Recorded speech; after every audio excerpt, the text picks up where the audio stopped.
Signal gasoline. Let every traffic signal remind you do go farther with Signal. Yes, you do go farther with Signal.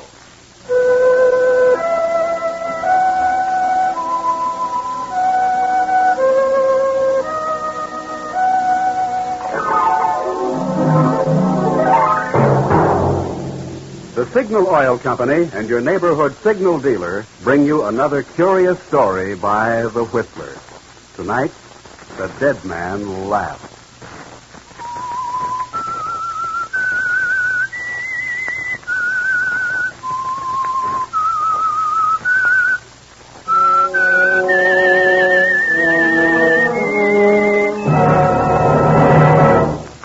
I am the Whistler, and I know many things, for I walk by night. I know many strange tales hidden in the hearts of men and women who've stepped into the shadows. Yes, I know the nameless terrors of which they dare not speak.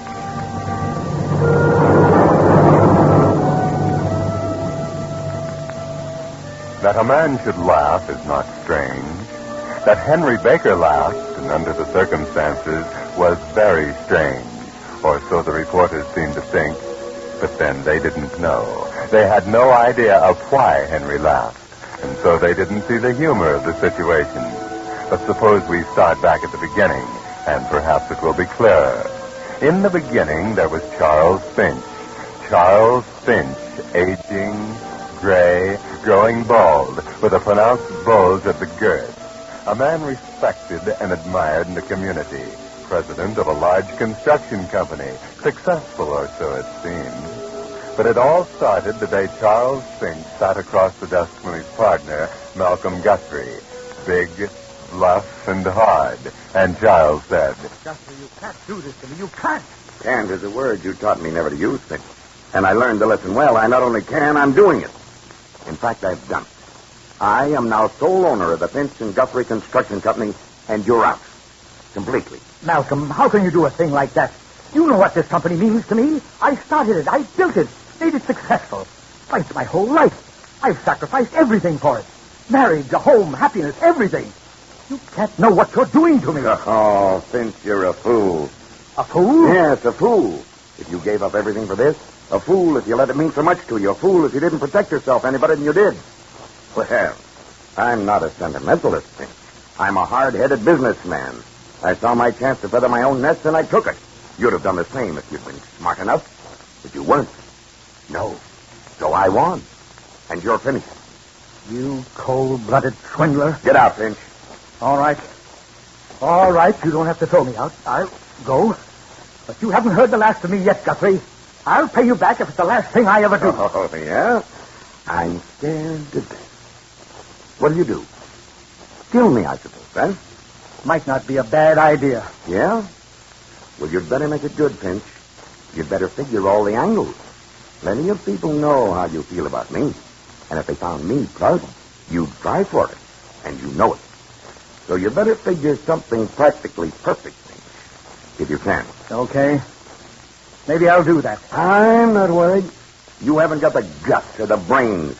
Go on, Finch. Beat it. Beat it. Get out of here, and I don't want to see you around here anymore. Don't worry. You'll see me again.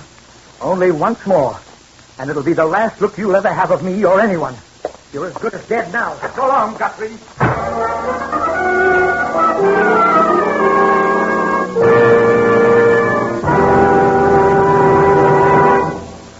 With the prologue of tonight's story, The Dead Man Laughed, the Signal Oil Company brings you another of the strange tales of the Whistlers. Now, before the story continues, the Signal Oil Company wants to pass along the War Production Board warning to drivers about increasingly serious shortage of tires. Due to stepped-up military needs, the already low quota of new civilian tires for the first quarter of this year has been cut over 30%. Well, it's plain to see what this is going to mean. With so few new tires available, the only way to be sure your car will have tires is to keep your present tires in sound condition so they can be successfully recapped. Little injuries to the outer walls must be promptly repaired before they can spread and weaken the important inner carcass of the tires. And retreading must be done before the present tread is worn too thin. This requires two things. One, frequent inspection by the man with the experience and know-how of your Signal gasoline dealer. And 2, the finer quality workmanship and materials that the name Signal stands for. Yes, and there's a third point. Your cooperation in not putting off this service until you have a flat and your tire is damaged beyond retreading. The tire shortage is now. Your tires need Signal's Go Farther service now. And the place to get it is your neighborhood Signal gasoline dealer. And now, back to the Whistler.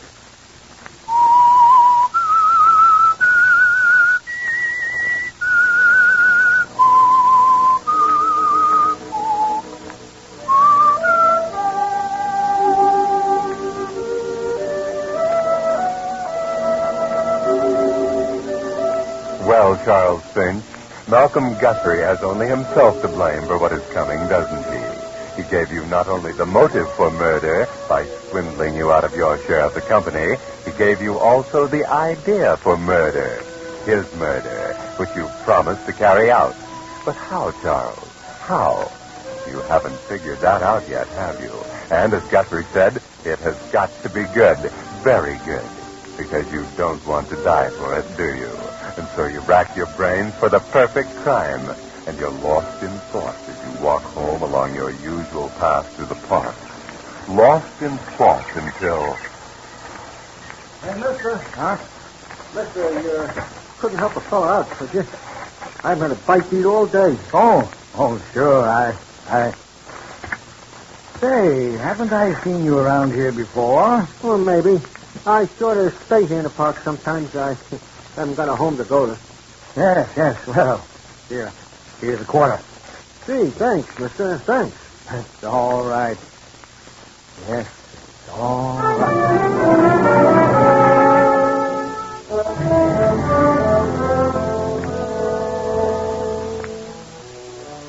Now what's on your mind, Charles? Why are you standing there, staring after the shabby tramp as he shuffles off to the hash joint on the corner?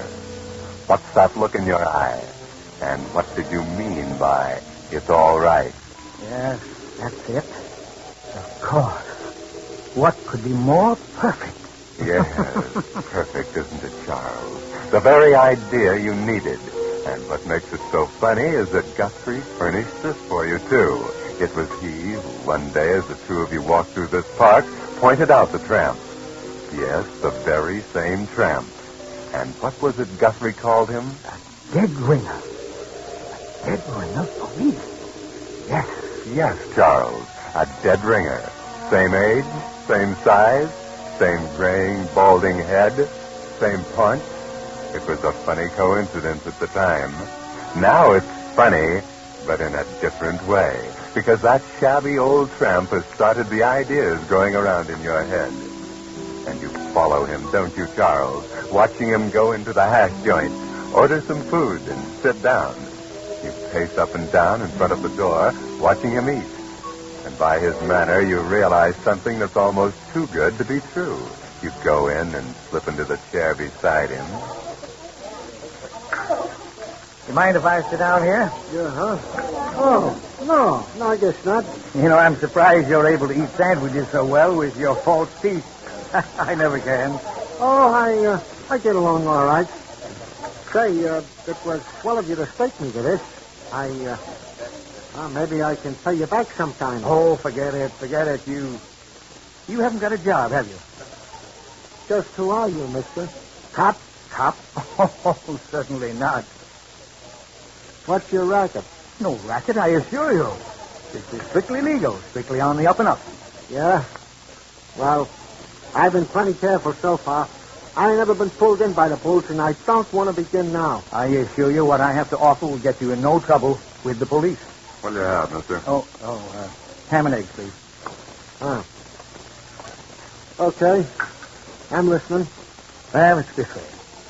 I want you to help win a bet for me tonight. Huh? Yes, I have a friend of mine that, I bet him that I could pick up a hobo off the street, clean and dress him up, and pass him off as a polished businessman.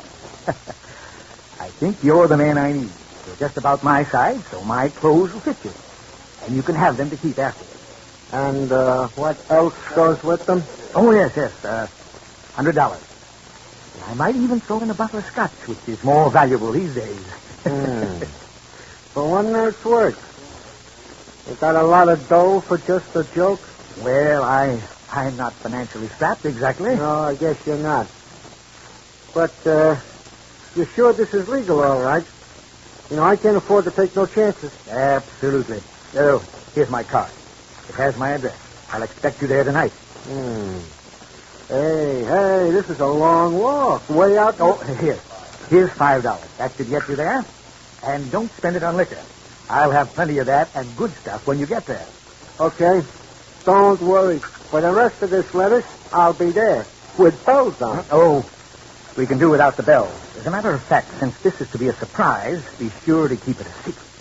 Better come in through the side door from the side street. And don't let anybody see you come in. Huh? Well, he might come early. I wouldn't want the joke spoiled just by his seeing you go in. He's taking chances. Oh, yeah. Okay, I'll get in all right. About 8 then? Yeah. Fine. Don't worry. You'll see. It'll be a great joke. In fact, it'll kill him.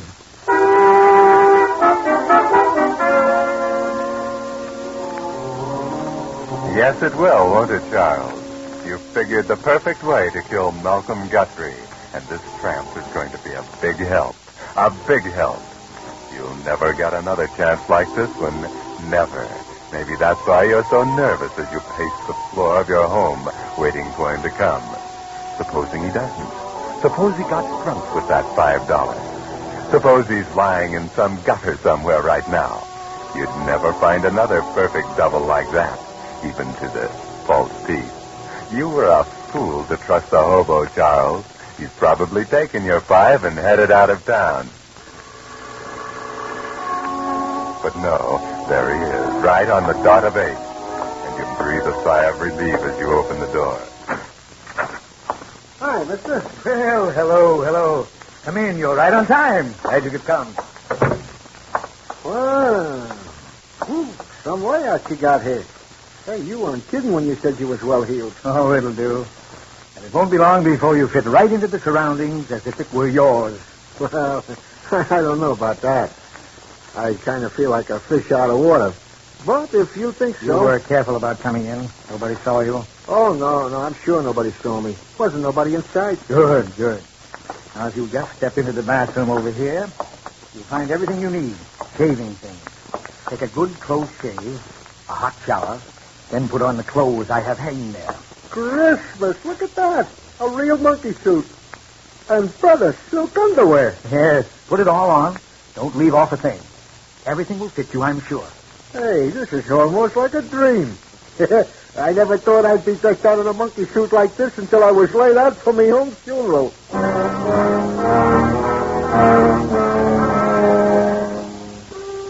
A monkey suit for his funeral. He doesn't know how right he is, does he, Charles? And Guthrie, if he only knew what plans were unfolding. You wait impatiently for the tramp to complete his change. It's very important that it be complete, that he resemble you closely. Will he? Did you figure it right? Well, you'll know in a moment. The door opens and you clench your fist. Well, how's this? I wouldn't have believed it. Not bad, huh? Perfect. Hey, how's about a slug of that stuff you promised me? Oh, yes, certainly, the scotch. Here, I'll pour you a glass. Yeah. You know, I did just like you said. I didn't have a drink all day. Hey, that looks like good stuff. Don't see much of that anymore. Here, try this. Yeah, thanks. Hey, that hits the spot. You know, I think I'm going to like this kind of life. Here, have another. Help yourself to the bottle. No fooling. Well, thanks. Hey, when do we get the payoff in this joke? Oh, any minute now. By the way, what's your name? Baker. Henry Baker. Baker. That one tastes just like another. Hey, this is the life. Funny thing, I almost didn't come up here. No? Why not? Oh, I don't know. Seems sort of fishy. Money guy like you picking me up to do a job for real letters? Yeah, I figured there must be some catch to it somewhere. But all I gotta say now is that this... Hey. Hey, what's up? What's the big idea? Look, what's the gun for? You ain't gonna... Hey, mister, cut it out. No, don't shoot.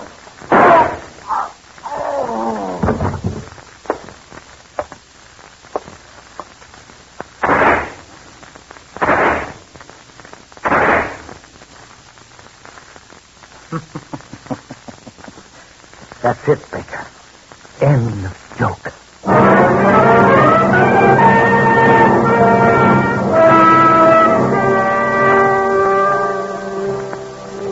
Okay, Charles Finch. That's the first step. Or should I call you Henry Baker, who answers the description of Charles Finch, lying dead on the floor, his face disfigured just enough. Now it's a simple matter to take out his false teeth, exchange them with yours, put on the clothes of the tramp, and then quickly sprinkle kerosene over the body, the room, and set a match to it. In 5 minutes, the fire is spread to the drapes, the furniture, and now it's time to get out fast. Not too fast, Charles. No one in sight. But don't hurry. Now at the corner, pause, look around. Not a soul in sight. You're clear, Charles Finch. Oh, pardon me, Henry Baker. Charles Finch lies dead in his home, doesn't he? The flames licking away any telltale identification and completing your job. And you're on your way to pay a debt.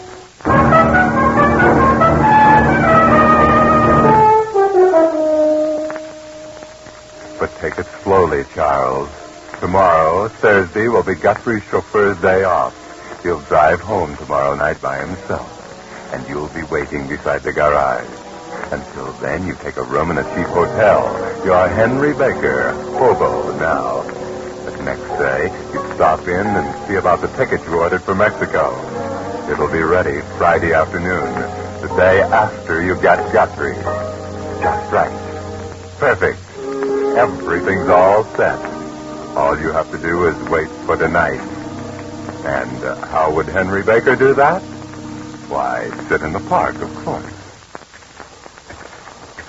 Hiya, brother. Got a match? Yeah, sure. There you are. How's it going? Okay. Same as usual, I guess. Ain't it the truth? It's getting tough to be on the street these days. Why, like as not, a guy will just come up and offer you a job right on the street. Say, that's your paper there? Yeah. Mind if I take a look? Oh, go ahead. Thanks. Wealthy clubman murdered. Say, is that in this town? Yeah. Jiminy, somebody's always bumping somebody else off. Yeah, it seems so. Yeah, this guy was burnt up. Couldn't hardly identify him, it says here. Yeah, except his dentist identified his 4 teeth. I read it. Yeah, probably some dame. Sounds like a dame. Playing with fire. Hey, what am I laughing about? Only means trouble to me. Trouble? Sure, them dumb cops. When they can't find the right guy in one of them things, they come down here and run us all in. You mean they arrest us bums? Sure. Just a routine roundup. You know, like they're always doing. Keep us there a couple of days, just so they can tell the newspapers they got some suspects. And I hope they get that guy real quick. Otherwise, me and you better hit the road for a while. Yeah, I'm not worried. That's just what I plan to do. Hit the road. But I got a couple of things to attend to first. Yeah. Just a couple.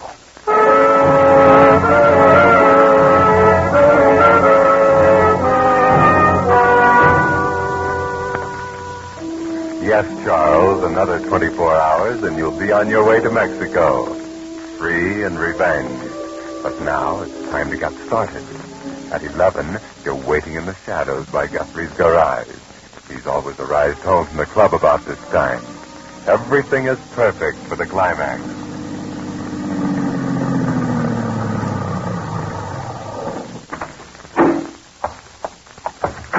off with your hands.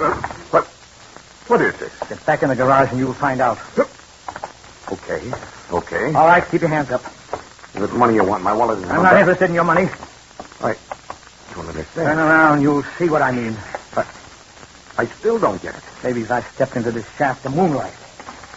Finch. Yes, Guthrie. Are you surprised? With the papers. Paper said you were dead. Murdered. Yes, I know. You thought I was dead, and so did the police. It's just what I wanted them to think.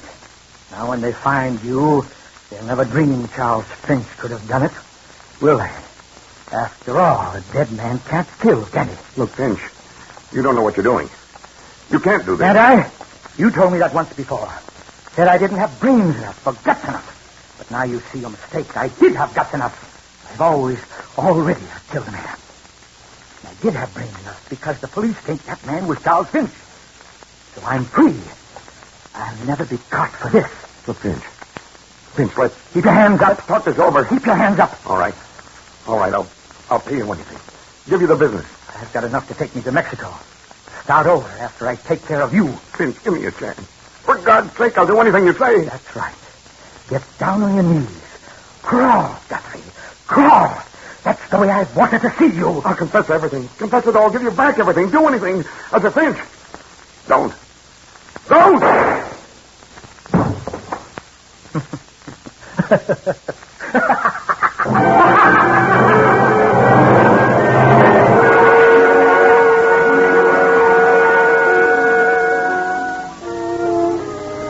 Well, Charles, your revenge is complete.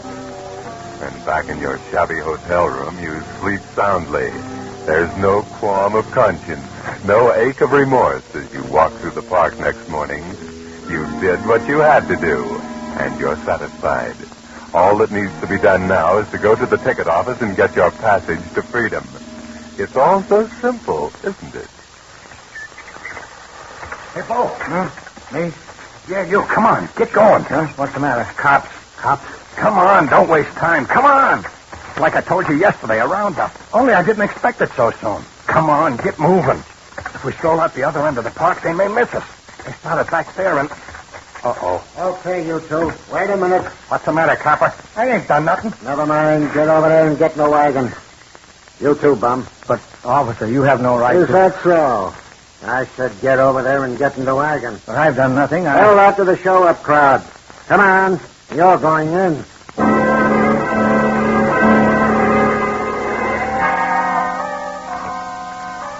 This is something you hadn't counted on, isn't it, Charles? But then there's nothing to worry about, is there? They can't possibly connect the hobo Henry Baker with the murders. And your friend, the other hobo, told you they'd only keep you a couple of days. That means only that your trip will have to be delayed a little. But what difference does that make as long as you get away in the end? You're fingerprinted and photographed and stood up in the line under the lights. But you're not worried. Not really. Step forward when I call your name. Alonzo Allen.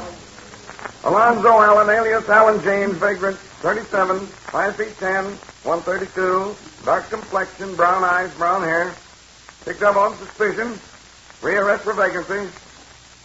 All right, step back. Henry Baker. Yes? Yes, I'm Henry Baker. Henry Baker, vagrant, 54, 5 feet 8, 170. Gray hair, blue eyes, picked up on suspicion. No record. Something is wrong. You sense it, don't you, Charles? Think. As the silence lengthens, you stand there straining. The perspiration pops out on your forehead. You listen intently, waiting for that step back. Your eyes strain into the blackness out there, but you can't make anything out. Not even those faces staring up at you. What's wrong? How could anything be wrong? Henry Baker, step down. No, not that way, out here. We want to ask you some questions.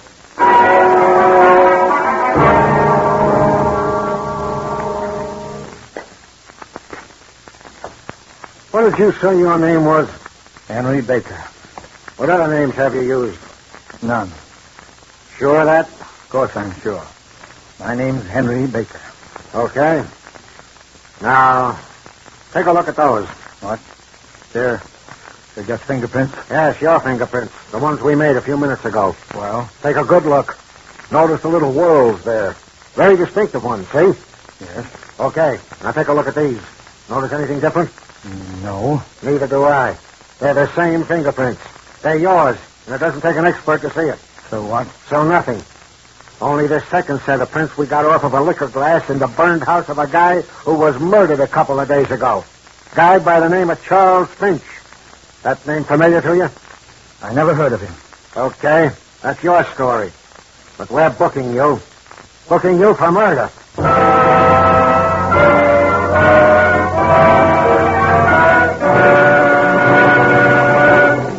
But that's not all of tonight's story. The Whistler will return in just a moment with a strange ending of tonight's tale. Meantime, here are 2 tips for making today's ration gasoline go farther. Tip number 1 is from Uncle Sam. It's carpooling, and it's saving gasoline for millions of motorists. Take the case of 4 men driving to work, each in his own car. By riding together, 3 of the men can leave their cars at home. Gasoline, tires, and wear and tear are saved on 3 cars. Yes, carpooling really works. And now tip number 2. This one is from thousands of Western motorists who for years have kept track of their gasoline mileage and found they do go farther with Signal gasoline. Do I hear you saying, but today's gasolines aren't what they used to be? True, certain ingredients which gave gasolines their... But there's the important point. Today, as always, Signal is producing the finest quality gasoline that can be made. And Signal still places the emphasis on mileage.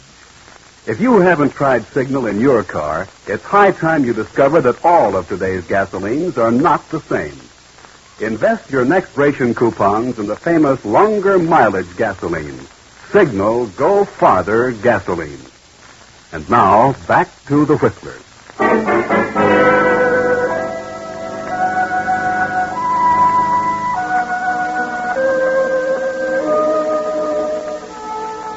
Yes, Charles Finch, you forgot about the fingerprints.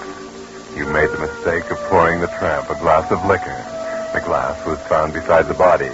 Of course, later they found your prints all over what was left of the home, and so they booked you for murder. But then, not exactly you, Charles Finch. They booked Henry Baker for the murder. They convicted Henry Baker. They sent him to the execution chamber. And the reporters wondered why. Just before the switch was thrown, you threw back your head and laughed. Laughed long and loudly until suddenly you could laugh no more. They didn't see the humor in the situation. You were the only one who saw that. Because you were the only one who knew you were being executed for your own murder. The murder of Charles Finch. You couldn't tell them who you really were without exposing yourself to another murder, that of Malcolm Guthrie. So you died for murdering yourself. And when you laughed, it was a dead man laughing.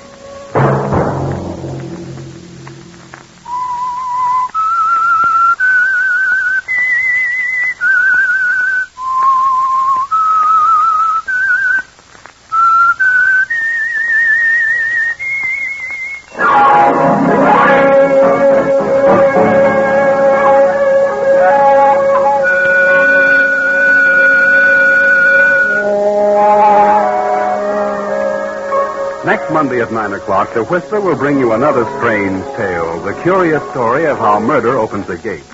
The Whistler is broadcast for your entertainment by the marketers of Signal gasoline and motor oil and fine quality automotive accessories, and by your neighborhood Signal dealer. This program, directed by George W. Allen, was tonight's story by Lewis Herman, music by Wilbur Hatch, is transmitted to our troops overseas by the Armed Forces Radio Service. Bob Anderson speaking, and suggesting that you let every traffic signal remind you do go farther with Signal gasoline. Yes, you do go farther with Signal. This is CBS, the Columbia Broadcasting System.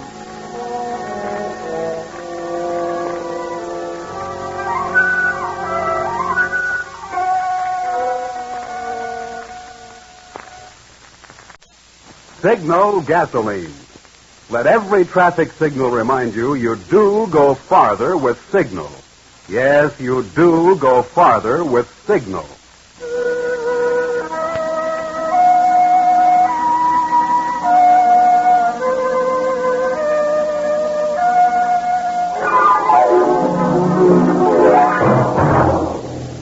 The Signal Oil Company and your neighborhood signal dealer bring you another curious story by The Whistler.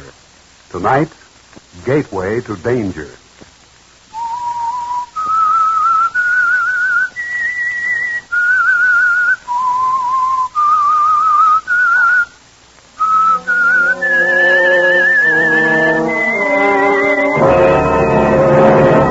I am the Whistler.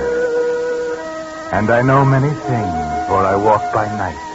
I know many strange tales hidden in the hearts of men and women who have stepped into the shadows. Yes, I know the nameless terrors of which they dare not speak.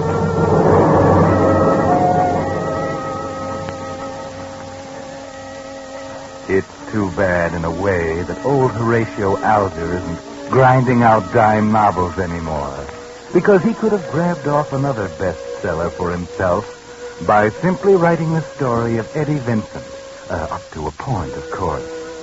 For Eddie was a real rags-to-riches success story, born in a charity ward, selling papers on the streets while the other kids were playing ball and going to the movies. Yes, he came from the wrong side of the tracks, but from the first, everyone knew he was going places. The only trouble was that he didn't care how, so long as he got there. There were mumblings in the senior class at high school when he picked off the prize scholarship to college. The same mumblings that echoed through the anterooms later in law school. But no matter, Eddie Vincent had arrived. Right-hand man to the district attorney. Yes, it was a thrill at first, sitting in with Ryan on all the big cases. But after a few years of it, he began once again to feel that itch he couldn't scratch. The opportunist without the opportunity. Well, breaks don't grow on trees, Eddie. Sometimes you have to make the breaks yourself. Yes, spend a few months on it. Give it a lot of thought. Then maybe, for example, on a particularly foggy night at the prison across the bay, you might have a stroke of luck. Hey, what do you think?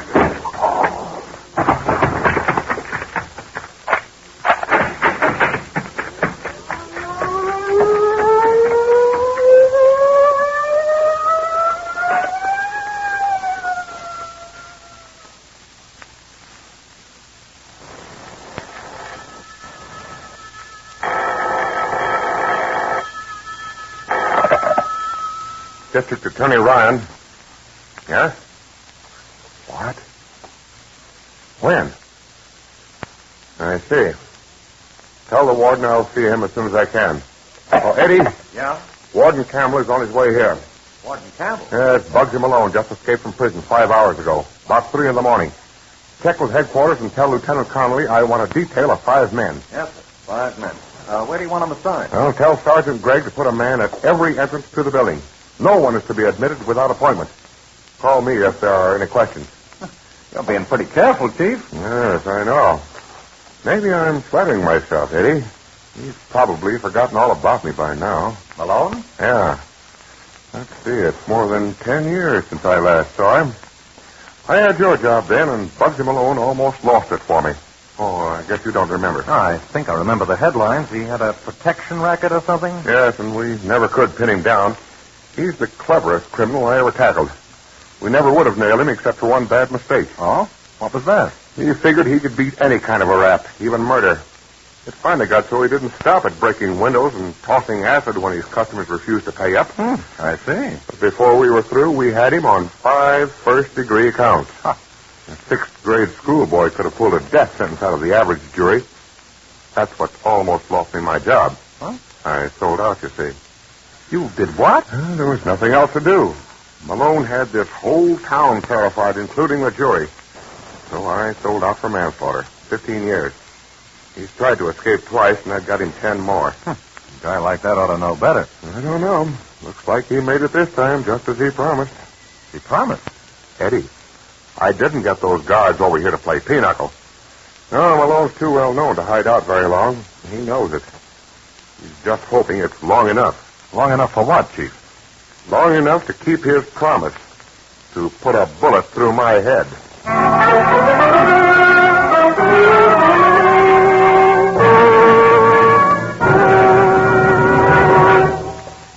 With the prologue of tonight's story, Gateway to Danger, the Signal Oil Company brings you another of the strange tales of the Whistler.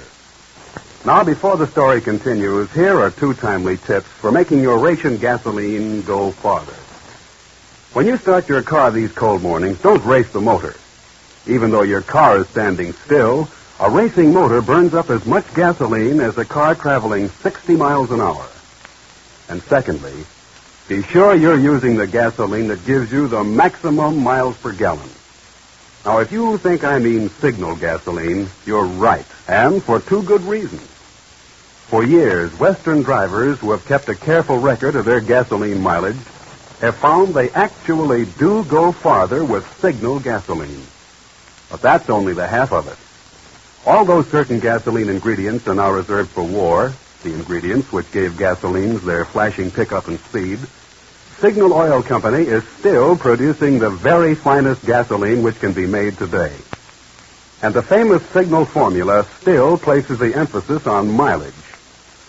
Since the only way you can get in extra miles of driving today is to get the most miles possible from every ration gallon, you really owe it to yourself to give Signal gasoline a trial. Invest your next ration coupons with your neighborhood Signal dealer and see if you don't agree with thousands of Western drivers who say you do go farther with Signal gasoline. And now, back to the Whistler.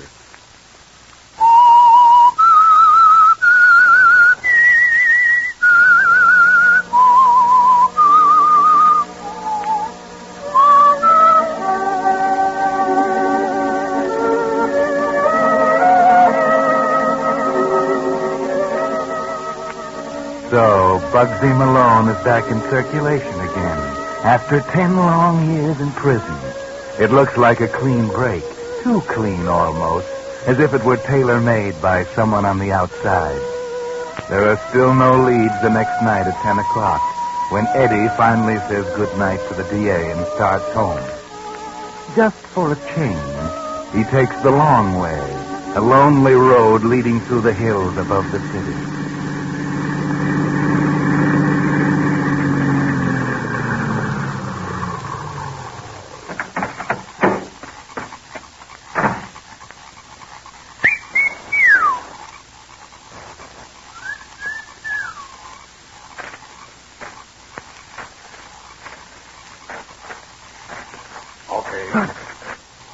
You can stop now. Oh. Hello, Bugsy. You're right on time. Yeah. Where are you staying? Never mind. Okay. You didn't slip up anywhere? No. How could I miss you them keys? You couldn't have been followed. What's the matter? Nervous? I don't do this every night. Neither do I. Where's the dough? Here? You can count it later. This goes with it. A rifle? Yeah. With a telescopic sight. I don't get it. What do I want? You're still interested in Mr. Ryan, aren't you? What's that got to do Listen. with... He lives in Shelton. Now, don't give me that. I know where he lives. Mm-hmm. So you're planning to walk into the Sterling Hotel and introduce yourself to the dozen or so cops in front of his apartment? Well, I don't know. You have a house in Shelton, about 50 miles south of town. He's going there this weekend, on Friday night. And no one knows it except me. Here's the address. It's on a hill, sort of an estate, with a wall around it and a gate on the drive. He'll get there about 9 and stop at the gate. There are 2 big lights on either side of the gate. I still don't get the rifle. There's a hill right opposite the gate with trees on it. With that silencer and the scope, you can't miss. Oh. But just one thing, Bugsy. You know the chance you're taking? Every cop in the state will be on your tail inside of an hour. Still better than the 10. All you wanted was a chance. Now, if you slip up. Yeah, I know. It's strictly my own idea. You got rid of the keys? Yeah. Okay. It's your baby from here on. We won't see each other again. Unless what? Unless you get caught. And if you do, Bugsy, I'm going to hang you.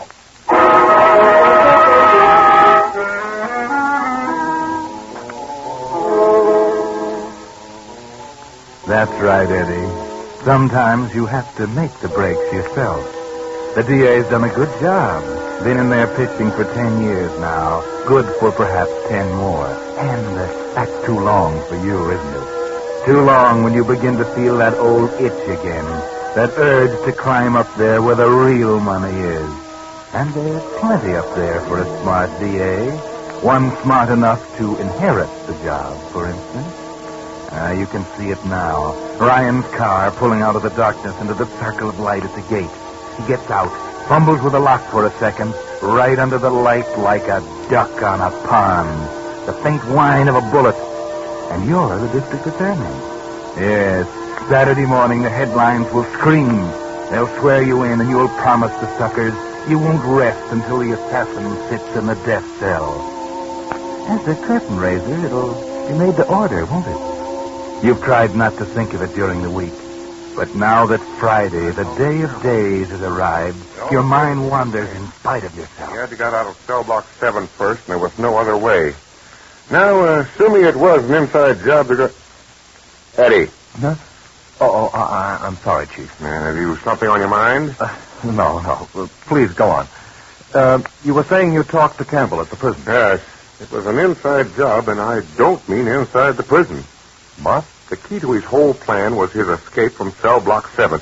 You remember the Myers case several months ago? Yes, Chief. There were some keys presented in evidence. The same keys, oddly enough, that Malone used in his escape. Well, what do you mean those keys were returned? Someone could have had them duplicated. Someone on the police force, perhaps, or even someone in this office. Oh, but why? I don't know, but I intend to find out. The police can take care of Malone as far as I'm concerned. I'm vastly more interested in the man who had those keys made. Well, it's still a theory, of course. Far more likely some guard at the prison. Yeah, maybe. Oh, by the way, Eddie, we're leaving at 7 tonight. We? What do you mean? No, don't get the wrong idea, Mr. Vincent. I'm not afraid. It just takes 2 to open my gate.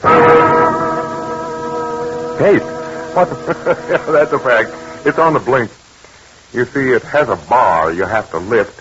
Hey, you're kidding. Yes, maybe I am, but that's true about the gate. Seriously, Eddie, I want you with me in case something breaks over the weekend. But, you see, I've already arranged for one of the men. I'm sorry, Eddie. You'll have to cancel whatever plans you had. Well, I can't, Chief. Hey, what's the matter with you? I really don't know. Very well, and we leave at 7. I'm expecting an important call from Lieutenant Connolly. If he calls, tell him I'll be back late this afternoon. I'll tell Miss Quinn. Think I'll go out for a little lunch. Yeah, good idea. You look like you need it.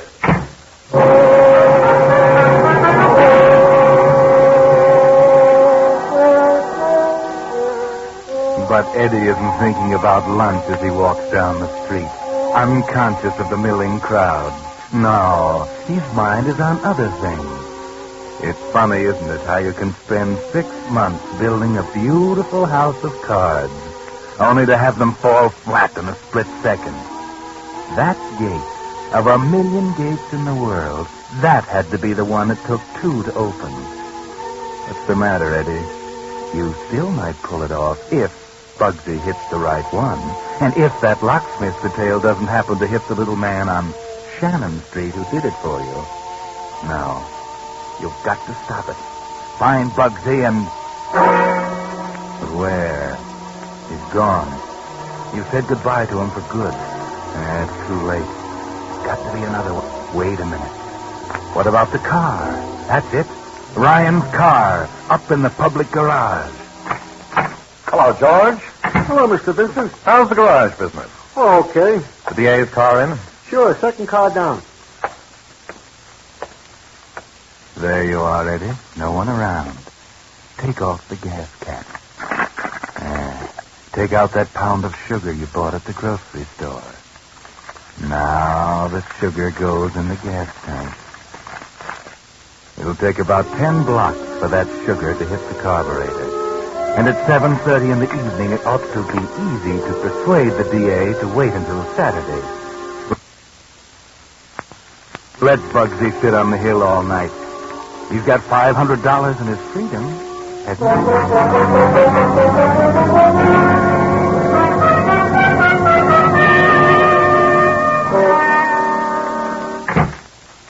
Lieutenant Conley called yet? No, not a word, Chief. Yeah.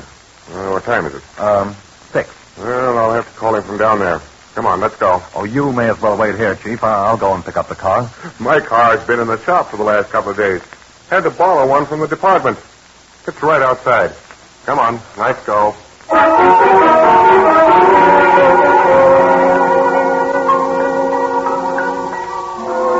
You should have known it wouldn't work, Eddie. It was too simple.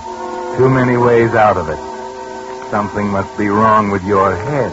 No one in his right mind would have depended on a kid scheme like that. At least he's letting you drive. It's something, anyway. You're 10 miles south now. Coming into Bellevue. 40 miles to go. That's about an hour, Eddie. 1 hour to think of something. But you can't think. Your heart is thumping like a trip hammer. Your Adam's apple is a ball of sandpaper. You're way ahead of schedule.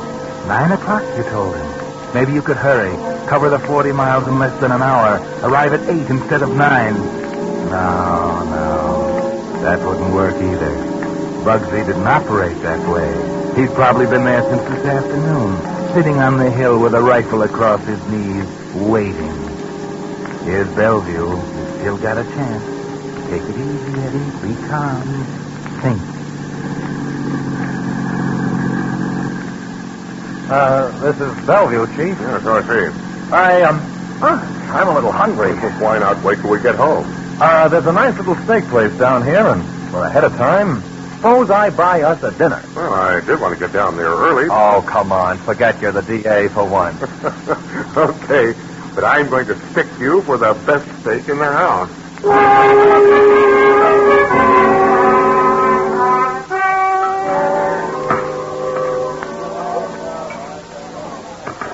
There you are, Mr. Ryan. I'll be back in just a second. Order me the next best steak in the house, will you? All right, Eddie. You have a better idea now. Thinking a little more clearly. Still have plenty of time. First, over to the drugstore across the street. Yes, there's a phone booth. Now the book. Ah, there it is. Hamilton's Steakhouse. Get the phone number.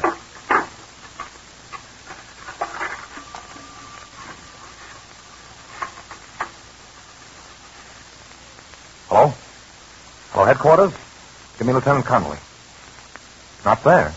Okay, Lieutenant McCrae then. Hello, McCrae. This is Eddie Vincent. I'm having dinner with the DA in Bellevue. A place called Hamilton's Steakhouse. The phone is Washington 15401. Yeah, thought I'd let you know. Okay, got it? Yeah, we'll be here for a half hour at least. Right. Now, wait a couple of minutes, Eddie. Let it settle. That's it. Plenty of time. Okay, now.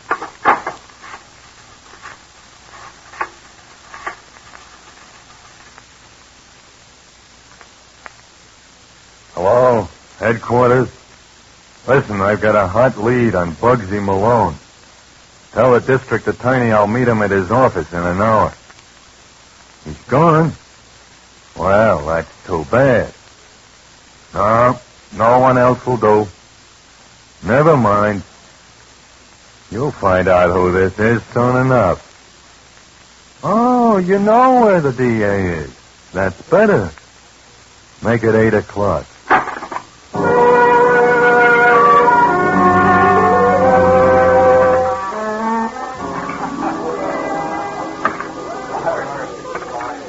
Well, Eddie, you took your time. Your steak's getting cold. Oh, so I'd better check with headquarters. Nothing doing yet. Smart boy. Did you leave the number? Yep. You know, Eddie, I wouldn't be surprised to see you district attorney someday.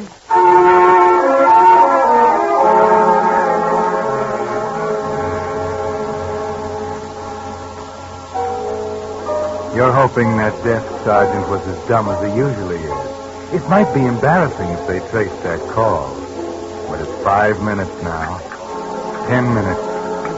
15. What happened to them? Where's the call? He's finishing his pie now. There isn't much more time. Oh, I feel better, Eddie. Come on. You can finish that cigarette in the car. Oh, what about another cup of coffee? Oh, we'll have some when we get there. Oh, waitress, Yes, sir. how much do we owe? That'll be $3.85. No, this is mine, Chief. Thanks. Now you only owe me 6 lunches. Okay, let's get out of here. Oh, by the way, Eddie, I meant to ask you, why did you make that phone call across the street? Oh, we all do, sir. Huh? Our phone's been out of order all day.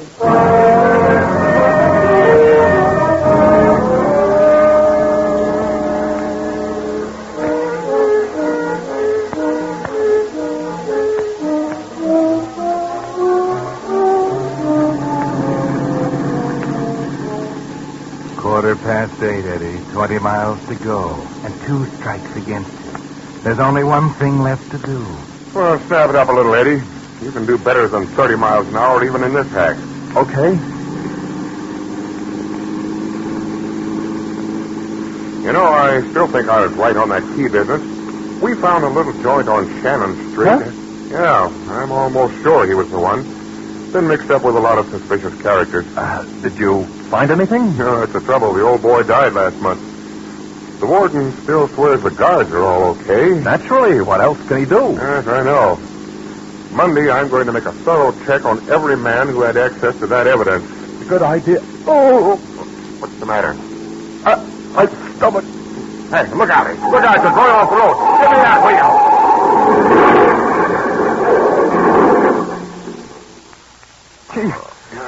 Chief, are you all right? Just my knee. I must have got a cramp or something. Hey, help me, will you? Yeah, sure. Gee, I'd better get you back to the city. No, I'm okay. Here, take it easy. Yeah, hold on, man. That's right. Thanks. There you are. It's okay now. Be stiff in a minute, though. What about you? Huh? Oh, I don't know. Something seemed to grab me all of a sudden in my stomach. How about the car? Oh, it's not bad. I'll have it pulled out tomorrow. What's going on down there? Car off the road. Anybody hurt? No. Hey, I don't suppose you have anything for pulling us out of this ditch? Sure. Got a chain right here in back. Then you beat that for luck. But you don't suppose we can drive it? I Why mean, the not? car's... It's just eased over on the side. Yeah, but what about your knee? I'll take a hot bath when we get there. I can't get over our luck. A guy with chains. That would happen one time in 1,000. Yeah, 1 in 1,000.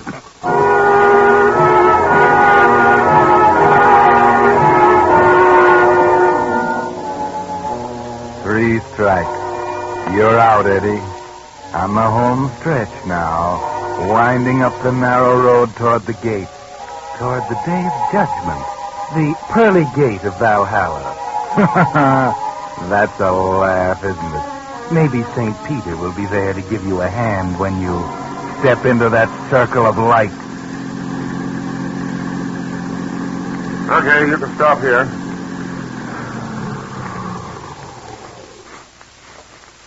Come on.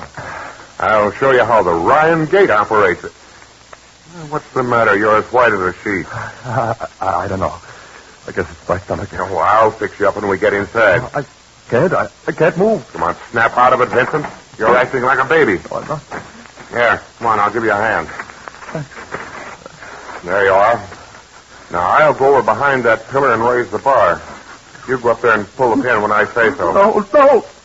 Shut up. I'm going to slug you in a minute if you don't get hold of yourself. Now, pull that pin when I tell you. 13 steps to the gate latch, Eddie. Not even the chaplain to see you off. But Bugsy sees you now in the telescope sight. He's just the right distance to aim, but not quite close enough to recognize you. A good shot, too. Probably has a nice, solid rest for that rifle. with the center of the gate right where the telescope sight lines cross. Here we are, Eddie. He's squeezing the trigger slowly now. 1 second more.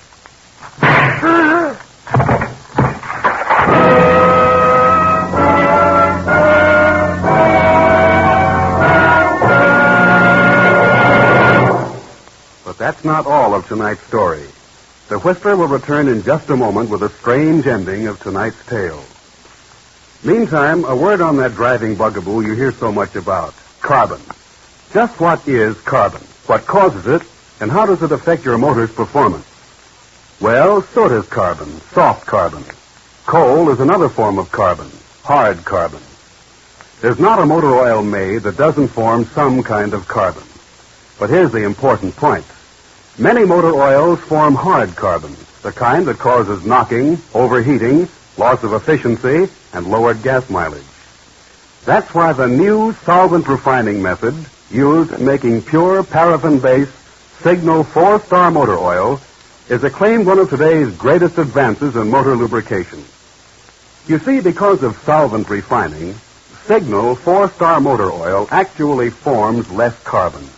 Far less by actual tests than many leading brands. And because it's soft, soot-like carbon, it tends to blow out with exhaust gases, keeping your motor cleaner, running better. Today, when gas is rationed and motors have to last through the duration, this extra efficiency you get from a clean motor is more important to you than ever. More reason than ever for making your next oil change a change for the better. A change to solvent-refined Signal 4-Star motor oil. And now, back to the Whistler.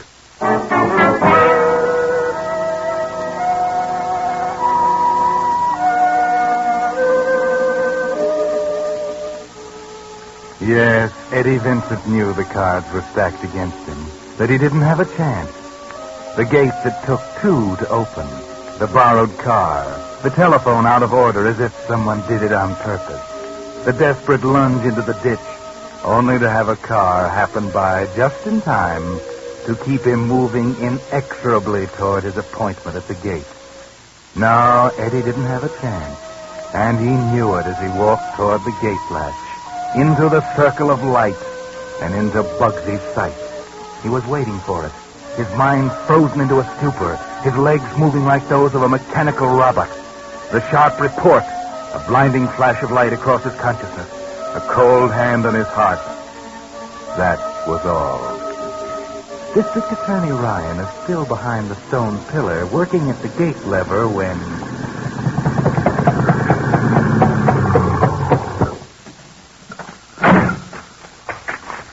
That's you, Mr. Ryan? Connolly, what are you doing here? Say, did you hear my tire blow out? It scared me to death.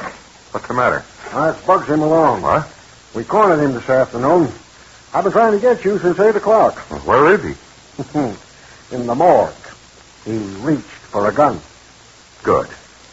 Hey, what's the matter with him? Who? Him. Good Lord, Eddie. Eddie! Passed out, huh? Passed out nothing. He's dead. He was sick. Did he hit his head or something? No, I don't know what happened. Must have been a heart attack. There isn't a mark on him.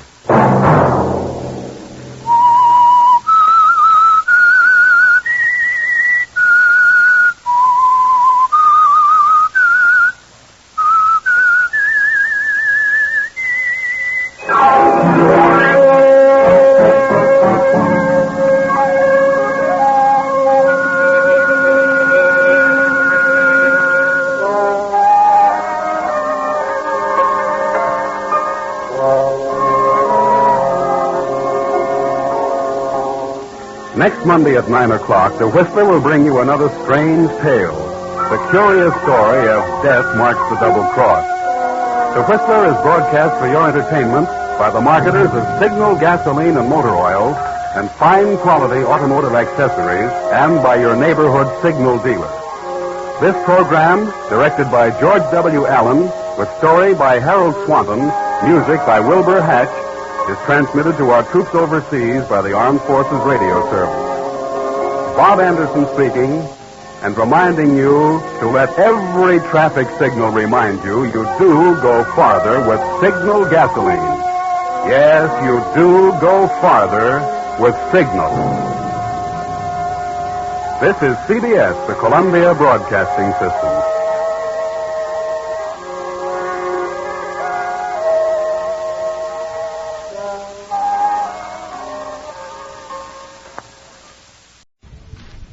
Signal gasoline. Let every traffic signal remind you do go farther with Signal. Yes, you do go farther with Signal.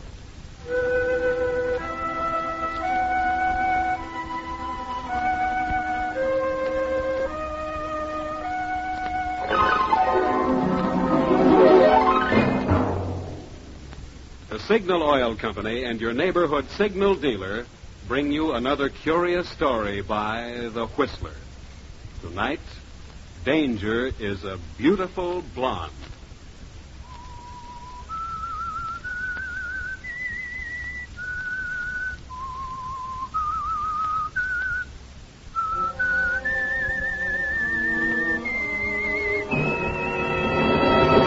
I am the Whistler, and I know many things, for I walk by night. I know many strange tales hidden in the hearts of men and women who have stepped into the shadows. Yes, I know the nameless terrors of which they dare not speak.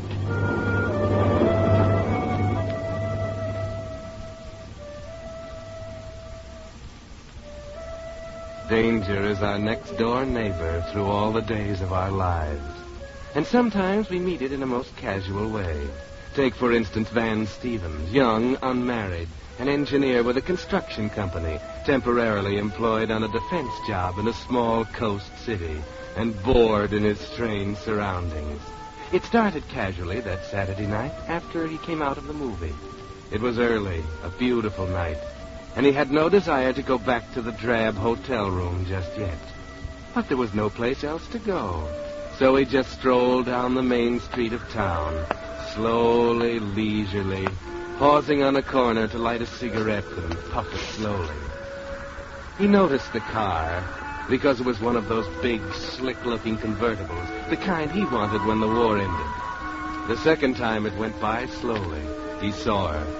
She was very nice. Young, blonde, lovely. He waited.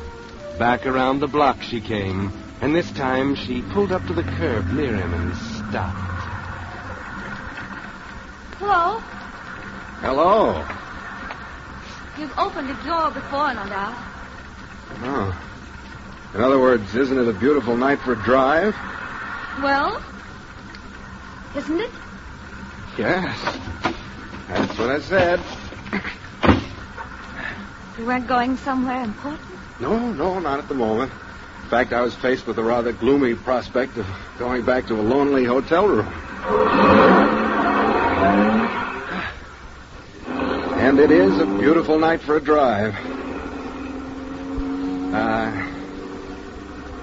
I suppose it was on the golf course at Biarritz?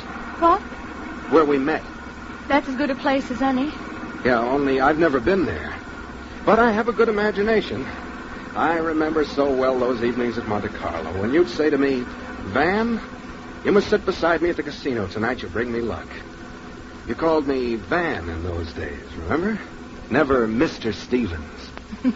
And I used to call you... what was it I used to call you? Well, it might have been darling, mightn't it? Yes, might have been at that. Or maybe the mystery woman. Beautiful, fascinating, and unpredictable. Especially unpredictable. That's not very flattering, Mr. Stevens. You might have said especially beautiful. Yes, I might have. And meant it. Okay, you win. You're not only beautiful and fascinating and unpredictable, but you're too fast a worker for me. How come? How come what? All this. You're not happy about taking the drive with me, Mr. Stevens? I'm delirious, but why me? Well, you're not unattractive, you know. Yeah, but Baby, didn't your mother ever warn you about picking up strange men on the street? My mother was rather unusual, Mr. Stevens. And she taught me that when I wanted something, there was only one thing to do. Go out and find it. Okay. Who's kicking? Drive on, baby. Drive on.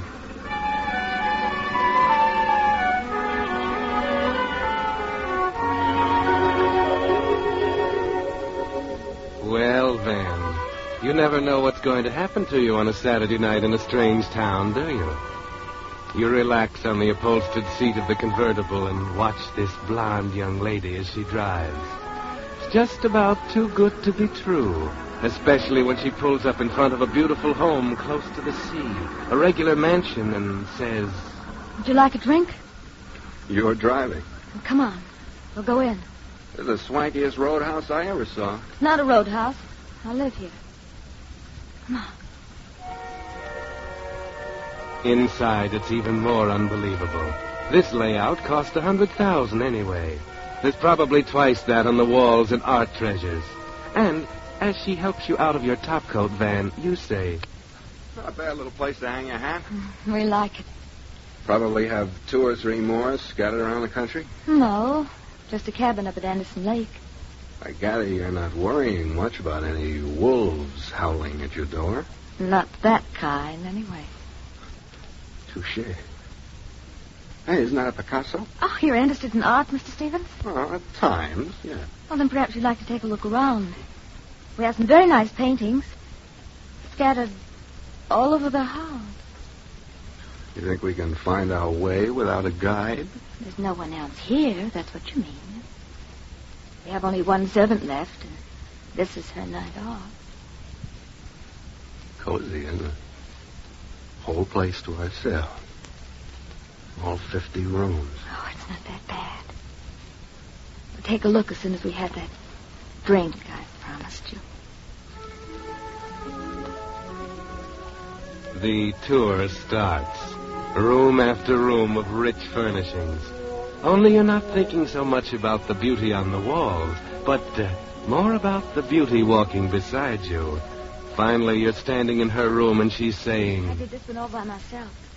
I studied interior decoration. Very nice. You're not looking at the room, Mr. Stevens. I don't have to see a beautiful sight. Thank you. May I excuse myself for just a minute? Sure. Take your time.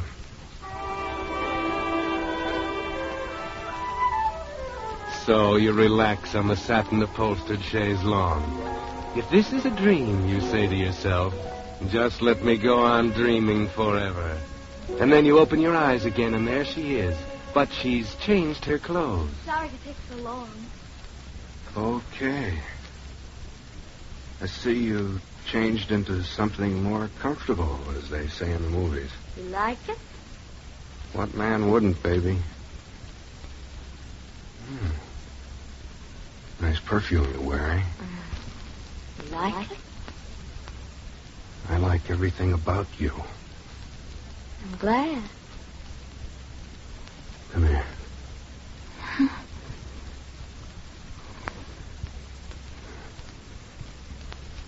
Oh, I like that, too. You're not bad yourself, Mr. Stevens. Don't go away, baby. Well, you do something for me. Anything you ask, baby.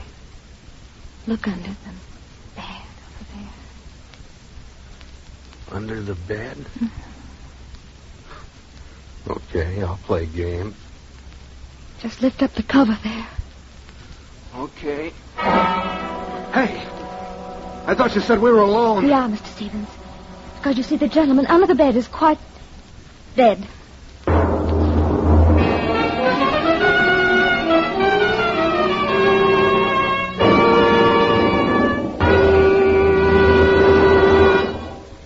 With the prologue of tonight's story, Danger is a Beautiful Blonde, the Signal Oil Company brings you another of the strange tales of the Whistler. Now, before the story continues, a word about a boy who's mighty important to you. A boy in uniform. Maybe he's your kid brother, your son, your husband, or that friendly kid who lived down the street. Today, he's in a hospital in the Philippines, his shattered arm in a cast. But a Red Cross worker is writing the letter he wants to send home. Or he's been wounded on the battlefront and is receiving a life-saving transfusion of blood plasma secured by the Red Cross. Or he's a prisoner of war in a German camp and, oh, so grateful for the boxes of food furnished by the Red Cross. Yes, in 100 ways, our boys in uniform depend on the services of the Red Cross. And because the calls for those services are greater than ever today, the Red Cross needs your help more than ever. Give all you can now during the remaining Red Cross week. And when you do, remember, you're not giving to the Red Cross. You're giving to the most deserving guy you know, G.I. Joe. And by the way, there's another friendly way you can make life more pleasant for our G.I. Joes right here at home. When you're driving and you see a serviceman on leave waiting for a ride, pick him up. Remember, short lifts make longer leaves. And now, back to the Whistler.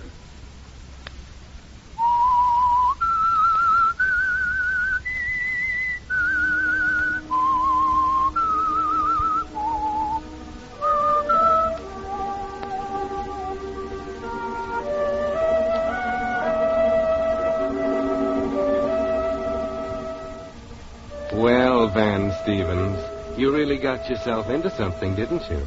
And not exactly what you expected. A strange girl picks you up on the street, takes you to her swank home, leads you to expect something romantic, and then shows you a dead man hidden under her bed. And now she's saying to you... All you have to do is help me hide him, permanently. You mean you want... The place out in the garden with some newly turned earth wouldn't be noticed. But I'm not much good at digging graves. Oh, baby, you can count me out. I don't know how this guy happens to have a hole in his head, and I'm not asking any questions, but count me out on any part of it. You said you'd do anything to me. Yeah, but I don't go off the deep end for any woman. Oh, no, lady, pardon me, but I'll be seeing you. I think you better wait, Mr. Stevens. Oh. Yeah, I see what you mean. I didn't think there was enough to that outfit you're wearing to hide a gun. I warn you, I know how to use it. How can I doubt it with the evidence staring me in the face? Good. And if you'll just pick up our late departed friend and come with me, I'll show you the place.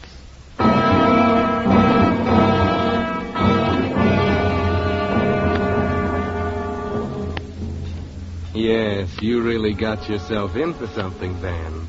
And there's not much you can do about it now. Not with that gun in your back.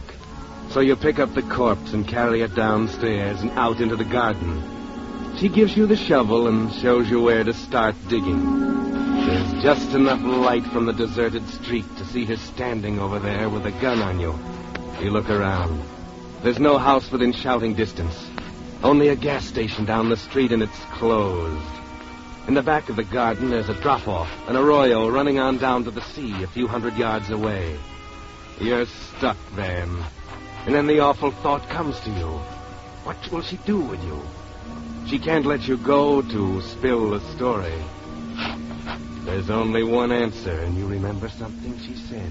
Make it plenty big. And you know she meant big enough for two. You'll be in there too, Van, yes. Unless you do something. And so you do it. A shovel full of dirt right in her face.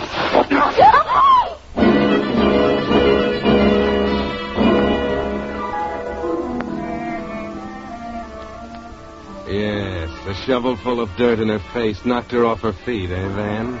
And at the same time you were rolling down the arroyo, through the brush and cactus, over the rocks until you landed at the bottom. Then you take off for the beach running. There are no shots, no footsteps following you. And you're away, free.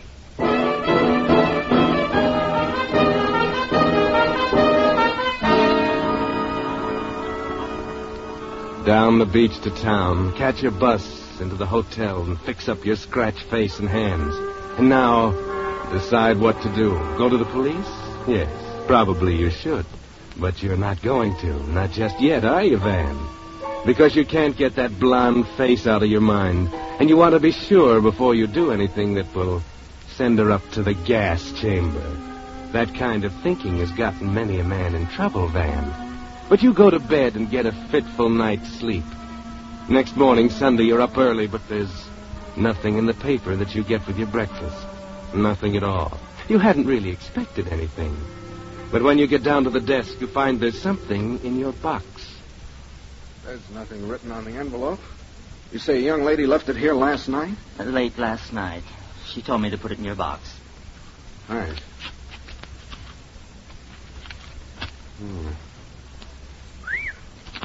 That looks awfully green. Yeah. One crisp $100 bill. And no note? No nothing? No. I wish I knew your secret, Mr. Stevens.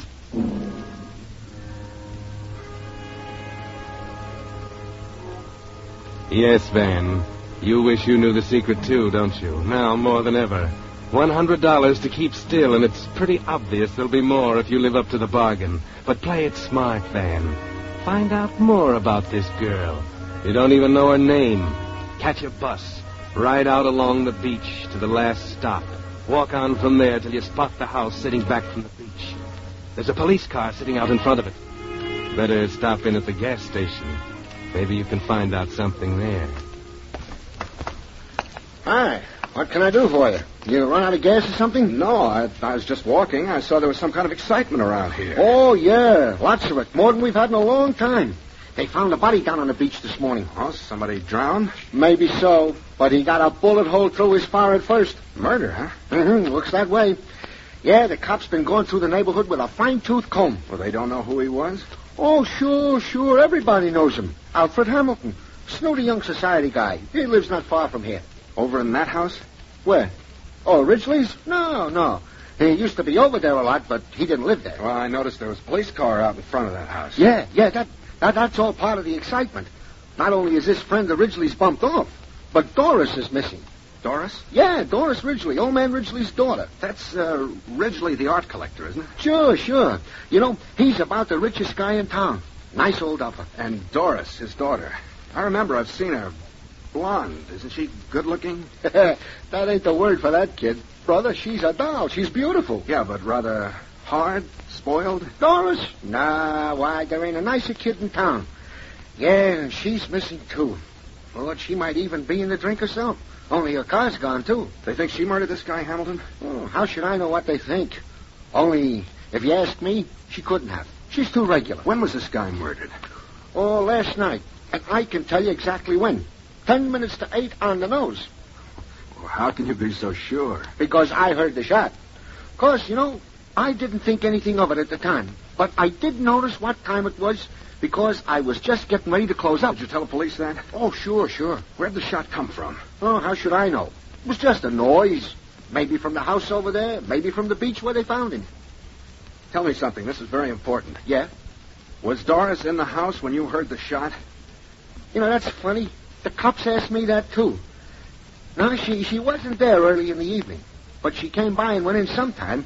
I can't remember whether it was before or after I heard that shot. Like I said, I didn't pay too much attention. You see, it was about the same time. Oh, thanks. Thanks a lot. Hey, who are you anyway? Nobody important. So long. Now, how do you like that? Who do you suppose he was?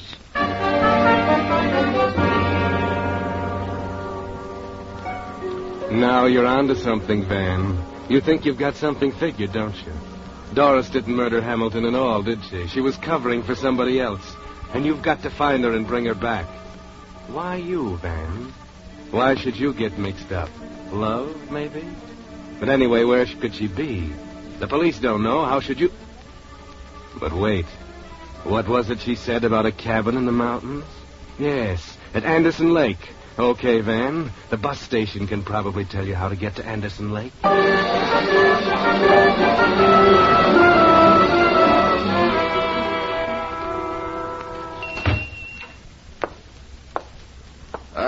Anybody here? Yes, sir, young fella. What can I do for you? Got everything your body needs here at Anderson Lake. Groceries, notions, drugs, fishing, tackle. I'm looking for somebody, Pop. I thought you might give me directions. I'm the person to come to. Can tell you about anybody in Anderson Lake. Who are you looking for? Doris Ridgely. She's got a cabin up here, hasn't she? Yep. How do I get there? You don't. Huh? Why not? Wouldn't do you no good. Well, why not? Nobody there. But I'm sure Doris is up here, and I gotta find her. Well, if you've got eyes in your head, you wouldn't have to go to no cabin. What? If you'll just look across the street over there, you'll see her car in front of Jake's Cafe. She's inside eating. Okay, Pop. Thanks.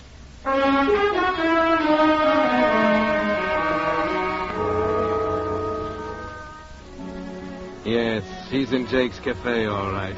And you wait and watch until she finishes eating and comes out. And as she gets into the convertible, you slip around the other side and open the door. Hello, baby. Nice day for a drive, isn't it? Stevens. Don't reach for your bag. I'll take it instead. And I'll just take a look inside, too.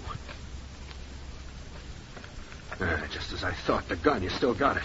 Well, I'll just keep it this time if you don't mind. Look, Mr. Stevens. Just a minute, baby. I'll do the talking. First, I'll give you this $100 bill back. Even if I had a price for this sort of thing, it wouldn't be 100 fish. That's all I had last night. I said even if I had a price. I don't. I'll keep my mouth shut until I'm ready to talk, or you are. Makes you think I have anything to talk about. Look, baby, I don't know much about this, but I know a lot more than I did last night, and mostly I know a good kid when I see one. If you're really in trouble, I'm sorry, but I don't think you are. I don't think you killed this heel Hamilton. I think you're covering up for somebody who did. No. I'm not. I killed him. He was threatening me. He was threatening to tell something about me. I killed him. That's all there is to it. I don't believe you. All you did was try to get me to help you cover up somebody else's work. No, my own. Okay. So you're not ready to talk yet. So let's go for a drive, like last night. Oh, I notice you got a bandage on the chin. I'm sorry I had to clip you. I didn't like the prospect of sharing that hole in the ground with that stiff. Oh, you mean you thought I... Oh, no, I never intended to shoot you, no. Well, how'd you think you'd get away with it then? Just let me walk away to tell the cops? I don't know. I don't know. Okay, keep your chin up. Of course you didn't know. You were mixed up in something you knew nothing about. You couldn't have killed this guy Hamilton any more than you could have killed me. So, come on, come clean. I can't. Look, whoever this is you're covering up for, they'll be found out eventually anyway. And probably they had good reason for what they did, from what I hear about Hamilton. And the jury will take that into consideration. But now you got to get yourself off the spot. And me, too. We're accessories to the murder now. I know. Why are you doing this? Why did you come here? Come here. Does that answer your question? No talking now. Come on, start driving. We'll be back in town in 2 hours, and we'll settle it all with the police.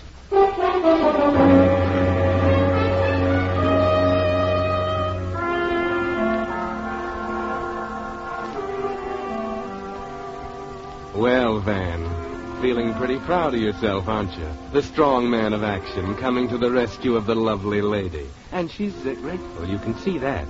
The way she smiles at you, weakly, wonderingly. But maybe later when it's all over.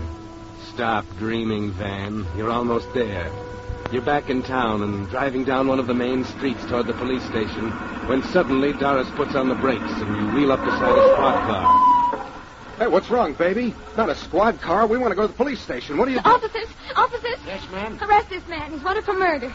Be careful. He's got a gun.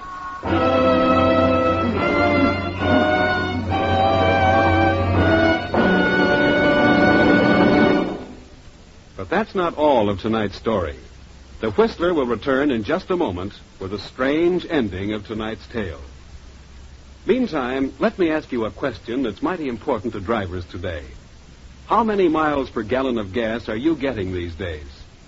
If you're among the great majority of drivers who don't know the answer to that question, then here's a point well worth remembering. For years, more and more Western drivers who keep close track of their gasoline mileage have been switching to Signal, the famous Go Farther gasoline. And what's more important, the switch to Signal has actually increased since gas rationing. And here's why. Although certain gasoline ingredients have gone to war, Signal's standard of quality still guarantees you the very finest gasoline that can be made today. And Signal still places the emphasis on mileage. Naturally, no company can promise you all the flashing performance you found in pre-war gasoline. And we can only hint at the brilliantly improved Signal gasoline you'll be able to buy after victory is won. But what you're interested in today is getting the most possible miles from every ration coupon. And for that job, you'll find Signal Go Farther Gasoline your best buy today. And now, back to the Whistler.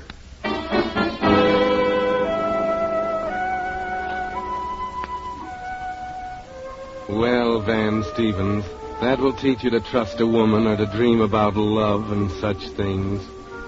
You have lovely young Doris figured for an innocent heroine, and now she's turned into a villainess and is trying to pin the murder on you. At the police station, you're both up in front of the chief of the Homicide Bureau, and you can hardly believe your ears. Yes, they were both at my house last night. They left together. I heard a shot, and when I went looking, I found Mr. Stevens standing over Alfred's body, down on the beach. But I tell you, I didn't kill him. It's all a lie. I know you didn't kill Hamilton, Mr. Stevens. But I saw him. And you are a pretty clumsy one at trying to frame an innocent man, Miss Ridgely. But... Oh, I did it. No, you didn't either. You might as well stop all this, because you see, we know who killed Alfred Hamilton. Oh, no, he didn't do it. Oh, please, you've got to believe it. Miss Ridgely, if you think it was your father who killed Hamilton, you're mistaken. Mistaken?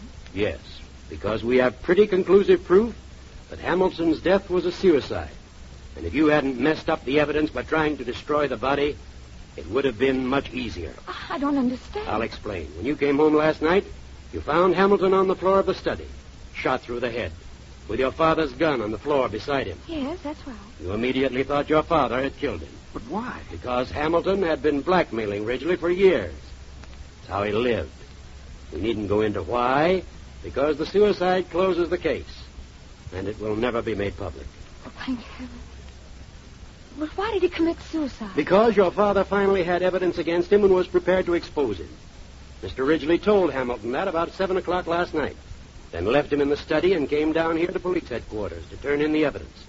Hamilton feared exposure more than Ridgely did, and shot himself with your father's gun that he found in the desk. He was a pretty weak sister to try as tough a racket as blackmail. And I thought... You shouldn't have jumped to conclusions. We were called when your father got home, found blood on the floor, and you gone.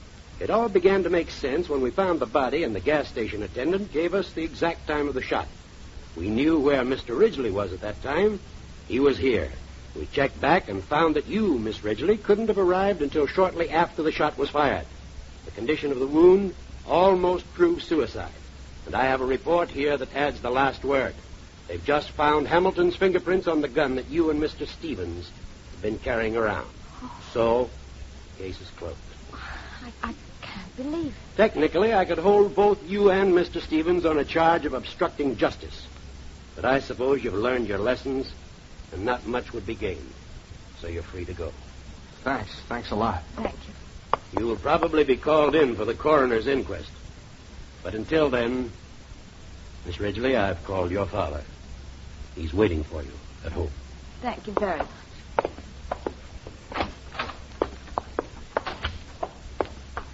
Well, baby, it was nice. Oh, Mr. Stevens, I owe you an apology. Maybe now we could have that drink together. Look, baby, you're a nice kid. You're beautiful, fascinating, all those things, especially beautiful.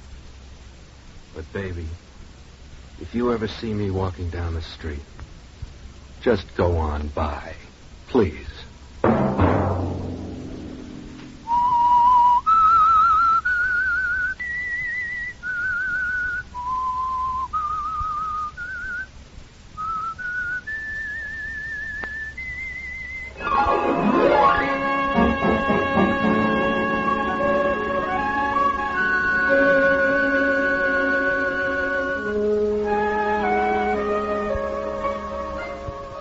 Next Monday at 9 o'clock, the Whistler will bring you another strange tale. The curious story of Death Marks the Double Cross. The Whistler is broadcast for your entertainment by the marketers of Signal gasoline and motor oil and fine quality automotive accessories. This program, directed by George W. Allen, with story by John Dunkel and Hazel Lytle, music by Wilbur Hatch, is transmitted to our troops overseas by the Armed Forces Radio Service. Bob Anderson speaking, and suggesting you let every traffic signal remind you, you do go farther with Signal gasoline. Yes, you do go farther with Signal.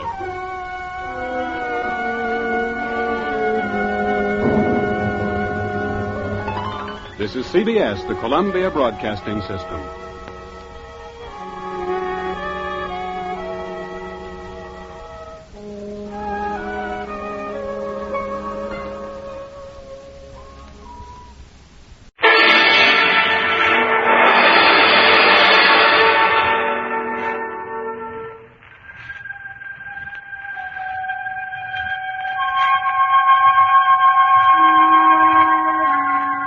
The public telephone in the all-night drugstore kept ringing. One man called about a jewel robbery. Another spoke of murder. And the third man planned to double-cross them both. His timetable of crime was perfect. His own alibi airtight. Yet 3 men would die.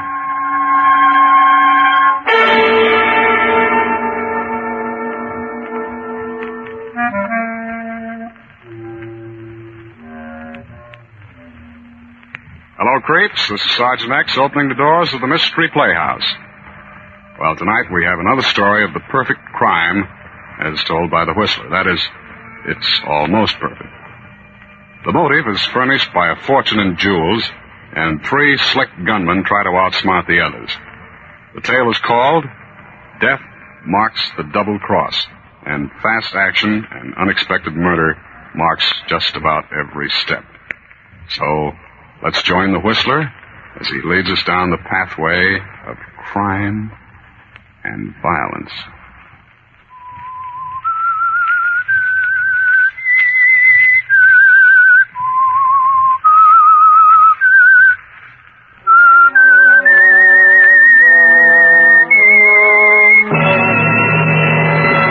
I am the Whistler, and I know many things, for I walk by night. I know many strange tales hidden in the hearts of men and women who have stepped into the shadows. Yes, I know the nameless terrors of which they dare not speak.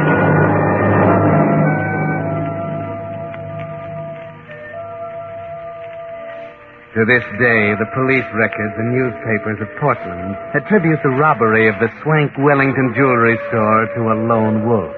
Perhaps it's because they refuse to admit the possibility that guilty accomplices still remain at large. As a matter of fact, it wasn't a lone wolf.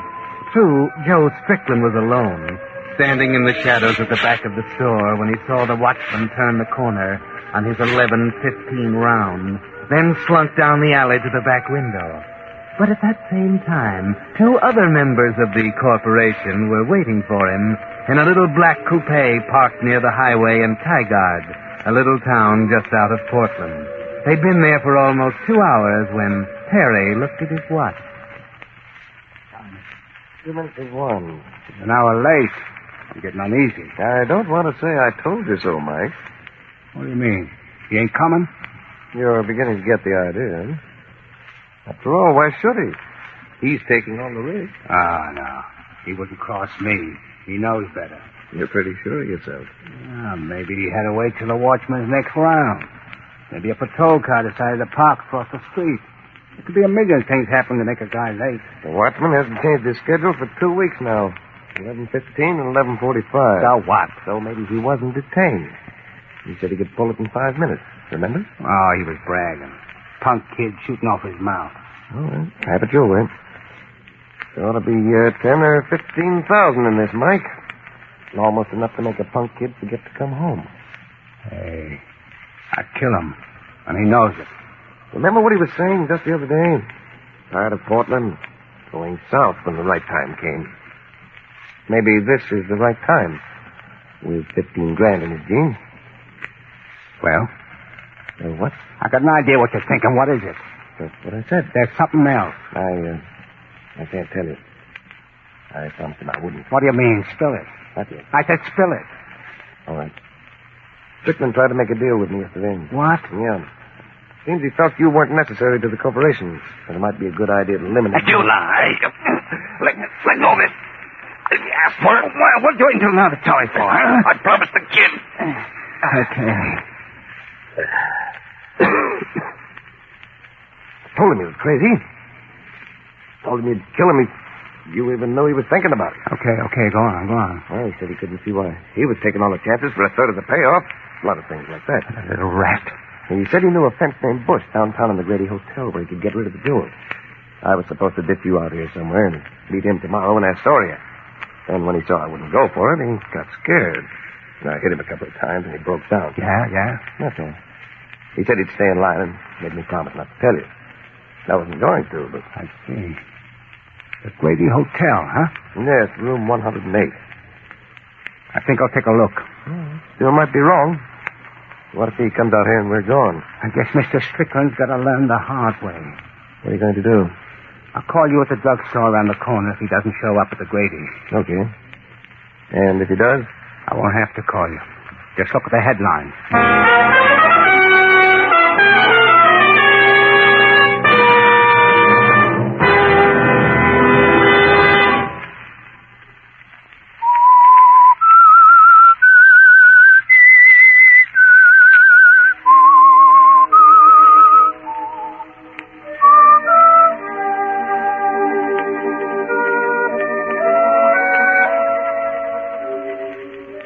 No, the robbery of Wellington's jewelry store in Portland wasn't the work of a lone wolf. Joe Strickland did it all by himself, it's true. But there were two silent partners, both of them wondering why Joe was late. One of them determined to kill him if he shows up at Bush's, the fencer's room at the Grady Hotel at the wrong time. Terry Dexter waits on the street corner until Mike's car has disappeared. Then he saunters toward the all-night drugstore on the highway, smiling quietly.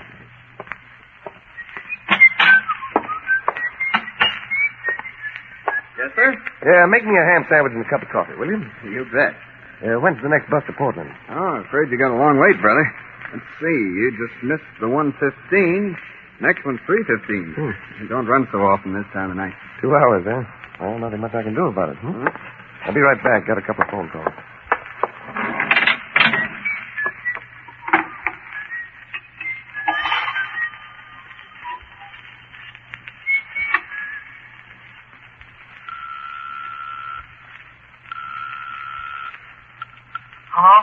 Hello, Joe. How did it come out? Who's this? Terry. Where you been? I'm in Toy Guard at an all-night drugstore. What's the idea of sending me up to your apartment? You said you'd be here at 12. I gotta get out of here, I tell you. Don't worry about it. What do you mean, don't worry? I'm going nuts. Take it easy.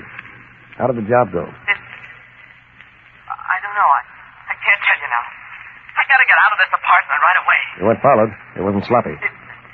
No, I wasn't followed. Okay. Take the West Highway out of town, and I'll meet you across from the drugstore. Yeah, I'll be right out. And listen, lock my apartment and leave by the back way. I don't want anyone to know you've been there, you understand? But Terry... But what? Oh, nothing. I'll see you in 20 minutes.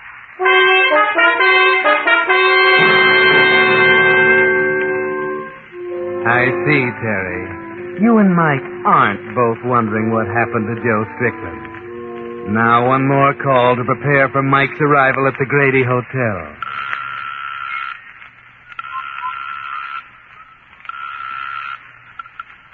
Grady Hotel. Room 108, please. One moment. Hello? Miss Bush? Yes, sir. This is Joe Strickland. I called you yesterday. Oh, yes, Mr. Strickland. I'll be in to see you in about an hour. What is it, please? The jewelry. $15,000 at least. Oh, very well. I'll have it for you. Goodbye, sir. Goodbye. Here's your sandwich, sir. Ah, that's great. I'm a little hungry. You have more cream if you want it. That's all right. That's really a tough break. Hmm? Missing that 1:15 bus. A 2-hour wait is no joke. Oh, I don't mind. I'd as soon be here as anywhere else for the next 2 hours.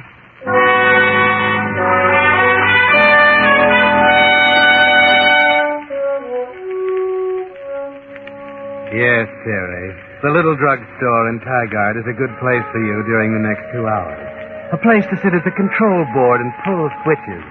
Or perhaps you're more like a man with an intricate jigsaw puzzle, fitting the pieces together carefully, each one adding a little to a picture of $15,000. The next piece moves slowly into place as Mike enters the Grady Hotel a few minutes later and walks down the corridor to room 108.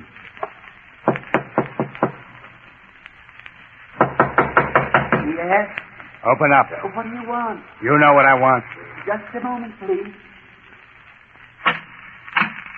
Oh, I thought you were... Who'd you think I was? Well, I don't know. You was expecting someone? Now, see here, I haven't time for... Oh, yes, you have, Mr. Bush. We got plenty of time. Mind if I make myself at home? Well, I was about to retire, Mr. Flegel. Mike Flegel. You usually up this late, Mr. Bush? It's 2 o'clock. Oh, yes, Mr. Flegel. I generally stay up. Stay up? That bed over there looks like you just got up. Or maybe someone might have telephoned, huh? Someone with a little business for you. That doesn't concern you, Mr. Flegel. I'll have to Oh, ask but you... it does. Spill it, will you? I didn't come here to play games. Who's coming here? Nobody. Mr. Flegel, nobody. Wait a minute. Get away from that phone. Give me that note. That's better. Sticker. Sure. $15,000. Well, ain't that a coincidence, Mr. Bush? He's just the boy I'm interested in. Stay right where you are, Flegel. Oh. Playing a little rough, ain't you? Huh? Now, that kind of artillery wasn't made for little jokers like you. Stop, I tell you. Better put it down, Mr. Bush. Now, you wouldn't want a flock of cops up here any more than I would. Now, look out. Yeah. Like I was saying, Mr. Bush, punks like you shouldn't play with 45. They're liable to kick right back in the face, eh? Get out of here. No, really, Mr. Bush. You're in no position to be asking things. Now, when's he coming here? Well, I don't know. Okay. I won't press the point. Now, just sit back and relax, hmm? Be nice and fresh to greet him when he comes.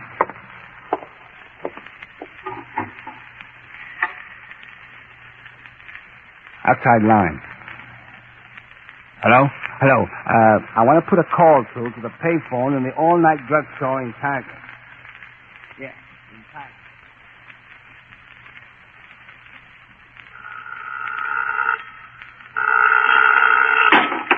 Hello. Who is it? Terry. Oh, okay. Look, I'm at the Grady. Bush is expecting our friend any minute. I was right, huh? Yeah. You're going to do it then? What do you think? Listen, Mike, I don't want any part of this. Don't worry. You'll take him out the other way, huh? The East Highway? Yeah, the East Highway. But look, stick around next door another hour. I might want to call you again. Okay. For you, huh? Yes. People I was staying with wanted to know if I'd caught the bus yet. Well, it's funny they called you on the payphone. Yeah. Mm-hmm. I guess I'll take a walk for a few minutes. Okay. 3:15, remember? Check.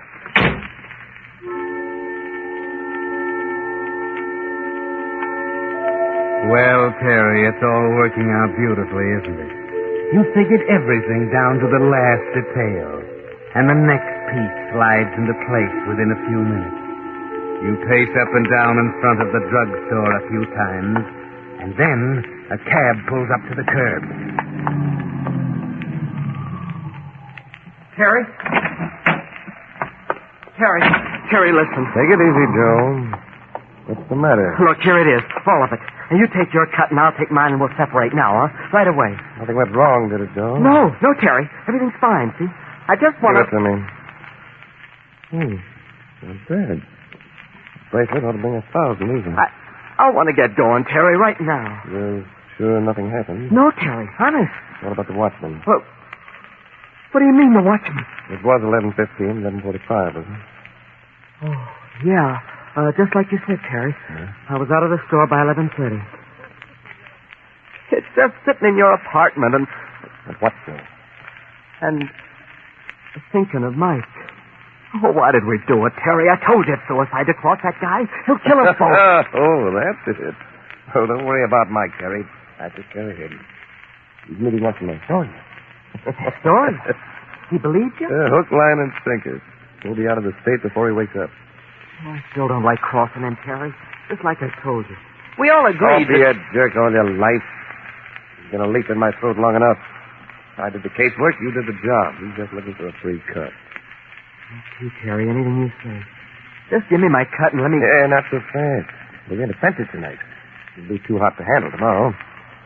There's a man named Bush in the Grady Hotel downtown. Yeah, here's the address.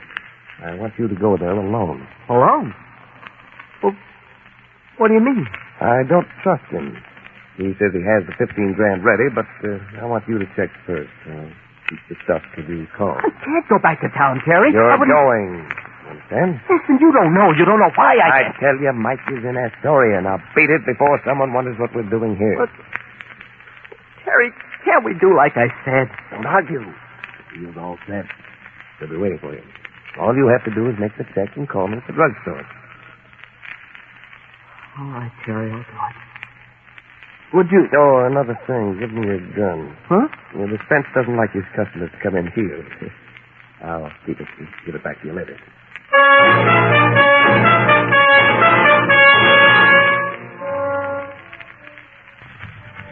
Well, the pieces of the puzzle are beginning to make a picture, aren't they, Terry? You can see the 15,000 pretty clearly, right in the center of it. All it needs is a little routine work around the edges. There ought to be a warm reception for poor Joe Strickland when he walks into that room at the Grady. Mike is a pretty hard man to explain things to when he gets in the wrong frame of mind. He has a careless habit of shooting first and thinking afterward. Yes, it's 2:45 now, and things are probably beginning to happen down in Mr. Bush's room. Hello, Joe. No, you don't. Stay right there, Joe. How did you You ought to know me better than that, Joe. I play for Keats. Right, Mr. Bush? I'm dreadfully sorry, Mr. Strickland. You two know each other, I see. Only by telephone, I'm afraid. What do you mean? I never talked to you. Oh, it's no use, Mr. Strickland. He knows everything. But Okay. Come on, let's go. Well, what do you mean? What do you expect? A bronze medal? Listen, there's something wrong. Shut up. You don't have to tell me there's something wrong. Come on, we're going. And give me the stuff. I haven't got it. You what? Terry's got it. I left it with him. Don't give me that. Put up your hands. You haven't got it. Where you hiding it? I tell you, Terry's... You lying rat. I ought to let you have it right here. Come on, we're going.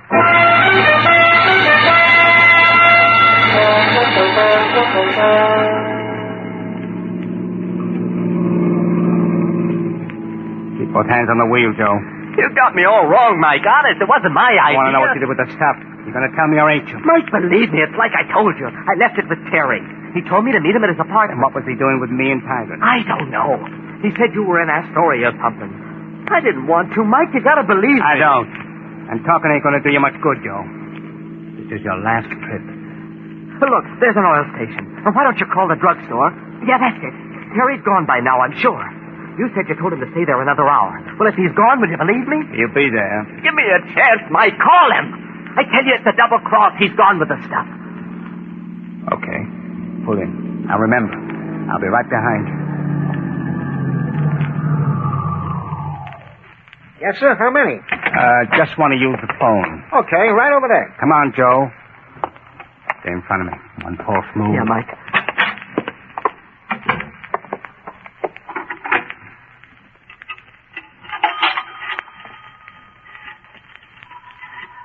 Keep your hands down. I was... Shut up. Someone's watching us.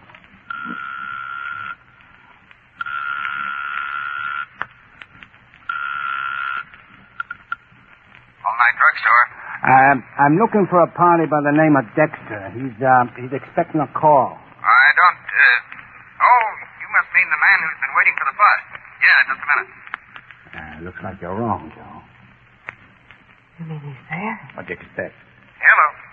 Hello, Terry? Yes, Mike. Mr. Strickland and I are taking a ride, Terry. And, he tells me he saw you an hour ago. Huh? What's he talking about? That's what I want to know, Terry. Wait a minute, Terry. What's he doing, Joe? What do you mean? The attendant. He's standing over there working. You raise your hand again and I'll plug you right here. I wasn't... Shut up. Go on, Terry. What about Joe? Well, he tells me he left the stuff with you. Oh, he did, huh? Well, he's lying to you. I haven't seen him all night. Thanks. That's all I want to know. Wait a minute. Terry, you don't know what you're doing. Terry, he's going to kill me. You can't do it. See, you can't. Why can't you see? He's taking both of us for a ride. Both you and me. Shut up, you're right. Come on. No, you can't. I won't let you. No. Hey, you can't get away with that stuff around Oh, here. no, watch me. And don't move. That's it. Right there by the pump. Terry, take care of the phone. Now, don't try to pull anything, see? One fancy move and you'll be down there next to him.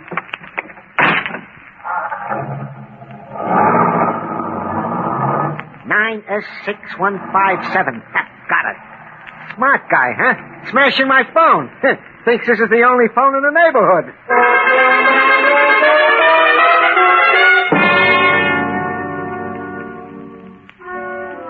Sitting in the drugstore in Tigard, you don't see that happen, Terry. But don't worry. You'll know about it soon enough. Everything comes to him who waits. And the pieces are all falling into place now. You're certainly a popular man tonight, Mr. Dexter. Don't believe I ever saw so many incoming calls on that phone. My friends never give me a moment's rest, even at 3 in the morning. What kind of business you in? Oh, a little bit of everything, I guess. You know, if I was you, I'd plug that phone and... What's the matter? That police car outside. Oh, yeah, that's Max, a night patrolman.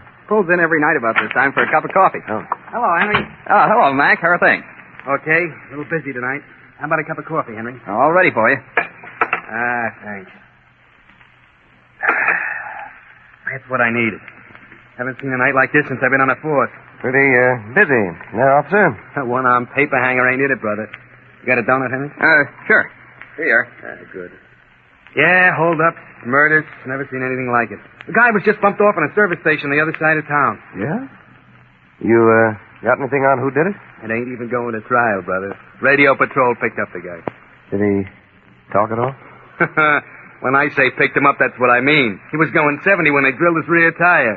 There ain't enough of them left to recognize him. There's your bus, mister. 3:15, right on the nose. Well, see you later, Henry. Thanks for the hospitality. Very pleasant 2 hours. That's funny. Huh?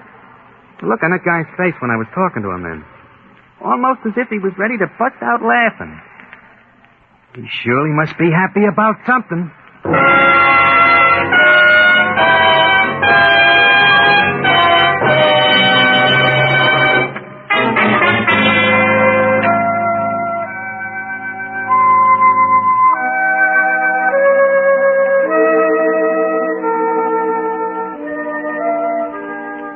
No wonder Terry Dexter couldn't help grinning as he walked outside and onto the bus to town, and his apartment, and the bag in the closet, packed for a long trip.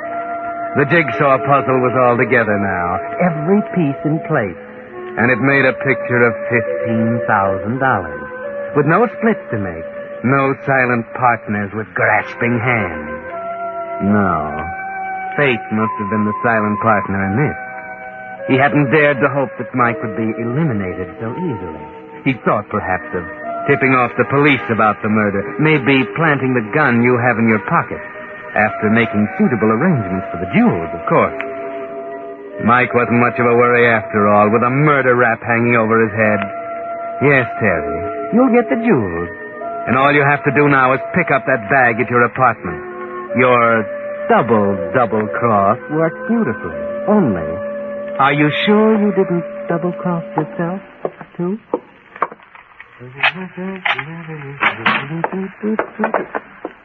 You must be Mr. Dexter. Who are you? Keep your hands away from that pocket. Lieutenant Walker of the Homicide Squad. What are you doing here? You haven't got anything. Just a minute. Keep those hands up. Now. 38, huh? Well, that isn't mine. It's 2 shells fired. Not very smart, Mr. Dexter. An idiot would know better than to walk around with a rod as hot as this. Keep those hands up, my friend. Now, take another look. Yeah, let's see. Inside coat pocket. Well, you're a walking brief for the prosecution, a bag of jewelry. Now, what would you be doing with that, Mr. Dexter? I didn't do it. I should tell you that anything you say will be held against you. But you couldn't say anything that matters now, not when we add this to that dead watchman in the next room. What? Dead? Well, what are you talking about? What are you trying to pull, Dexter? You ought to be smart enough to know when you're licked. You robbed the store at 11:25. Oh, we even know the time. The watchman came back accidentally in time to see you leaving and followed you here. You didn't know it until too late. So you waited for him in the doorway downstairs and plugged him. Well, that was stupid, because you must have known the shot would be heard and investigated. But the prize was pulling him into your own bedroom with a blood trail to lead us right to him. Tripped on that little punk. That's right. And then, to top it off, you trot back now with the gun that killed him and the jewels in your coat pocket. Well, unless I'm mistaken, Mr. Dexter, your trial will be one of the shortest in history.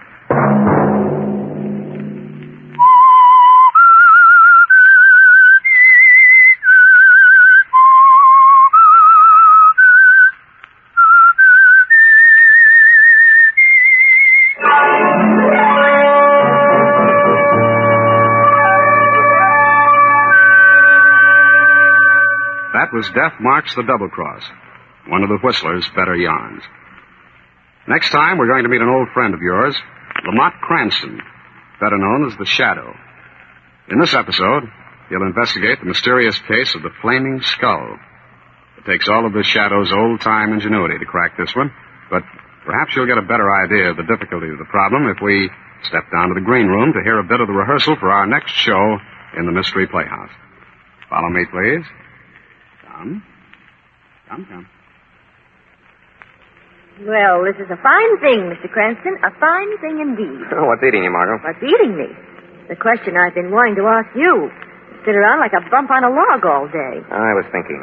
No, worrying about the Flaming Skull. Suddenly, at 7 o'clock tonight, you announce we're going for a drive. Where? To visit a friend. Why? Pick up a clue on this case. Who's the friend? Dr. Neil Harrison. I sent Steve Grant to see him yesterday afternoon. It's just possible that Steve might have said something to Dr. Harrison that would give us a clue. Then all that worrying, thinking this afternoon didn't help? No inspiration? It certainly did help, Margot, but right now the fire of inspiration needs a little more coal. To be shoveled on by Lamont Cranston, stoker. No. Lamont Cranston, shadow.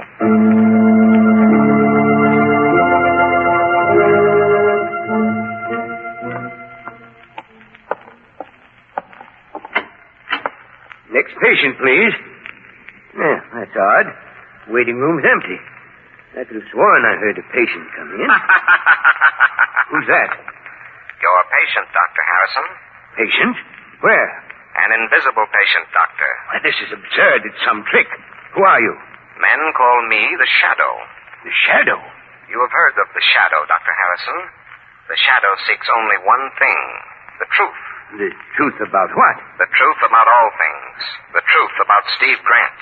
Grant? Oh, yes. He came to you yesterday? Yes, Lamont Cranston sent him. You treated him? No, I did not. Why not?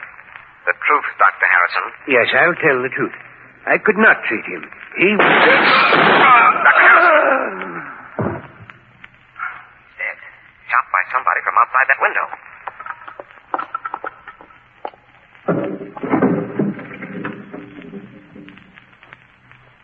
Lamont! Where are you, Lamont? Right here, Margot. I heard shots while I was waiting in the car. Someone fired through the window while the Shadow was questioning Dr. Harrison. The doctor's dead. Now, come on. We've got to locate that killer if we can. But it's pitch dark, Lamont. Careful. He must have run off this way. Do you know who killed the doctor? Oh, I'm afraid we'll never find out now. Lamont! Yes, Margot. Look, running down the street. Way up there. Oh, Lamont. Yes, I see it, Margot. It's a flaming skeleton.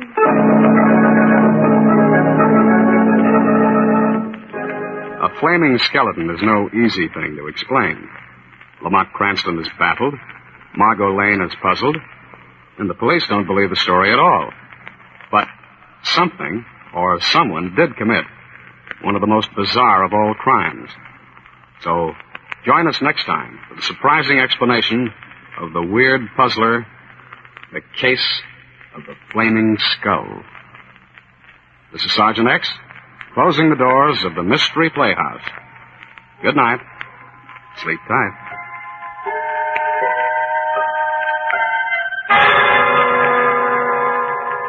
This is the Armed Forces Radio Service.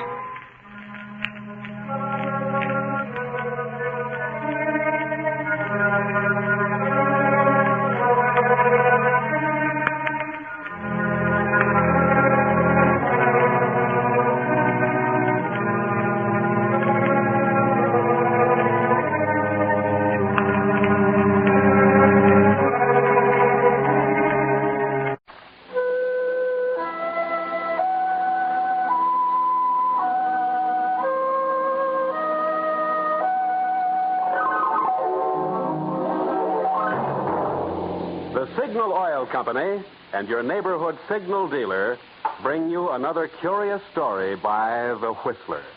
Tonight, murder will shout.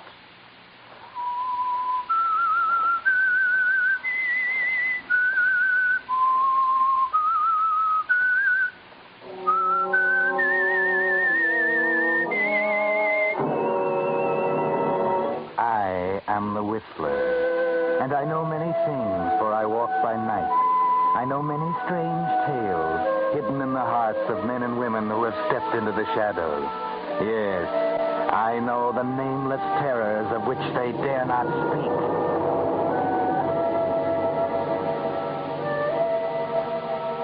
Murder is born in many places, most of them quite ordinary. Sometimes it's born in a smoke-filled hotel room, sometimes around a nightclub table, but more often it begins in a small, secret place, because murder is a secret thing at first. Take, for example, a small, unobserved telephone booth in the back of a chain drugstore, the one in which a small-time racketeer, Peanut Marola, is talking. Well, Peanut Marola speaking. Yeah, I got all that dope. It shouldn't be a tough proposition to swing. The garage is out in the suburbs, in the Oakdale district, where the houses are far apart and everybody minds his own business. Nice place to work. What's that? Yeah, this guy who owns the place, George Kramer, is single and lives by himself out in a little house on 71st Street. Yesterday I counted only 3 cars that stopped in. That ain't enough to buy him a good breakfast. Huh? Well, the place is plenty big, but empty. Hey, here's an interesting angle I got on it.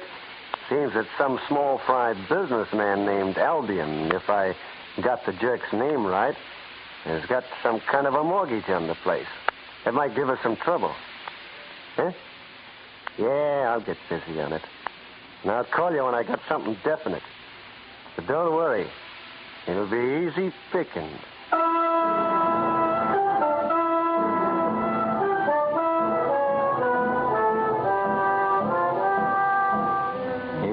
That's the way murder is born. In an ordinary way. Nothing unusual about it. A small-time racketeer makes a phone call to talk over a business deal. And that's the beginning. Maybe if George Kramer had known, things might have been different. But he didn't.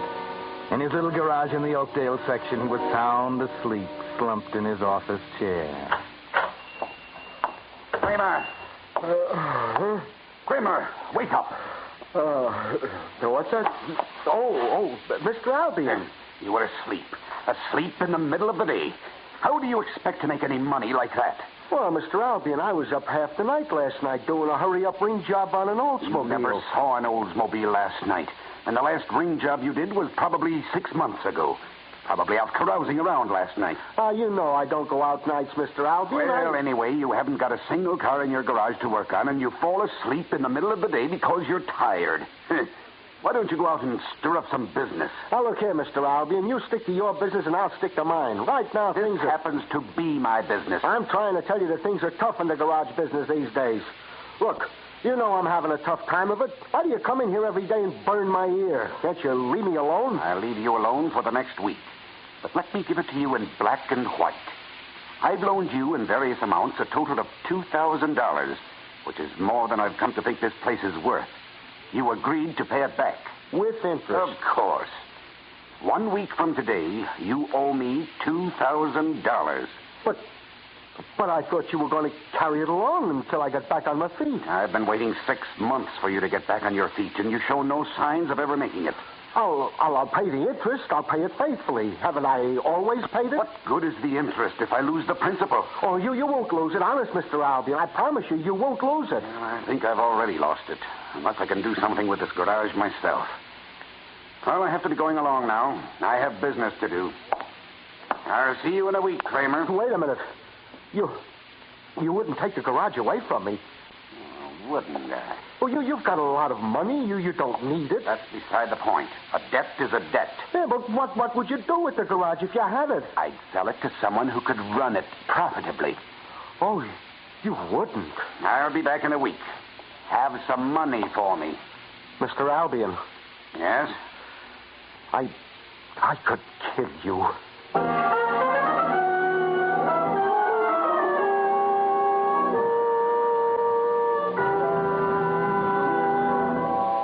With the prologue of tonight's story, Murder Will Shout, the Signal Oil Company brings you another of the strange tales of the Whistler. But first, I know you Whistler fans will be interested to hear of the growing popularity of this program. The Whistler is now tops on the coast. The latest program popularity survey of all radio programs shows no other single Pacific Coast program has more listeners than the Whistler. Yes, people do know a good thing when they see it, and when they hear it, too. And that goes for gasoline and auto lubrication, too. For 14 years, so many drivers have been switching to Signal products that today, Signal dealers serve 6 western states from Canada to Mexico. But what's of most importance to you is the reason for this swing to Signal. What do Signal products and Signal dealers have that accounts for this growing popularity? Well, throughout 14 years, the name Signal has stood for the absolute top quality in gasoline and auto lubricants. Even now, with certain ingredients reserved for war, Signal's famous Go Farther gasoline is still the finest gasoline that can be made today, with the emphasis still on mileage. And experienced Signal dealers, being in business for themselves, have a real reason for giving your car more thorough, more conscientious service that will keep you their satisfied customer. There you have it. 2 genuine reasons why Signal service cars do go farther. 2 reasons why, when today's cars must last out the duration, your neighborhood Signal dealer is a man you should know, too. And now, back to the Whistler.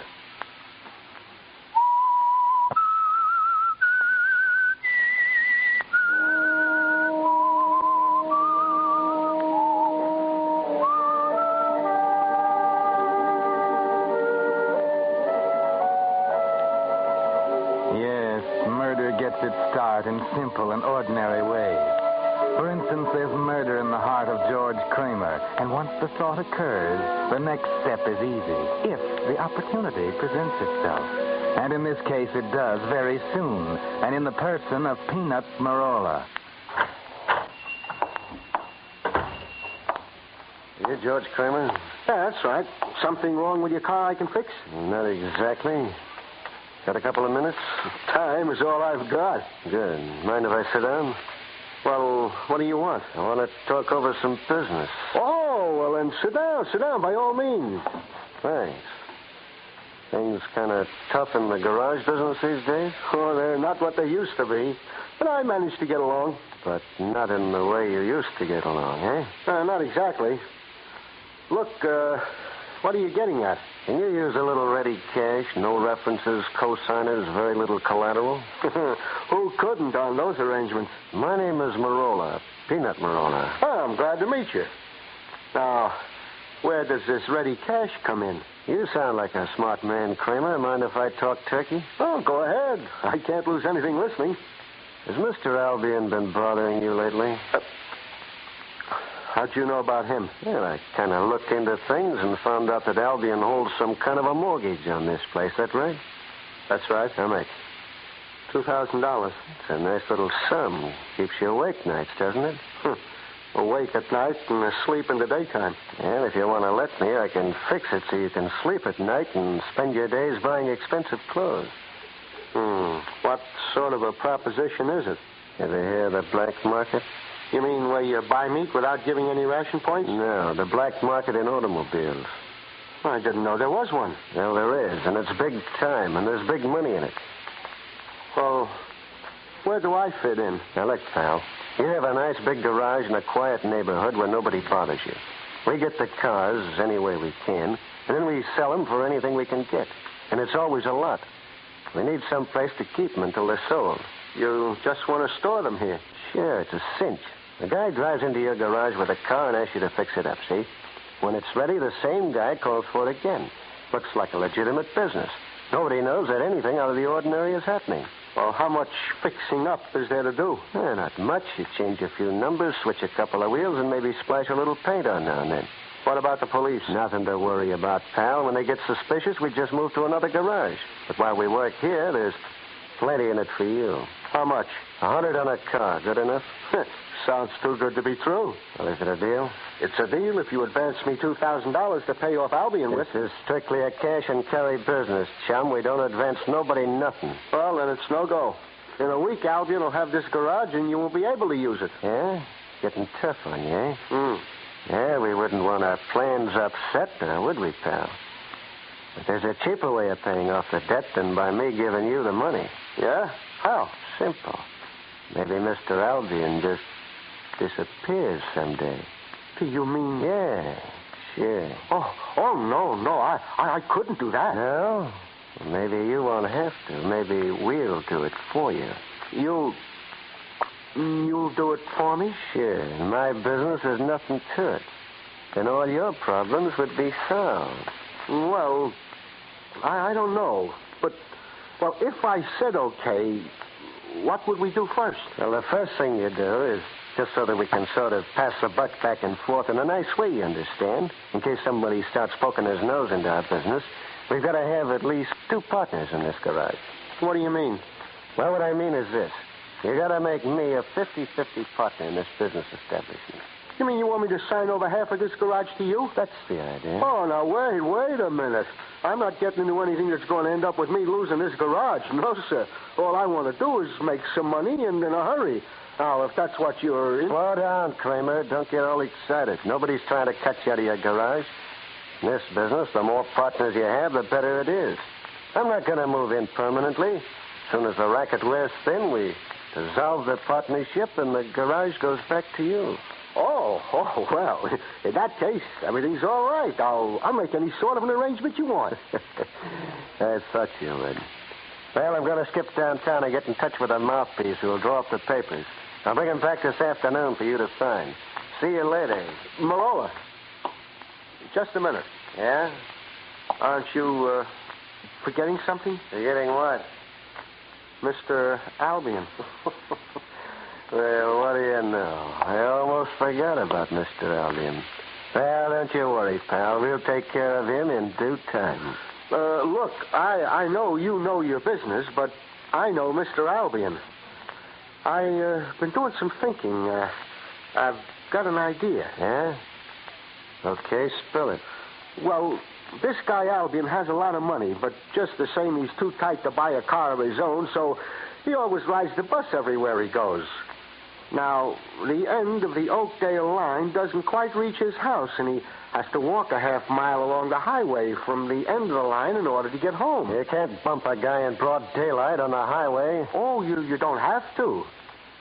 Every Saturday night, he always stays in town and takes the last bus home at 2 o'clock. At 2 o'clock in the morning, that half mile of highway he walks is deserted. Yeah, I get it. Quite a setup. All we do is run over him and make it look like a hit-and-run case. The easiest thing in the world. But an automobile leaves a lot of clues behind. Who's worrying about clues? We just pick some car up off the street, use it, and then abandon it somewhere. Let some other sucker worry about taking the rap. Well, I don't want to know too much about it. You just go ahead and handle it in your own way. Wait a minute. Today's Saturday. Yeah. Mr. Albion takes the bus tonight. Okay. Don't worry about a thing, pal. I'll take care of all the little business details. It'll be a thing. You heard what the man said, Kramer. He said it's a cinch. He ought to know because he's an old hand at this business of getting inconvenient people conveniently out of the way. It's an art the way Peanut Marola does it. The art of murder. Yes, and since it's going to mean so much to you, you should be here to see it. Those two cars parked at the side of the road, waiting for the bus to stop, drop its lone passenger, turn around and head back for town. And when it does, there's a quick flicker of light, and the first car, driven by a friend of Marola's, starts down the road. His headlights pick up Mr. Albion walking along the right side of the pavement. Then, Marola in the second car, the stolen car, starts.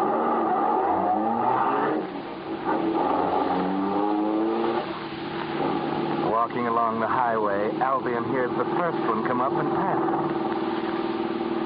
The noise of the first one hasn't died down before Marola roars in. And except for a slight bump, there's nothing to it.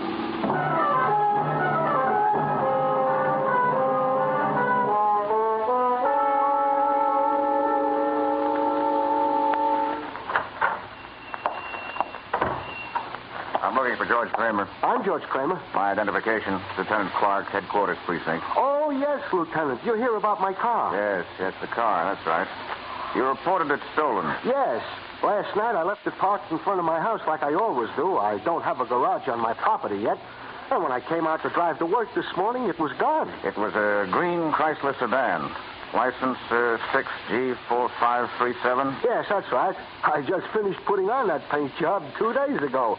Yeah, had it in the shop a week fixing it up. I reported the theft as soon as I could hitch a ride over here and telephone. Yeah, I came right out when we got the report.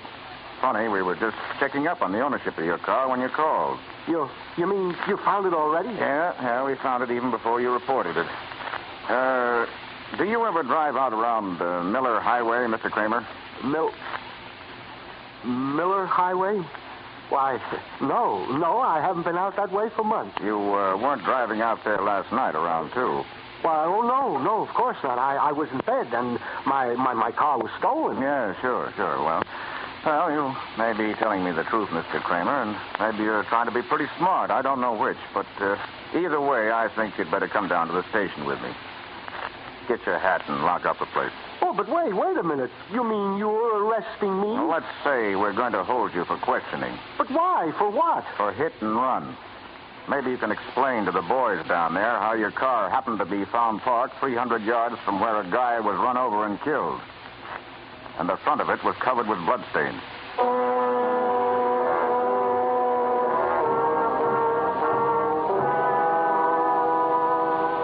Well, George Kramer, that's what happens sometimes when you think about murder. It doesn't come out just the way you expected it. You don't know what this is all about yet, but you do know that there's only one person who can explain it to you. So when you get to the police station and after they've booked you and taken you to your cell, you ask them to call Peanut Marola, and pretty soon he comes. 5 minutes, Marola. Okay, I won't stay long. Hiya, Kramer. Marola, what is this? They've got me in here for manslaughter. My car was the one you used to run down Albion. Shut up, you fool. Well, you want somebody to hear you? Well, before I'll take the blame for this, I'll make sure somebody hears me. I'll tell them you were driving that car, not me. Listen, small fry. What do you want to go flying off the handle for? More than one way to beat the record. But you used my automobile. Why? It was an accident. One of those things that happens once in a century. Doing just like I told you I was going to do. Come out to your end of town and stole the first car I found on that dark street. How was I to know you lived on that street and it was your car I was taking? Good Lord. You expect me to believe that? Look, all you gotta do is tell them that you weren't driving your car last night and get an alibi. Tell them you were someplace else. That's what I told them. Told them that I was home. But they don't believe me, and I got no proof. Okay, look. Tell them you were mistaken about the time. Tell them you spent the night until 2 o'clock at the Lido nightclub down on Foster and Green Streets. You get a dozen people to swear that both of us were there until 2. You tell them I drove you home in my car. Well, is that any good? They can't do a thing to you. You gotta prove you were driving that car. They won't be able to break an alibi like that. Got it straight now? Yeah, I was at the Lido nightclub until 2 with you and some friends. You'll back me up now. Sure, I'll back you up. You got nothing to worry about, pal.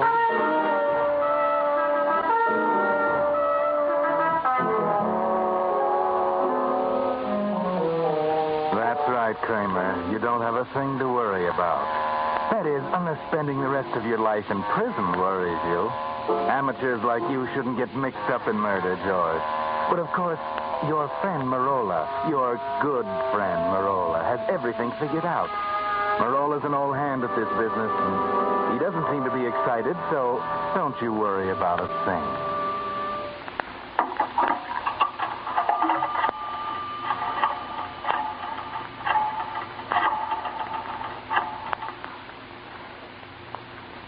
Hello? Peanut Marola speaking. Yeah, I'm at the Hall of Justice. We're just up to the jail talking with him. Listen to this. He believes that I took his car by mistake. How can you lose when you work with characters like that? Huh? Let him talk all he wants to. What can he do to us? I got an alibi that he couldn't break if he talked a year. Besides, the cops have an open and shut case against him.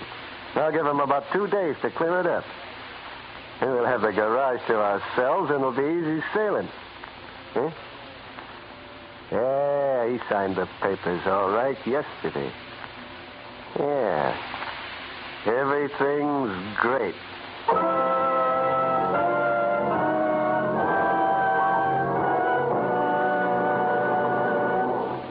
But that's not all of tonight's story. The Whistler will return in just a moment with a strange ending of tonight's tale. Meantime, a question. Have you forgotten anything lately? Just anything? Well, of course, we all forget occasionally. Then suppose you had 32 different things to remember, like the service station operator who lubricates the average modern car. It'd be mighty easy to forget one of those parts, wouldn't it? And you know what that'd mean. Going without lubrication might wear out some vital part, some part you can't replace today. That's why Signal gasoline dealers don't trust to memory when they lubricate your car. Instead, they use the famous Signal check chart, on which the maker of your car lists each part and the exact lubricant it should have. And your dealer isn't satisfied with checking each part against the chart just once. No, sir. He checks each part twice, so not a single part can be overlooked and go without lubricant. And when I say lubricant, I mean the 9 specialized lubricants that Signal dealers use to assure all parts the long, trouble-free life the maker of your car built into them. It's just another example of Signal gasoline dealers' more conscientious service to help your car go farther. Another reason why a good man for you to know today is your neighborhood Signal gasoline dealer. And now, back to the Whistler.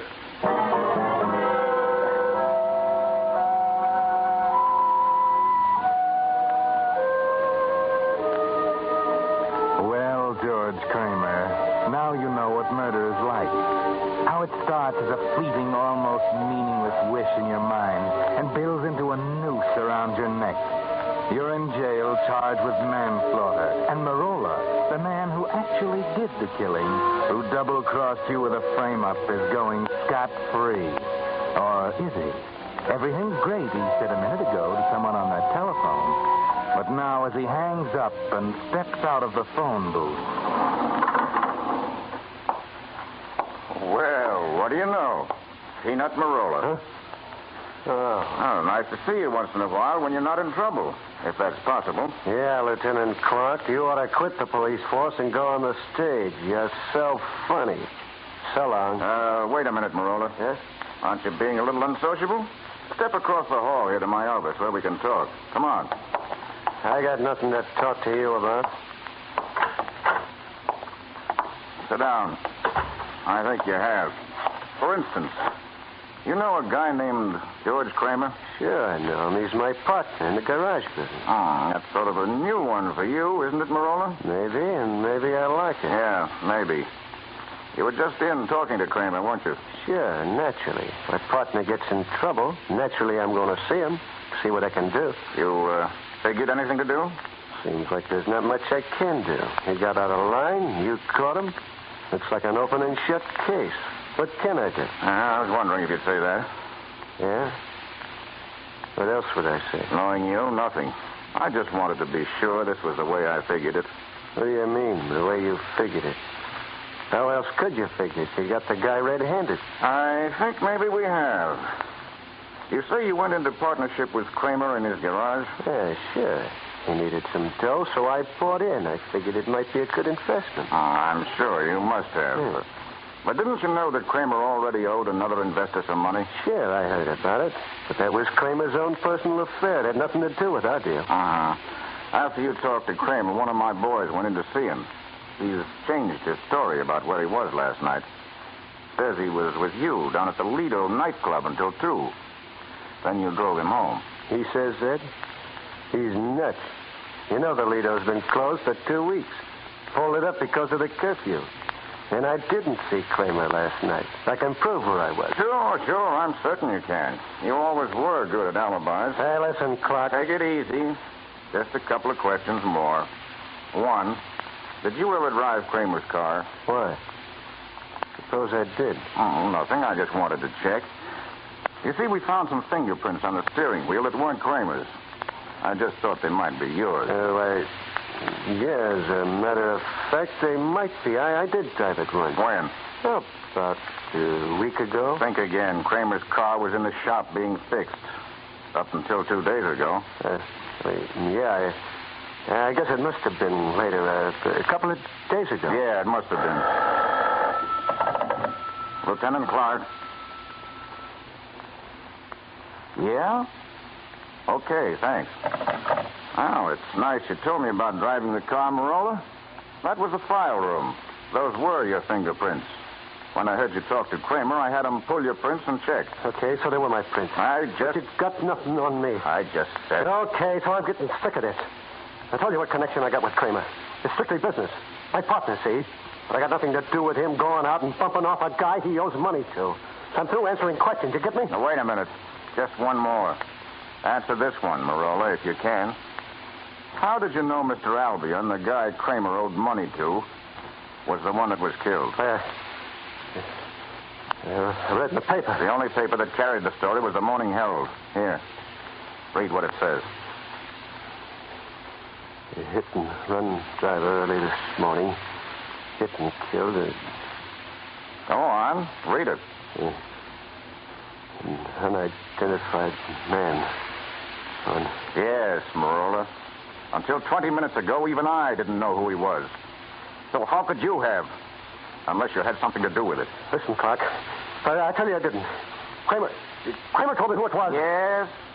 Well, maybe Kramer will tell us a lot more when he hears how you've been trying to frame him. This is one time, Marola, when you depended too much on an alibi. You forgot too many other things, important things, like the fingerprints on the steering wheel. You forgot to find out that it would have been next to impossible for George Kramer to have driven that car last night. You see, he has a very advanced case of night blindness. Rare, but very real. And it prevents him from driving after dark. Now, with his help, our case against you won't be hard to prove.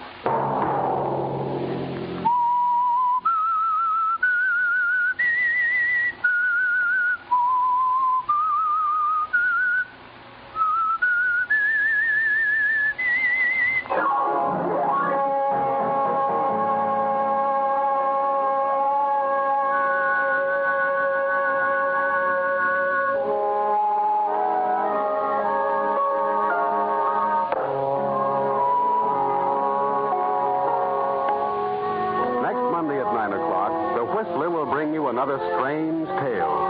The curious story of checkmate for murder. The Whistler is broadcast for your entertainment by the marketers of Signal gasoline and motor oil and fine quality automotive accessories and by your neighborhood Signal dealer. This program, directed by George W. Allen, with story by John Hayes, music by Wilbur Hatch, is transmitted to our troops overseas by the Armed Forces Radio Service. Bob Anderson speaking. and suggesting you let every traffic signal remind you do go farther with Signal gasoline. Yes, you do go farther with Signal. This is CBS, the Columbia Broadcasting System.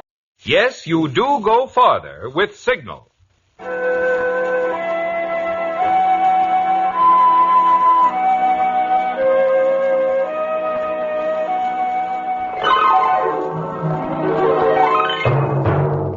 The Signal Oil Company and your neighborhood Signal dealer bring you another curious story by The Whistler. Tonight, The Return of the Innocent.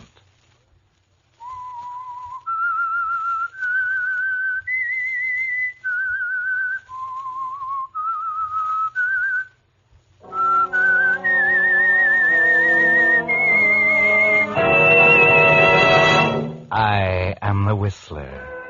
And I know many things, for I walk by night. I know many strange secrets hidden in the hearts of men and women who have stepped into the shadows. Yes, I know the nameless terrors of which they dare not speak.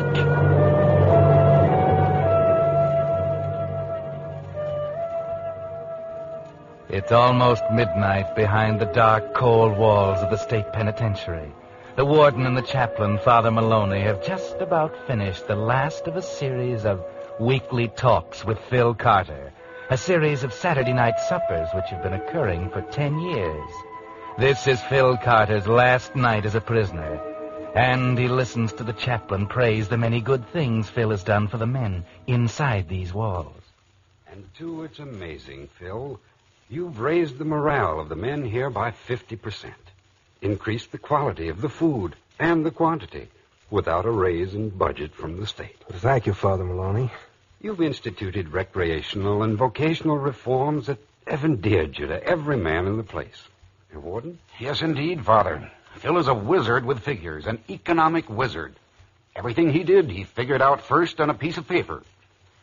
Phil, I had a talk with the governor today. I don't know what you're planning to do, but, well, if you'd like to stay on here, we can make it more interesting. Stay on, Warden? Don't you think 15 years here has been enough? Yes, I know what you mean.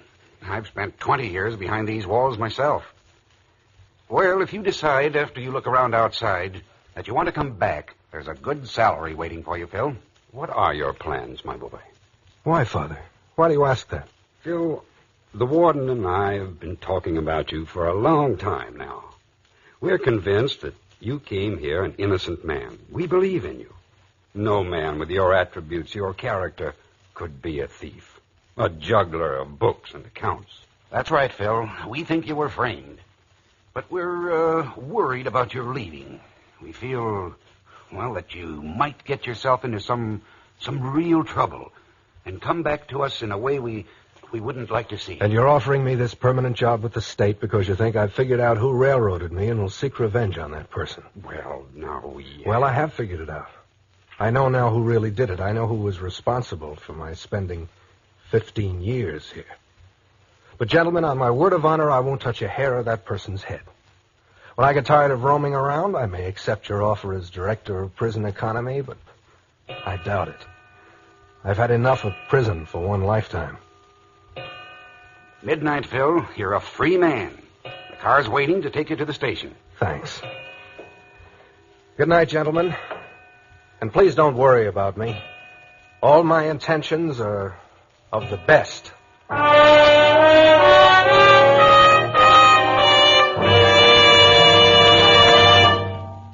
Whistler fans, can you answer this question? Who brings you the Whistler? I hope you said Signal Oil Company, because we of the cast have a little favor we hope you'll do for us. You see, radio surveys show that the Whistler has been getting more and more popular each week until today. No program on the West Coast has more listeners than the Whistler. Now, that's mighty good news. We hope it means you're really enjoying this program. If so, then as a favor to us, won't you please tell your neighborhood signal dealer that you enjoy the Whistler? Probably you already know your signal dealer. If not, my bet is you'll agree he's a good man to know. Because being in business for himself, he does the most conscientious job he can in servicing cars. And today, with his thorough experience, plus finer quality Signal products, he's doing a great job helping today's aging cars run better and last longer. Yes, and he'll be mighty pleased to know you enjoy the program he's bringing you. So won't you drop in this week and tell your Signal dealer you enjoy the Whistler. He'll appreciate it, and we of the cast will appreciate your favor. And now, the Whistler.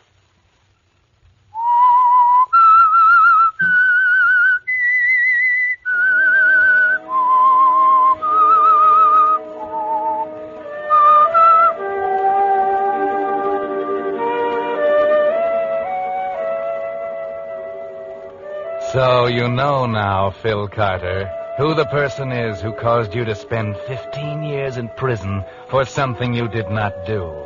It's Jeff Gilroy, isn't it? You and Jeff Gilroy were junior members of your brother Alan Carter's firm. You and Jeff Gilroy kept the books, but you were nominally the head bookkeeper. So the shortages and the juggling pointed to you, Phil, didn't they? Now Jeff is dominating the business and your brother as well. And soon Alan will be out on the street. Nothing can be proved against Jeff. There will be no evidence after 15 years. Jeff has undoubtedly seen to that. You might as well forget it. Just drop into the office and see your brother Alan. Gilroy and Carter? No, Mr. Gilroy is not in. Gilroy and Carter? No, Mr. Carter's not in at the moment. He'll be back in half an hour. Oh, pardon me, miss. Mr. Carter not in, or Mr. Gilroy? No, Mr. Carter's out for a while, and Mr. Gilroy has gone to see his doctor. Oh, isn't Mr. Gilroy feeling well? No, Mr. Gilroy has had a number of attacks lately, and he's been visiting the doctor several times. Just who are you? Why, I'm Mr. Jones. I had an appointment with him. Well, he never returns to the office when he goes to the doctor's. I presume he's gone to Dr. What is his name, Dr. Dr. Benton. Yes, Dr. Benton. He's in the... In the Hellman building.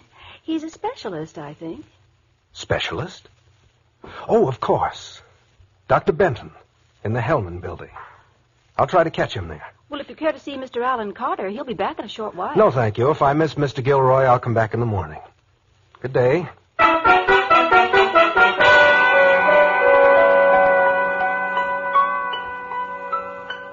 So Jeff Gilroy is not well, huh? Visiting a specialist.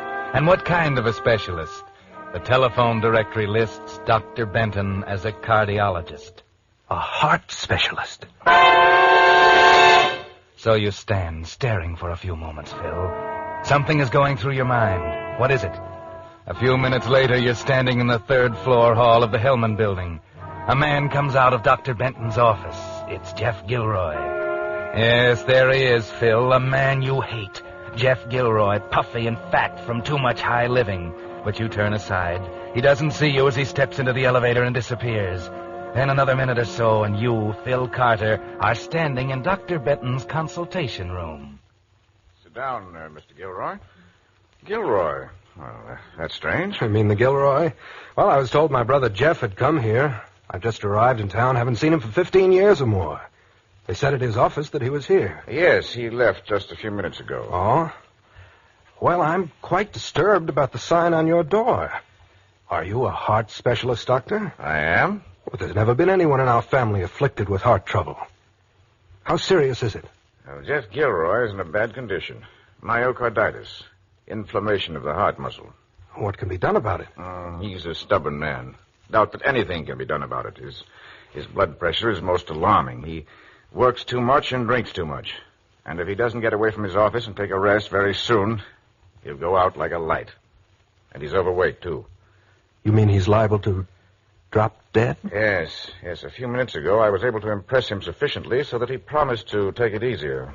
Well, thanks, Doctor. I'll see if there's something I can do about that. Good afternoon.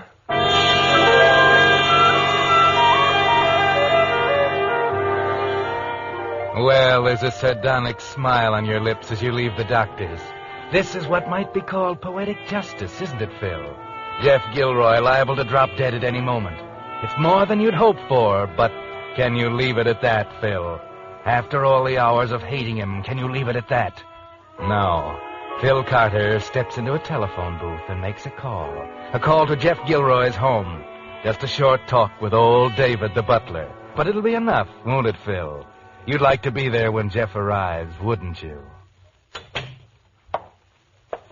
Good evening, Mr. Gilroy. How do you feel? Oh, I don't know, David. I always seem to feel worse when I visit that specialist, thanks. All he does is try to scare me into thinking I'm falling apart mentally and physically. Well, you have had several bad attacks lately, sir. Oh, boss, you're as bad as that specialist. Forget it.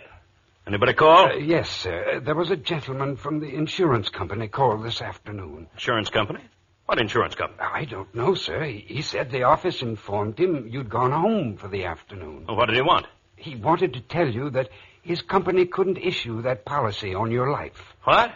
On my life? I haven't applied for a policy. He said to tell you that $100,000 was a large policy, and they'd found it necessary to check up on your condition and learned that you were much too bad a risk because of your heart condition. Who was this man? Did he tell you? Yes, he told me, and he told me the name of his company, but I can't remember either, sir. I thought you'd know about it. Oh, confound you, David. You're an old fool. I should have gotten rid of you years ago. Sorry, sir. $100,000 policy, eh? And they checked on my condition. Give me that phone. Hello?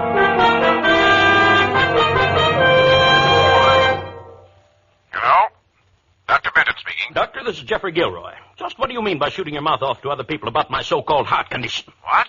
Why, I don't understand, Mr. Gilroy. Have you told my partner, Alan Carter, about my condition? I have never met your partner. I've told no one except your brother this afternoon. My brother? I never had a brother. That man was an investigator from an insurance company. Oh, well, I'm sorry about that. But try to get yourself under control, Mr. Gilroy. I've warned you about the results of excitement. Yes, all right. Goodbye. Well, how do you like that? Now, who would want to take out a $100,000 policy on... Except... So that's my partner, Alan Carter.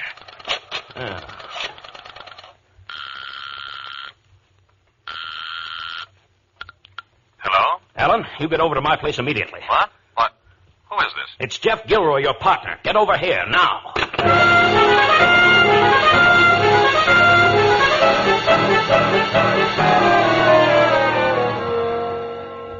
Well, Alan, what delayed you? Delayed me, Jeff? I couldn't have come any faster. Well, what's wrong with you? Your face is red as fire. Why shouldn't it be? What do you mean by trying to take out an insurance policy on my life without consulting me? What kind of a scheme have you got up your sleeve? An insurance policy on you? Well, why should I attempt to do anything like that? Did you figure it was an easy way to pick up $100,000? Well, I'll tell you this much. I'm going to outlive you. What do you think of that? Jeff, you're absolutely out of your mind. I don't even know what you're talking about.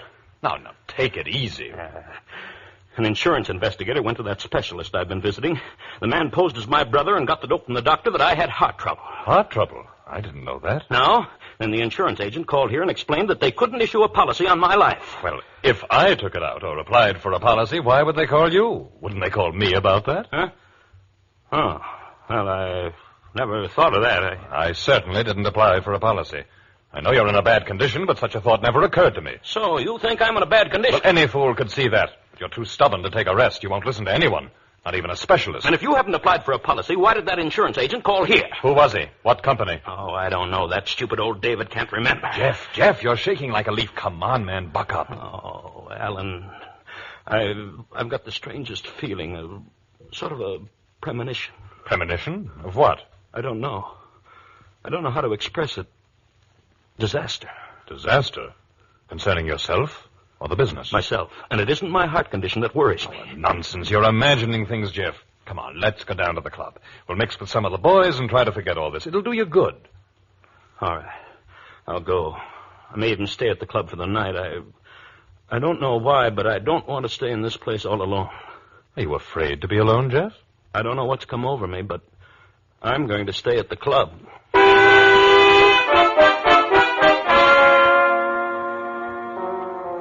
Well, Phil Carter, it's too bad you couldn't have been listening in on that scene between your brother Alan and his partner, Jeff Gilroy. You'd have known just how well your plan was developing.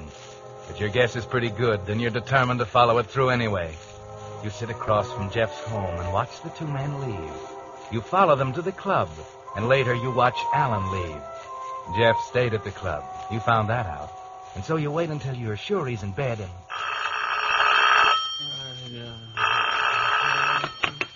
Hello? Hello? Hello, who is this? Hello? Hello, what? Who?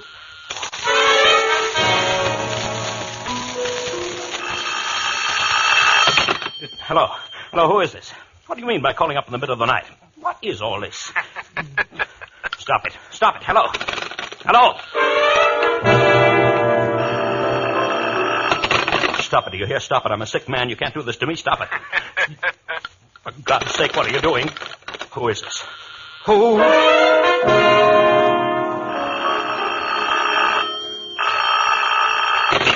Hello. Hello, who is this? Hello? Good morning, Jeff. It's Alan. What's the matter? Alan? Don't you feel well, Jeff? Alan, I haven't slept a wink all night. Somebody's been calling me, getting me up, and then just laughing until I'm nearly frantic. I don't know what's going on. Take it easy, old fellow. Someone's just playing a joke on you. A joke? Or maybe it's just a mistake. Anyway, maybe this is just what you need. What? I'm up at my mountain place. I got one of those terrific sinus attacks about midnight and drove up here during the night. High altitude always helps. Yeah? It's nice and quiet up here, Jeff. I've decided to stay a couple of weeks. It's just what you need. Come on up. But I don't feel like driving, Alan. I'd like to, but I know. But I called the Crosby Motor Livery, and there's a car waiting for you in front of the club now. Pile in as you are and come on up. You'll be here in a few hours. It's nice and quiet. Just what you need. All right, Alan. All right. I'll leave immediately. Goodbye.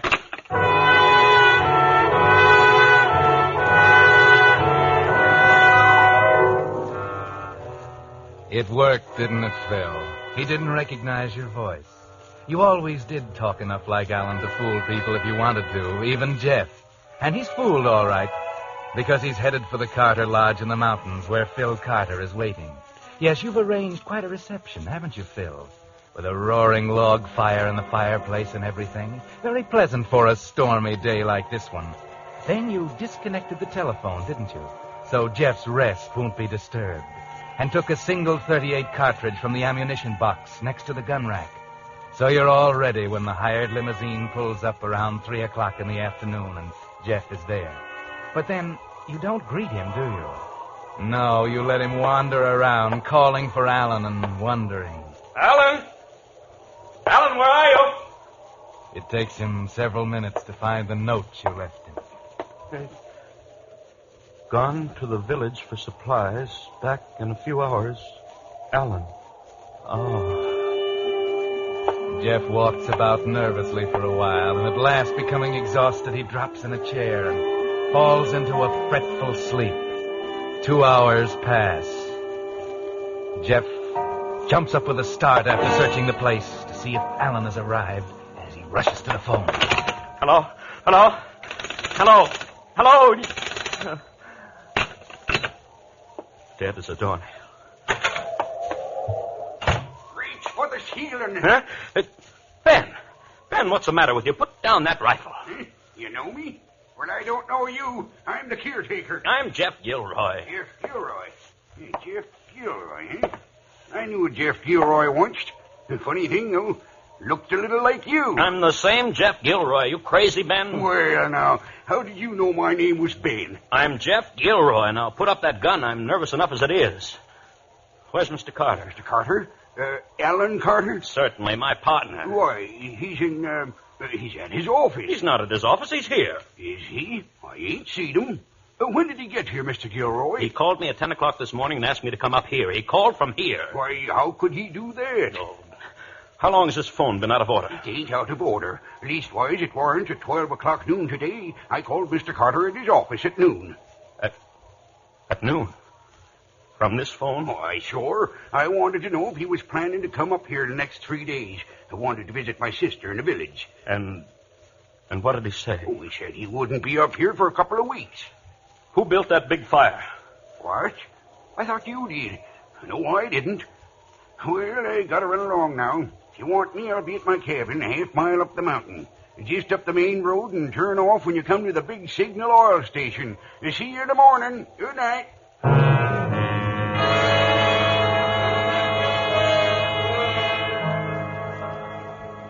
Phil watches Jeff Gilroy's nervous pacing about the room for a while. Then he reconnects the phone wire, slips to the upstairs phone, and calls his brother Alan in the city. Hello, Alan. Did you get that note suggesting you check over the financial affairs of your company instead of playing so much golf? Yes, I got it. And have you checked on those affairs yet? Yes, I have. Who is this? I'm the man you wouldn't believe. 15 years ago, I'm the man you prosecuted. I'm your brother, Phil. Phil? Where are you? Oh, I'm in town. I've been out a few days. How does it feel to find out you prosecuted the wrong man? There's no proof of any irregularity. There was no proof 15 years ago, Alan. Now I'm going to get the proof myself. So long, Alan. Phil.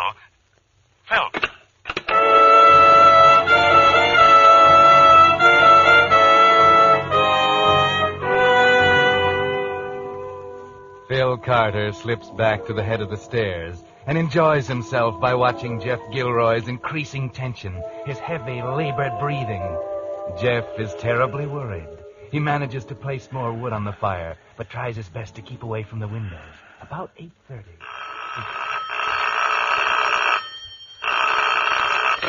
Hello? Jeff, this is Alan. Alan, where are you? I'm at the office. Office? Well, you asked me to come up here to the lodge. I've been at the lodge all day. What did you leave for? I haven't been at the lodge for a week or more. But you called me from here this morning. What's the matter with you, Jeff? I just called the club and they told me where you were. Are you out of your mind? I don't know, Alan. I don't know, but I just heard some interesting news, Jeff. My brother Phil was paroled 3 days ago. Phil, that's it. That's what's been going on. It's Phil. He's after me. What are you talking about? He hates me. He thinks I had something to do with his prison sentence. Alan, I can't stay here alone. Come and get me. Come and get me. Do you hear? Yes, I hear.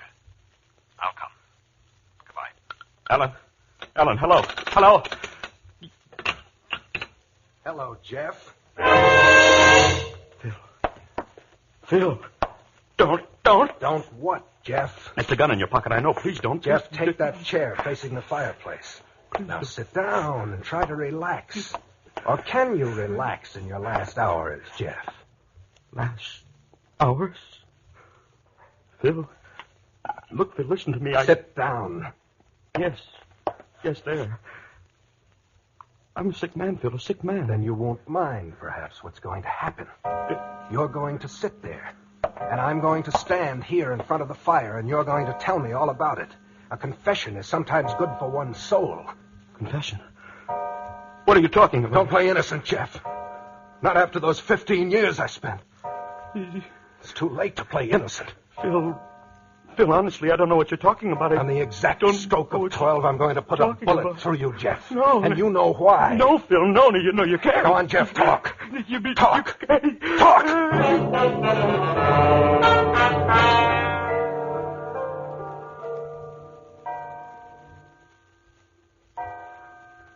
There it is, Jeff. It's starting to strike 12. You've only got a few more seconds to start talking. Go on, Jeff. Go on, tell me all about it. No. Tell me how you sent an innocent man to prison for a crime you committed. No, Phil, no, I didn't. You're wrong. Please, Phil, you gotta listen to me. Confession or not, Jeff, you're going to die in a few seconds. I've waited 15 years for this. Phil, no, Phil, no. 10. 11. Please, Phil. 12. I'm on my knees, Phil. Now, Jeff, no, now. No.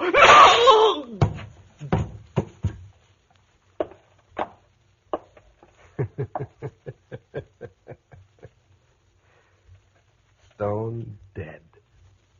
And not a mark on you, Jeff. I didn't even touch you. Not a hair on your head.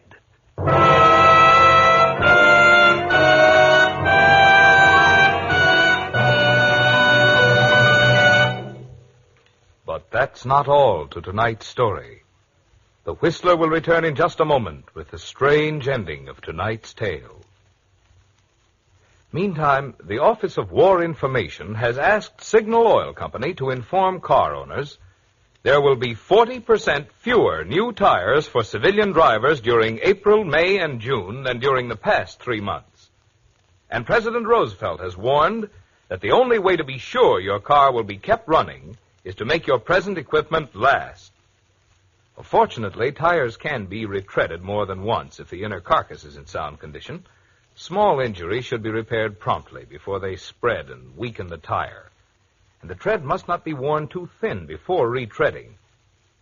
Because surveys show that 3 out of every 4 tires today need either some kind of repair or retreading, you'll be wise to have your tires thoroughly inspected.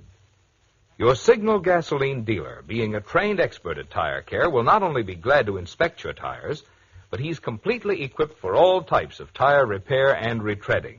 All of the top quality that the name Signal stands for. But most important, don't put off this tire service until your car is laid up. Plan now to make your tires last by having them Signal serviced this week. And now, back to the Whistler.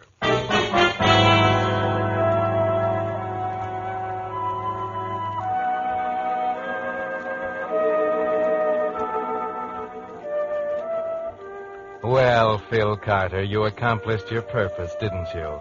You avenged your injustice and still kept your promise to the warden. Jeff Gilroy is dead, and you didn't touch a hair on his head.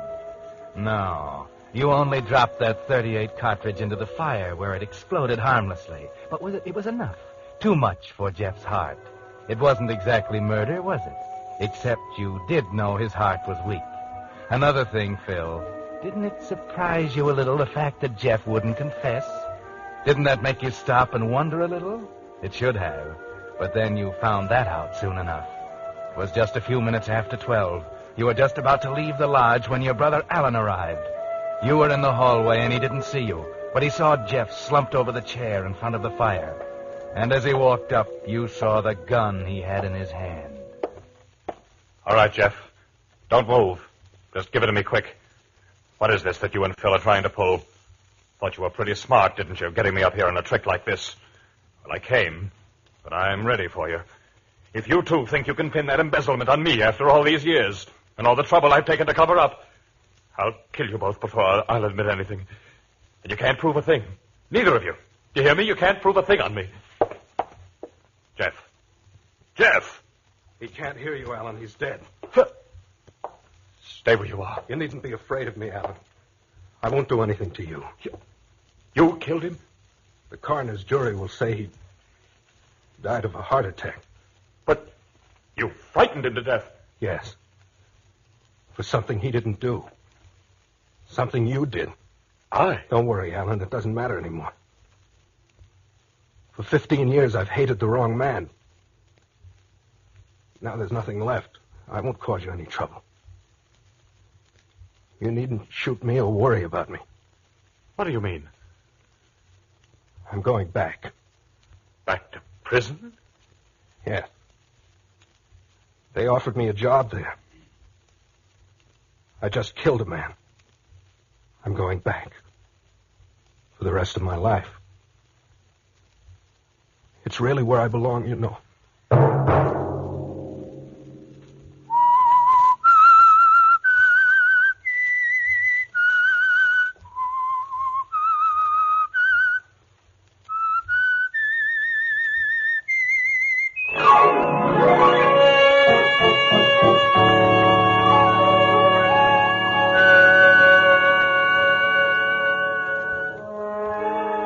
Next Monday at 9 o'clock, The Whistler will bring you another strange tale. The Whistler is broadcast for your entertainment by the marketers of Signal gasoline and motor oil and fine quality automotive accessories, and by your neighborhood Signal dealer. This program, directed by George W. Allen with story by J. Donald Wilson, music by Wilbur Hatch, is transmitted to our troops overseas by the Armed Forces Radio Service.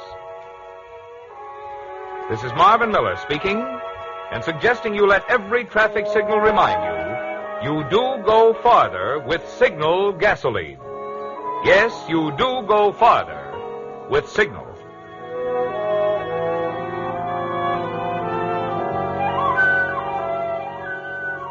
This is CBS, the Columbia Broadcasting System.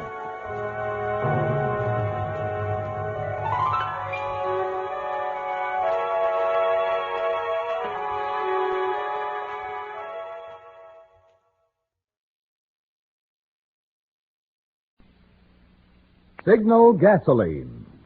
Let every traffic signal remind you do go farther with Signal gasoline. Yes, you do go farther with Signal.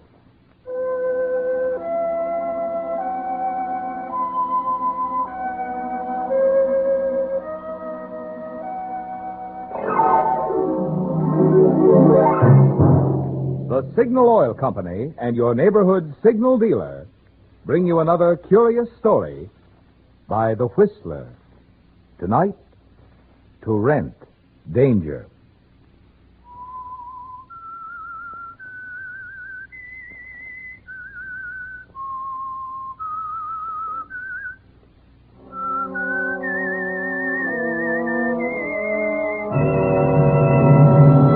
I am the Whistler, and I know many things, for I walk by night. I know many strange tales hidden in the hearts of men and women who have stepped into the shadows. Yes, I know the nameless terrors of which they dare not speak.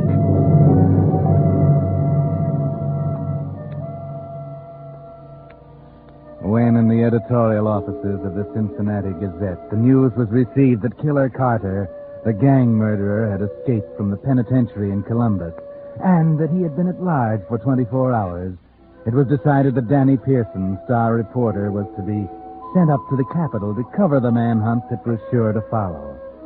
Danny borrowed a car from Clem Tracy, the rewrite man, and headed north late on Friday afternoon. Car trouble held him up, and at 1 o'clock he was still far from his destination. He was getting too sleepy to drive, so when he saw the tourist sign in front of the lonely farmhouse, he made his decision. He'd stop, get a few hours of sleep, and continue into Columbus in the early hours of morning. He pulled in the lane, parked the car, and went up onto the porch.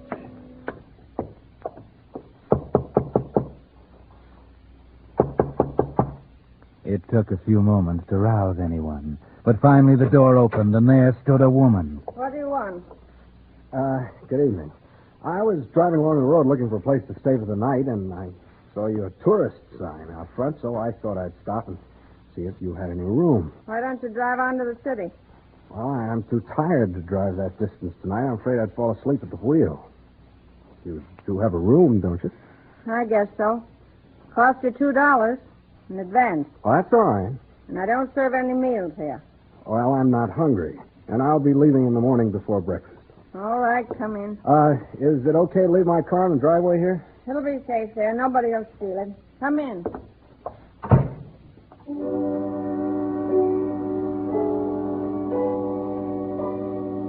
She certainly isn't very friendly, Danny, is she? But a room is a room, and it'll be nice and quiet here for the night. The house is large and dingy and eerily quiet. Almost too quiet. Here it is. You'll find everything neat and clean.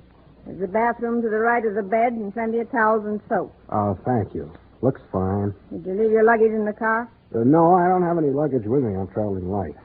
Well, I guess anyone who drives an expensive car like yours can do anything he likes. I'm going to bed myself right away, so if there's anything else you want, you'd better think of it now. Well, thanks, but there's nothing else I need. Good night, Mrs. Good night. Oh, fine.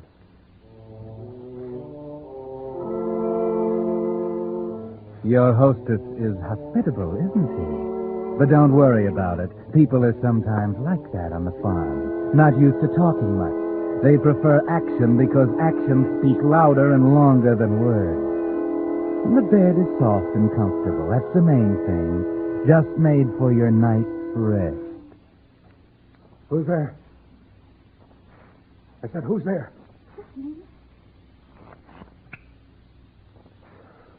Oh, hello. Who are you? My name is Claire Monroe. Well, Claire, do you make a habit of walking into strange men's rooms in the middle of the night? I want to talk to you. Huh? What are you so nervous about? I'm afraid she'll find me in here. She? The lady who showed you the room. Well, why don't you leave? Because I have to talk with you. Okay, go ahead, talk. I don't know where to start. Just tell me that you're lonesome. You don't have any excitement on the farm. You're looking for something to do. It's an old routine. It's nothing like that. I know you're going to think I'm crazy, but I've got to ask you. Will you take me away with you when you go? Me? Why should I? Because I have to get away from here. I never want to see this house again as long as I live. Why don't you just run away? You don't need me. Because I don't have a car and I don't have any money. My mother would have me picked up by the police. She'd tell them I wasn't of age. Well, are you? I'm 23 years old, but I can't prove it. Why not? because I'm an adopted child, and I don't know where I was born. And my mother... Call that lady my mother. She'd lie about my age just to keep me from going away. Well, how do I know you're of age? Look at me. Do I look 17? No, I'll have to admit you don't. I know I'm 23 years old, but she won't let me go. Well, why do you want to run away? Because that lady, my foster mother, last night, she murdered my foster father.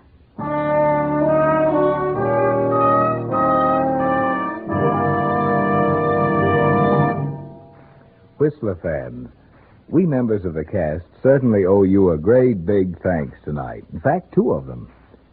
2 weeks ago, you'll recall, we asked a favor of you, asked if you'd be kind enough to drop in on the folks who are bringing you the Whistler, your Signal gasoline dealer, and tell him how you like this program. Well, since then, Signal gasoline dealers all the way from Canada to Mexico have been telling us how many of you stopped at their station and expressed enthusiasm for the Whistler. So, naturally, we of the cast are mighty happy and mighty grateful to you. Oh, but that's only the half of it. You see, during the past month, the popularity of the Whistler has continued to increase so much that now, according to the latest radio popularity survey, more people listen to the Whistler than to any other West Coast program. Yes, the Whistler is now way out in front. So, for your loyalty, thanks again to all of you from all of us. And now, back to the Whistler.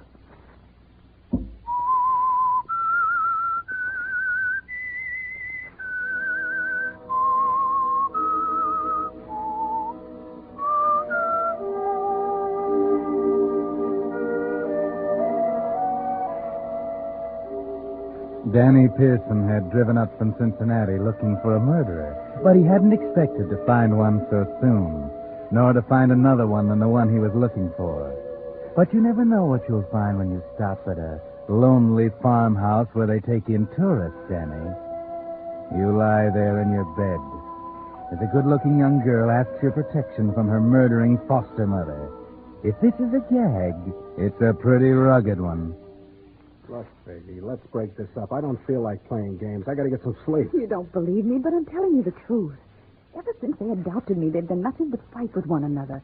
You've seen my mother. You can tell how cold and strong she is. Well, my father was just as weak as she is strong. She bullied him for years, mostly because he didn't make a lot of money. Well, she cares about his money. And because we never had any, she hates everything and everybody, especially my father. But how do you know she killed him? Did you see her? No, she threatened more than once to kill him, though. Last night I was in bed and I heard a shot. I wasn't sure whether or not I dreamed it, so I didn't get up to see. But when I came down this morning, she said that he had left and wasn't coming back. That he'd gone out west somewhere. That didn't sound like him because he was born and brought up in this part of the country and he wouldn't leave it for anything. Well, how in the world do you know he's dead? You know, in law, you have to produce a body. I haven't seen it, but I think I know where it is. Oh? Where? Today I was working out on the farm and I noticed a patch of grounds up in the edge of the woods that was recently dug up. And when she saw me out there, she got very angry. Ordered me into the house. I'm positive she killed him and buried him there. Oh. What are you doing in this man's room? I was just talking to him, that's all. Up to your father's tricks, weren't you? You're just like him. She was just talking to Stealing from the guests, sneaking in to rob them or worse. No, I only wanted to talk. He was just telling me about the shows and things in the city. Get back to your room and stay there. Get. If I catch you in here again, you'll wish your head stayed there. And as for you, young man, you'd better watch your step or you'll be in trouble. Oh, now, look. Wait just a...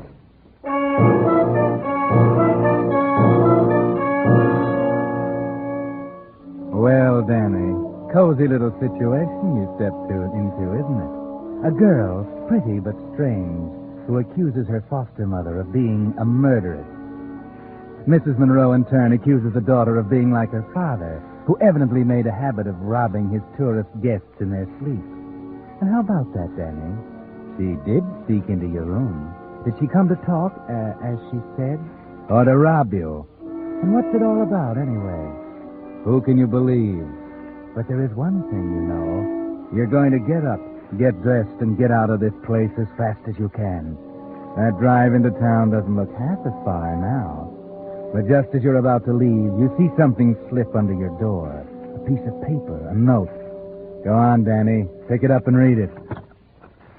Please, you've got to believe me. I need your help. My room's across the hall. Claire. That's right. Crumple it up and throw it away, Danny. But, wait a minute. Suppose she is telling the truth. Suppose she is in danger. You couldn't go off and leave her like this. Especially not as pretty a girl as Claire.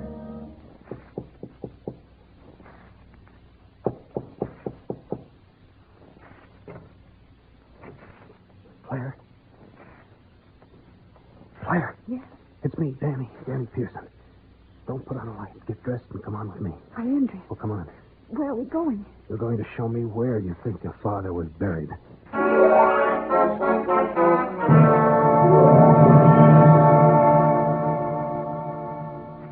So the two of you move cautiously out of the house into the darkness of the outside night. You pick up a shovel at the barn and start up the path through a field of sharp, tough hay. You keep looking over your shoulder, afraid that she might see you and come out of the house after you. Why should you be afraid of her? Well, if she killed a man once, she could do it again. Finally, you reach the woods, and Claire points out the patch of ground she thinks her mother made into a graveyard. This is it. Right here. I wish we could see a little better. We'll see too well, I'm afraid. This ground isn't very hard. The shovel sinks right into it. Told you it would. If the boss could see me now. Why I'm doing it, I'll never know. Maybe it's because you like me. What? Well, what makes you think that? Because you'd have run away or gone back to sleep after she took me away. Back to sleep? Hey, tell me. Is what she said about your foster father true? You mean about him stealing from the gate? Yes. She hounded him about money so that he finally took to that to satisfy her. When tourists came, he'd wait till they were asleep and then slip in and rob them. Yeah, but didn't anybody ever catch him? Not that we ever knew of. He only took part of their money, not all of it. So they didn't miss it until they'd left. And then they had no proof. Sweet little racket. Maybe somebody caught on, and that's why he went out west. I don't think so. Because we didn't have any tourists here last night. At least not that I know of. It's possible, though, isn't it? Could have taken somebody in after you were asleep. Yes, it's possible. Then he might have tried to rob them. And they caught him, and he had to leave hurriedly. That could account for his disappearance. Yes, but... Hey, I just hit something. Oh, Danny. I got hold of it. Here it comes. His coat. My father's coat. Yeah? Just when I had it figured out another way. Danny, don't dig anymore. I'm getting scared. I couldn't stand to look at it. Don't dig anymore. Just fill it in. We found out what we wanted to find out. Please fill it in. Take it easy, baby. I don't like this any more than you do. I'm just doing it because you wanted me to. I couldn't bear to look at it. Don't dig anymore. Okay, I'll fill it in. I guess we've seen enough to know you were right.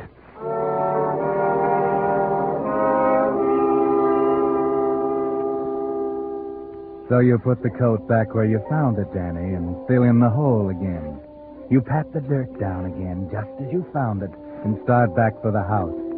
On the way back to the house, Claire holds your arm tightly, and you notice for the first time how soft and warm she is. Of course, she's trembling a little bit, but who wouldn't?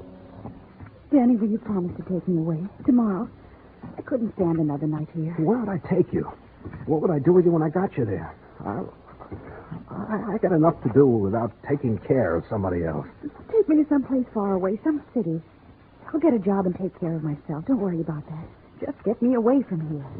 Your mother might accuse me of kidnapping. Once she knew I wasn't ever coming back, I don't think she'd even care. Please, Danny, don't let me stay here. I'm afraid. She might even do something to me if she finds out I know what happened. You've got to help me. All right. I'm a sucker, but I'll do it. But remember this, once I get you out of here, you're strictly on your own. I got enough things to worry about without trying to take care of you. Oh, thank you, Danny, thank you. We'll leave the first thing in the morning. No, we'll leave tonight, right now. That's awfully sudden. Well, you wanted to get out of here, didn't you? I'm leaving right now. You can do what you want. Come or stay. I'll go with you. We're almost at the house. Don't even bother to go inside and get anything. She might hear you. Here's my car. We'll just jump in and beat it. You game? Yes. All right, now be quiet. We'll get in the car and let it roll backwards into the road. Just a minute. Surprise? You didn't think I'd let you get away, did you? Hey, put that shotgun down. It might go off. It might if you start anything. Now listen here, Mrs. Monroe. You thought I was asleep, didn't you? I had better sense. I watched you leave the house together, and I had a pretty good idea you weren't coming back. So what?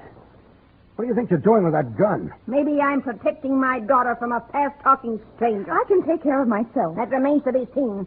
And as for you, young man, I want you to get back in your car, drive off, and never come around here again. That's a very good idea. I'll buy that. Should have left here a long time ago. I'm going with him. You stay where you are. I'm old enough to do what I want to do. I'm going to leave, and you can't stop me. You don't think so? You wouldn't dare pull that trigger. Put your foot on that running board and try me. Hey, now look, girl. You keep out of this. Maybe I'm doing this as much to protect you from her. I don't need any protection. Wait. Somebody's coming. It's the car. Yeah. Hey, looks like they're turning into your lane. Both of you get in the car, quick. Keep your lights out. Drive us in the barn. Show him where it is, Claire, and shut the door after you.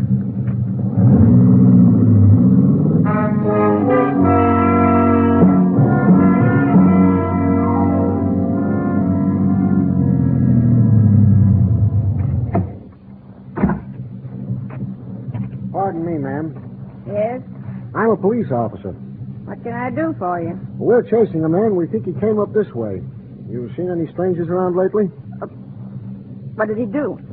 He escaped from the state penitentiary. Is he dangerous? He's a cold-blooded murderer. He escaped yesterday, and we've tracked him down to this vicinity. He's been driving stolen cars. Last we heard, he was driving a big, rich-looking convertible he picked up in Columbus. Have you seen him? No. Nobody stopped here. Didn't even see anybody passing the road. No. Well, he's in this neighborhood somewhere.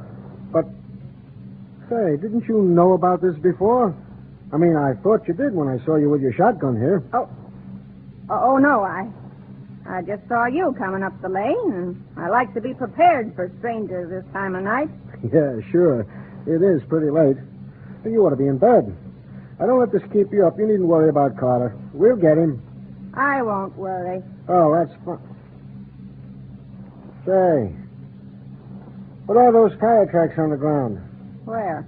There, where my flashlight's pointing. They go toward the barn. Those are tractor tire marks. Oh. Well, I'm sorry that I bothered you, ma'am, but, well, we've got a job to do. That's all right, mister. Wish I could have helped you some. We'll keep looking. Good night, ma'am. Okay, Al, let's go.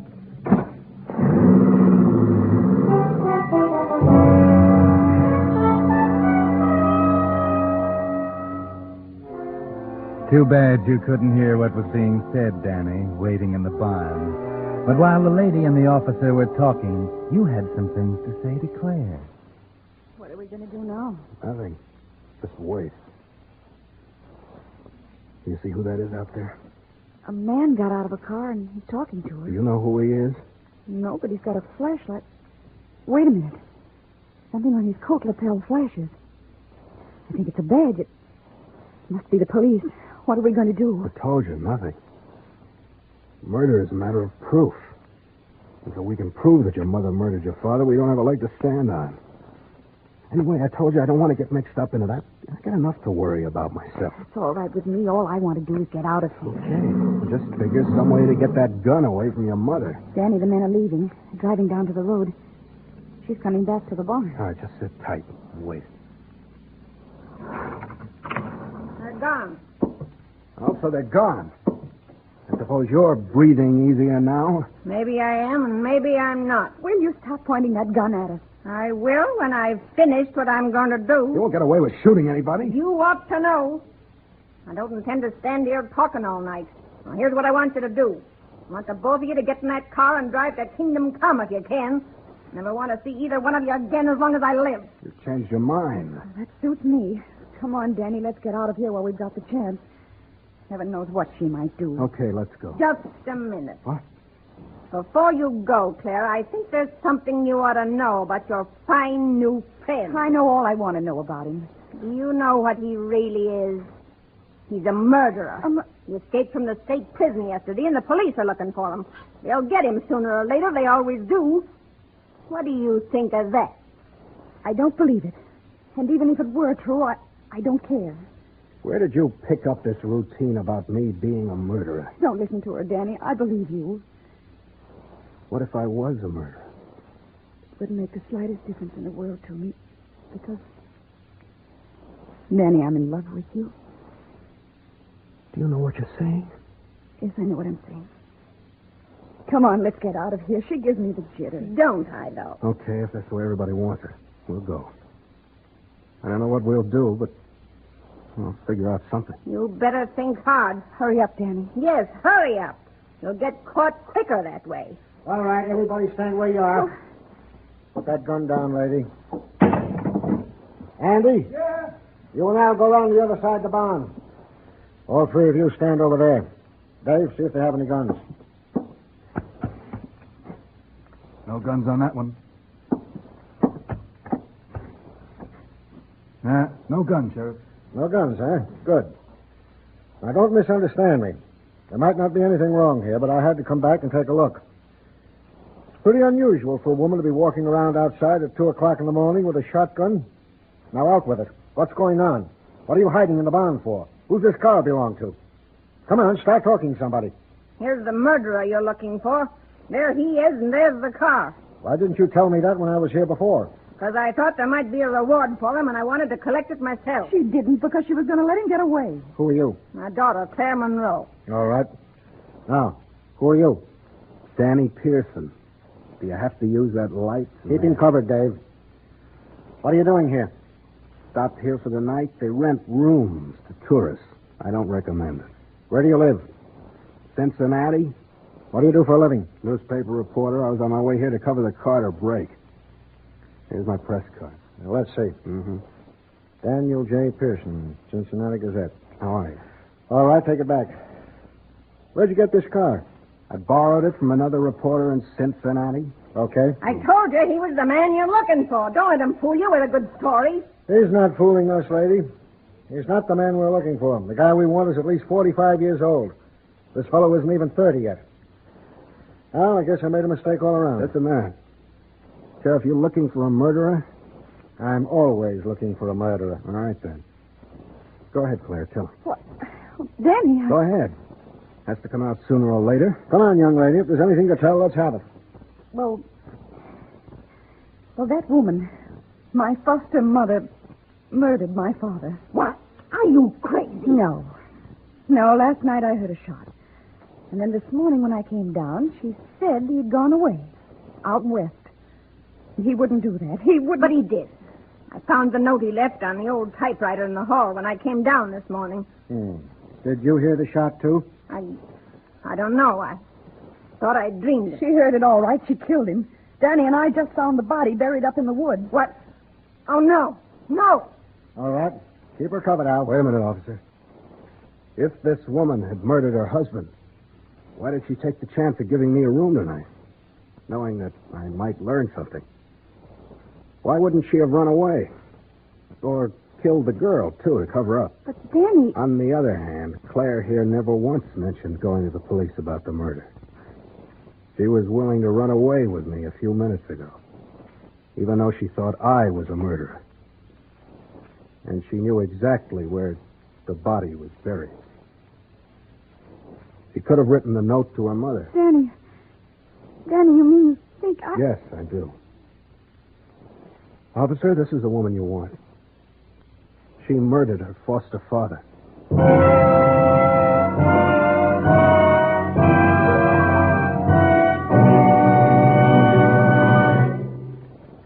The Whistler will return in just a moment with the strange ending of tonight's tale. Meantime, because yesterday marked the opening of a 6-week drive to check auto brakes, sponsored by the International Association of Chiefs of Police, Signal Oil Company believes you'll want full information on just what this drive means to you. With today's cars averaging 7 years old, faulty brakes are threatening to increase America's already large number of traffic accidents, which kill over 20,000 men, women, and children per year, injure another 800,000, and cost $1.25 billion. What's more, when a car is damaged or wrecked in an accident today, parts are often not available to repair it, and there are no new cars to replace it. So it means an even further strain on the transportation America must have to see us through the war. That's why traffic officers in every state plan to check every car involved in a moving traffic violation or accident. So the time to have the safety of your brakes checked by a competent brake expert is now. Your cooperation in this brake drive may prevent an accident that could cost you your car or your life. And now, back to the Whistler.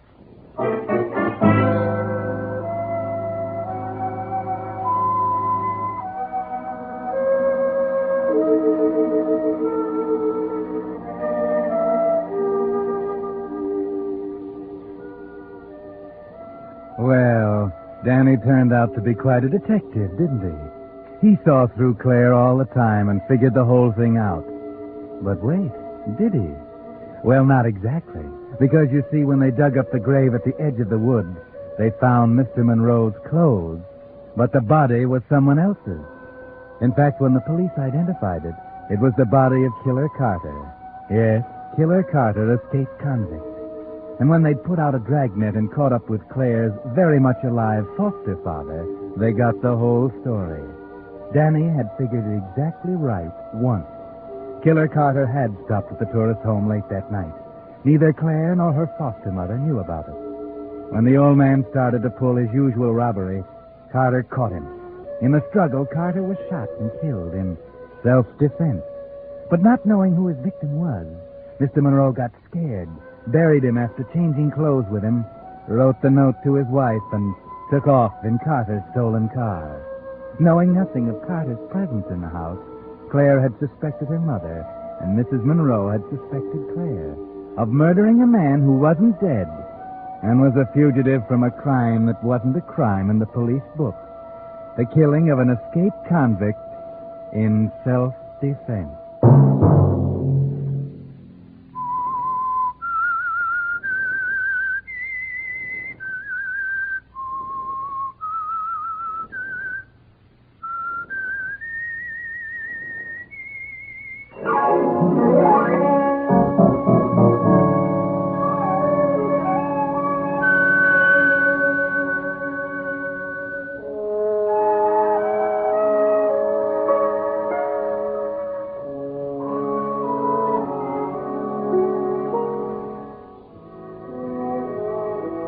Next Monday at 9 o'clock, The Whistler will bring you another strange tale.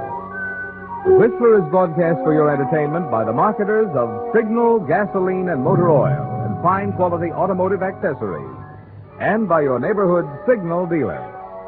This program, directed by George W. Allen, with story by John Hayes, music by Wilbur Hatch, is transmitted to our troops overseas by the Armed Forces Radio Service. This is Marvin Miller speaking, and suggesting you let every traffic signal remind you do go farther with Signal gasoline. Yes, you do go farther with Signal.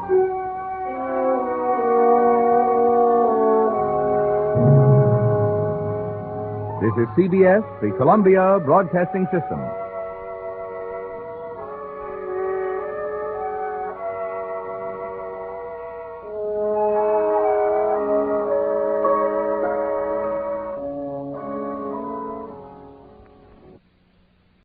Signal gasoline.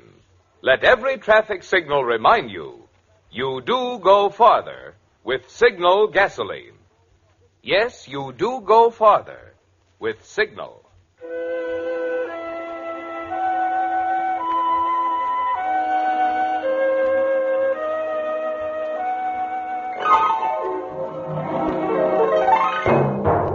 The Signal Oil Company and your neighborhood Signal dealer bring you another curious story by The Whistler.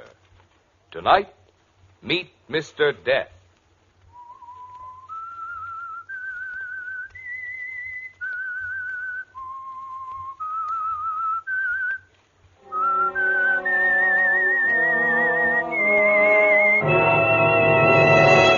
I am the Whistler.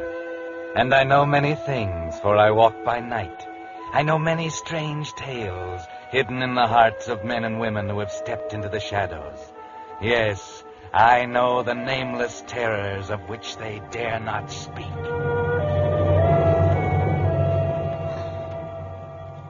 "1915 was a big year for a lot of people in New York City. Herman Arnold, for instance. Herman Arnold, the gambler, was murdered. And because of that, it was a big year for Jerry Mason, drugstore clerk. Yes, 1915 was the year Jerry Mason met Mr. Death. You see, just before he died, Herman Arnold persuaded Jerry Mason to embezzle $1,800 from the safe at Thatcher's drugstore where he worked. He was going to double it overnight. That's what Jerry told Laurie Crane, his girlfriend. Only then the news came. Arnold was murdered. The money was gone. And all Laurie could say was, "Jerry, maybe we better run. Leave town." Are you crazy? They'd catch us sooner or later. I'll think of something now. Let me alone. yes, if it hadn't been for Herman Arnold and his foolproof scheme for doubling that embezzled money, Jerry Mason might never have met Mr. Death. But the meeting was in the cards that night in April 1915. Everything that happened was in preparation for the meeting. Herman Arnold's death, Mr. Thatcher's coming back from his vacation, and after Laurie's phone call. Hello? Oh, sorry I kept you waiting. The phone... Yeah. Got some aspirin? Yeah, sure. Here you are, 25. Open kind of late tonight, aren't you? Here. Yeah, I was about to close up when you came in. That's 25 out of... Hey. What's the matter? Well, you gave me a $1,000 bill. Yeah, I know. There's something else I want to buy besides aspirin. Well, I can't make change for this. You can keep the change. Huh? And there are 4 more just like that one for you, when you deliver it. I don't get it, mister. We alone? Well, wait a minute. Yeah, we're alone. You're pretty hard up for dough, ain't you? Small matter of $1,800. Who told you? Never mind, I know. There's something we want to buy, Mr. Mason. You're the only guy in town who sells it. Yeah? This ain't ordinary merchandise, Mr. Mason. I understand you have a regular customer by the name of Ted Townley. Yeah, the newspaper columnist. What's he buy here? Has his prescriptions filled. What kind of prescription? Chloral hydrate. He can't sleep at night without it. Pretty powerful drug, ain't it? Not in small doses. I'd put it up for him in capsules. I see. What about large doses? What do you mean? I mean, if he was accidentally to take a capsule, well, it was loaded with maybe 3 times as much as usual. Oh, well, that wouldn't happen. I'm very careful. 8 grains is all Suppose you accidentally loaded one of them capsules, Mr. Mason. Oh. Get it? I see. You want to buy a murder? It's only murder when you get caught. Now, if Mr. Townley was to be found the next morning dead with an overdose of chloral hydrate in him, what would you say? That is, if you was holding the post-mortem. Well, I'd check the rest of the capsules in the box. Uh-huh. And suppose you found them all kosher. Then I'd say he took more than one on purpose. Is it worth $5,000? I don't know. $5,000 just to load one capsule and slip it in his next prescription? All right, I'll do it. You're smart, Mr. Mason. I'll have the other $4,000 for you within an hour after Mr. Townley wakes up dead. Good night, Mr. Mason. $5,000. I'm okay. I better close up now. Pardon me. But how'd you get in here? I came in through the side door. I've been looking at the magazines over there behind the rack. I'd like to purchase this. How long issue. have you been here? Oh, half an hour or more. I hope you don't mind. That man who just left? Yes, I saw him. I didn't want to interrupt. You both seem to be so interested. You heard what we were saying? Oh, I didn't pay much attention. You see, I'm quite excited. I'm going on a trip to Europe. I'll take this issue of travel, if you don't mind. It has a remarkable article on Syria. Have you ever been to Europe, Mr. Mason? How'd you know my name? Well, I happened to hear that gentleman call you Mr. Mason. Is that all you heard? Well, what's the matter, Mr. Mason? I'm dreadfully sorry if I eavesdropped, but it was entirely unintentional. I see. Magazine's 25 cents. Yes, 20. There you are. Thanks. I'm so excited about my trip I can hardly close my eyes at night. It's a good thing I don't do this very often. They say a large proportion of American businessmen die prematurely because they can't sleep at night. What made you say that? Why, it's true. You know, Mr. Mason, this will be the first time in my life I've left New York State, except for a trip or two to Jersey City, of course.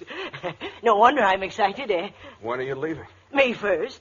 Oh, say, I wonder if you'd do me a favor. What? Well, the next issue of Travel has an article on English inns. I wonder if you'd be kind enough to put one aside for me. Okay, I'll save you. Oh, I'll come in for it. It should be a week or so, shouldn't it? Or just before the 1st of May. Oh, thank you. Thank you so much.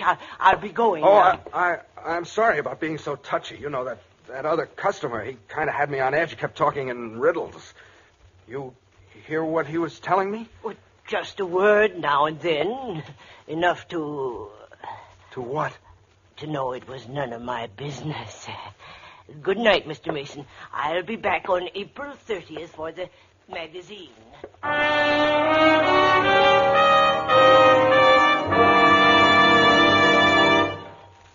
Friends, as you sit listening to The Whistler, you hear only sounds. You hear a certain creaking, and in your mind you picture a slowly opening door. Or the sound of a motor accelerating, and you visualize a car driving off. All right, here's a test for you. See if you can picture in your mind the trademark of the sponsor of this program, your neighborhood Signal gasoline dealer. I'll give you 2 seconds. Well, you were right. If you visualized a black circle with yellow letters spelling out the words Signal gasoline, and, of course, a traffic signal in the center, which is why we say, let every traffic signal remind you, you do go farther with Signal gasoline. What's more, that's a mighty good sign to look for these days, because there you'll find not only Signal's famous Go Farther gasoline, but the full line of Signal's specialized lubricants. Really conscientious service, too, by experienced Signal dealers, more eager to please you because they're in business for themselves. So let the black and yellow Signal circle be your insurance of the protection your car needs to last out the duration. And now, back to the Whistler.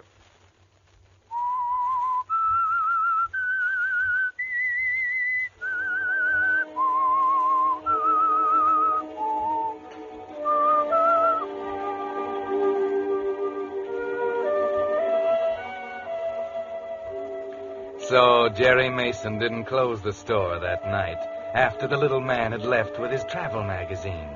He just stood there at the counter thinking for a long time. Then he went back to the pharmacy department and took down a jar of chloral hydrate and a few gelatin capsules. Yes, it could be done easily. Simple as ABC. The easiest $5,000 he'd ever make in his life. Or perhaps the hardest. That little man with a travel book. How much had he heard? You watched him carefully, Jerry. There wasn't a sign he knew anything. Go home and get some sleep. Forget about Laurie waiting for you at her apartment. Forget about the little man. Just go home and get some sleep.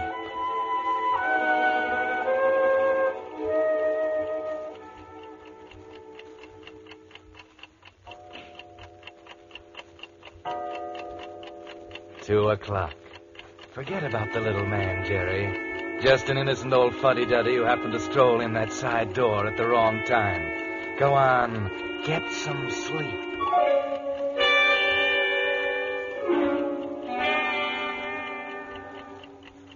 He knows.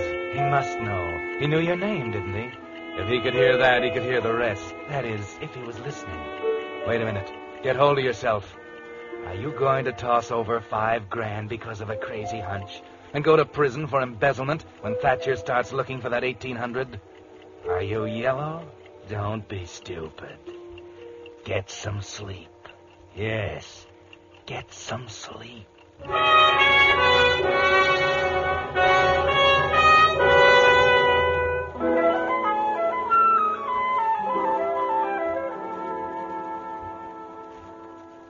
Jerry, you look like a ghost. I couldn't sleep all night. I got to decide right now. Townley will be in here for his prescription any minute. We made a wrong guess, Jerry, about the 1800. I know. I love you, Jerry. Don't let them drag you down any farther. But what about Thatcher's money? Jerry, it's murder. If I get caught, it's murder. just can't get that guy with the magazine out of my mind. Townley's a big man, Jerry.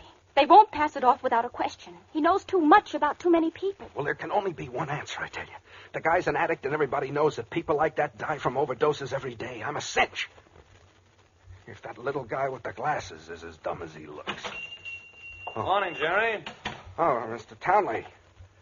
How's the newspaper business? Rotten, thanks. Oh, this is my fiancée, Miss Crane. Miss Crane? How do you do? A word of advice, Miss Crane. Keep him away from the newspaper business. Fate worse than death. How about my chemicals, Jerry? Yes, sir. If you can wait, I'll have it for you in just a minute. Okay. I really mean it, Miss Crane. You do? Yep.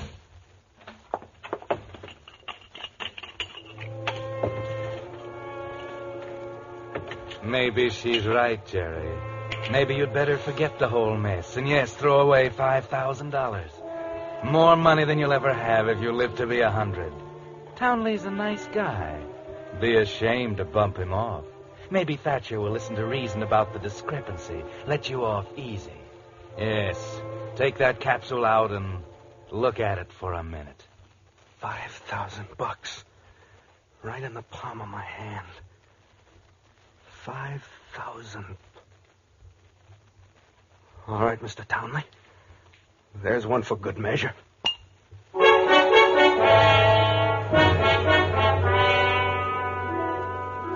It's done, Jerry. No way of changing it now.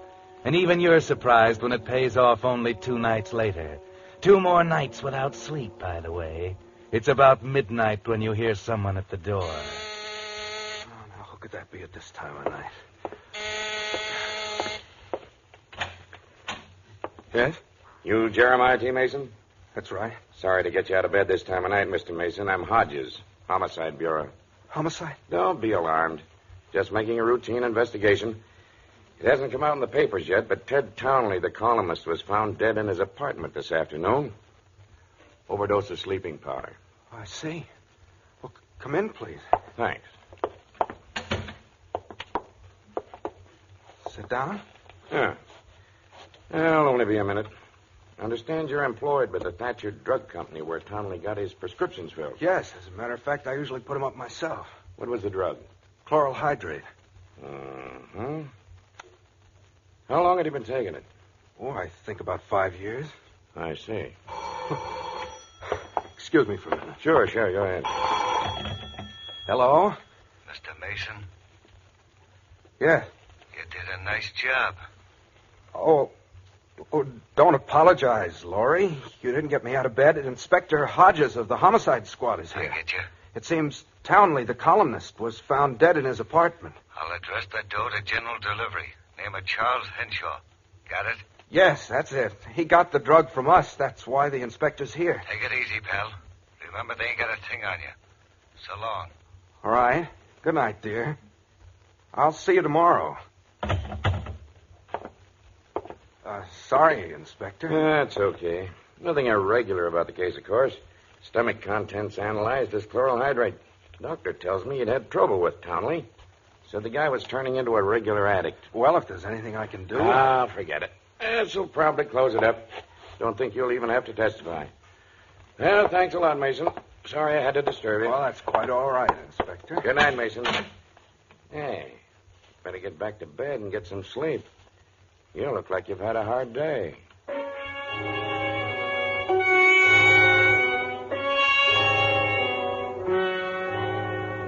Yes, try and sleep, Jerry. You're exhausted. Your arms and legs ache with fatigue, and your brain keeps spinning like a top. It's there every time you close your eyes. Black and white circles, like a whirling rifle target, with a little man in glasses grinning at the center. Sleep, Jerry. Sleep. Sleep.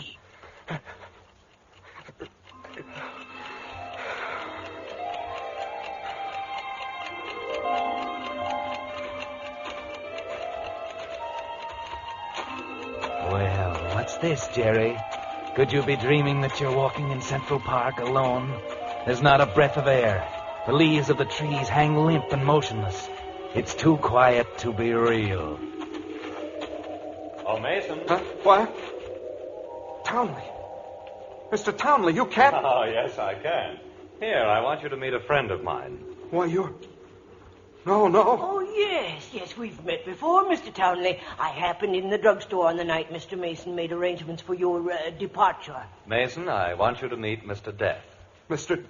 Death? Right. Odd name, isn't it? Death, D-E-A-T-H. You see, I've retained Mr. Death to handle my case. He specializes in cases of this kind. You know, double crosses, cold-blooded murders, that sort of thing. He's a man of exceptional ability. I was lucky to get him. What do you mean? Mr. Death is what you might call a retributionist. Precisely. A retributionist. Deal in retribution, evening up old scores. Rather uncommon practice. Yes. You see, Mr. Mason, we operate on the premise that it's still murder, even if you don't get caught. No.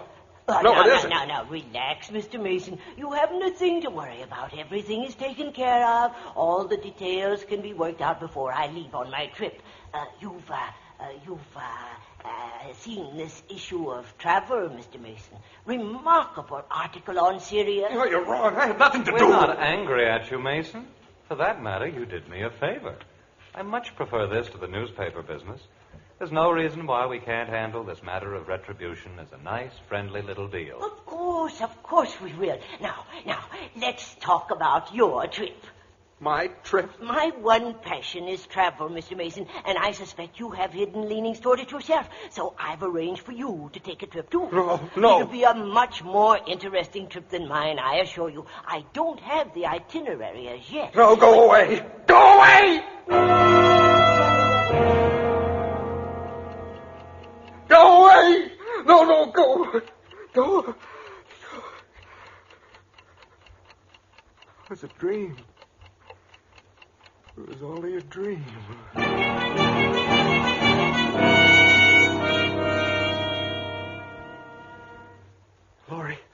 Laurie, you have no idea what it was like. They both grinned at me and talked about retribution and a long trip. Well...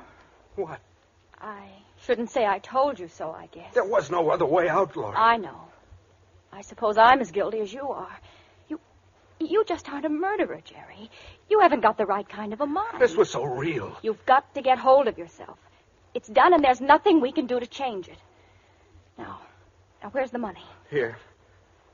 I picked it up at the post office this morning. Small bills. Good. I'll return it to the safe. Mr. Thatcher might get in early. You'll have it all ready for him. And I'll be back later this afternoon.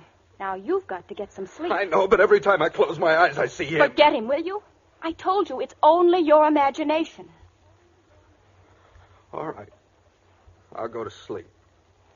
Oh, before you go, fix me another bromide, will you?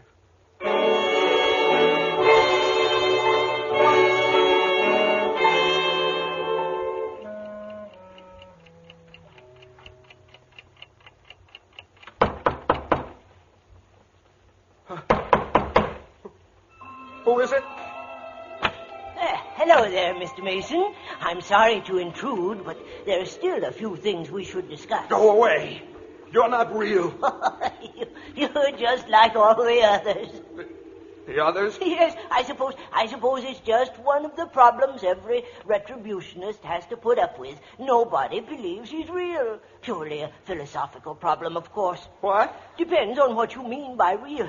But that isn't getting us anywhere, is it? Now, let's see. Mr. Townley left me several instructions here. Oh, by the way, he sends his apologies. He wasn't able to come this afternoon. What do you mean, instructions? Oh, of course. I haven't had a chance to explain how retributionists operate, have I? No. Well, we're like architects, Mr. Mason. Architects? Precisely. You see, we get a general picture of the client's needs. Then we present a plan.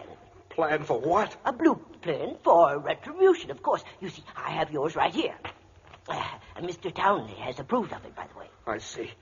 Suppose I don't approve it. Oh, that won't affect it one way or the other. You see, Mr. Mason, once the plan is prepared and approved, the subject has nothing to do but wait.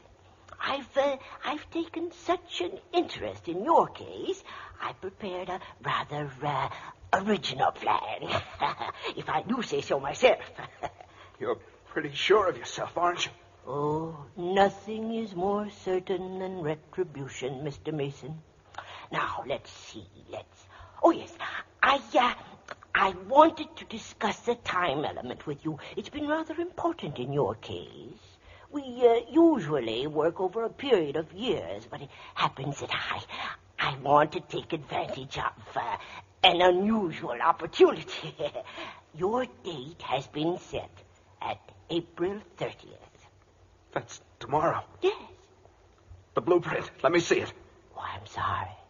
I'm very sorry. That's out of the question. Oh, it's not a plan at all. It's a travel magazine. Give it to me. I said you can't touch it, Mr. Mason. Oh, no. All right. Try. You see, you can't touch the plan, Mr. Mason. All you can do is wait. Just wait.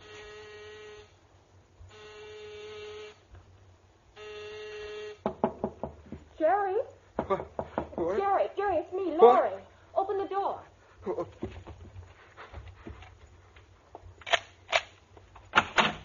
Jerry, Mr. Thatcher's back. About an hour after I put the money in the safe. I told him you were sick. April 30th, he said. Tomorrow. Well, what's the matter? Nothing to do but wait, huh? Tomorrow, he's coming back for that travel magazine, the one I saved for him. Well, you're out of your mind. I'm okay. Listen, go back and tell Thatcher I'm going to work all day tomorrow. Tell him to stay home and unpack anything. What are you going to do? I got a date, Laurie. A date with Mr. Death.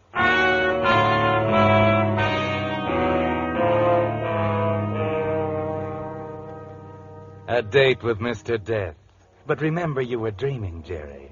But now the dream's getting all mixed up with reality. That's the way your mind gets, all mixed up. You're going on your nerves now. 5 days without sleep. 5 days on double bromides. Your muscles ache, and there's a throbbing pain at the base of your skull. And though you don't sleep the rest of the night, Mr. Death's still there, grinning at you from the center of the black and white rifle target, waiting for tomorrow. He doesn't know you're not going to take it lying down, that there's something you can do besides wait, something he might not expect when he comes in as he promised he would pick up the new travel magazine. You stagger through the next day, and finally, just as before, the door opens at about closing time. Hello there, Mr. Mason. Oh, it's you. I hope you remembered about the travel magazine. Yes, I remembered. Here you are. Thank you. Thank you so much, Mr. Mason. 25. Yes.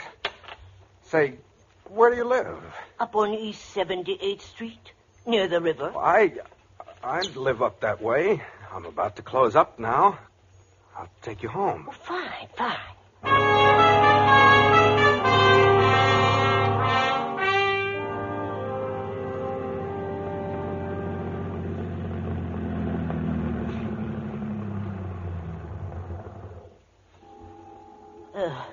Why are you stopping here by the river, Mr. Mason?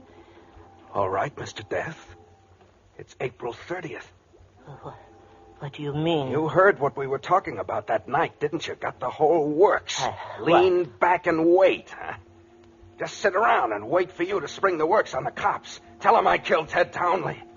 Did you have that in mind for April 30th, huh? Tonight, maybe? I didn't. Oh, yes, you did, Mr. Death. Retribution, huh? Well, maybe this is something you forgot to put in your blueprint. Don't let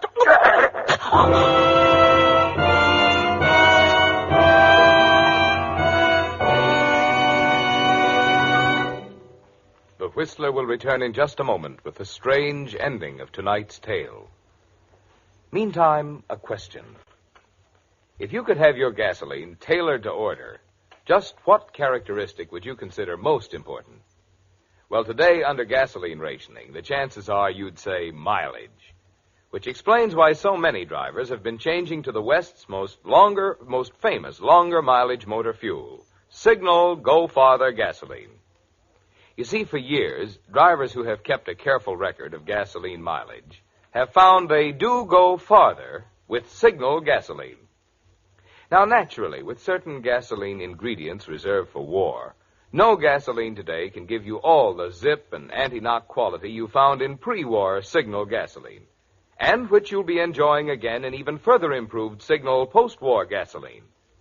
But this much you can be sure of. Just as they've been doing for the past 14 years, Signal Oil Company is still producing the finest gasoline that can be made today. And the famous Signal formula still places the emphasis on mileage.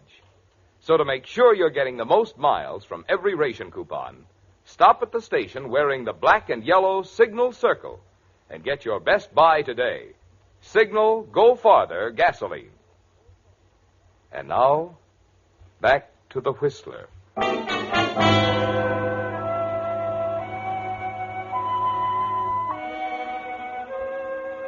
There's nothing to worry about now, Jerry. Mr. Death is out of your life for good, deep in the river with a 100-pound chain around his neck, and there are no prying friends or relatives to inquire for him. You can sleep now, and it's wonderful, isn't it? No more leering faces, no more blueprints, just a good, solid black velvet of sleep, 24 hours of it, just like a baby. The old bounce is back the next night, and you can smile again. Jerry, you're sure it was? Don't worry, baby. They'll never find him. Oh, man, I feel like $1 million. Oh, by the way, I'm going on a trip. Mr. Thatcher told me I needed a vacation. Trip? Where? Well, look what I found in Mr. Death's pocket. Complete grand tour, first cabin all the way. Oh, but you can't use that ticket, the name. Oh, you don't know me, baby. But what about passports? Took care of that, too. Oh, you're taking a chance, Jerry. Oh, no. I wouldn't miss this for the world. After all, Laurie, it isn't every day a guy picks up a free ride on a boat like the Lusitania. Yes, you really got yourself a free ride, Jerry. But perhaps that was part of the blueprint, too. The luxury liner Lusitania and that German torpedo off the coast of Ireland.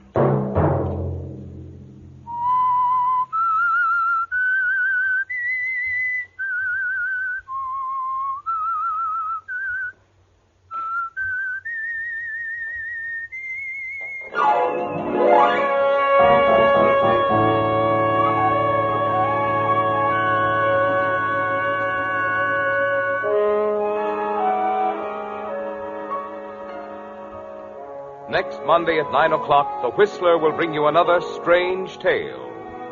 The Whistler is broadcast for your entertainment by the marketers of Signal gasoline and motor oil and fine quality automotive accessories, and by your neighborhood Signal dealer.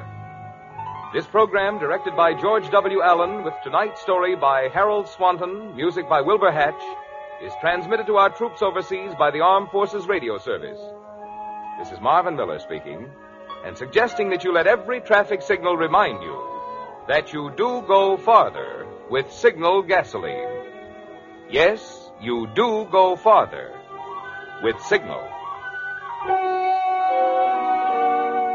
This is CBS, the Columbia Broadcasting System.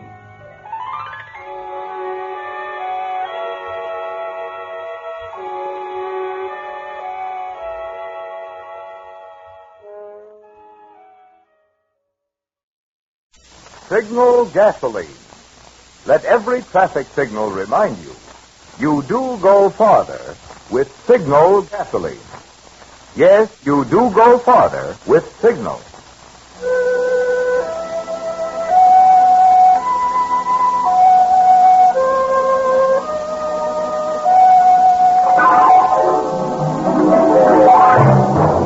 The Signal Oil Company and your neighborhood Signal dealer bring you another curious story by The Whistler. Tonight, The Master's Tree.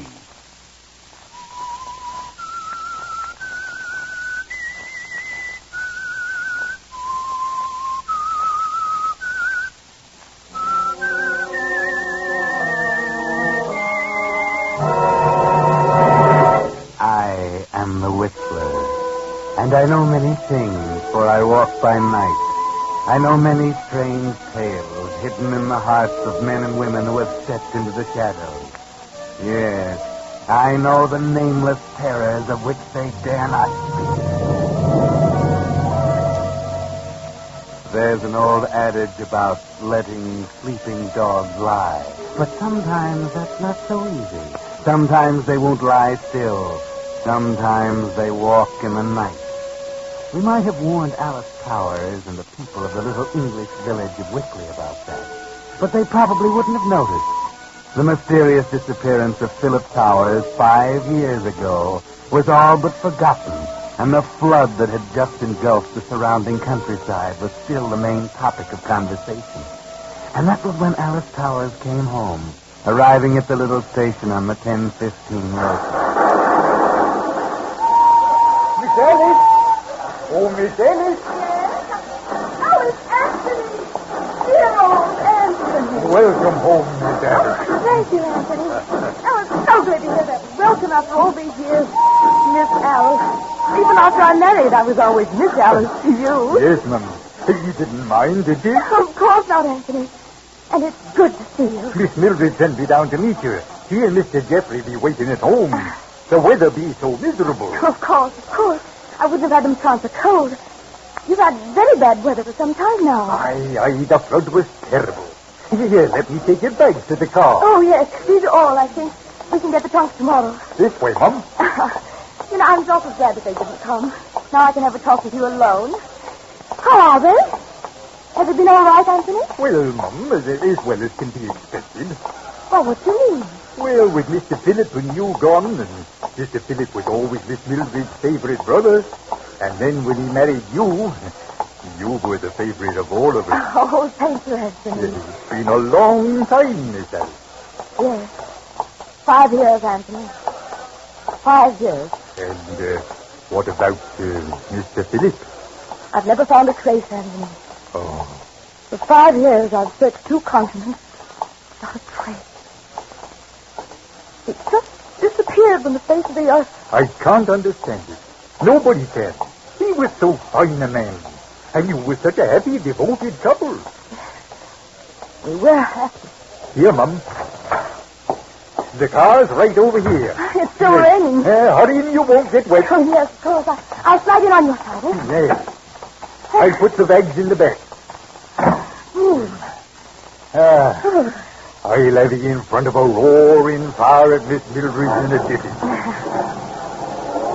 So, Anthony, you're still taking care of Mildred's place? Aye, just as I used to take care of your gardens at the master's place. Oh, he thought so much of you, Anthony. You were one of his favorite people. Maybe, Mum. That was because he loved flowers and trees so much, and so do I.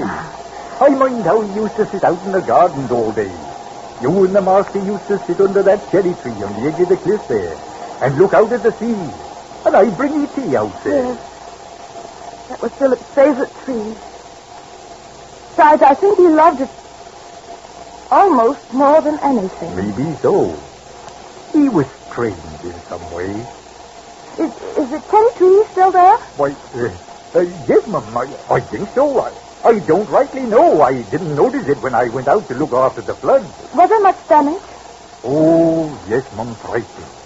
The brook that went by the house, it tore up everything. The garden, the orchard, even the house was badly hit. Oh, no. Oh, the topsoil's gone, the ground uprooted. Oh, Anthony, I want to go out there. Why, of course, Mum, I'll take you out to look it over, but it's not a pretty sight anymore. No, Anthony, I mean, I'm going out there to live. Oh, no, Mum. Why, Why not? Well, it's badly damaged. Oh, we can fix the damage. Oh, but Miss Alice... What? Well, it's like a dead place. A dead place? I don't know how to tell you, but there's something queer there. It's almost like a smell of death over it. And since you left, it's been vacant these 5 years. Well, with Mr. Phillips' disappearance... What are you trying to say, Anthony? Well, it's just that... Well, you know how these village people talk? You mean they decided it's haunted? Well, something like that, Mum. Oh, Anthony, you know they say that about any vacant house out on the moors. Yes, I know, But nonsense, Anthony, nonsense. I'm going back to the master's house, and I'm going to live there. All right, Mum. But somehow I don't like it.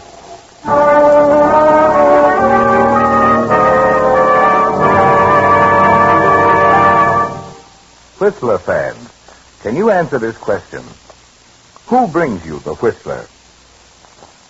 I hope you said Signal Oil Company. We asked that same question 4 weeks ago, and we were pleased to learn that so many of you gave the right answer. Frankly, we were surprised in view of the fact that the Whistler has been adding so many new listeners each week. You see, the Whistler is now the most popular Pacific Coast program, thanks to your interest. And naturally, we of the cast want all of you to know our sponsor. For you new Whistler fans, if you have trouble remembering names but can remember faces, let me give you this tip. Visualize for a second the Signal Oil trademark, the black circle sign with the yellow letters spelling Signal Gasoline that so conspicuously identifies a Signal service station. It will pay you to remember that circle sign when you need gasoline, because that is the station that supplies the gasoline that does go farther.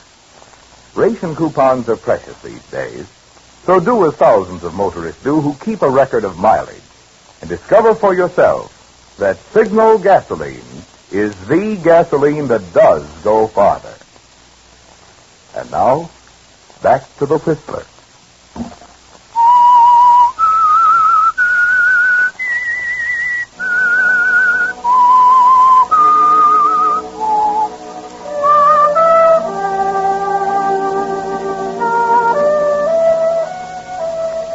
Alice Towers back in the English village of Wickley after an unsuccessful 5-year search for her missing husband, Philip, has announced her intention of going back to the lonely old Towers home by the sea, against the advice of old Anthony the gardener and Philip's sister and brother, Mildred and Geoffrey. It's totally ridiculous, Alice. You can stay right here in the village with us. Of course, Alice. We've made all the arrangements for you. You can spend the rest of your days here with us if you wish. Please to understand. The old place out there is my home. It's where Philip brought me as a bride. It's where we spent so many happy hours together. But it's not the lovely place it was then. Perhaps not. And Philip is not there either, but living there, I have my memories of him. I feel close to him. I don't understand you, Alice. You're not the type of woman to brood. You're much too matter-of-fact to go on spending your life living with a ghost. Geoffrey. Well, what would you call this compulsion to bury oneself out there in the moors? I don't know, Geoffrey. I only know I must go. And that's enough for me. If Alice feels she must go, then we will lend her every assistance. We can drive out there tomorrow and look it over. See what must be done. Anthony can help, and we'll stay with you until you're settled. Thank you, Mildred. Well, not at all, my dear. Now, I'm going to bed. You two can stay up till all hours if you wish. Night, Geoffrey. Good night, Mildred. Good night, my dear Alice. It's good. Very good to have you back. Thank you, Geoffrey. Good night. Well, Alice? Well, Geoffrey? Your mind's made up? Yes. Nothing I can say will stop you. Why do you want to stop me, Geoffrey? Because I care for you, Alice. I fear for your staying alone in that godforsaken old place. Oh, come now. You're not going to tell me the ghost stories, are you? Not the kind they mean, of course. But there are other kinds of ghosts, Alice. Ghosts of the mind. What do you mean? I only mean it's not good for a young, attractive, vital woman to bury herself in a lonely past. You need life, not death.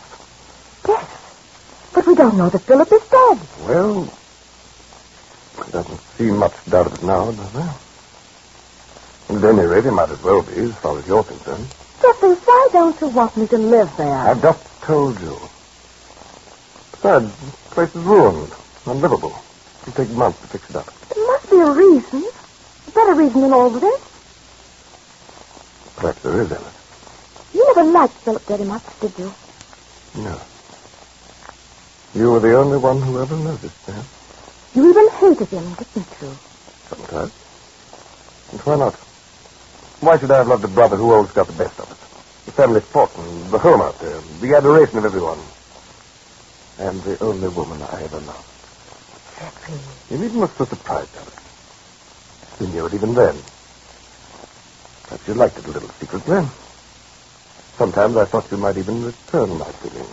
my husband's brother. But sometimes it seemed your affection was more than that. It was your imagination, I Jeffrey. think not. Now, Alice, I waited 5 long years for you to come back. Now that you have, I won't let you go so easily again. I won't let you go out there and bury yourself in the past. Living, Philip stood between us. Dead, I won't let him stand between us any longer. Jeffrey, could it be that you're trying desperately to keep me away from that house? Because of something you're afraid I might find? You're suggesting I might have done away with Philip? No, Alice. I hated him, but I couldn't have killed him. I've told you my only motive, Alice. I love you. I want you to forget Philip, the past, that house, and be my wife. If you go out to that house, you're lost to me. And perhaps to the world.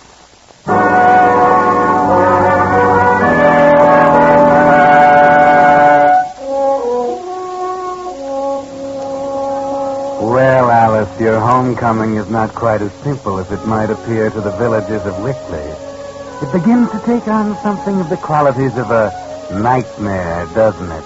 Haunted houses and secret motives for, perhaps, murder. It promises to be very interesting. But then you don't frighten easily, do you? And you've made up your mind. So the next day, bright and early, you all drive out to the lonely house on the cliff. It's a lovely day, anyway. Well, Mildred, why did you have to bring that dog along? He's off again. He's liable to get into anything. Oh, never mind, Jeffrey. Prince can take care of himself. Besides, he loves to run around the old place. Let him. Oh, my. Just look at that. You see, Miss Alice? The water did a lot of damage. Oh, yes, but the house isn't as bad as I expected. I could live in it just as it stands. It wouldn't be very comfortable, Alice. Oh, dear, no. But if Alice insists, we can fix it up. Oh, dear. Just look at the garden. Well, there's nothing left. No, Mama. It would have broken the master's heart to see this. Yes. But the stream must have been diverted right through here. Yes, practically dug a new channel right through the garden and over the cliff down there. Took a lot of earth with it, right into the sea. Well, Alice, where are you going? Why, just down by the cliff for a moment. Why don't you and Jeffrey go on back to the house? Be careful down there. The ground's still soggy and likely to give way. Oh, I'll be careful. Anthony will take care of him. Aye, Mum. Oh, it be like a wasteland. Say, now, what's your foot in, Miss Alice? Oh, there. Miss Alice, what's your step? Oh, dear. There'll be no need to worry. It'll be there all right. What? The tree. The master's cherry tree by the cliff. I looked while you was in the house. The ground be all dug up around there. But the tree be still safe. I must see it. Aye, Mum. Right there behind the big rock. There. Right there. Anthony. Strange. Very strange. What, Mum? It's in bloom. Everything else on the estate is ruined and dead. Cherry tree is in bloom. Stop, Miss Alice. Don't you go out there. That ground be loose and might give way. And it's 100 feet down to the rock. Oh, yes, of course. It's enough to see it anyway. The tree is there. Philip's tree is there. And in bloom.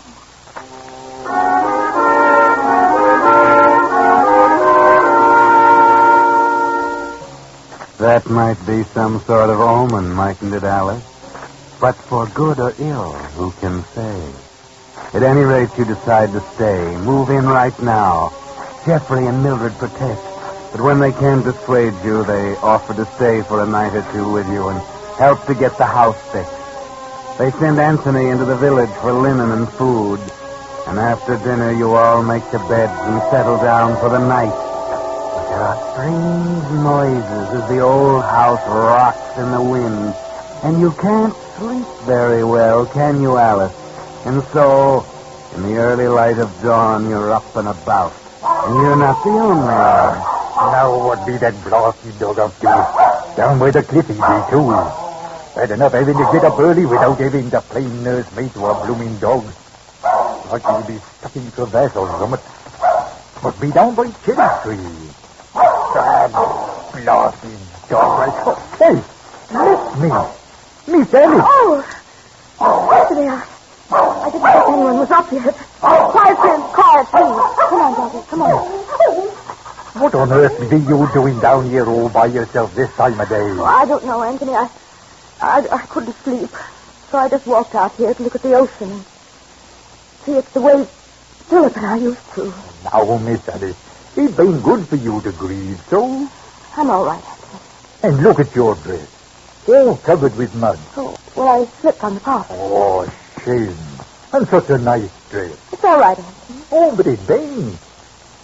I know what you was going to do. You come down here to sit under the tree and stare and dream, just like the master used to do. How quiet he used to be, off in his dreams. A body could have walked up behind him and bashed him one before he noticed. Anthony! Oh, I beg your pardon, Mum.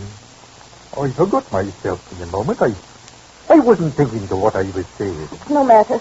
You had me so upset. You coming out here and... But why, Anthony? Why shouldn't I come out here?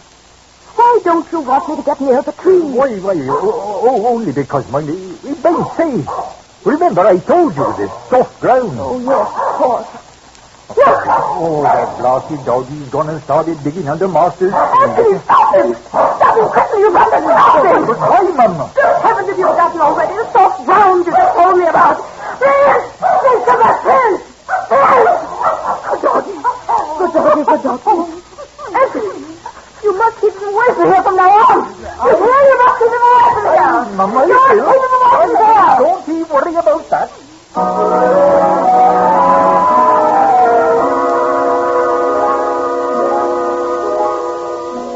Now, why should that chance meeting with old Anthony bother you, Alice? But it does, doesn't it? It seemed to strengthen some vague fear you had before you couldn't understand.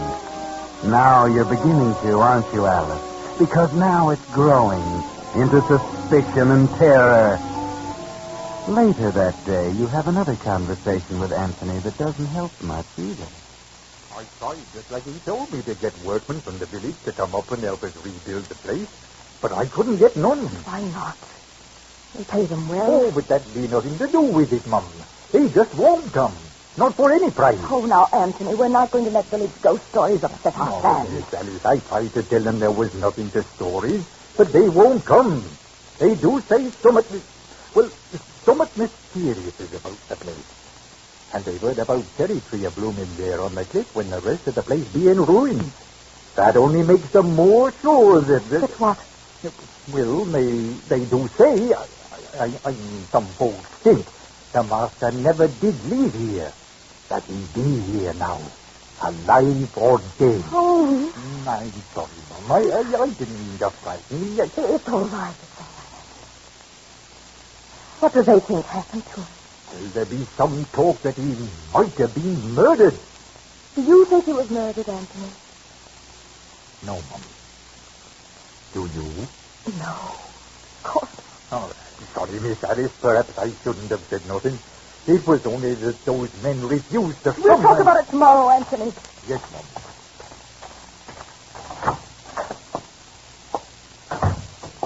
Oh, Alice, is that you? Come here and see what... Alice, my dear, what is it? Alice. Alice, what are you staring at?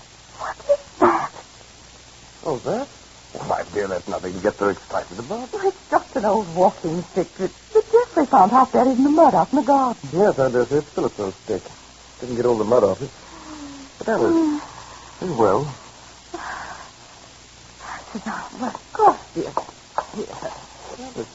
What is it? Why should this old walking stick give you such a start? Well, I couldn't find it after he left.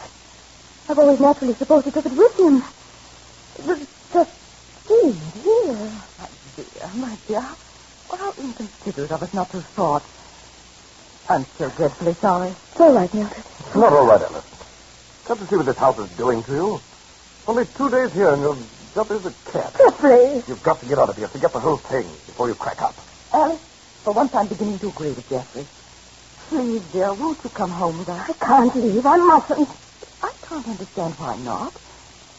I'm beginning not to understand you at all, Alice. Jeffrey's right. It's perfectly obvious that Philip's gone. Gone forever. And therefore it's silly and stupid of you not to go on with your life without him. Mildred, please! I don't know why you two and all of you can't let me alone. What is it you want of me? Why can't you let me alone? Alice, my dear. Yes. Leave me alone. Leave me alone.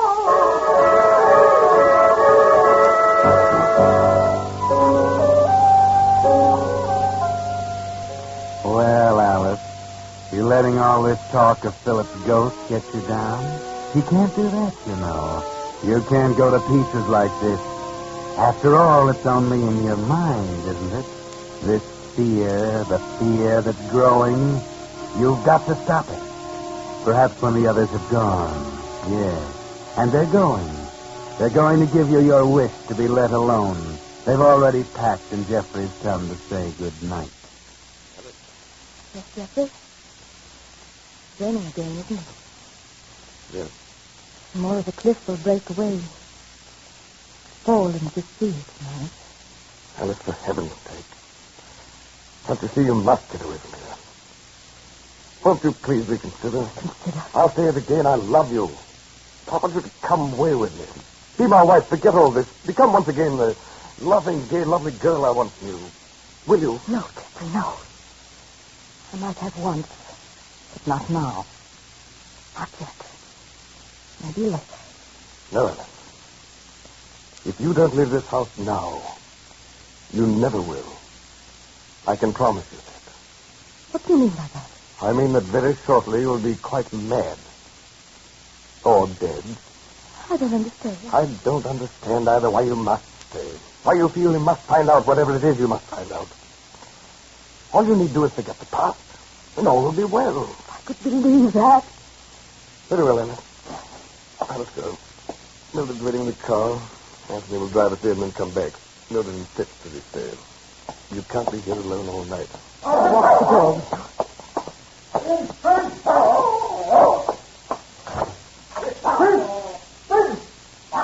Alice. Good night, Chester. Goodbye, Alice. Come here. The bastard doctor. He'll be off digging under Master's cherry tree again. Must have some choice morsel there. I can't get him to cross. What? I'll get him. Friend! Here, friend! Oh, look, there he comes. You must have a way with him, that one, sir. Now look at him, flying up the path. Yeah. Well, but look there. He's got something in his mouth. No wonder he's digging. Come here, boy. Oh, look at that. The biggest bone I ever saw. Well, Prince. No! No! Alice, what is it? Oh, no. Forgive me, fellows. Forgive me. Alice, what are you saying? Forgive me. I didn't know what I was doing. Look at that. I know. This is I thought I hated you, Philip. I thought I hated you.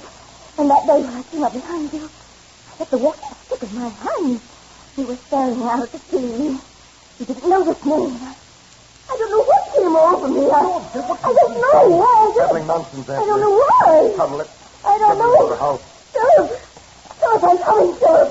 I want to tell you why. Sir, don't take him over the cliff. Put him off this tree somewhere. Alice! Alice, come back, Alice! That thing's so brown. Alice! Alice!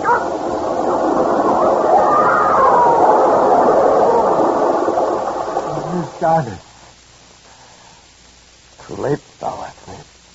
The tree, that whole piece of cliff, gone.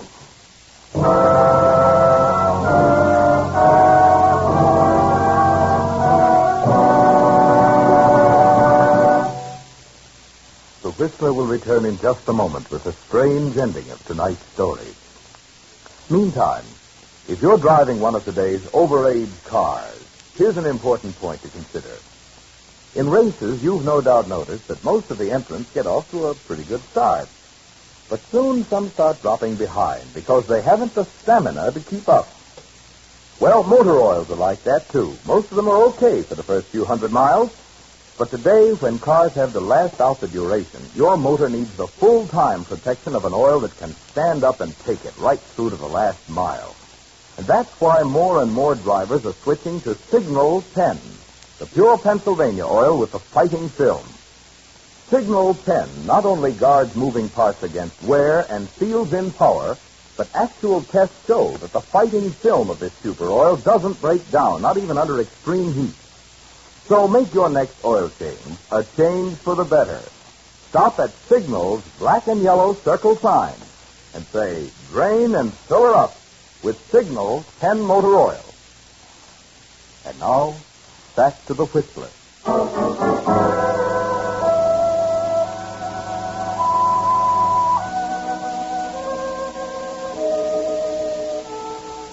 Well, at last the mystery of Alice Towers and the house by the sea was cleared up.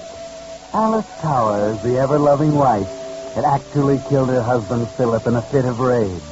Then she buried him under his favorite cherry tree and spent 5 years abroad, looking for him. His money, of course, had made it pleasant looking. When she returned for a visit, she heard about the flood and began to worry about whether it might have uncovered Philip's grave. She shouldn't have started worrying, because once you start, well, you saw what happened to her. She ended up on the rocks, literally. Jeffrey and Anthony heard her confession, babbled in her delirium, but no one else ever did. Because, you see, nothing could be proved. It was all in her mind. The walking stick had no trace of blood, no trace of crime at all.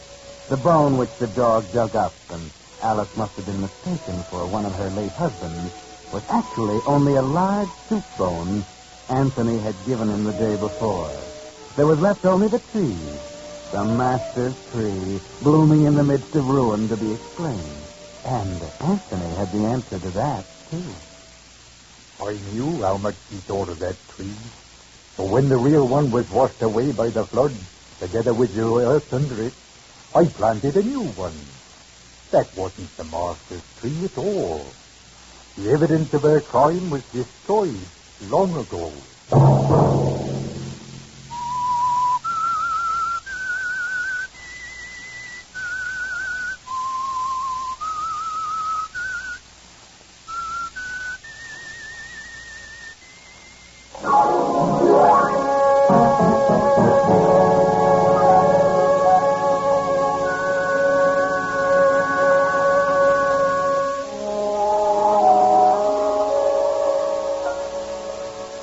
Next Monday at 9 o'clock, the Whistler will bring you another strange tale. The curious story of accident according to plan. The Whistler is broadcast for your entertainment by the marketers of Signal gasoline and motor oil and fine quality automotive accessories, and by your neighborhood Signal dealer. This program, directed by George W. Allen, with tonight's story by Larry Roman and John Dunkel, music by Wilbur Hatch, is transmitted to our troops overseas by the Armed Forces Radio Service. Marvin Miller speaking, and suggesting that you let every traffic signal remind you that you do go farther with Signal gasoline. Yes, you do go farther with Signal. This is CBS, the Columbia Broadcasting System.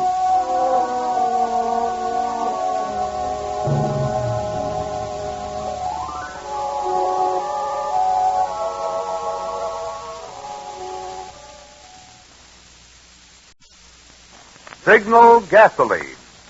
Let every traffic signal remind you, you do go farther with Signal gasoline. Yes, you do go farther with Signal.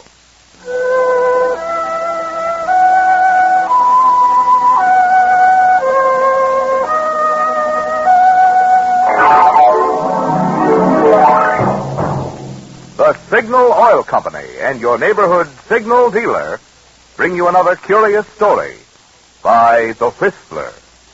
Tonight, accident according to plan.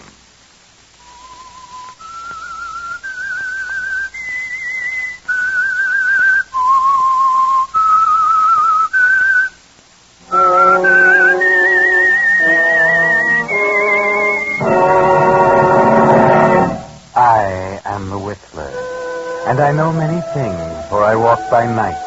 I know many strange tales hidden in the hearts of men and women who have stepped into the shadows. Yes, I know the nameless terrors of which they dare not speak.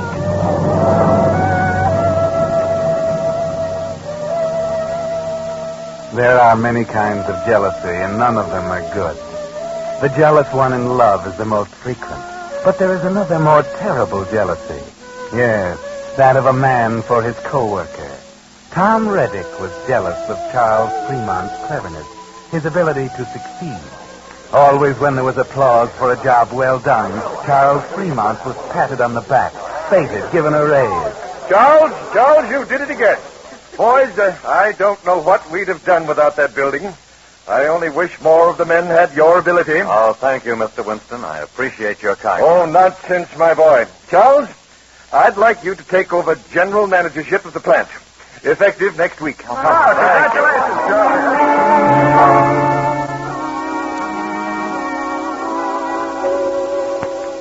That's when the jealousy reaches a sickening height. When the man of whom you're jealous gets your job. Tom Reddick had been the general manager of the plant, but Tom Reddick hadn't been able to arrange the lease on the new building.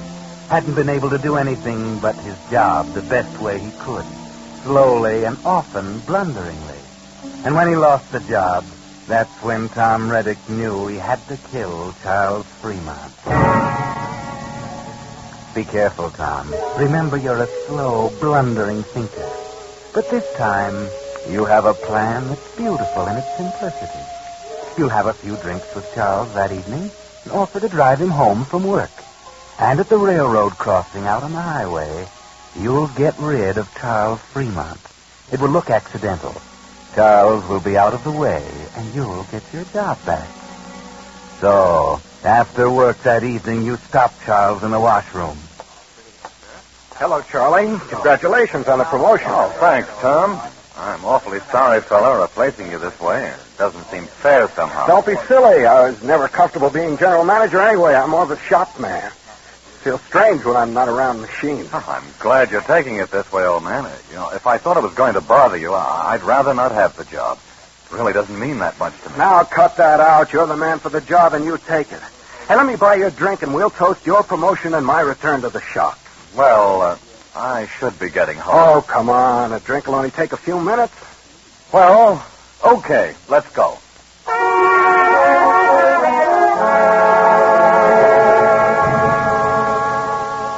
This isn't going to be hard at all, is it, Tom? He sympathizes with you, and you've convinced him he deserves the job. So there are no hard feelings, are there, Tom? That's it. Take him in for a drink. Then suggest a ride home. The train passes that crossing at 6:30, so don't dawdle over your drink.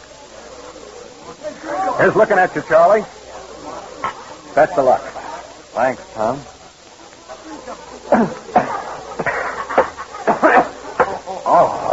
That could be a bad habit. Let me buy you one. Oh, it's almost 6. I really... Oh, come on. Don't make me hang around here alone waiting for that train. Tell you what. I'll let you buy me a drink. You let me drive you home. That's darn decent of you. You're getting the worst of the bargain, though. Not at all. It's a pleasure. Take you right to your door. It's only a few blocks out of the way.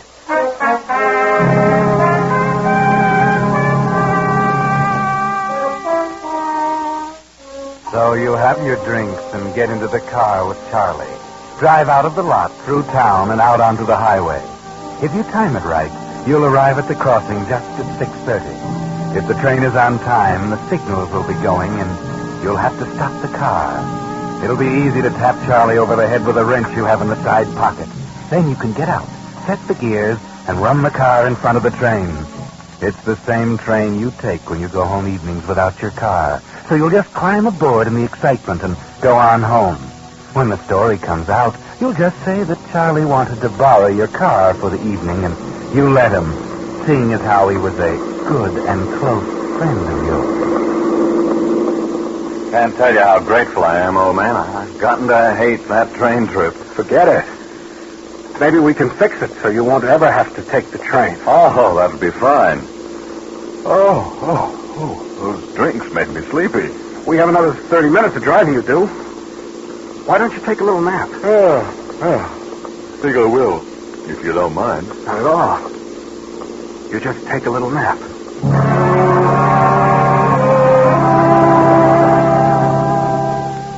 This is even easier than you figured it, isn't it, Tom? He's sleepy from the drinks, and he dozes right off.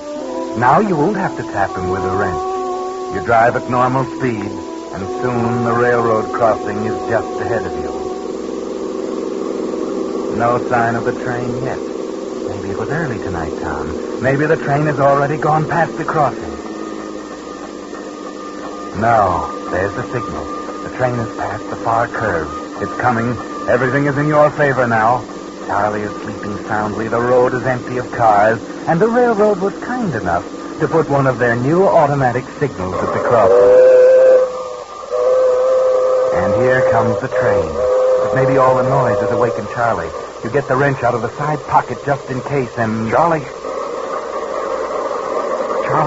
He doesn't hear you. He's sound asleep.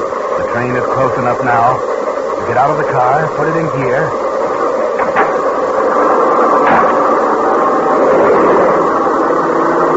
The car lurches forward, you slam the door, and it's done.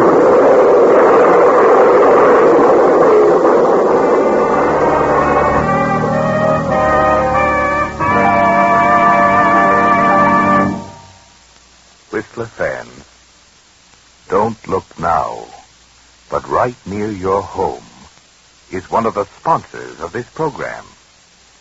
Yes, I mean your Signal gasoline dealer. That friendly station wearing the black circle sign with the big yellow letters spelling Signal gasoline. And he's a man you should know these days, not only because he brings you the Whistler, but also because at stations wearing Signal's yellow and black circle sign, you'll find the West's famous longer mileage gasoline, Signal Go Farther gasoline. And after all, what's more important these days than getting the most miles you can from every gasoline stamp? So make it a point before next week's Whistler broadcast to get acquainted with your Signal gasoline dealer. Prove for yourself what more and more thousands of wise Western drivers are constantly discovering, that you do go farther with Signal gasoline. And now, back to the Whistler.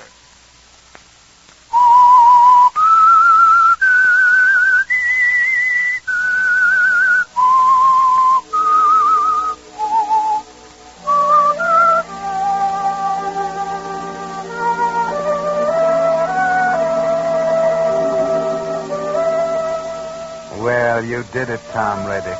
You killed Charlie Fremont. He's lying in that flaming wreck that was your automobile. And you hide there in the bushes until it's clear and you can sneak on the train. No one will know. No one saw you. You did it perfectly. But you keep rubbing your ankle, Tom. Does it hurt? Maybe you twisted it, jumping down into the bushes alongside the road. But it'll be all right, won't it? Nothing can go wrong now. The crime is done, and done well. It looks clear now, so you decide to run for it to get on the train. Hey, Max, you hear something? What? I said, did you hear something? Did you hear somebody yell? No. Come on, Larry. There must have been someone in that car. A car don't run into a train all by itself. Now, we hit that car awful hard. He must have been thrown clear. I thought I heard him moaning. Tape him over there. All right. You look over there. I'll keep looking around here. The guy might still be alive, you know, if he got thrown clear. Oh, why don't you just stop talking so much and look a little bit harder? You got no sympathy. Guy is probably in great pain if he is still alive, but you don't care. Hey, Max. Max, I did hear something. Right over here. What are you fellas doing over there? We're looking for the victim. Find him over here. He's over here, Laurie. Come on. I just heard something right here. Come on. They found him. Stop playing hide and seek in them bushes. He's over here. Hey, is he still alive? No, he's dead. And no wonder. Take a look at him.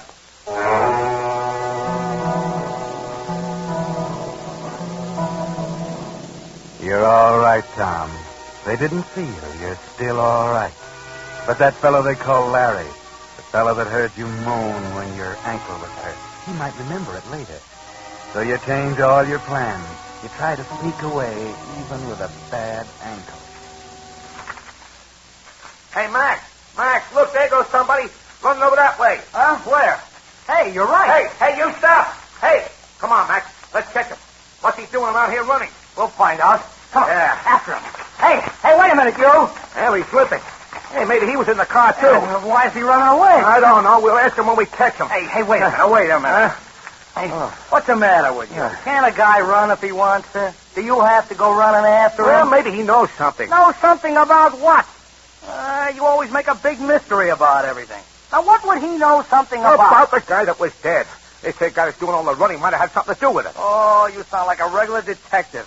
Stop with that stuff already. The train's late. Let's go back and help. Wait a minute. I think we ought to catch that running guy. Oh, he's gone. He was probably running because he was late for his dinner. Now, cut it out and let's go back to the wreck.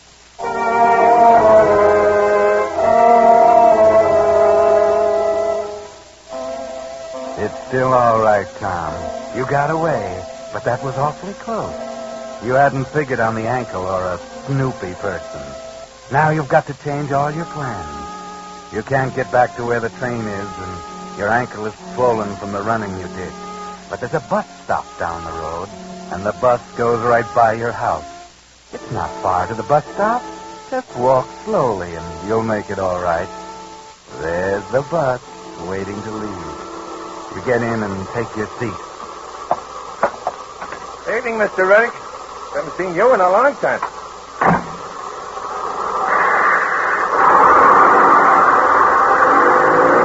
It's all right, Tom. In a few minutes, you'll be home.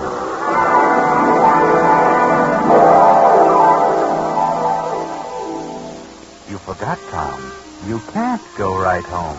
The bus has to pass the railroad crossing, too, and the train is at the railroad crossing. You'll have to wait until they get your car off the track. Have to wait a few minutes, folks. Sorry. Hey, Max. Yeah? What happened? Car ran into the train. They killed the guy driving it. Really? Anybody hurt? I told you. Killed the guy. I mean on the train. Anybody hurt on the train? No. Hey, open the door, will you? Silver's got to go with you and tell the widow what happened. Yeah. Get in. Hey, Max, come on. Okay. Gee, I sure hate to have to tell that dame what happened, Larry. Shouldn't the police or somebody do it? No, it's better we should. Bad enough what happened without the police going to the house. Well, okay. Get in. Where do you want to go? The name of the deceased was Fremont. Charles Fremont. Lives on North Brookside Avenue. I passed a couple of blocks from there. Awful, ain't it? Oh, well, you know how it is. People don't pay no attention to signals at all. Yeah. It's awful, but serves the guy right for not paying attention. Hey, here's a good seat. Yeah. Hey, buddy, that right? What? I was just telling the driver what a terrible thing it is. Oh, yeah, terrible. Hey, do I know you? Seems like I've seen you somewhere. I don't remember. I don't think... Well, I meet a lot of people. I just know. Did you see the accident? Well, me? Yeah, I did. I seen the whole thing. Yeah, it was terrible. Mm-hmm. My friend Max here and I were out taking a hike when we saw the accident. It was quite a joke. That guy driving the car, the guy I feel sorry for. He was a pretty young guy. Really? Yeah, maybe 35. Me and Max here are going to tell his wife. I think it's better if we go than if the police were to go. The least you can do, you know. Yeah, it's the least you can do.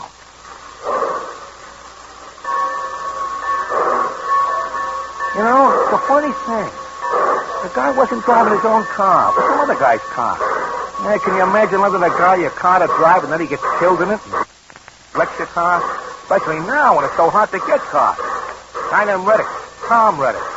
What? The guy that owned the car. His name was Tom Reddick. Yeah, we're going to tell him, too. Okay, folks, all clear. Here we go.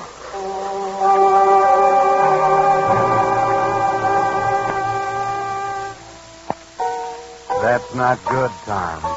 Things are piling up. Things you hadn't counted on. This man saw you running away, and now he's going to tell Charles Fremont's wife that he's dead. And then he's going to look for you to tell you your car's been wrecked. Why do some people always have to butt in, making you change plans? You've got to get out of that bus and get away. Get home before this Larry does, and some way get Hazel out of the house so that there'll be no one home when Larry gets there. Beechwood Avenue. Good night, Mrs. Nelson. I'll get out here, too. Oh, excuse me, Mr. Reddick. I forgot you were here. That's all right. Excuse me, I'm late. It's awful about Mr. Kramer. Awful. Good night.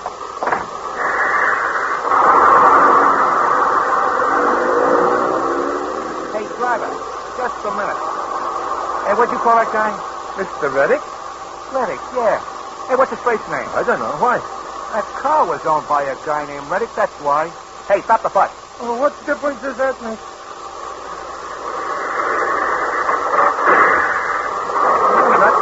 Max, come on. Come on, I want to talk to that guy named Reddick. Hey, we got to tell that woman you said.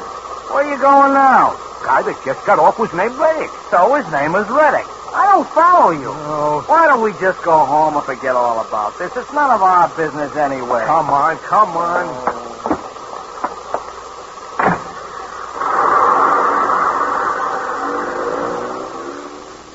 Don't you understand? I tell this guy all about the accident, who was driving the car, and who owned the car. And he never said anything about his name being Reddick. And the guy that owned that car, his name was Reddick. Didn't say anything, then he's just a guy named Reddick who didn't own the car. Say, what's got into you?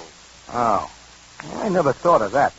You mean he could be perhaps Harry Reddick, and he didn't even know this Tom Reddick that owned the car, huh? Yeah, now you're getting smart. It's a fine time to get smart after we get off the bus. Now we got to walk to the widow's house. Well, while we're walking, we can think of what to say to poor Mrs. Fremont. That's a terrible thing to happen to a lady, losing her hubby so suddenly. Yeah, but I still don't think this is any of our business. And besides, my missus is going to be awful sore at me coming home so late. Now, look, when you explain to her what you were doing, she'll be very proud of you. Not every man has the heart to do what we're going to do. Yeah, you mean it's not every man who's such a Budinsky to do what we're going to do. We could walk right back to the corner and get right on that bus and go right home. No. I got to tell the widow what happened. Hey, I know. Now what? Look at that street sign. This here is Hillbrook Street. Oh, that's very nice, I'm sure. Hillbrook Street is where this Reddick guy lives. Tom Reddick. Let's go tell him first what happened to his car, huh? Maybe he can help us tell Mrs. Fremont. You must know her husband, or dead husband, must have been a friend to borrow the car. Yeah, in fact, maybe he'll go tell her and we can go home. Yeah, now let me see. This house is number 479. What number that guy say lives in? Oh, I don't remember. Why don't we just forget all about it, Larry? Why do you want to butt in? I think it was number 456. Let me see, I wrote it down here. Yeah, there it is, number 456. All right, which way do we go? I guess it's down here. Hey, look, that guy up ahead of us has got a bad leg. Oh, you're driving me crazy. Now, what difference does that make? It don't make no difference. What's the matter with you? Can't I remark to a friend that a guy up ahead has a bad leg? Oh, you're always remarking something. Sometimes I wish you'd shut up. Max, that's not nice. Well, I do. There's 460. Hey, look, the guy with the bad leg, he's finally home. See? Says it's the house down there. Yeah, but he's not going in, see? Hey, he just stopped to look at the number. Hey, that's that other Reddick guy, the one on the bus. Well, he's not going in that house, and that's number 456. Yeah, it is. Well, I hope they got insurance on their car.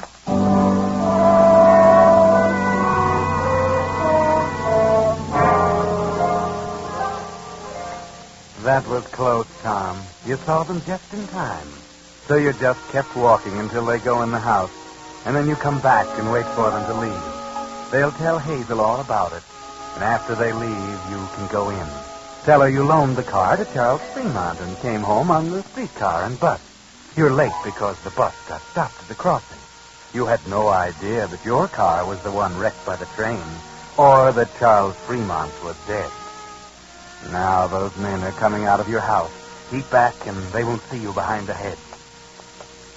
That was a real nice lady. She was upset. Well, of course she was upset. You know, it makes me feel kind of silly talking to people I don't even know. Well, it's a good thing we did. We might have gone right over to the widow's house. Which way did she say was the police station? 4 blocks to the left. We better hurry.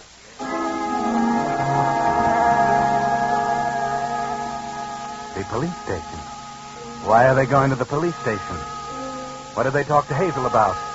Who are those 2 men, Tom, and why do they keep following you? Better hurry in the house, Tom, and see what was said.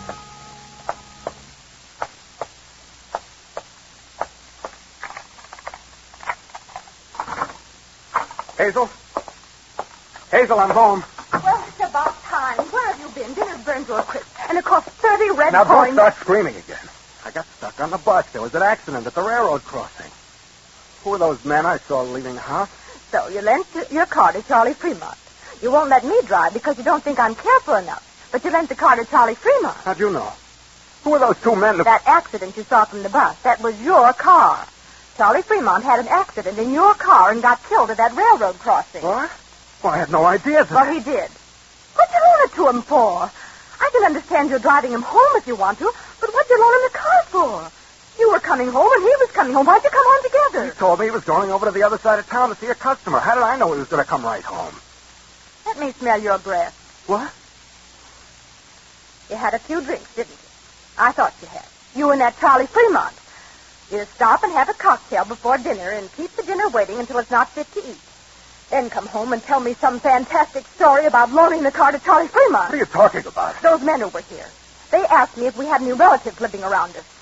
I told them the only relative we had was my sister in California. That it must have been you they talked with on that bus. Maybe you can fool some people, but you can't fool me. I know you, Tom Reddick.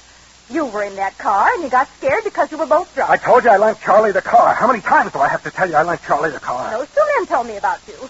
They saw you there at the railroad crossing. One of those men talked to you on the bus, and you made believe you'd never seen him before.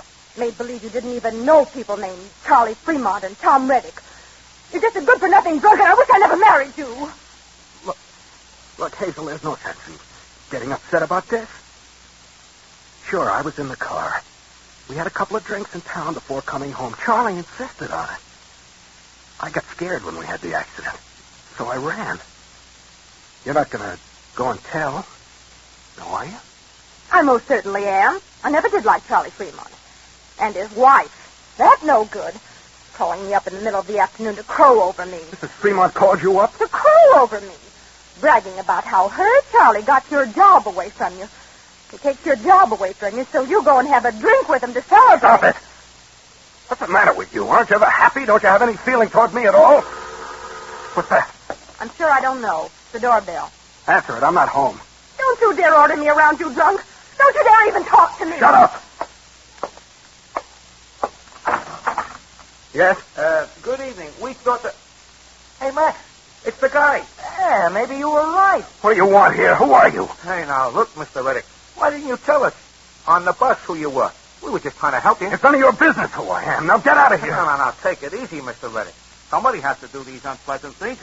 Me and Max here thought we would. The least you can do. He was in that car. I told you he was. Hazel, shut up. I will not shut up. You were in that car. You told me you were. You're so smart. Having a drink with a man who takes your job away from you. Mr. Reddick wants his job? Oh, gee, I'm sorry to hear Mr. Fremont got his job. So he had a drink with him to celebrate. And then they were drunk and had that accident. Wait a minute. You mean that Mr. Fremont got Mr. Reddick's job away from him? And they had some drinks together, and then they were both in the car when it hit the train? Sure they were. Only Mr. Reddick ran away. Maybe he ran away because... Hey, wait a minute. Max, he's trying to... Get him, Max. He can't run far. He's got a bum ankle. Yeah, okay. There he goes down the lawn. Follow him, Max. Hey, look, he fell. Leave me alone. Leave me alone. I'm sorry, Mr. Reddick, but I think we better take you to the police station. I think you murdered Mr. Fremont.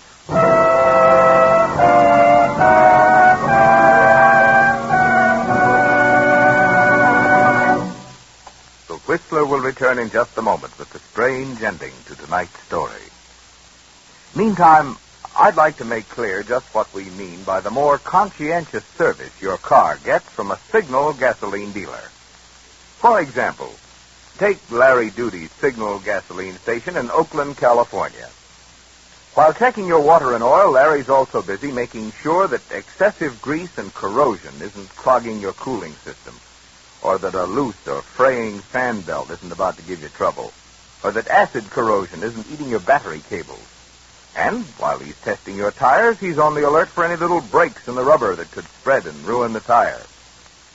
What's more, there's a good reason why you'll find these, plus many more unasked-for extras, not only at Larry Duty's Signal station in Oakland, but right at your own neighborhood Signal dealer. You see, being in business for himself, your Signal dealer will go out of his way to keep you pleased so that you remain his regular customer.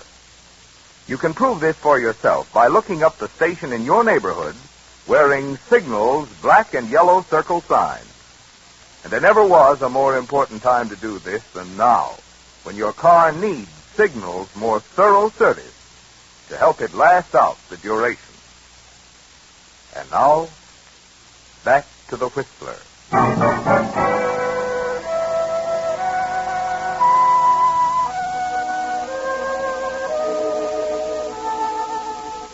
Well, Tom, you bungled your perfect plan, didn't you? But then you never were any good at planning.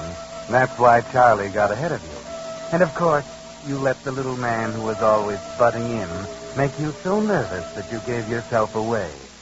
But when you got to the police station, you really thought fast for once. You kept your mouth shut and let them believe what they wanted to. Your wife's story helped. You were drunk. The accident happened. You weren't hurt, but you got scared and ran away. Maybe they'll believe that. And all you'll get will be a few years for manslaughter. Maybe they'll believe it. But even as you think it, you know very well they won't. The motive is too apparent. Charlie got your job, so you killed him. No, Tom, you won't get away with it. And so as you sit in your cell and brood over the fate that awaits you, you make up your mind. And you start resolutely into action. The small barred window is high over your head. And as you strain, you think of that little man who was always butting in. The little man who caused all your troubles. And you can almost hear his voice. Sure, we know. We'll only be a minute. We got something very important to tell him. Ready, huh? Oh, he's in 214. Boy, he'll really be glad to see us. Yeah, you bet. We just sent me your copy. The coroner's a copy. We got news for Mr. Reddick. Yeah? What kind of news? Well, there was something fishy about the accident where Mr. Fremont got killed. They had an autopsy. Yeah, and they found out something. They don't really have anything on Mr. Reddick. They're going to let him go.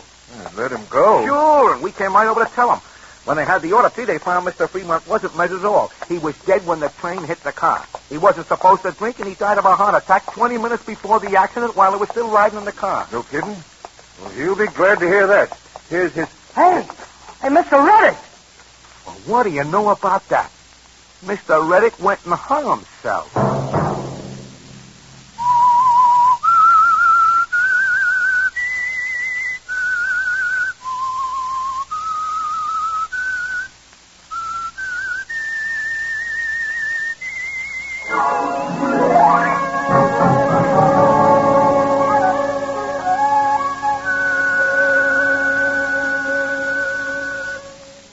Monday at 9 o'clock, the Whistler will bring you another strange tale. The curious story of a friendly case of blackmail. The Whistler is broadcast for your entertainment by the marketers of Signal gasoline and motor oil and fine quality automotive accessories, and by your neighborhood Signal dealer. This program, directed by George W. Allen, with tonight's story by Bruce Elliott, music by Wilbur Hatch, is transmitted to our troops overseas by the Armed Forces Radio Service. This is Marvin Miller speaking, and suggesting that you let every traffic signal remind you that you do go farther with Signal gasoline. Yes, you do go farther with Signal. This is CBS, the Columbia Broadcasting System.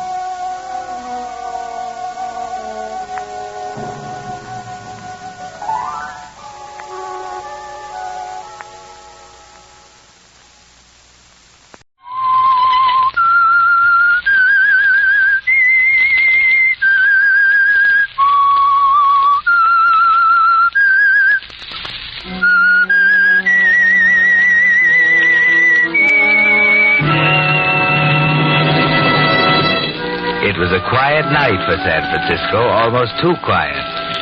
The fog, drifting in from the Pacific, had hung lazily over the city streets at first, then settled down heavily, thicker and thicker, blotting out everything. There was something ominous about it, even to an old San Franciscan like Harry Gaines. And although he wouldn't admit it even to himself, he was wavering. Mildred's nervousness when he'd stop by to pick her up made it worse. Here it was, he kept telling himself, the moment they'd both been waiting for, planning for, anticipating for so many months. The moment when she'd make the break with her husband once and for all. Pack her bags and go away with Hillary. Yet something felt wrong somewhere. Maybe it was the fog or the stillness. All right, Hillary. I guess we're ready. I put your bags in back there. Did you leave the note? Yes. He ought to be home any minute. Probably in a bar somewhere. Come on. Let's go. Oh. Well, what's the matter? I don't know. Oh, now, wait a minute, Mildred, dear. I have the faintest feeling somehow. I'm afraid, Hillary. Oh, don't be ridiculous. Afraid of what? That's just it. I don't know. Neither do I. Come on, now, get in. You better roll up that window. Fog's beginning to roll in.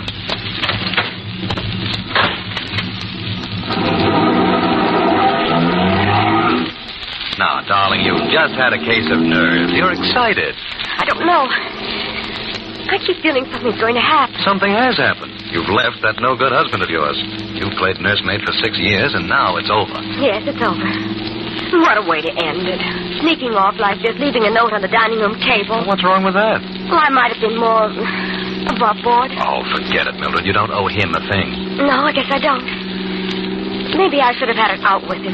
Told him I was leaving and wanted a divorce. Hillary, do you think we're doing the right thing? Oh, for the love of Mike. Mildred, we've had this out a dozen times. I don't want to go over it all again. I'm sorry, dear. I didn't know I was going to feel like this. You're still not sure, huh? Oh. Okay, if you're not sure you want to go through with it, if you want to go back to that no-good heel, I'll take you back. No, Hillary, I don't want to go back. Then what do you want? Can't we do it some other way? As long as you don't know what you want. You're going back? I'm taking you back. And if there ever is a next time, make sure you know what you want. This blasted fog, I can't see. Slow down, Hillary. What time is it? It's 5-7. What time does George get home? 7 usually. We might make it. Now that you're going back, I just as soon he didn't see that note. Oh, good heavens, I forgot all about it. He's probably home by now. I know it. Oh, Hillary, if he... Look out, that man! Oh, you hit him. Here he is, over here. Mildred, it's your husband. Tommy. Oh, Tommy. Shut up. I've got to get him to a hospital. Wait a minute. No, it's too late for that. He's dead. I told you. I told you there's something wrong. Oh, it's all my fault, Hillary. It's all my fault. Mildred. Now, shut up. And listen. There's nothing we can do for him now. We've got to get out of here.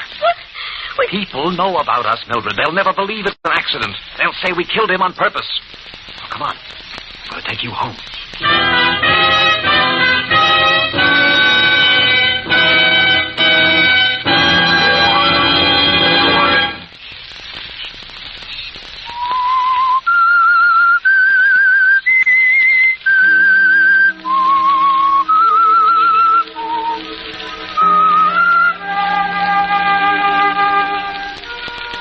So you made a decision, didn't you, Hillary? You had a choice and you made it.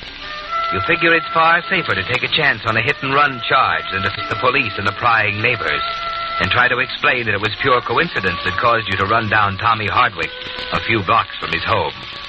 Pure coincidence that you happened to be riding with his wife, Mildred, at the time.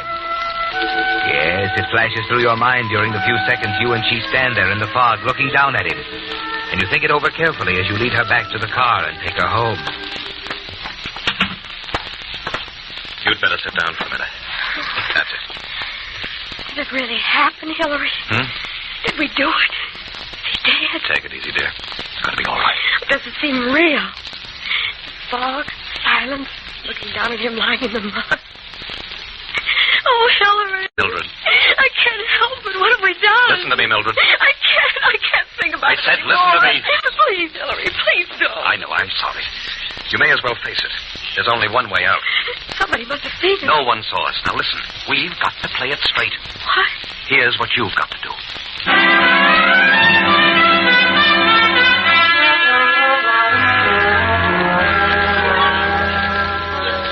Hello? Robinson Finance Company, please. Hello? I'd like to speak to Mr. Hardwick, please. This is his wife. He's gone? When did he leave? But that's 2 hours ago. I don't understand. All right, thank you. But you see, I thought Mr. Hardwick might have stopped off at the club on his way home. He's over an hour late now, and he hasn't telephoned. When did you last see him, Ed? But he's never been this late before. I've had dinner ready for now. Oh. Well, maybe I'd better, Ed. I'm worried sick.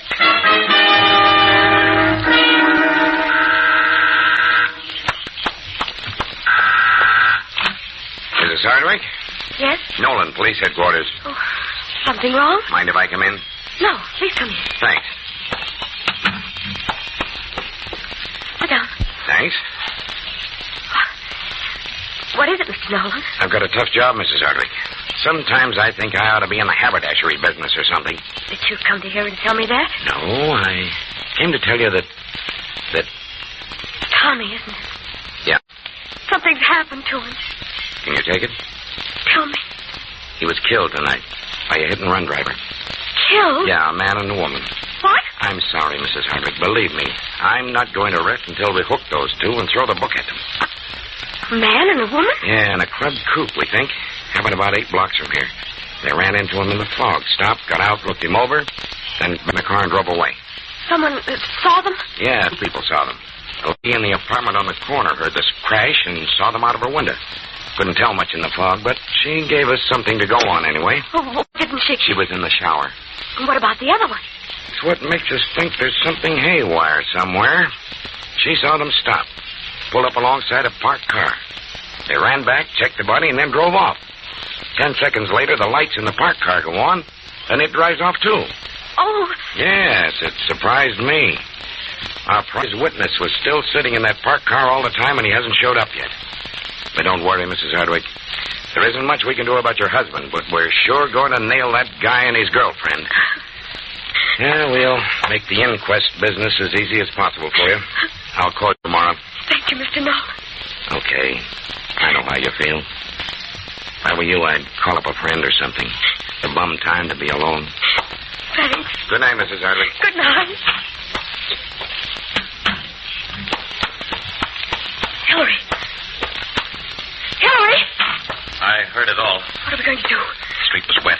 Probably got tire tracks. Well, work, they know everything. Wait a minute. That woman in the shower, she couldn't have seen much in the fog. But what about Yes, the guy in the parked car. How will we ever find him? Don't worry about that, baby. He's probably going to find us.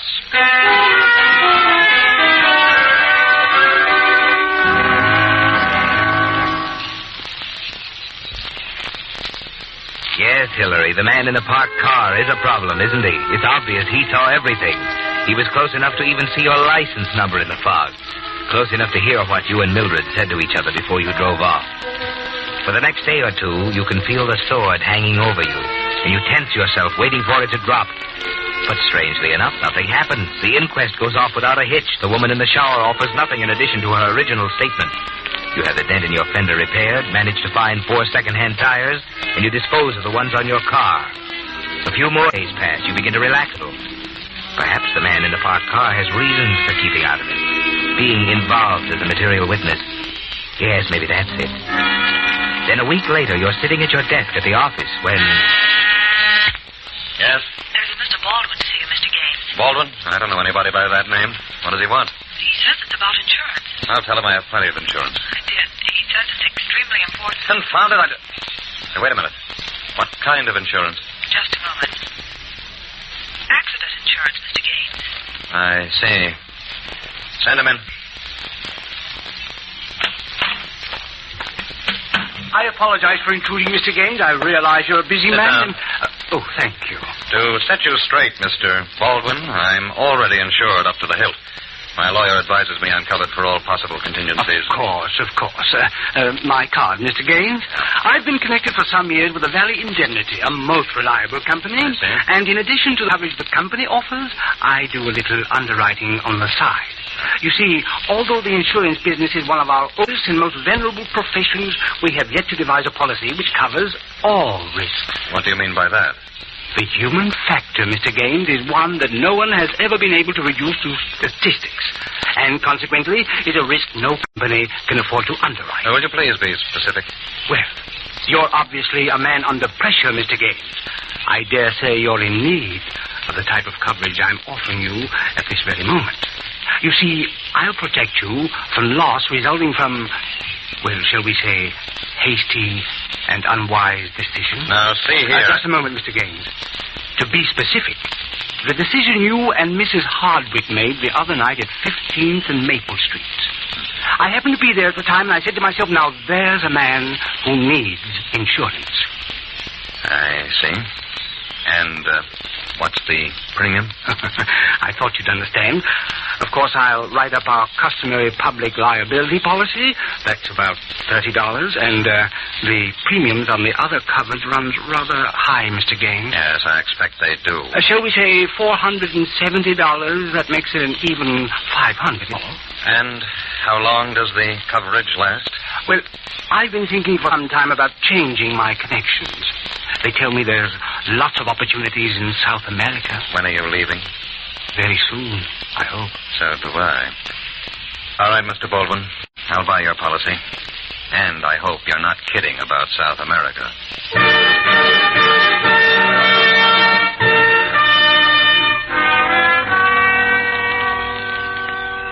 How much do you want this time? $2,000. I won't pay. You would pay it, however, if you had my assurance that this is the last time? Yes, I expect I would. Very well. You have my word. I'll drop by this afternoon for the cash. Now, an oil well is one of the most profitable of investments, Mr. Gaines, and I'm sure you'll find this venture a wise one when you consider the future, of course. Oh, by the way, I expect to be leaving next week. $2,300. Congratulations, Mr. Gaines. You're part owner of the Narcissus mine. It's too bad in a way that I've had to postpone my trip to South America until Friday, but so much the better for you. You dirty leech, get out of my office. Now, wait a moment, Mr. Gaines. I'll kill you. I knew you'd come to that eventually, so I made provision for it. You see, I've written a complete account of the unfortunate affair at 15th and Maple Streets to be opened and read publicly in the event of my death. You've thought of everything, haven't you? I'm pleased to think so. Now, I think it would be rather unwise for you to make another unfortunate decision, don't you? Especially in view of my projected trip to South America.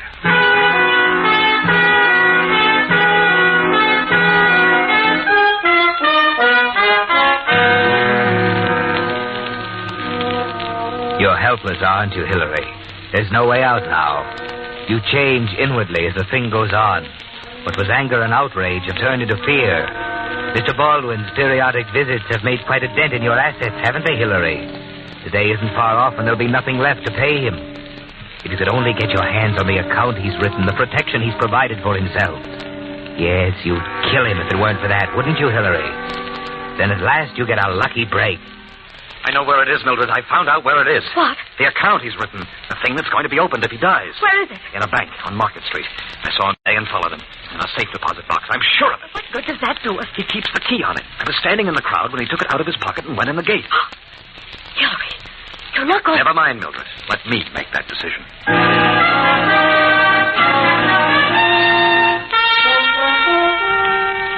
You've made that decision already, haven't you, Hillary? You've known for weeks that there was only one way out. And the moment you saw him walk into the safe deposit department in the bank on Market Street, you decided to take the chance. You follow him home a few days later. Note the garage where he keeps his car. Watch him as he walks the block and a half to his apartment on the other side of the street. That's important, isn't it, Hillary? He lives on the other side of the street from the garage. You were careful to notice he wasn't recognized at sight by the guard at the bank, and gather that he hasn't been in the city long enough to be known. That fits, too, doesn't it? So it's all planned carefully when he calls you a few days later. Now, first of all, Mr. Gaines, I want to impress on you that I have my reservations. I'm leaving Monday for South America. Yes, of course. Now, there are a few matters I'd like to clear up before I leave. I must deliver your insurance policy, of course. And then there's the matter of the radium. Oh, it's radium this time, huh? Yes, an exploration company I'm incorporating. I'm sure you'll be interested, Mr. Gaines. I'll call on you sometime tonight. Look, if you don't mind, I'd rather call on you. Will you be home tonight? I expect to be home later in the evening. What time? About 10 or so. Is there some reason for this, Mr. Gaines? Yes, a very important one. I'll explain when I arrive. I see. Very well, Mr. Gaines. I live at 2201 March Way, apartment 308. All right, Baldwin, I'll be there. 10 o'clock. 10 o'clock.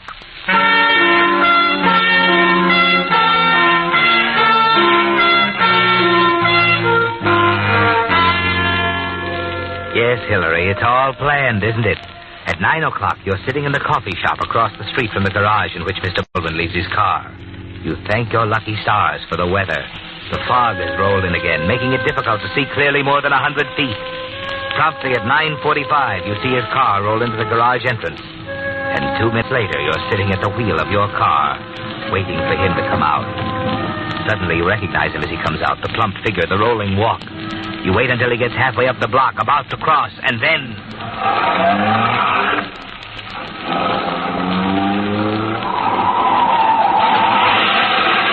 There's your payment, Mr. Baldwin. Yeah. Dead, all right. Now, the keys. Yeah, his wallet. There we are. Hey! What's happened here? Officer, I'm afraid Let's see. Looks like I killed him. Yeah, he's dead, all right. Good thing you stopped, though. I'd hate to see you pull hit and run after it was all his fault. Huh? Oh, these dumb pedestrians. What was that? I'll have to take your name, of course. Know who he is? What? No, I don't. Well, we'll have to check. Will I be held for murder? No, don't worry about it, mister. I saw the whole thing. Guy stepped out from behind a parked car in the middle of the block. No, we won't have to hold you.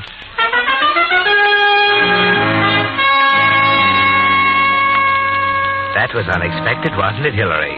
You can't help wondering about the unbelievable stroke of luck that night as you set Baldwin's driver's license before you and practiced his signature over and over again. 10 times, 100, 1,000. Finally, you're ready now for your visit to the safe deposit box tomorrow. Excuse me, please. Pardon me, sir. Pardon. Yes, sir? George Baldwin, box 1438. Okay. Sign here, please. You got your key? Yeah. There you are. All right. Baldwin, 1438. Now, let me see. I got a note here. A what? Just a minute here. Here it is. It's about the rental on the box, 3.5, due on the 15th of last month. Well, I'll take care of it right away. Must have slipped my mind. Okay. This way, please. Yeah, thank you.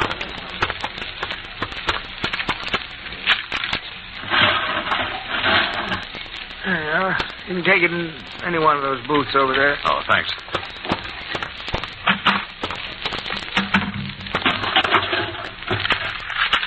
Fines. Cancel checks. Ring. To whom it may concern to be opened in event of my death. Yeah, that's it. This is to certify that on the night of May 10th, I witnessed a hit-and-run accident at the intersection of 15th and Maple Streets in which, thank heaven, I got it. I'm in the clear. They can't touch us now.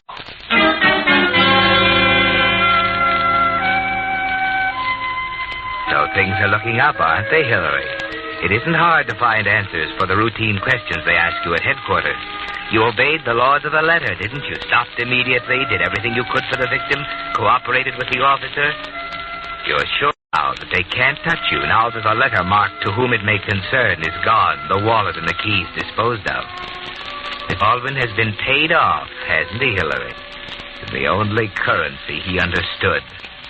But a week later, when you drop by to see Mildred, you find her a little skeptical. Hillary, dear, you shouldn't have come. You know we agreed it was best to stay apart until Mr. Baldwin... Don't worry about Mr. Baldwin, Mildred. I've told you he won't be back. How can you be sure? He's a chronic liar. Everything he's told you, everything he's promised. I told you he's through. I had it out with him once and for all. Oh, I don't believe it. He'll be back. He won't stop until you've given him every penny you Mildred, have. please, forget Mr. Baldwin, will you? How can I? He's ruined everything. Who's that? I don't know. Answer it. I'll be in the bedroom.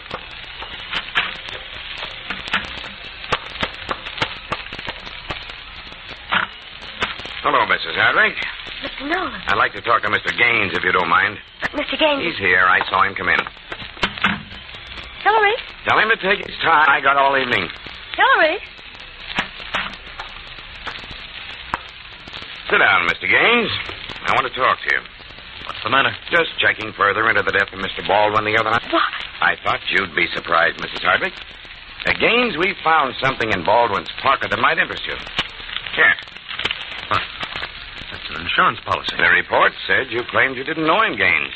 This policy's made out to you. Well, guess I didn't recognize him. Sure. Well, Another funny thing. He puts his car in the public garage, locks it, walks out, gets knocked over a half block away, and his keys are gone. Somebody got to him and took them, huh? Somebody who wanted the key to his safe deposit box. Oh, wait a minute. You have no right to make an We know it was there because there was a notice in his pocket saying payment on the box was overdue. Well, what's that got to do with me? As a matter of fact, we checked the box, found that according to the timestamp on the bank slip, someone impersonating Baldwin visited the box 16 hours after Baldwin died. Not for money, understand. He left that. He was after something else. Now, if you were in my shoes, Gaines, how would you add up that column of figures? Hillary. I can't He was see shaking you down, wasn't he? Well, wasn't he? Okay. You have the right to act dumb if you want to, but you better talk fast to a smart lawyer, Mr. Gaines. Because when you add a motive like blackmail to an accidental death, you get first-degree murder. We know the guy. We've been checking his record during the past few months, and we got a good idea he hit you for the biggest bite of all on the night he was killed. You see, a blackmailer's like a hit-and-run artist. The big bite comes just before he skips.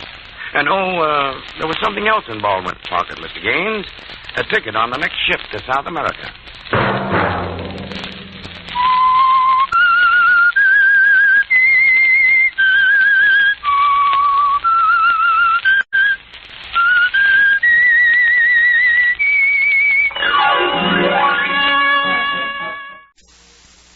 Signal gasoline. Let every traffic signal remind you, you do go farther with Signal gasoline. Yes, you do go farther with Signal.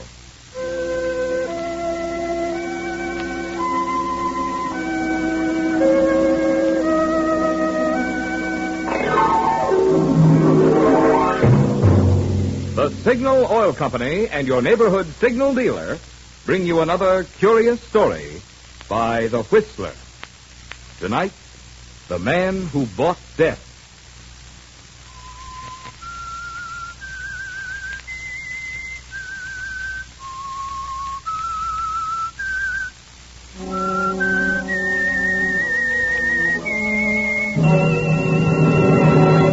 I am the Whistler, and I know many things, for I walk by night. I know many strange tales hidden in the hearts of men and women who have stepped into the shadows. Yes, I know the nameless terrors of which they dare not speak.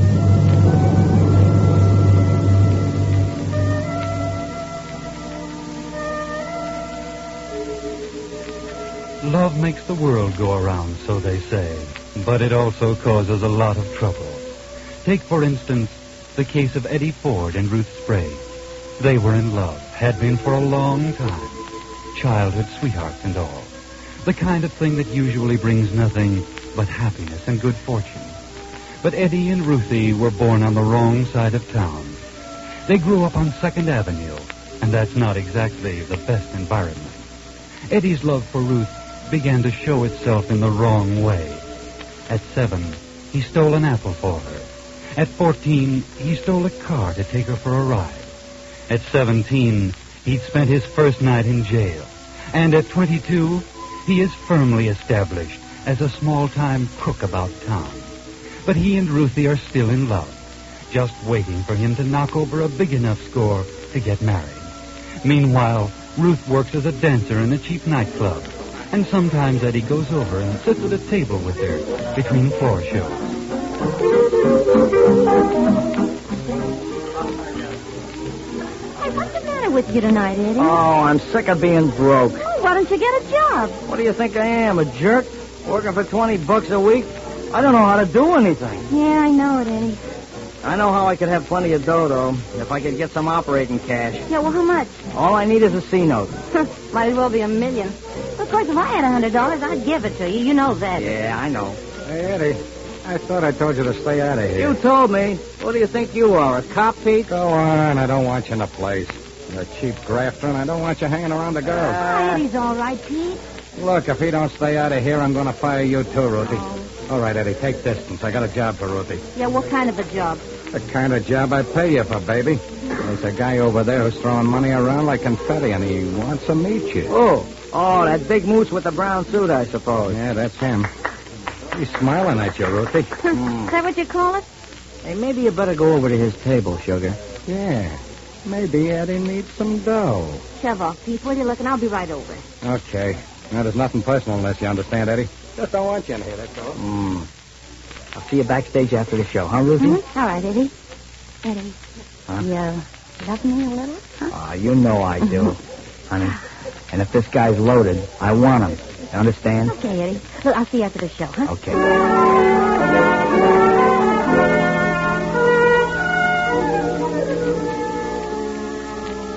Yes, Eddie and Ruth are in love, but business is business. So Ruthie goes to join the big moose in the brown suit. She walked up to his table, smiled prettily, and said,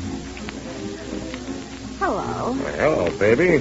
Sit down. Build yourself a laugh. Thanks. You're on the town tonight, aren't you? Yeah, and you're going to join me, youngster. Oh. Sounds like an interesting way to spend the evening. You know, that bottle looks like champagne. That's funny. That's just what it is. And I bought it for you, lovely. Nothing's too good for Frankie Ferrari's girlfriend. You're in the big league now, sweetheart. You talk a great game. Stick around and watch me play it, baby. I just hit town tonight, and I'm fat with that stuff. Want to help me spend it? Yeah. Yeah, you know, I got a lot of talent that way. Well, what are you doing after the show tonight? Oh, nothing. Well, that is nothing that you're not going to be in on. You're a lippy little dame, aren't you? I like 'em, Lippy. I think you and I are going to get along, baby. Keep the next couple of weeks open. You're going to be busy. Well, look, let's talk about that later, huh? Because I got to get backstage. Floor show goes on in a few minutes. Okay. I'll meet you out in front 5 minutes after show's over, okay? 5 minutes? You must dress like a fireman. I don't waste time at anything, Frankie.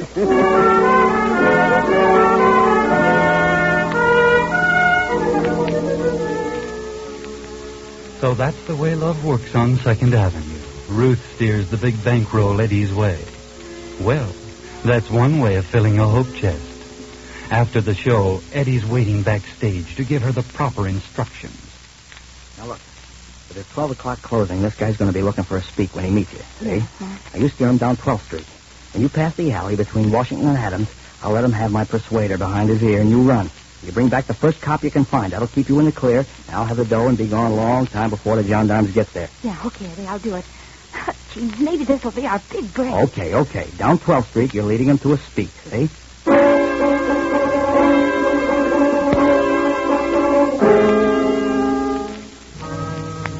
Well, this looks like it might be very interesting, doesn't it, Eddie? You scurry out the back door of the nightclub while Ruthie makes a quick change and meets the amorous Frankie out in front of the club. Well, where do we go from here, Curly Locks? What do you feel in the mood for? Oh, I feel in the mood for fun. Isn't the 12 o'clock closing silly? Oh, that's for the squares, isn't it? Yeah. Hey, don't you know any joints that stay open? Oh, yeah, I know one, but it's pretty expensive. Oh, dough don't mean anything, baby. Where is this joint? It's over on 12th Avenue. Shall we get a cab? No, it's only about 2.5 blocks. All right, so we'll walk. Oh, I love to be out, walking around at this time of night. Not this time of year. Ain't the fresh air just wonderful? I don't know. I'd never noticed it. Oh, you would notice it if you had to work in a gin mill like I do. Hey, what's a beautiful dame like you doing dancing in a flea bag like the Club Moderne? Haven't you ever had a better offer? Want to make me one? Could be if things work out. Oh, this is 12th Street. We turn down here. What's the matter, kid? Don't you like me?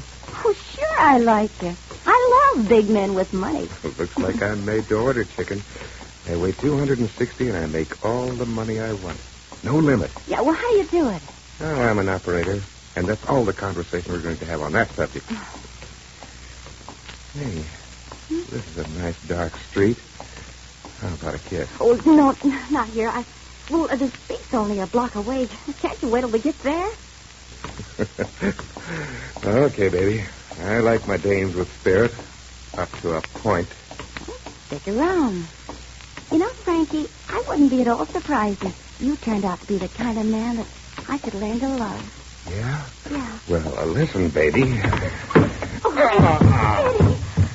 Run, will you? Give me a couple of seconds, then yell for the cops. Yeah, well, Eddie, is he dead? Beat it, go on. Help!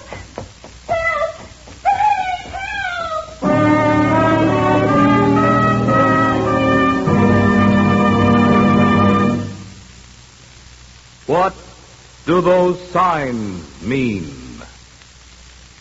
Ring around the moon, they say, means rain tomorrow. Rosy Sunset said to forecast a fair morning. And that big black circle sign with the yellow letter spelling Signal Gasoline, well, there's the sign that never fails to mean most miles from your gas coupon. Yes, more and more wise Western drivers are daily discovering that it's not just a slogan, it's a fact. You do go farther with Signal Gasoline. And for good reasons. One, true to its 14-year tradition of quality, Signal Oil Company is still producing the very finest Signal gasoline that can be marketed today. And two, the famous Signal formula still places the emphasis on mileage. So if you haven't tried Signal gasoline in your car, may I suggest there never was a better time nor a better reason for looking up the station in your neighborhood displaying Signal's yellow and black circle sign and getting acquainted with your Signal gasoline dealer. And now, back to the Whistler.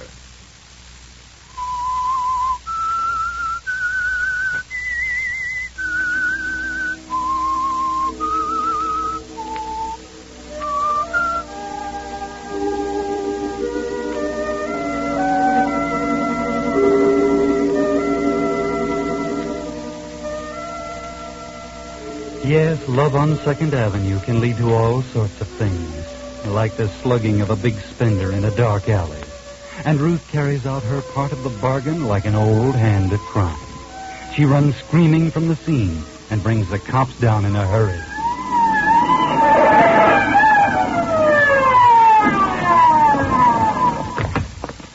Right here, huh? Yeah, it happened right here.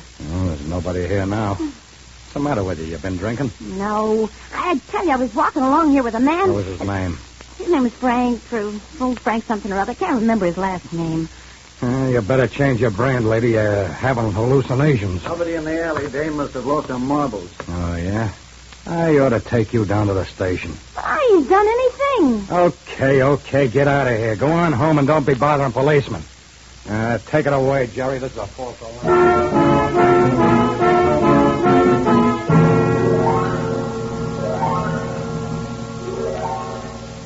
That's funny, Ruth.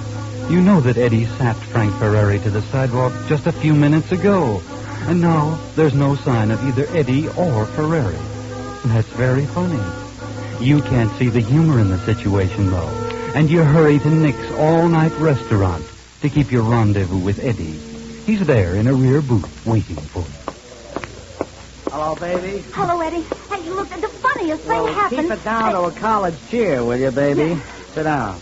Eddie, I waited to give you a chance to get away, before I started to scream for the police. By the time I got back with the police, well, it couldn't have been over, 3 or 4 minutes. Well, there was nobody there. You're nuts. That guy was as cold as a witch's foot. Well, he wasn't there, Eddie. Police thought I was crazy. Gosh, I must be losing my touch.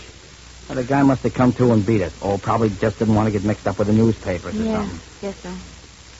I thought you said he had a lot of dough on him. Well, he did, Eddie. I saw it. Oh, nothing but chicken feed. Well, there it is. $78, 3 20s, a 10, 5, and 3 singles. You're lying to me, Eddie. Oh, me? Why would I lie to you? I shook him down. That's all the dough he had. Gee, petty larceny punk. Now, take it easy there, baby. I know he had a $100 bill, because he showed it to me. There wasn't a C-note on him when I got him. That's true, Eddie. You understand? Hey, what's the matter with you, baby? I don't mind you robbing anybody else. And I never beat when you spent every cent that I could make. But I won't stand for you lying to me, Eddie. No dame talks to me like that. Oh, Eddie. Keep the $100 bill. It'll never do you any good.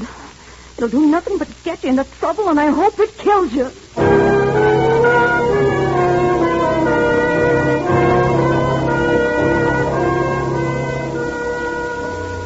So, after all of these years, the love affair between Eddie Ford and Ruthie Sprague hit the rocks.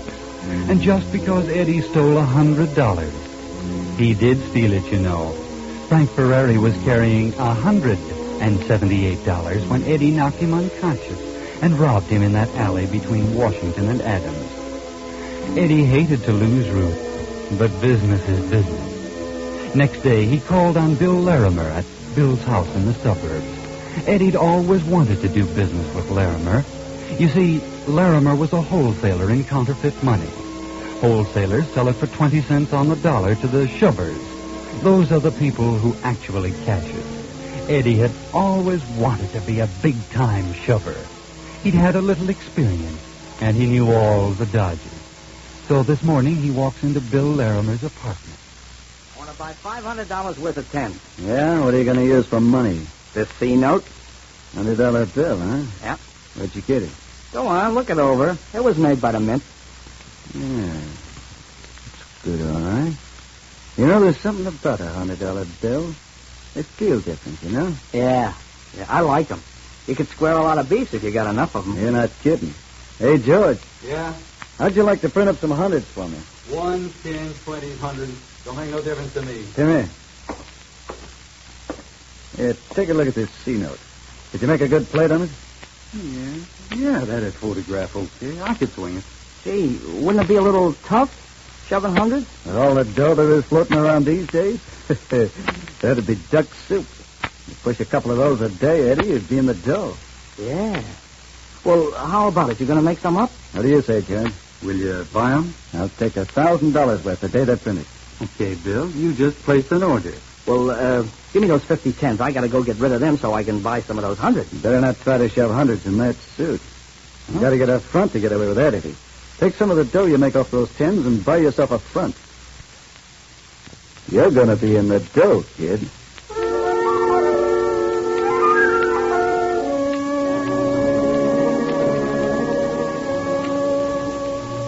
So Eddie took a little trip out of town and spread his phony $10 bills in railway stations, department stores, restaurants, and grocery stores, and was never questioned.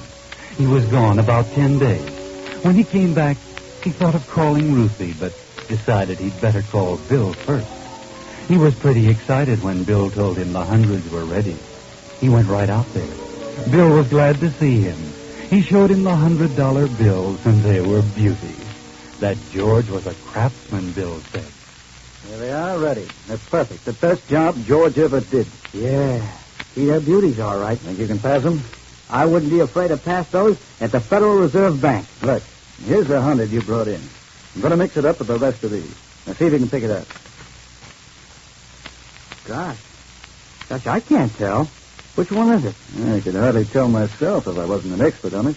Hey, you've been selling these C-notes to everybody as the town flooded with them? I haven't sold a batch of them even. Just got them from George today. You got virgin territory, son. Well, that's good. Okay, here's $100. Give me 5 of them. 5? That all the dough you got? No. I'm not going to sell you $100 worth. Give me 200. Well, okay, here you are. Now you're talking business. Well, you think I can pass C-notes in this outfit? Yeah, you look like a gentleman. You paid some dough for this suit, didn't you? $85. Counterfeit money. Where you stopping? Oh, I'm stopping at the Towers, best hotel in town. Oh, boy, you ought to see my luggage. Cowhide, real cowhide. Yeah? Now you're operating, Eddie. Let me give you one tip. You can probably get away with spreading a couple of these centuries here in town. You probably won't be caught up with. But then they're going to start watching. So you better get out of town. Don't you worry. In the first place, I'm not going to get nabbed, and in the second, if I do, I'm not going to talk. If you do, you'll be saying your last words, Eddie.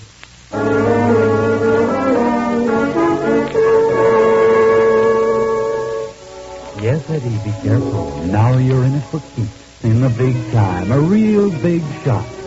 So now you decide to call Ruth. You find her at home, too. And you make a date to meet her at the Towers, in the cocktail lounge. You want her to see your new clothes. Want to impress her with the fact that you're living at the best hotel in town. Plenty of money. You can't be blamed for wanting to gloat a little, can you? So Ruthie meets you, and you sit and sip your drink. Well, honey, How about letting bygones be bygones and let's start all over again, huh? Yeah, but that was a dirty trick, though, now wasn't it? You stole that $100 from me.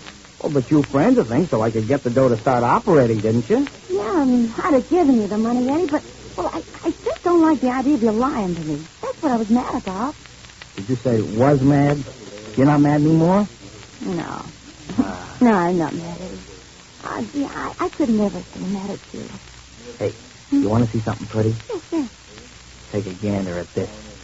Well, $100 bill, isn't it? That's right. I'm lousy with them, baby. You know where I got them? No. Well, what you don't know won't hurt you, baby. Look, I know you got to go to rehearsal, but how about me coming up to your place about 5 o'clock? Oh, swell. Why don't you take the night off? I'll tell you what I'm going to do. I'm going to buy some presents for you, and I want you to be there when I bring them. Okay, Eddie. I'll be home at 5. But look, I got to go now. Okay. How about a kiss? Here? In front of all these people? Well, sure. You're uptown now, baby. You can get away with things here that they'd never stand for down where we live. We're in a big time now, honey. For good.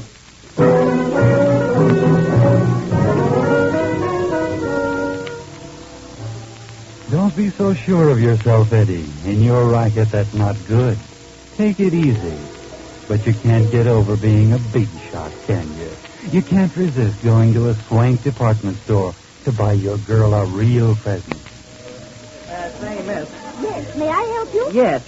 I want to buy a lapel pin for my girlfriend. I don't know much about things like that. Would you mind helping me out? Well, of course, I'd be glad to. Oh. If you see anything in this tray that you think she might like. Well, she's a blonde, about 5'1", blue eyes, and wears black most of the time. Oh, well, let me see. I think she'd probably like this pinny very much. Oh, that one, yeah. Mm-hmm. How much is that? Well, it would be just a minute. It's $35. I have to add the luxury tax to this. Oh, that would be about $42. Yes. Oh, that's okay. Can you take it out of this? Oh, my, $100 bill. Oh, I'm sorry, it's all I have. Oh, well, of course, that's perfectly all right. I'll have the change for you in a moment. Yes, Eddie, wait for your change. You stand there smoking your cigarette, and after a few minutes, you begin to worry, don't you? You try not to show it, but you sense that something's wrong. Then you look around and see him, the man with the unmistakable aura of a store detective. He comes up the aisle and stops a few paces from him. Something's wrong, Eddie. But they never arrest a man for shoving queer dough. They follow him, try to find out where his source is. You've only got one of the bills on you, Eddie. You can say you won it in a crap game. They can't prove anything. But then you turn and see them, 2 uniformed policemen coming down the aisle. And suddenly you're not so sure. You're not calm now, Eddie. You're scared, panicky. You've got to get out. Run. Run, Eddie, run!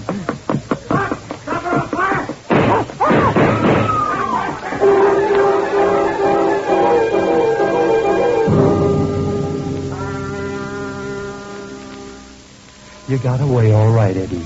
But you've got a bullet hole in your shoulder. You switch cabs 5 times and cover your trail. But your handkerchief won't sop up the blood that's pouring from your shoulder. You've got to get attention. And Ruth is waiting for you. You finally get to her little flat. You get out of the cab a block away from it. And wait until the cab pulls away before you start walking. You're tired when you get there. Weak from loss of blood. Yeah. Now, let me in. Oh, Eddie, what's happened to you? I don't know. I think the cops in this town are going crazy. Oh, honey, you've been shot. Yeah, they got me through the shoulder. Well, what are you going to do, Eddie? I'm going to stay here till the heat dies down. Well, come on in the bedroom, honey. You got to lie down. Yeah, I don't feel so good. Now, let me take a look at that wound. Wait a minute. Let me lay down, will you? Oh, baby, how did this happen? I tell you, the cops are going nuts. Oh, here, honey, let me put this pillow on your shoulder. Yeah. I think the best thing to do with it, baby, is just to lay still so it stops bleeding. What happened, Eddie? Well, this morning when I got to town, I bought some phony $100 bills. Counterfeits, you know. Have you been shoving queer money? I don't go pure on me. Of course I've been shoving queer money. What do you think? Robbed a bank? Well, then why did they shoot you? I don't know. I don't get it. Even if they knew the bill was queer. They wouldn't send for the riot squad and start shooting up the department store. Oh, Eddie, don't you think we ought to call a doctor? Oh, sure, yeah. That'd be a brainy move. Who's that? Yeah, I don't know. I wasn't expecting that. I better get in that closet and hide. Whoever it is, get rid of him now, will you? Yeah, well, of course.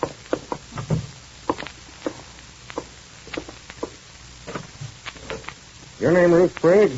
Yeah? Looking for a friend of yours, guy by the name of Eddie Forbes. Know where he is? Well, no, I ain't seen him. We'll just come in and take a look around. Well, no, but can't come in here because... I know.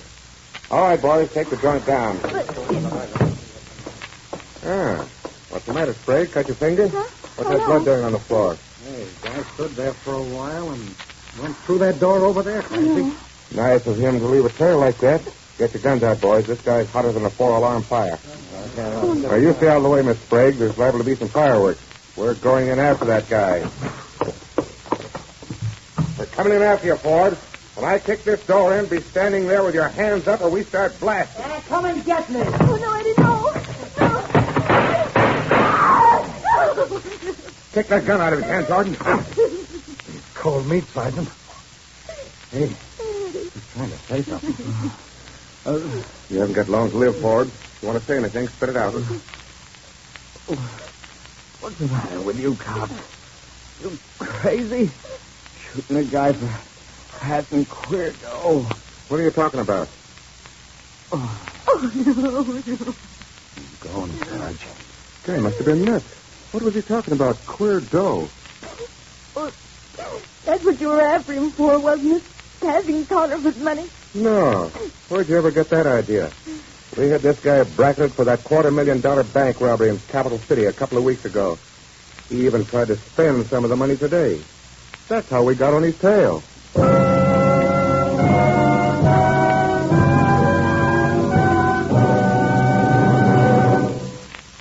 The Whistler will return in just a moment with the strange ending of tonight's story. Meantime, here's a $64 question that every driver should have a ready answer for these days. If one of your tires should suddenly be ruined, what would you do? Tires are still hard, mighty hard to find, which makes now, before you have tire trouble, the time to take advantage of your Signal dealer's complete tire service. By catching and repairing small injuries before they spread and ruin the carcass, and by suggesting retreading before the tread is worn too thin, your Signal dealer can add thousands of miles of tire wear. And because of your Signal dealer's experience, plus modern equipment and the best of materials, you're assured the quality kind of job that can make such a big difference in tire life. So make it a point soon to stop at one of those friendly stations displaying Signal's yellow and black circle signs and have your tires inspected. There's no one who can give you finer or more complete tire service than your neighborhood Signal gasoline dealer. And now, back to the Whistler.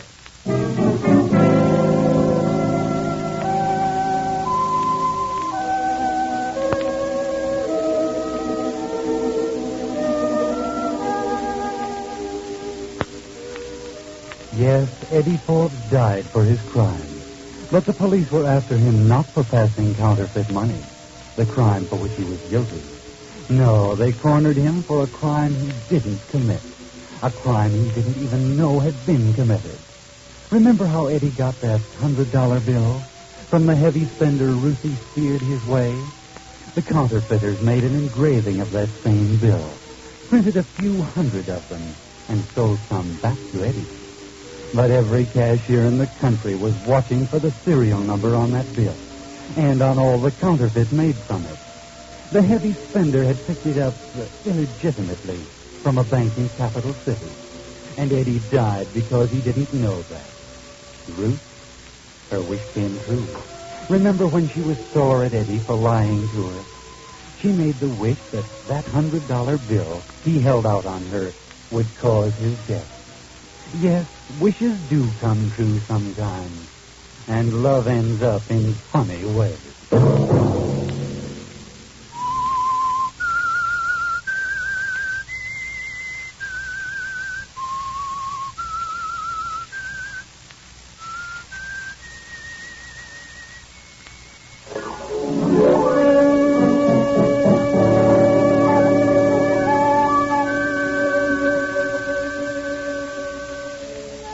Next Monday at 9 o'clock, the Whistler will bring you another strange tale.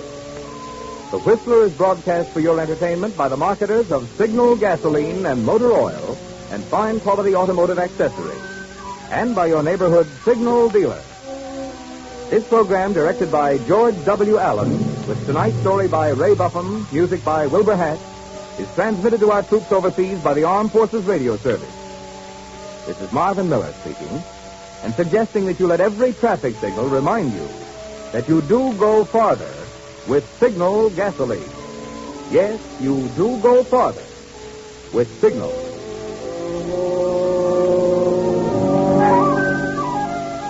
This is CBS, the Columbia Broadcasting System. Signal gasoline. Let every traffic signal remind you, you do go farther with Signal gasoline. Yes, you do go farther with Signal.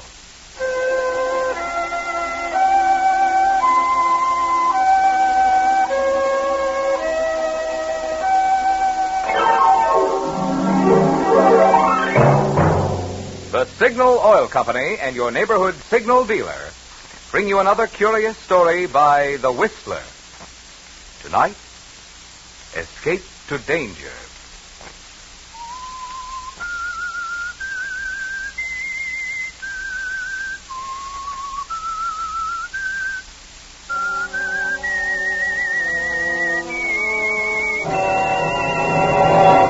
I am the Whistler, and I know many things, for I walk by night. I know many strange tales hidden in the hearts of men and women who have stepped into the shadows. Yes, I know the nameless terrors of which they dare not speak.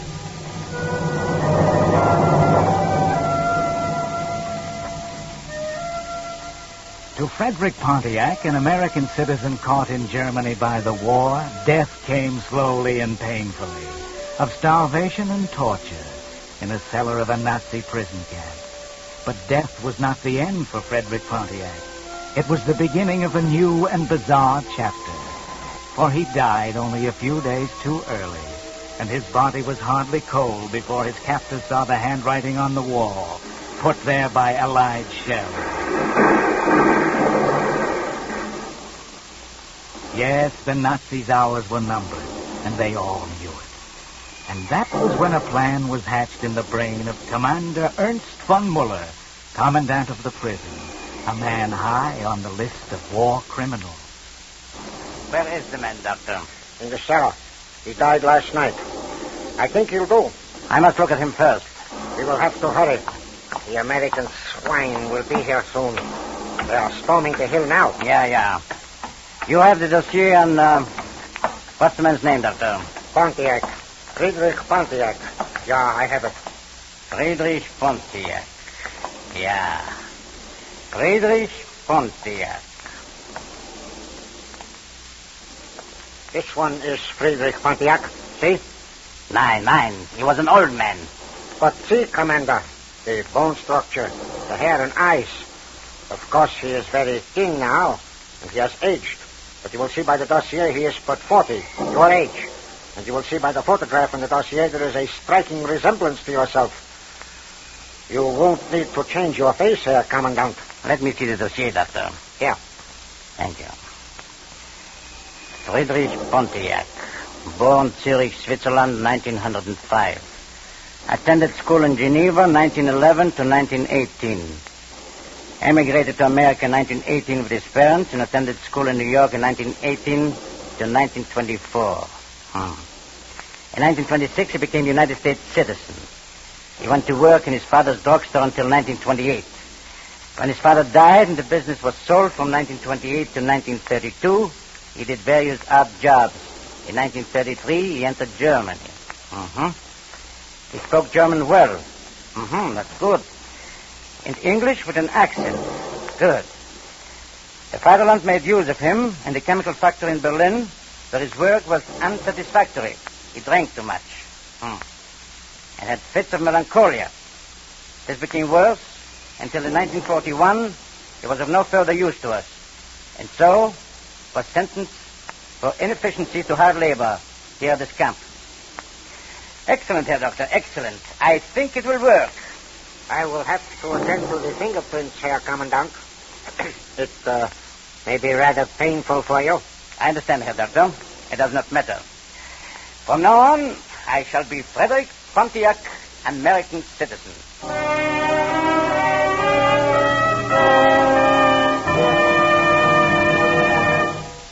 Question. How many times do you have to see a thing before you remember it? Well, here's an interesting test for you Whistler fans to check up on your alertness and memory. Time and again, probably right in your own neighborhood, you've seen and read the big trademark that identifies signal gasoline dealers who bring you the Whistler. But test yourself. Can you remember that trademark well enough to describe it now? Well, think a moment. Do you visualize a big black circle sign with yellow letters spelling signal gasoline? And in the center, a traffic signal reading go, reminding you that you do go farther with signal gasoline. That yellow and black circle sign is a mighty good sign to keep in mind these days, because with gasoline mileage still an important factor in today's driving, Signal Go Farther gasoline offers your best way to get most miles per ration coupons. So next time you invest one of your gas stamps, try Signal gasoline. Prove in your own car what more and more wise Western drivers are discovering, that you do go farther with Signal gasoline. And now, back to the Whistler.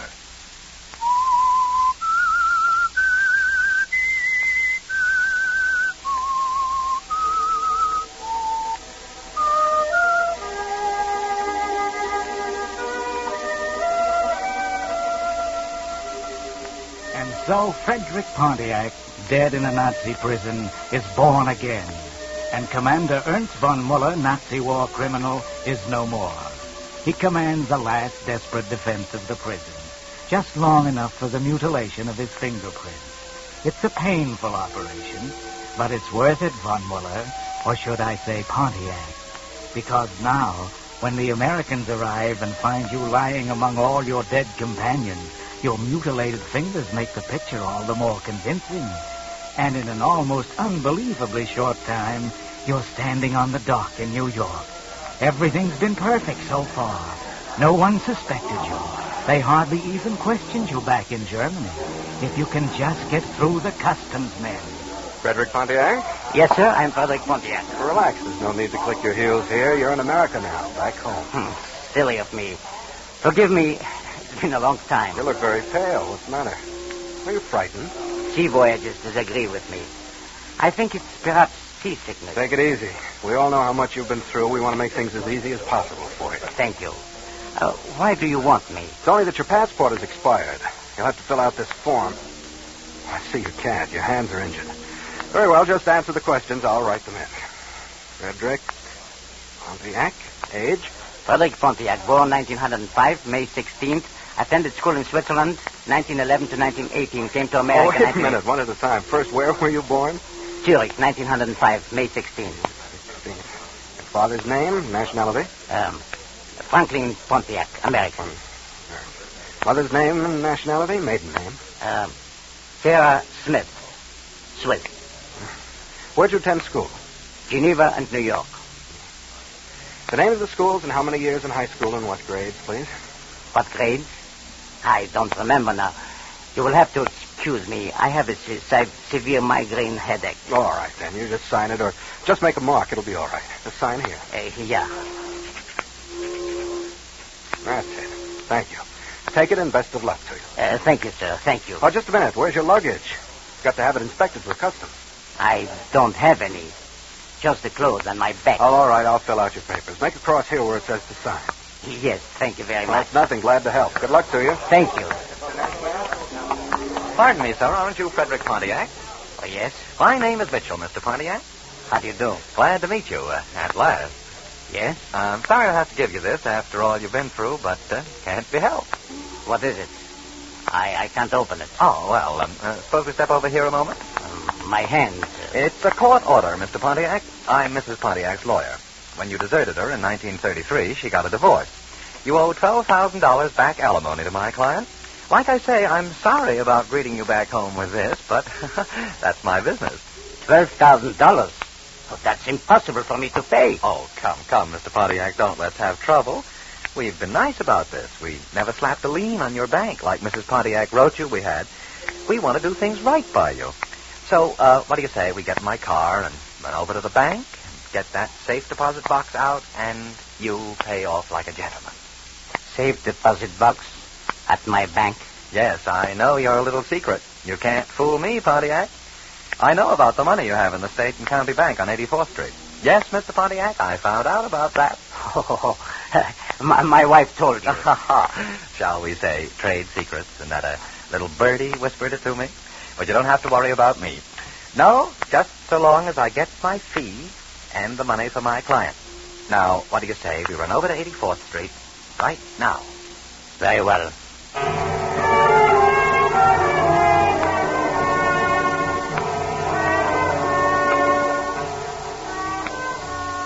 For a minute you thought you were found out. But no, Mitchell thinks you are, Pontiac. So you enter the lawyer's long, sleek black sedan and settle back in the soft upholstery. You ought to be happy, Von Muller. This man you have so cunningly changed places with has money in the bank that he kept secret. Isn't that fortunate? Why are you so worried as you drive to 84th Street? Could it be the wife you didn't know about? And as you stand in the magnificent, opulent interior of the bank manager's office, why do you feel the butterflies fluttering in your stomach and a panicky urge to escape? Good afternoon, gentlemen. This is Mr. Frederick Pontiac, Mr. Crane. How do you do? How do you do, Mr. Pontiac? Mr. Pontiac has a safe deposit box here. Been here since 1933. Been in Europe since that date.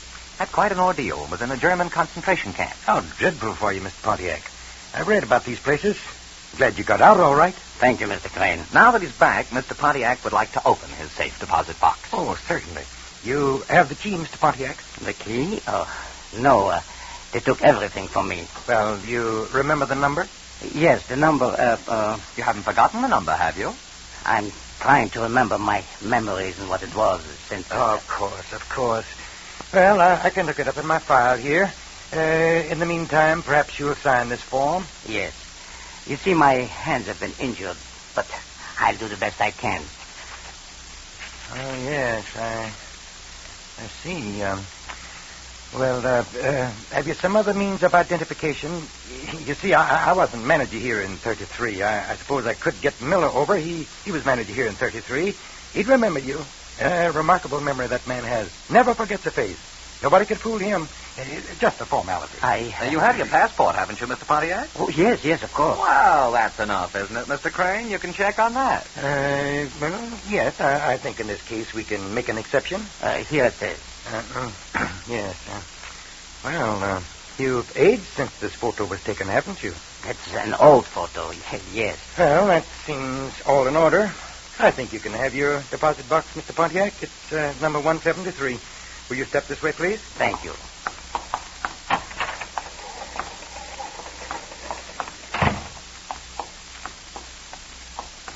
Here it is. 173.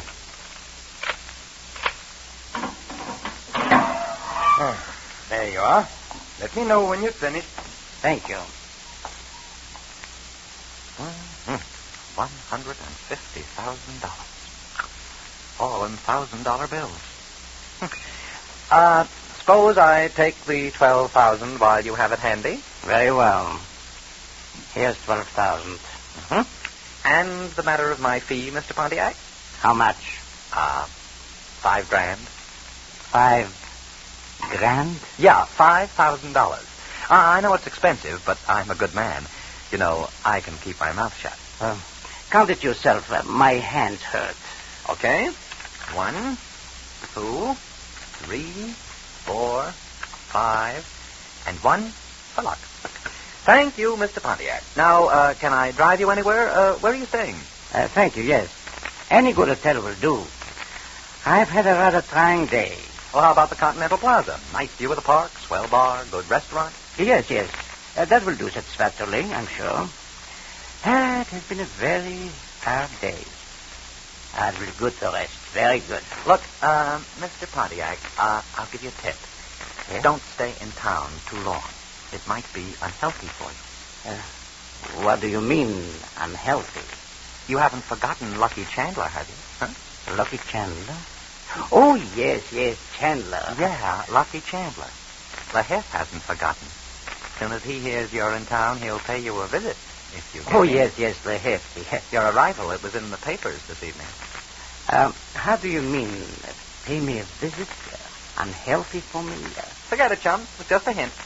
You know me. I can keep my mouth shut. I don't want any trouble.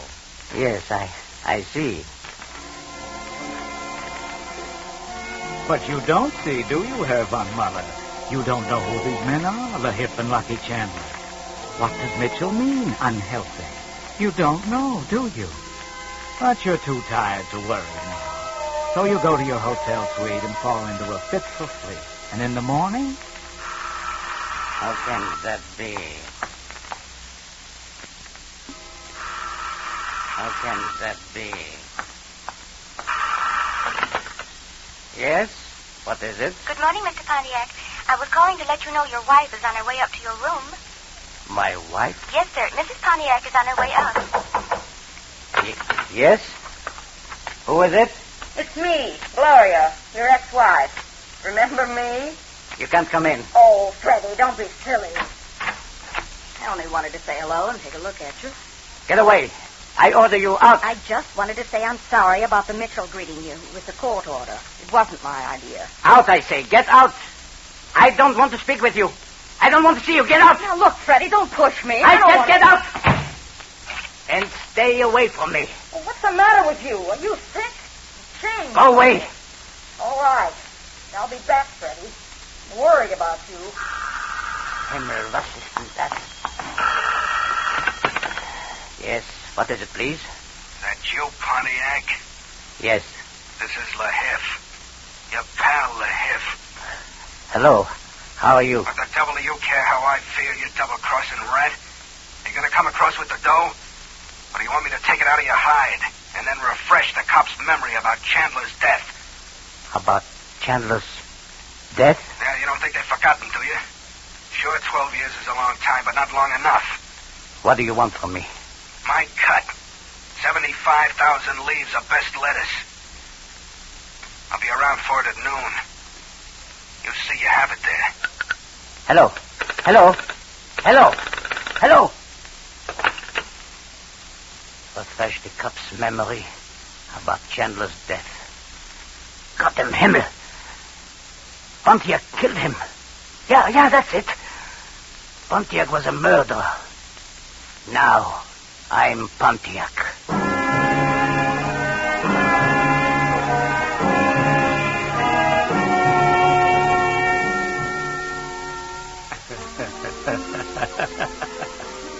Well, what are you going to do now, Von Muller?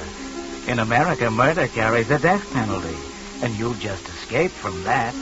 You were rather clumsy the way you got rid of Pontiac's wife. You must be more careful how you deal with LaHiff. He must be gotten rid of also. He is a very real danger to you, Von Muller. So you work out a plan quickly. You go out to the drugstore, purchase some rat poison and some liquor. When you get back, you mix a drink and wait for LaHiff. It's noon now. And you look from the window across Central Park and watch the traffic creeping below and wait. You know it won't be long now. Come in. Good morning, Mr. LaHiff. Never mind the formalities, Pontiac. What's the idea of having the blinds drawn? Oh, you'll excuse it, I'm sure. I have a severe headache. I can imagine. Will you join me in a little drink? It's a long time since we met. Quit stalling, Pontiac. It came from my money. Hand it over. Oh, of course. Here you are. I have it ready for you. Count it. I won't bother to count it. It better be right. There's $1 missing. Oh, I wouldn't take that chance. Hey, here's a brandy and soda. Come, let's drink to the future and let bygones be bygones. I wouldn't drink with you. All I want from you is what I have coming, nothing else. Goodbye, Mr. Double-Cross Pontiac. But wait, please.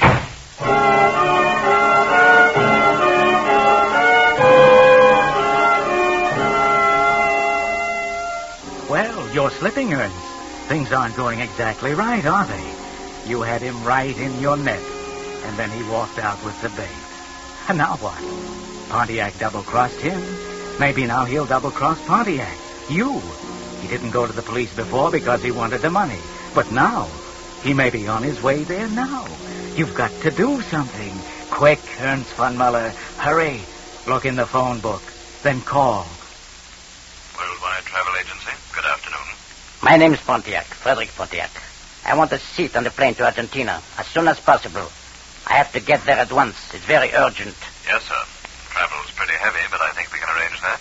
Do you have your visa? Visa? No. Get me one. That takes about 1 month, sir. Well, Mexico. Do I need a visa for Mexico? No, sir. Not if you're a citizen of the United States. Are you? Of course I'm a citizen. Well, we can arrange that if your passport is in order. It's run out. They are sending me a new one. You should wait until you receive the new one. How long will it be before they send it to me? About a month as a rule. Can't I go without and they send it on to me? Yes, that could be arranged, I think. I'll call you back when I've made inquiries, Mr. Pontiac.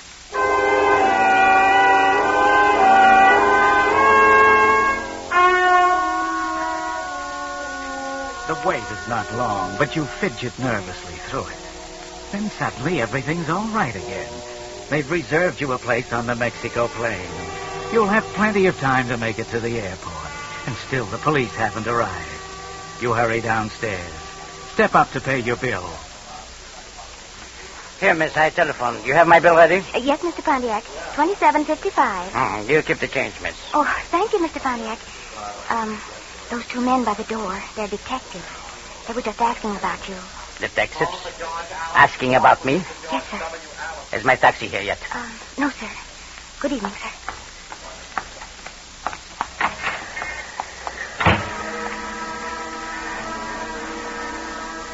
Lahip has told the police. Yes, he's told them about Pontiac. But they won't stop you now. You've come too far to be caught. You only have to lose those detectives. And then Mexico City. You'll be free, able to start all over again without Pontiac's stupid involvement. Shouldn't be hard. There must be a way. You can't stay here to die for Pontiac's crime. Hurry, Ernst. Hurry.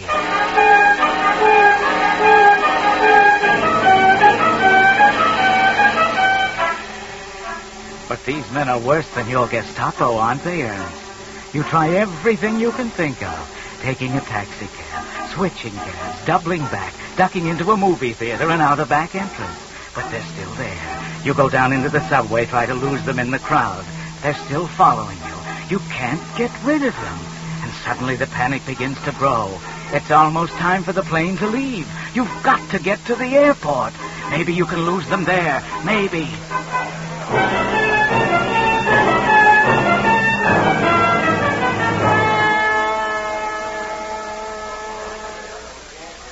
Frederick Pontiac? Yes, that's my name. All right, sir. Your reservation is in order. Now, if you'll leave your bag here, we'll check it. I'll just carry it with me. Oh, I'm afraid we'll have to weigh it anyway. You may as well leave it here. There'll be a short wait before you can board the plane. A wait? Yes, sir. We'll call you when it's ready.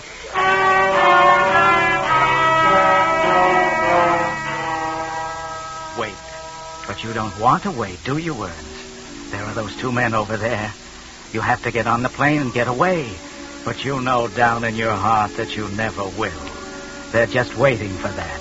As you step up to board the plane, they'll arrest you, Ernst. You know that. You're trapped, Ernst. You walk down to the washroom trying to think of something to do, but you can't. You know you're trapped. You escaped from Germany and trial as a war criminal, and now you're going to have to stand trial as a murderer.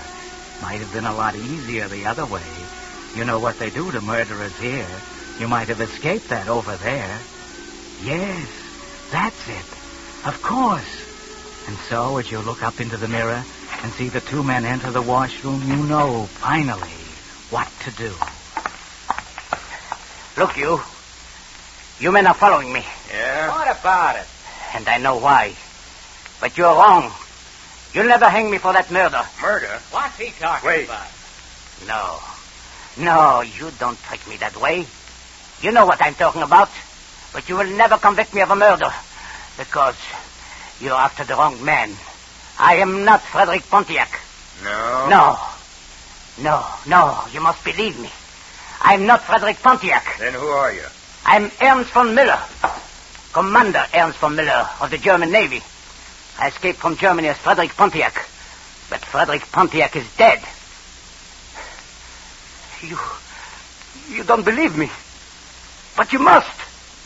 Take me to the military authorities, the federal police, but not for murder. I'm only an escaped prisoner of war. I can prove it, I'm sure. Yeah? Okay, brother. You just might be telling the truth. Maybe you'd better come along with us.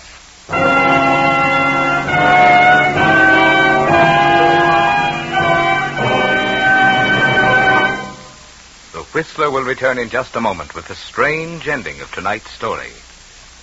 Meantime, if your car is beginning to look and feel its age, did you know that down at your neighborhood signal station there's a veritable fountain of youthful ideas? A line of products for bringing back your car's sparkle and pep. For instance, Whiz Motor Rhythm actually dissolves carbon binder, thus freeing sticky valves and rings and giving you a cleaner motor that runs smoother and quieter and uses less gas. Then there's Radiator Cleaner and Conditioner that removes clogging sludge, rust, and scale from your radiator, putting your cooling system in shape for hottest summer driving. And your signal dealer's famous Venus Auto Polish cleans and waxes in one easy operation, bringing back new car luster and color while it protects the finish. But these are just 3 of your signal dealer's many car pepper-uppers. Next time you stop at one of the friendly stations displaying Signal's yellow and black circle sign, why not look over the rest of his fine quality automotive accessories? Each plays a part in your Signal gasoline dealer's complete service to help your car run better, look better, and last longer. And now, back to the Whistler.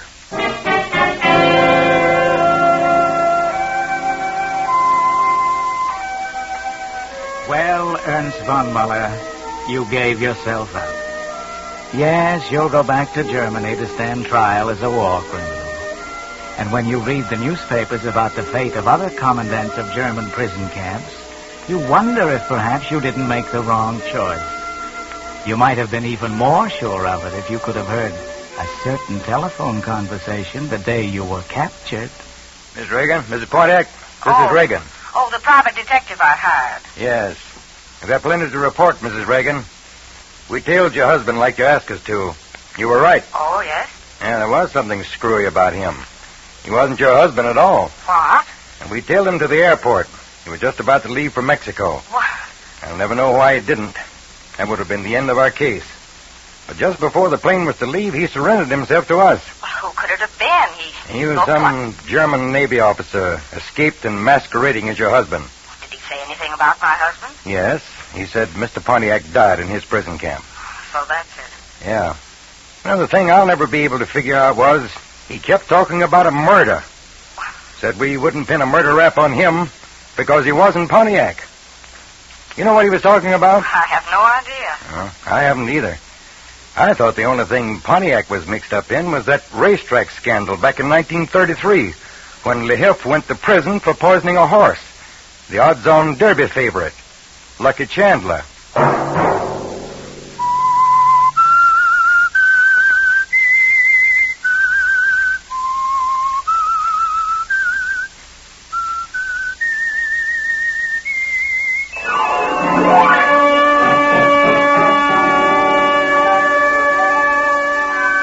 Monday at 9 o'clock, The Whistler will bring you another strange tale. The Whistler is broadcast for your entertainment by the marketers of Signal, gasoline, and motor oil and fine-quality automotive accessories, and by your neighborhood Signal dealer. This program, directed by George W. Allen, with tonight's story by James Sussex, music by Wilbur Hatch, is transmitted to our troops overseas by the Armed Forces Radio Service. This is Marvin Miller speaking, and suggesting that you let every traffic signal remind you that you do go farther with Signal gasoline. Yes, you do go farther with Signal. This is CBS, the Columbia Broadcasting System.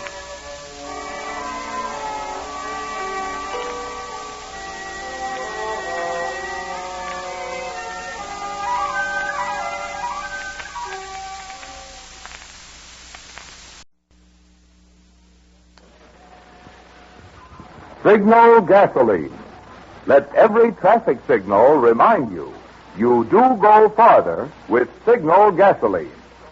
Yes, you do go farther with Signal.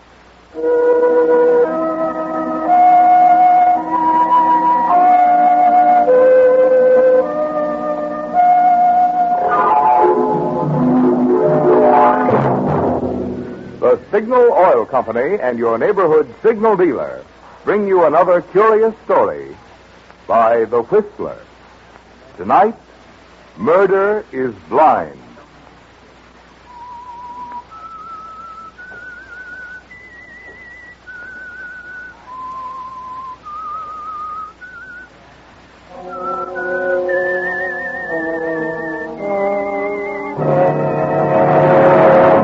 I am the Whistler, and I know many things, for I walk by night. I know many strange tales hidden in the hearts of men and women who have stepped into the shadows. Yes, I know the nameless terrors of which they dare not.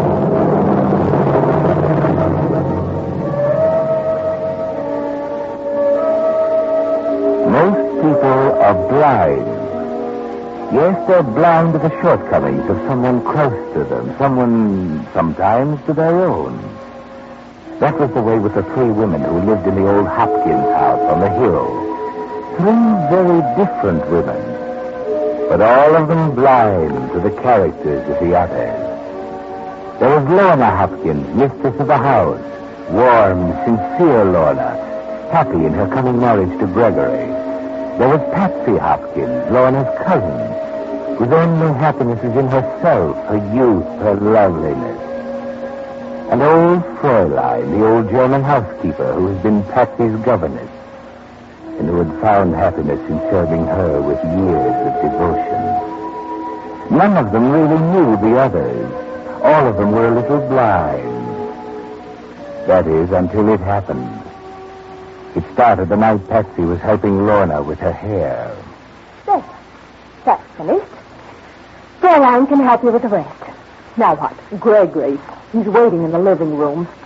Do keep him company like a good girl, Patsy. Oh, really, Anna? It's a bit tiresome playing substitute. Besides, he doesn't want to see me. Of course he does. Be an angel and try to keep in control till I get dressed. Listen.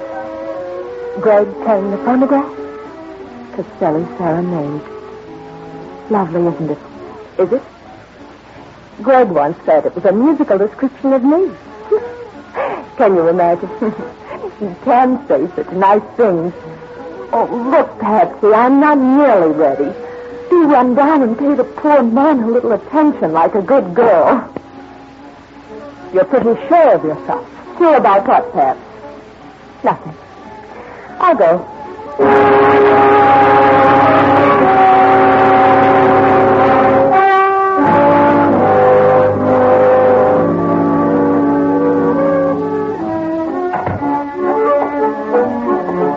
Hello, Patsy. Oh, don't get up, Greg. Lorna's digesting. In the meantime, I'm supposed to entertain you. You always are. Thanks. You're leaving for New York soon, aren't you? Yeah, in a few days. Mother wants me to handle some of her affairs. I'll be back after a while. For Lorna? Of course.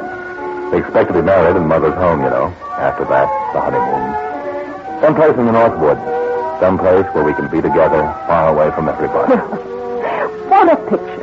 How beautifully sentimental. You know, my dear, you're beginning to tire me dreadfully. I suspected that before. What's the matter with us, Patsy? Is there something the matter? We used to get along together so well. Lately, we don't seem to understand each other at all. Shall we talk about something else? No. Something's come between us.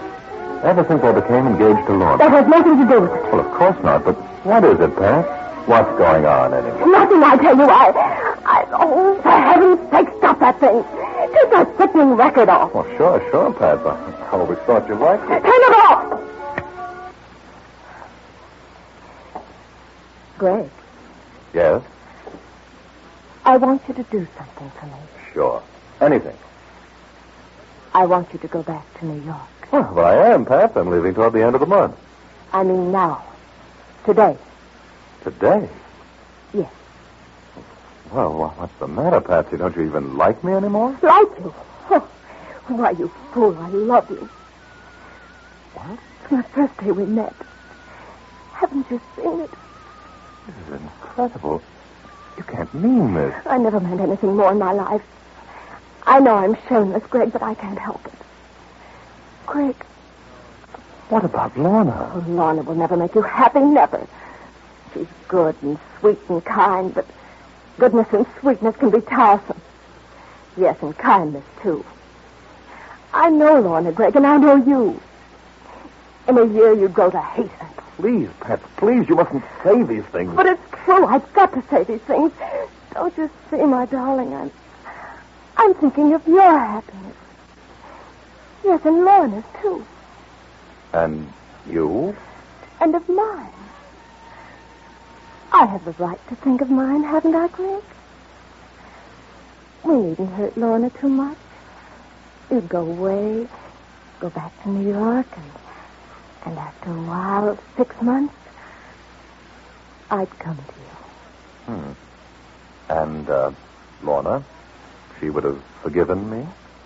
When she saw we were happy, what else could she do? Oh, Patsy, I'm trying hard to believe that you can't mean all this. Oh, but I do. I love you, Greg. I love you so much that you must know it, feel it. Then I'm sorry for you. I can't tell you how sorry. It's Lorna. There can't be anyone else. There never will be. Oh, but you don't love her. You can't love her. You love me. You do. I know you do. Oh, Greg, my darling. Do you think for a minute I'd give up Lorna for you? Greg. She doesn't deserve this kind of deal from you, Patsy. She's taken you into our home. For years she's cared for you like a sister. But, it's cheap. Don't, please. Put your arms around me. Greg, I'm right. I know I'm right.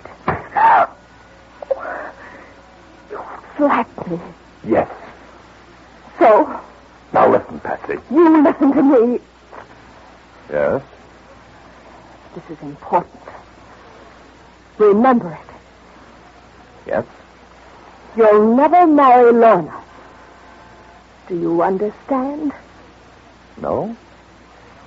If I can't have you, she'll not have you. Will you please tell your cousin I'm waiting for her? Remember that, Gregory.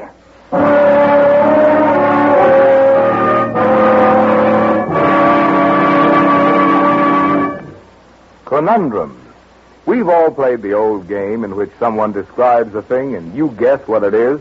For example, someone says, it's round, it's black, and it has big yellow letters on it, spelling something that helps your car go farther. Well, of course, you Whistler fans know that Signal's yellow and black circle sign, which identifies the friendly Signal gasoline dealers who bring you this program. And friends, in today's game of trying to make ration gasoline go farther, remembering that Signal sign is your surest way to win most miles per gas stamp. You see, in keeping with its 14-year tradition of quality, Signal Oil Company is still bringing you the very finest gasoline that can be marketed under wartime conditions. And the famous Signal formula still places the emphasis on mileage. So to stretch those gas stamps, try Signal in your car. Prove for yourself that it's not just a slogan, it's a fact. You do go farther with Signal gasoline. And now, back to the Whistler.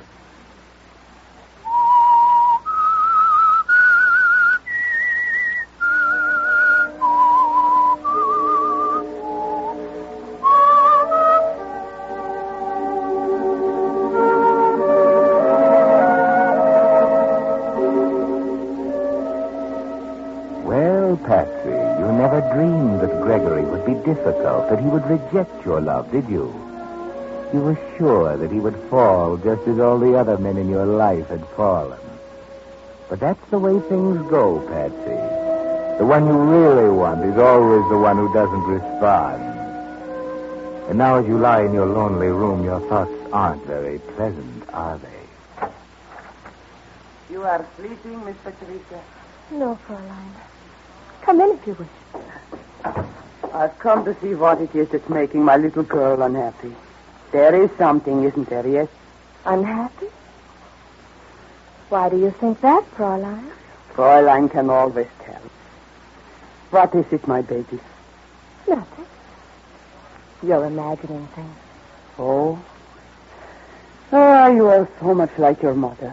1 minute laughing and gay, her eyes shining, and the next, poof, when she becomes sad. Was she really very pretty? Pretty and clever. And sometimes unhappy like you. Often she thought your papa didn't love her. She only knew, really knew, when it was almost too late. When she was dying? Yes. Then your papa almost went crazy.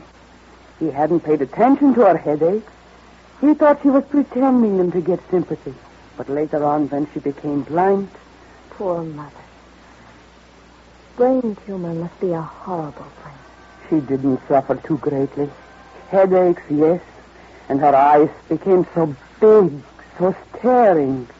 The pupils so dilated. And father? He went all to pieces. Cried just like a little boy. Your mama died happy. For toward the end, she knew how much he really loved her. He really did love her. Till the day he died. I've upset you talking about your mama.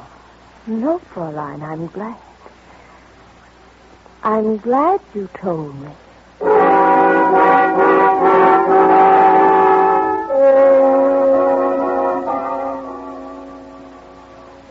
What's in your mind now, Patsy? Why do you leave your bed, go to the dressing table, and stare deeply, searchingly into its mirror? Your eyes slowly widen, and you shudder a little bit. After a while, you return to your bed, and your eyes hold a curious, furtive expression, as though, Patsy, you were hiding a guilty secret.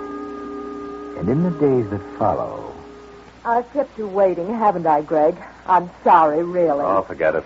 Anything the matter? Nothing serious. I've been upstairs comforting Patsy. Patsy? Poor girl, she's having such a headache. I know, Greg. That's why I called you. I've counted on seeing you, too. But Patsy has a splitting headache. We'll make it tomorrow, shall we? It's Patsy again, Greg. I'm sorry. I'll call you later.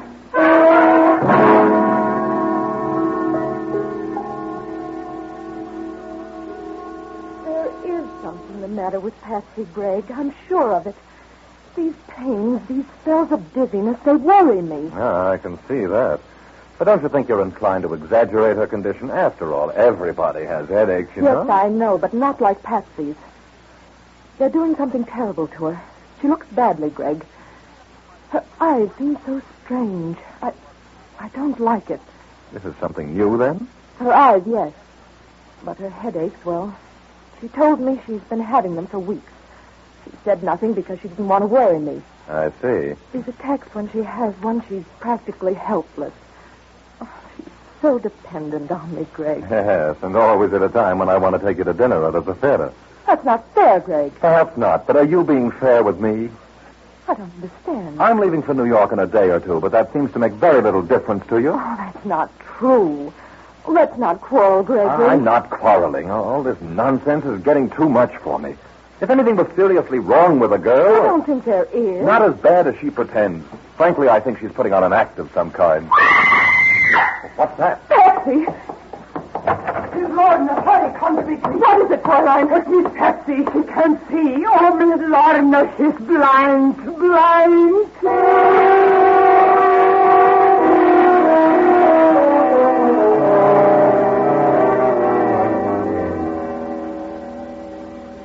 And now, Gregory, you're ashamed and remorseful, aren't you? You'd give anything to recall yesterday's words spoken so bitterly to Lorna. Those scornful phrases doubting the sincerity of Patsy's illness. You thought Patsy's headaches were a game, the sort of willful woman might play for sympathy or attention. Didn't you, Gregory? And now, as you look down at her white face and into her tragic, unseeing eyes, a deep wave of sympathy comes over you. You feel helpless in the shocking tragedy before you, don't you, Gregory? There's no fever, Greg. At least that's one thing to be thankful for. She slept a little last night. Didn't you, dear? Toward morning, I did. The pain seemed to go away then. Do I look terrible, Greg? Terrible? Oh, no, you could never look that bad. A little pale, perhaps. Your eyes. Yes? Do they pain you? They seem so big, the pupils so dilated. Tell me, what did the doctor say? She won't have a doctor. Caroline and I are almost crazy. I won't have one. I won't. He'll operate. I know he will. Please, Lana. But we must find out what this condition is. Do be reasonable, dear. Is there anyone in town, a good eye doctor, who'd know about this kind of thing? No, there isn't. There's no one. Now, Patsy, there is one, and you know it. He's considered very fine. I won't have him. He's old and you want me to die just like my mother? Don't you care what happens to me? You see, Greg. What do you want us to do, Patsy? I don't know. We must do something. I thought that Yes? the best eye doctors, the specialists, aren't they in the big cities? I thought I could go to one of them. Where, Patsy? Isn't New York a kind of medical center? New York? Oh, no, that's impossible. You couldn't leave your job here in town, and I couldn't go alone. What do you think, Greg? Is that what you want, Patsy? But Lorna's job, she'd lose Oh, it. if that mattered, there are other jobs, plenty of them. Even if there There's no were... necessity for your taking her, Lorna. I'm leaving for New York anyway. Patsy can come right along with me. With you, Greg? Can I? Of course. I'll put you up at Mother's place. Then we'll have the best men in the city come to look at you. I'd feel better if I went with her. I don't know. There's nothing you could do, Lorna. Don't you see? I suppose so. You could keep me in touch, couldn't you, Greg? Let me know everything. Oh, by long distance every day. You just sit tight and let me handle this. And you get Patsy ready. Of course. Fraulein will help. It'll take 2 or 3 days to make the necessary arrangements. Haven't you both forgotten something? Have I? You and Lorna. You're married. Our marriage? You mustn't worry about that, Patsy. That'll keep till you're well again. We can wait, can't we, Greg? Naturally. Oh, I am a nuisance, aren't I? Oh, my eyes. They're starting to hurt again. Oh, do get me some ice, dear. I'm sure there's some downstairs. I shan't be long. Greg, Yes. you did forget, didn't you? Forget? About you and Lorna getting married? Did I? You did. You know you did. Suppose I get well, Greg. Of course you're going to get well. After we arrive in New York, everything's going to be all right. Do you know? I think so, too.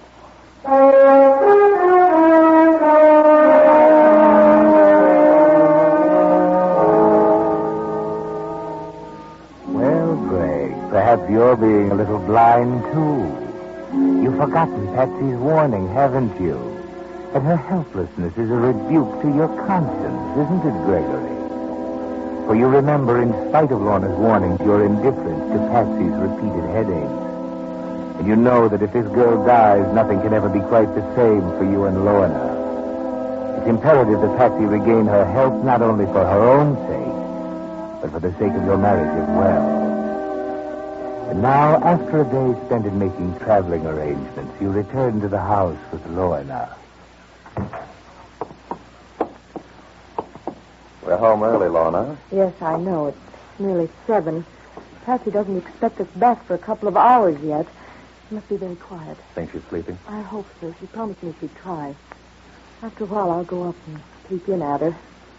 Oh, dear, I would forget. I meant to bring Fraulein something from the corner drugstore. Oh, want me to go for you? No, I'll go. I know what she wants. You stay here. I'll only be a few minutes. Mind turning out the light? Just leave that small one on over by the phonograph. That'll be enough. I'm going to sit over here in the dark and relax. All right? Fine. Hurry back.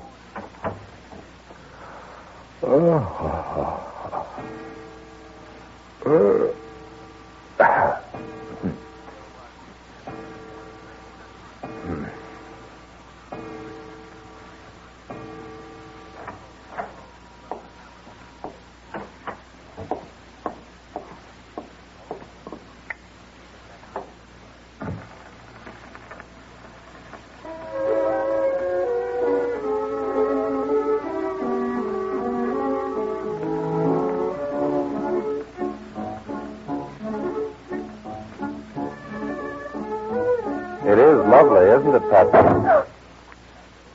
Play it through. It's a bit late to stop now. Greg. Yes, gullible Greg. Simple, trusting Gregory. I didn't expect You to see me? Of course you didn't, my dear. It's all very obvious. Shall I leave you with your serenade? Well, this record, I knew where it was. I know where everything is. I've lived here so long. Of course. Oh, it's not what you think, Greg. I don't have to see to find my way around. Stop it, Patsy. Oh, listen to me, Greg. You're not blind. You never were. Well? What are you going to do? That's better. Now, will you be good enough to tell me what it was all about? You. Flattering. I made up my mind to have you, Greg. And it didn't make the slightest difference to me how I did it. Not even if it smashed things up for Lorna? That didn't matter. Nothing mattered but you. And what was I to get out of all this? Happiness. I could have made you happy, Greg. I can still make you happy. You? Try me. Give me a chance. Let's go back a bit, shall we?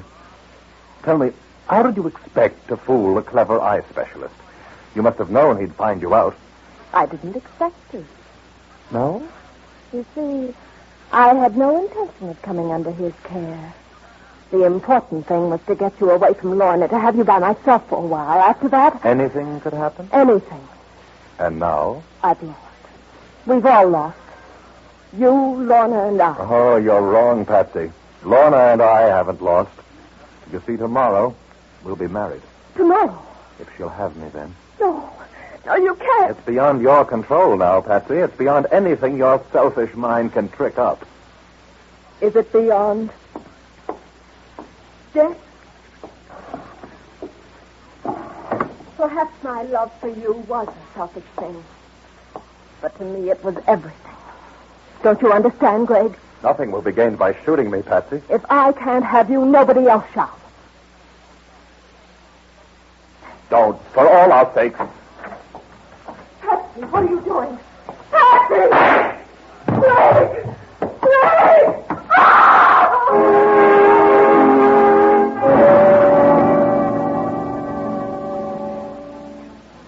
Yes, Patsy, you did it. You've killed Greg, the only man you ever really loved. You watch, fascinated and horrified, as Lorna drops to the floor beside him, weeping. And you want to tell her it's no use, that now she'll never have him. You're glad. You hate Lorna, Patsy. You turn all your suppressed grief for yourself into hate for her. Get up. You can't bring him back. What is he doing? It doesn't matter now. Greg, darling. Don't be an hysterical fool. You've got to help me. Here, take the gun. Take it and hide it, you hear? The gun? You want me to go to jail? Don't stop to think. There. Now you must hide it. It must never be found, do you understand? Hide it? What are you going to do? I heard a noise. Oh, it's Mr. Gregory. He's hurt. Oh, what is it, Lorna? What happened? You can tell Fraulein. I tell Fraulein? Oh, what is it, Patsy? But I don't know. You don't know? How could I? I was in my room. I heard Lorna and Greg downstairs, and their voices sounded strange. Sharp, as though they were quarreling. What are you saying, Patsy? It frightened me. I'd never heard them quarrel before. After a while, I got up and felt my way out of the room down the stairs. I could hear Lorna more plainly now. She was angry. She sounded as though she hated him. But that's not true, Patsy. You're not telling the truth. The tone of her voice was unbearable. I couldn't stand it. I opened the door and there was this horrible noise. Like an explosion. Oh, I'm frightened, Fraulein. Please take care of me. I didn't kill him. It was Patsy. Greg killed? Greg dead? Don't listen to her, Fraulein. Oh, this is terrible. You believe me, don't you, Fräulein? But why should Patsy do this horrible thing? What reason could she have? I don't know. She's blind, Lorna. We both know that. She couldn't have seen to do this. I didn't do it. Then why have you a gun in your hand? Shouldn't we call the police, Fräulein?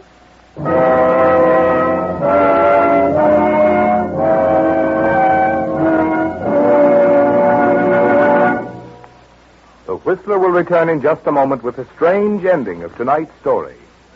Meantime, with reconversion beginning, the time is drawing closer when you'll be able to buy those new things you've been wanting. That new home or new car or new radio. But with what? Why, with savings, of course. And there's no better way to save today than in war bonds. In war bonds, your money is not only drawing good interest, but it's telling those brave guys who are fighting and dying out in the Pacific that you're still back of them. So stay in the fight, stay on the job, keep supporting all the home front activities. Save waste fat, save paper, take care of your tires. And right now, let's help put over the 7th War Loan Drive by getting another bond. Remember, you don't buy bonds, you invest in them. You get every penny back with interest. And each bond that does its bit to get the war over is also helping you to better enjoy the day we're all fighting and praying for. The day of final peace. And now, back to the Whistler.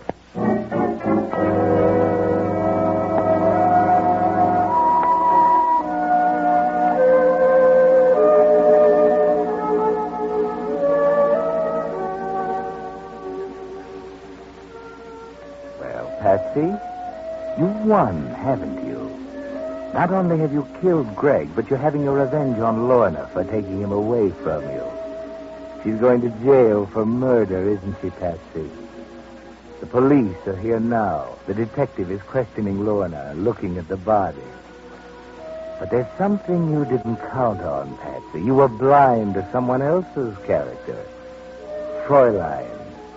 She stood by you all these years. But murder is something else. And suddenly you see her come back into the room and walk over to the detective. And she's holding something in her hand that freezes you with horror. Fräulein! Yes, Miss Patsy, I found it. I saw it hidden in your dresser a few days ago. I thought it was strange then, but now I know. What is it, Fräulein? Yeah, what is it you're talking about, miss? This. No, Fräulein, no! Wait a minute. I thought you couldn't see. So did we all. But this little bottle proves how she fooled us. It's belladonna to make her pupils dilate, to make her look blind. Hey, stop! Come back here! Fräulein, stop it! Effie, stop! Fräulein, what's she doing? She's running out there. Wait, Miss Lorna, the detective is after her. But he's running right out of the street. Oh, my... Look, Fräulein, that car! Yes, look out,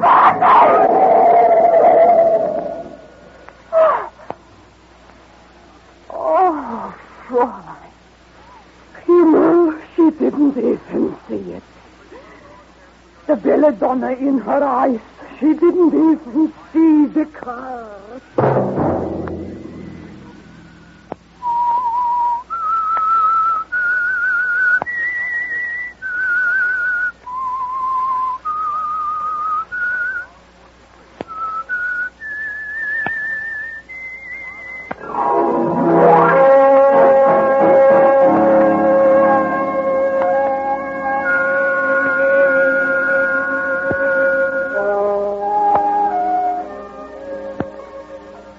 Next Monday at 9 o'clock, The Whistler will bring you another strange tale. The Whistler is broadcast for your entertainment by the marketers of Signal gasoline and motor oil and fine quality automotive accessories, and by your neighborhood Signal dealer. This program, directed by George W. Allen, with tonight's story by Louis Estes, music by Wilbur Hatch, is transmitted to our troops overseas by the Armed Forces Radio Service. This is Marvin Miller speaking, and suggesting that you let every traffic signal remind you that you do go farther with Signal gasoline. Yes, you do go farther with Signal. This is CBS, the Columbia Broadcasting System. KNX, Columbia Square, Los Angeles. Signal gasoline.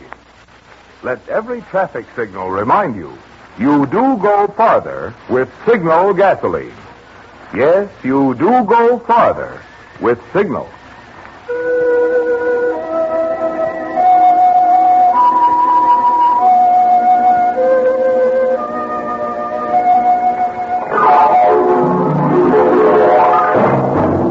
The Signal Oil Company and your neighborhood signal dealer bring you another curious story by The Whistler. Tonight, Death Pays a Visit.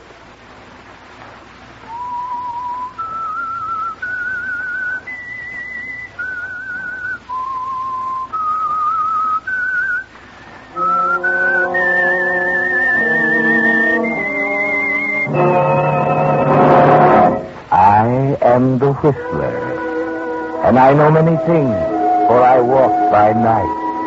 I know many strange tales hidden in the hearts of men and women who have stepped into the shadows. Yes, I know the nameless terrors of which they dare not speak.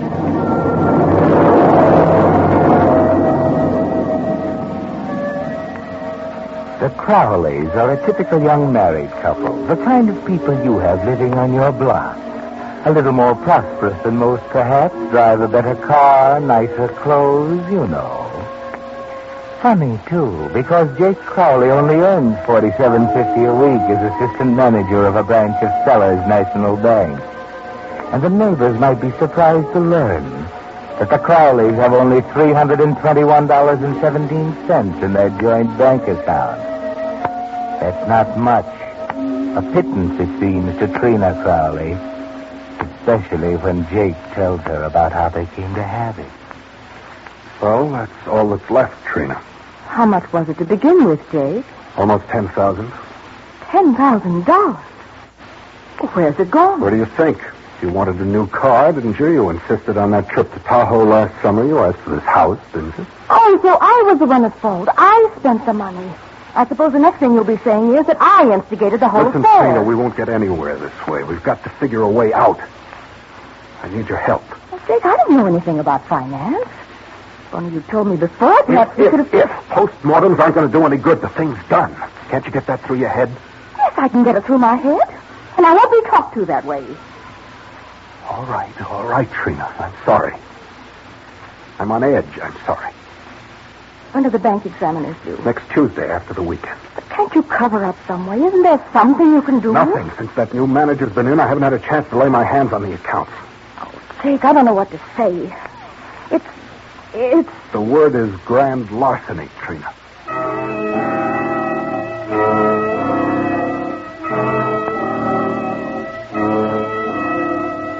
And that's how it began. Jake had stolen $10,000 from the bank, and they had to do what they did. They were desperate. There didn't seem to be any way out, no way at all. Then, as though fate itself had planned it, the letter came. I don't like your precious cousin, Charlie. I wish he'd stay home where he belongs. It's only for the weekend, Jake. He says in his letter he'd enjoy spending our wedding anniversary. Well, I'm not going to enjoy having him. Those stupid jokes he tells. I can hardly wait to hear that cheery laugh of his.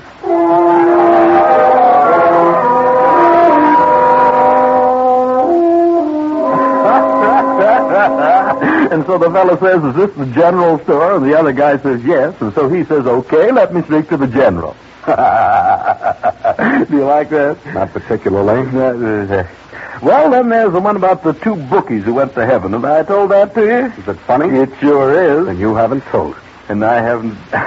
Oh, say, that's good. That's real good. Thanks. Yeah. Cousin Charlie. Yeah? I've laid out some towels for you if you want to freshen up.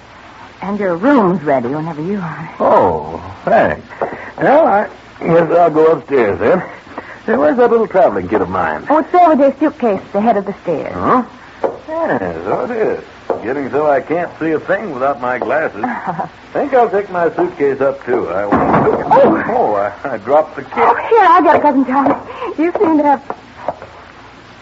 seem to have a lot of money here, Charlie. Oh, the kit came open, didn't it? It's in cash. Yes, I just sold a piece of property of mine in Missouri on the way out here. Funny old codger brought it. Yes, he insists on doing business in cash. Quite a lot of cash, by the way the looks of it. Mm-hmm. $10,000. It's an awful lot of money to carry around. Well, I haven't had a chance to deposit it yet. You know, the funny part of it is I've been trying to get rid of that property for years, and no one would touch it. And then suddenly this guy offers me $10,000. Just like a present, ain't it? Yes. Well, I guess I'll go on now. Oh, happy anniversary. Oh, maybe I'm a little too early for that, huh? Well, anyway, happy anniversary. You know, Jake, I've been thinking, as long as Charlie has a guest room... $10,000. Did you see it? $10,000, Trina. It would more than make up what I'm short at the bank. I know, but I don't... 10,000. Jake. Good Lord, Jake. Charlie's got $10,000.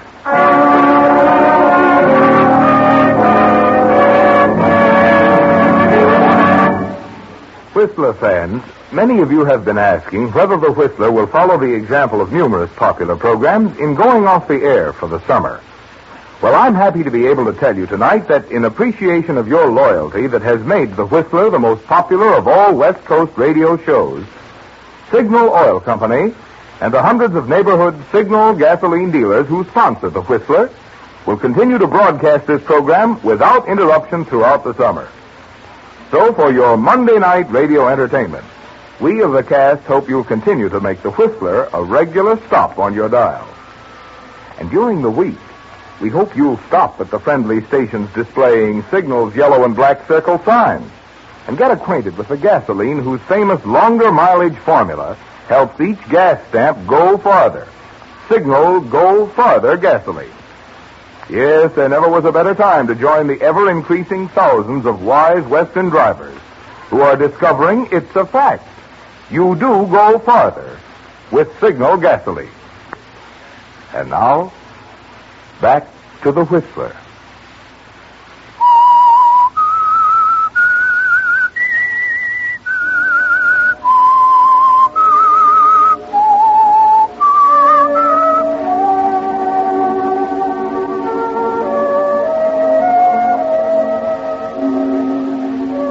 When Jake Crowley found out that Cousin Charlie had $10,000 in cash with him, his eyes went cold and hard.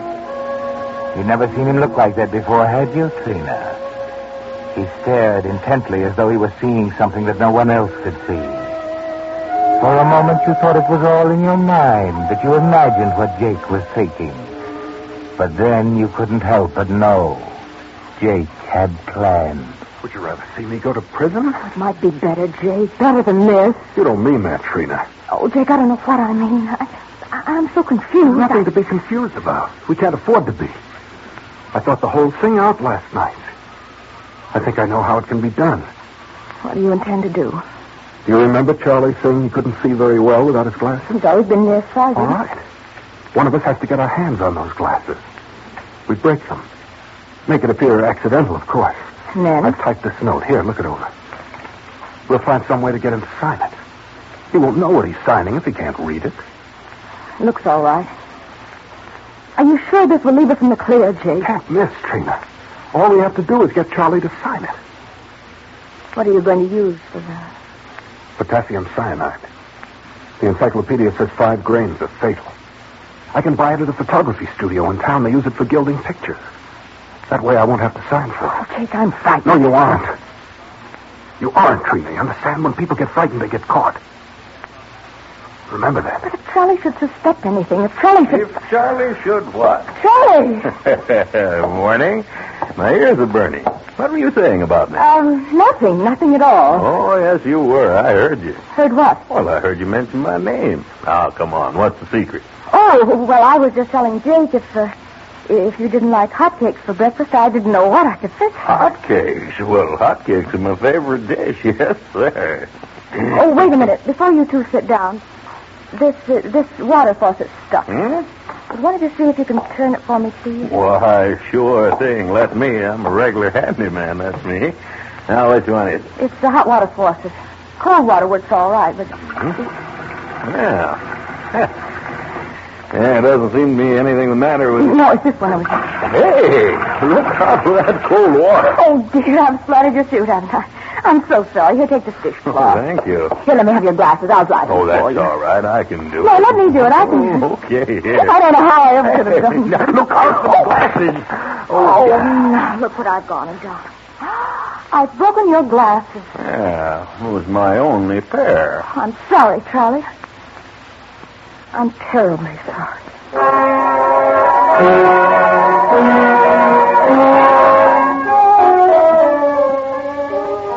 Well, you've taken the first big step, Trina, and you're hoping you won't be sorry for it. Jake goes on to work, and you and Cousin Charlie lounge around the house.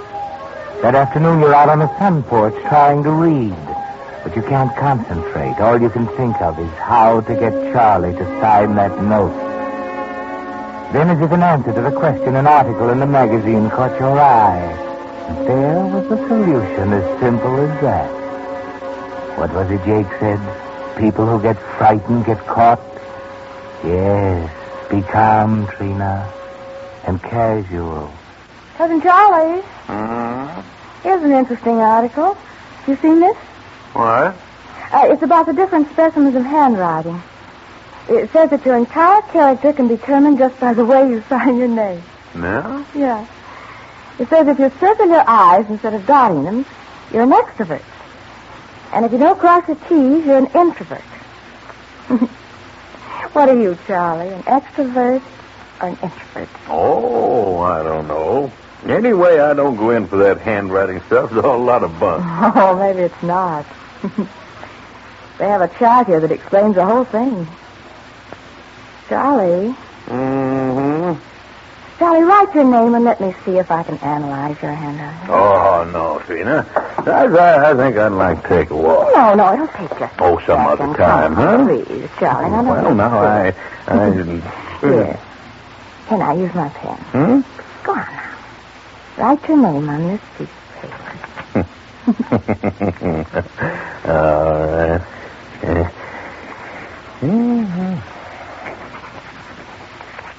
Yeah.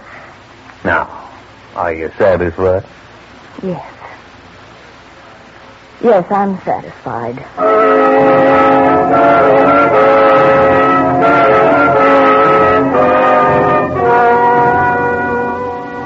So far, so good, Trina. All you have to do now is wait until Jake returns. Then the next step. Jake's late getting home that night. Charlie and you had finished supper, and he'd gone into the living room. You were straightening up in the kitchen when you heard the car turning in the driveway. Jake came in the back door. Jake, you're late. Where have you been? Doors were jammed. I had to wait a long time at the photography studio. And I got it. Did you get everything you're supposed to? Yes. Here. Trina, you're wonderful. I was afraid for a while I wouldn't be able to... Charlie. Trina, Jake finally got home, eh? Yes, Charlie. Well, I just come in to say good night. Oh, you going to bed so early? Mm-hmm. Gotta get my beauty wig. Well, good night. Oh, Cousin Charlie. Yes? We were just getting ready to fix some tea, weren't we, Trina?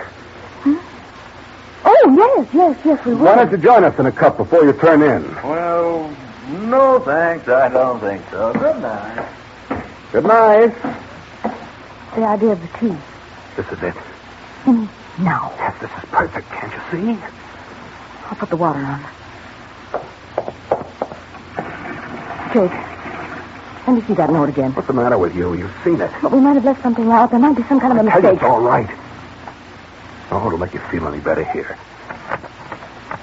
Dear Trina and Jake, I trust that you will forgive me for what I've done. When one loses his desire to live, this is the only way. You'll find $10,000 in my traveling kit. I want you to have it.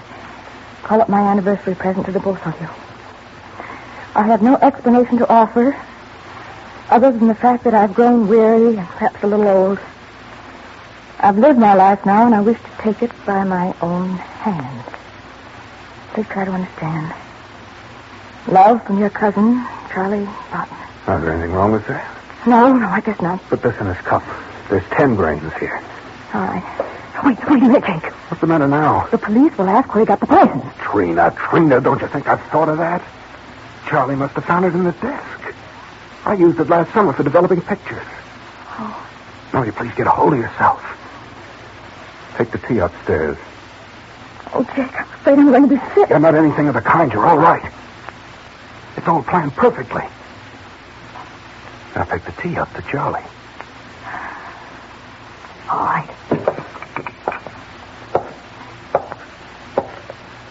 Go ahead. Up the stairs. Yes?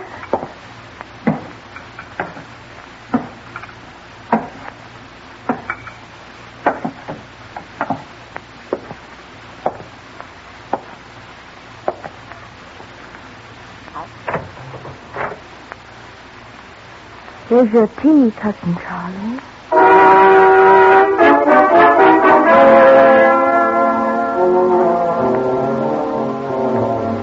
Now it's done.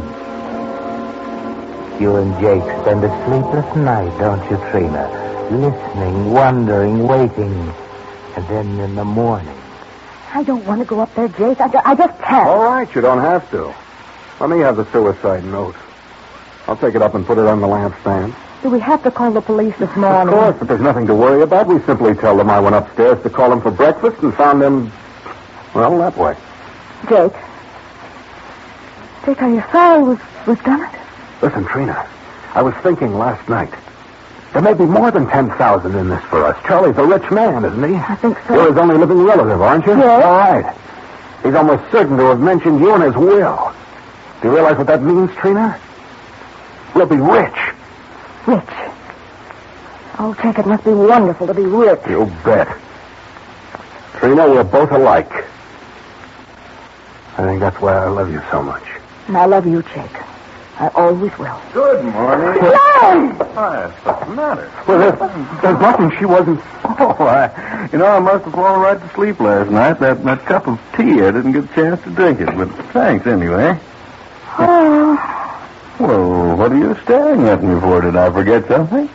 Well, what have you got for breakfast? Breakfast? Yes, breakfast, Trina. Oh. Eggs. Eggs, fine. How about dishing me up a platter? I'm kind of in a hurry, you know. I thought I'd go into town this morning, get me a pair of temporary glasses. I'll fix you something right away. Yeah. Oh, say, I meant to tell you, I used your phone for a long-distance call yesterday. I hope you don't mind. No, of course not. I had to call my foreman, one of my ranches. We're going to enlarge. Yes, finally got an okay of some building material. Figured I'm going up to look it over day after tomorrow. You told the foreman you'd be there day after tomorrow? Mm-hmm. Well, come on. How about those eggs? Oh, I'm sorry. Right away, Cousin Charlie.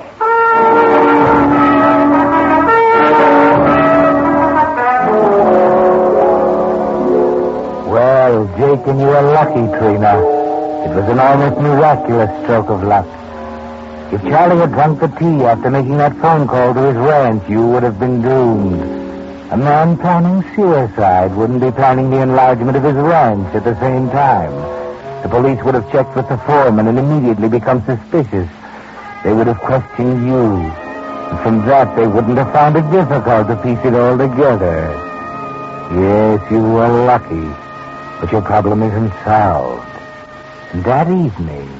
Trina, did Charlie get back? He's in the front room, listening to the radio. Did he get his glasses? Yes. Good. That solves the problem. Oh, Jake.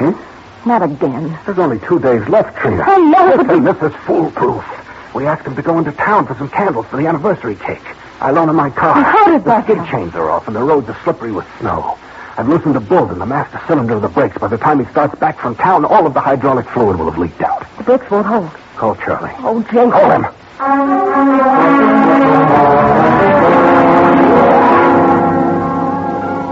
Here are the keys, Charlie. Okay. Oh, and Charlie. Yeah? On your way back, take the highway along the river. You can make better time. Okay, I'll hurry. Yes, be sure to hurry.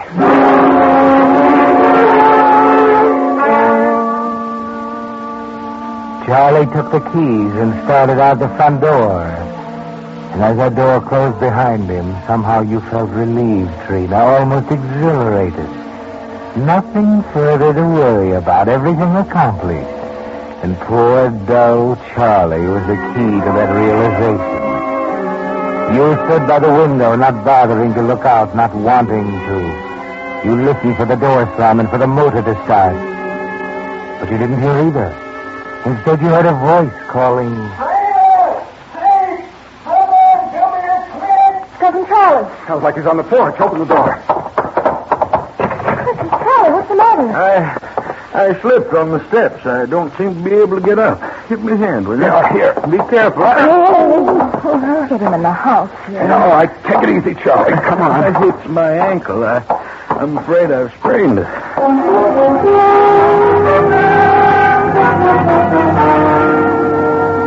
Yes, he sprained his ankle. So you called a doctor who came over and taped Cousin Charlie's leg. He advised Charlie to stay in bed and rest up, and he would pay him another visit in the morning. Jake is furious. The thing is getting to be an obsession with him. I don't care, Trina. I don't care what's gone wrong. We can't wait any longer. We can't. Jake, what's gotten into you? Why do you look that way? Why do I look what way? There's nothing wrong with me. It's just that this thing's getting maddening, that's all. We won't be able to do it, Jake. You can see that. It just wasn't meant to be. It was meant to be all right, and it's going to be. No. Don't you realize, Jake, there's something bigger than you or me? There's nothing bigger than you or me, not now. I planned this affair. I'll make it work. No. Yes, I say. Listen to me.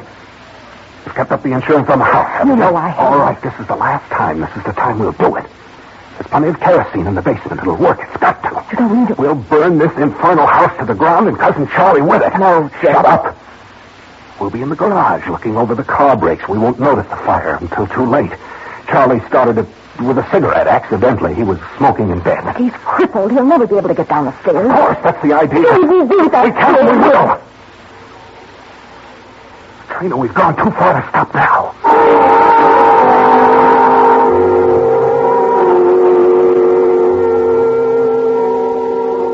Hello, Charlie. How do you feel? Oh, a little better, thanks.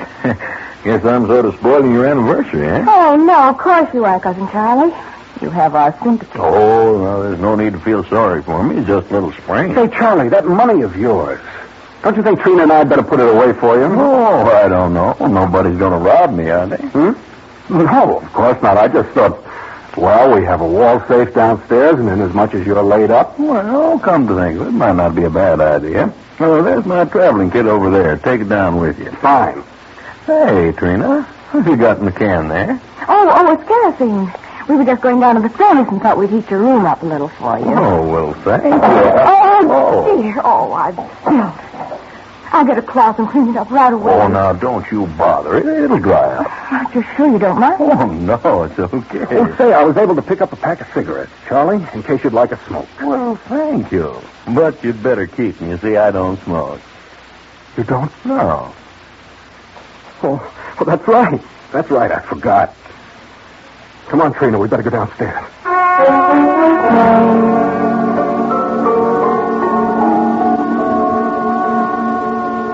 What was it the poet said about the best laid plans, Jake?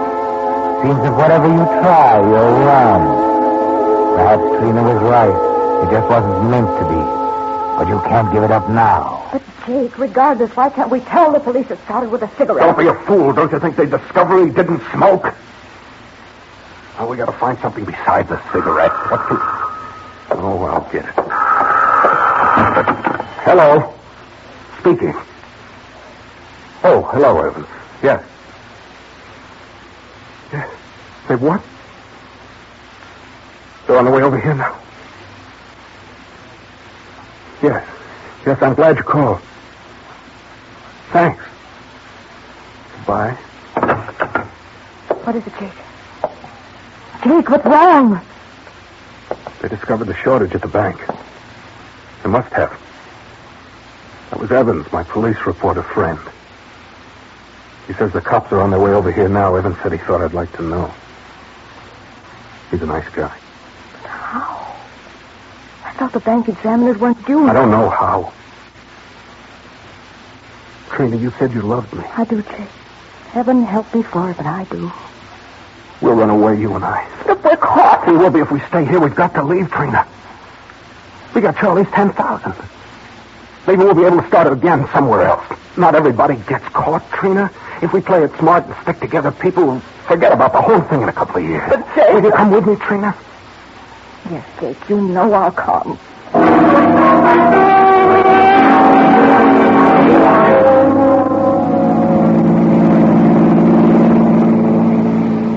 Are you afraid? No, not anymore. They're probably at the house by now. Jake, you have to drive so fast. They'll be looking for us pretty soon. But they're doing almost 70 in the road. Jake! What is it? Jake, good Lord, Jake!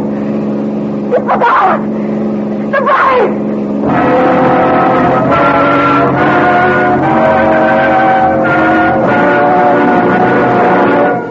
The Whistler will return in just a moment with the strange ending of tonight's story. Meantime, here's some summertime arithmetic that adds up to better performance and longer life for today's aging cars.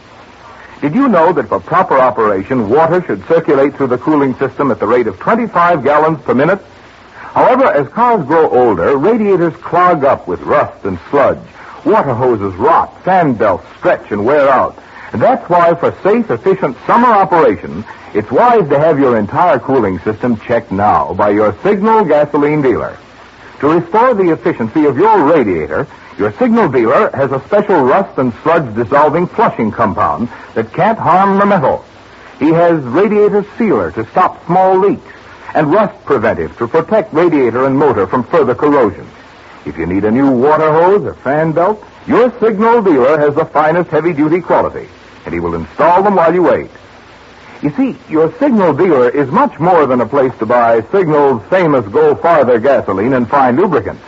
Wherever you see Signal's yellow and black circle sign, there you will also find complete, conscientious Signal service to help your car run better, look better, and last longer.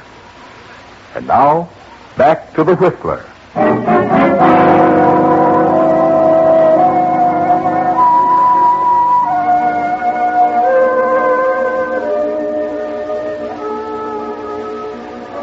Well, in their haste to get away with Cousin Charlie's $10,000, Jake and Trina forgot one important little thing, the brakes. Jake had drained the brake fluid in the attempt to murder Cousin Charlie. But now, speeding along the icy river road, it was too late. You can probably guess what happened. It was pretty messy. And back home, Cousin Charlie had a caller. Oh, good evening, officer. Good evening. Come in. I'm sorry I took so long to answer All right, the door. is this the Crowley residence? Yes. As a matter of fact, it is. But Mr. Crowley doesn't seem to be home. I'm Charlie Barton, Mrs. Crowley's cousin. Good. You're the one I'm looking for anyway. Oh, what can I do for you? Well, the department got a call from out west somewhere. Somebody trying to get a hold of you. Something about some property out there. Didn't know where to reach you here in town, so they asked us to track you down. Here's the name and address. Oh, yes, thank you. Excuse me, the telephone. Oh, sure. Go ahead. Thank you. Hello? Yes, this is the Crowley residence. No, this is Charlie Barton. I'm Miss Crowley's cousin. What? What?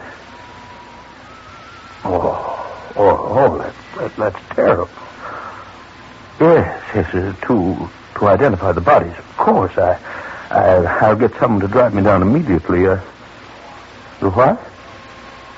$10,000? Well, that's strange. Well, I was going to give them $10,000 for an anniversary present.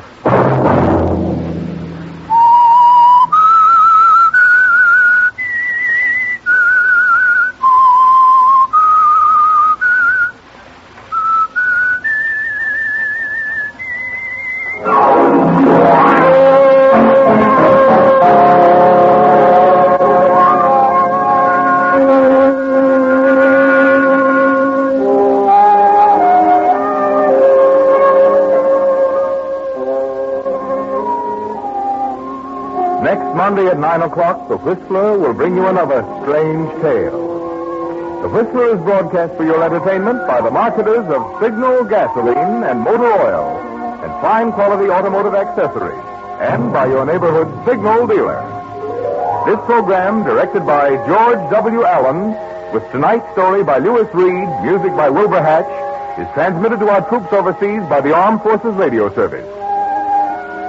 This is Marvin Miller speaking, and suggesting that you let every traffic signal remind you that you do go farther with Signal gasoline. Yes, you do go farther with Signal.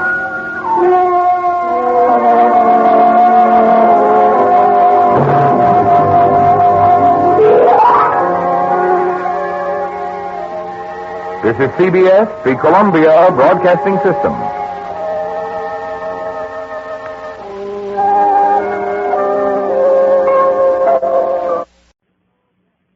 Signal gasoline. Let every traffic signal remind you, you do go farther with Signal gasoline. Yes, you do go farther with Signal.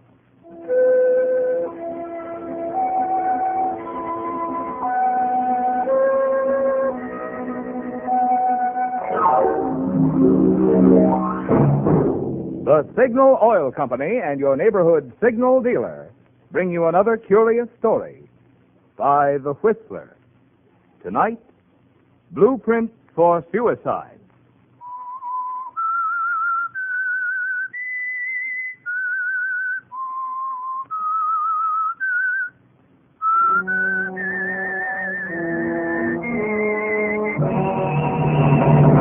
I am the Whistler, and I know many things, for I walk by night.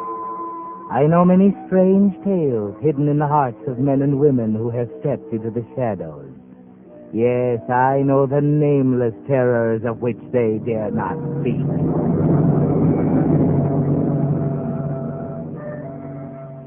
The Pagliacci legend of the show must go on, even though the heart is breaking, has been played out many times upon the stages of the world. But sometimes it doesn't come off just right. For instance, take the case of David Bain, the comedian. He's one of the most popular performers in the theater. And as he stands out in the glare of the footlights on the stage of the Regent Theater, you'd think he would be the most carefree man in the world. Everybody loves him. He's got everything. Fame, fortune, a pretty wife. There she is, standing in the wings, watching him, smiling at his jokes. And anyone who saw you, Martha, greeting David as he comes off the stage would be sure you meant what you say. How was it, Martha? Wonderful, darling. Now, you better take another curtain, Mr. Dane. Go ahead, David. Okay.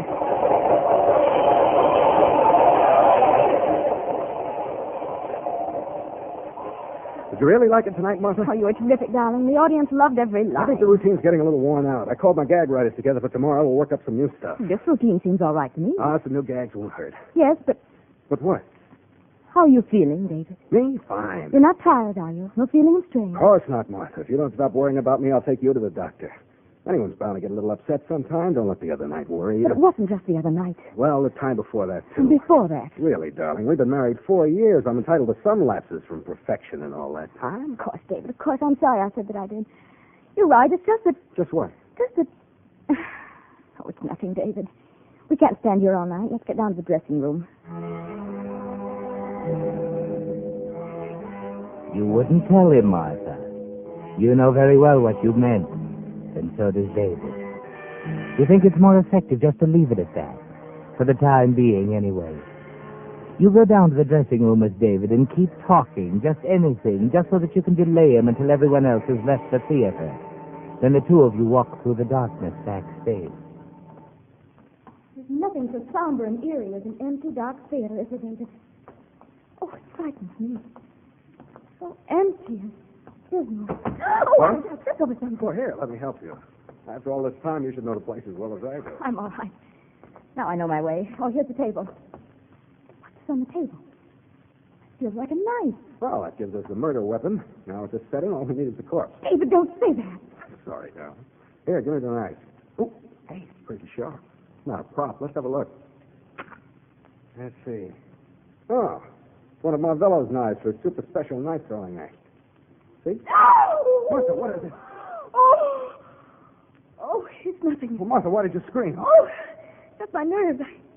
I told you this place was frightening me. Let's get out of here. Not your nerves, and you know it. I could see your eyes. You were terror-stricken.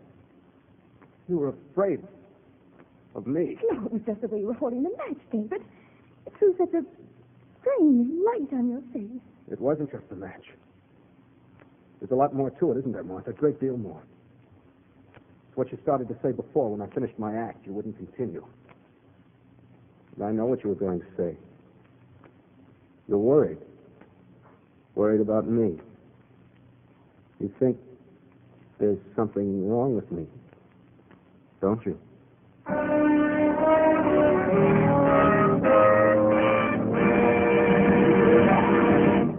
Whistler fans, I'm mighty happy to remind you tonight that in just 75 more hours, this Friday, your new gasoline A stamps will become worth 6 gallons each instead of 4. That'll certainly help. But it's still far from enough. You'll still want to stretch those coupons. And more wise Western drivers who keep a careful record of gasoline mileage are finding there's no better coupon stretcher in all the West than Signal Go Farther gasoline. Why does Signal gasoline go farther? Well, for 2 good reasons. One, Signal Oil Company, in keeping with its 14-year tradition of quality, is marketing the very finest gasoline that wartime regulations permit. And 2, the famous Signal formula still places the emphasis on mileage. Aren't those 2 mighty good reasons for giving Signal gasoline a try in your car? Just invest your next gas stamps at one of the friendly stations displaying Signal's yellow and black circle signs. And then let your own speedometer prove you do go farther with Signal gasoline. And now, back to the Whistler.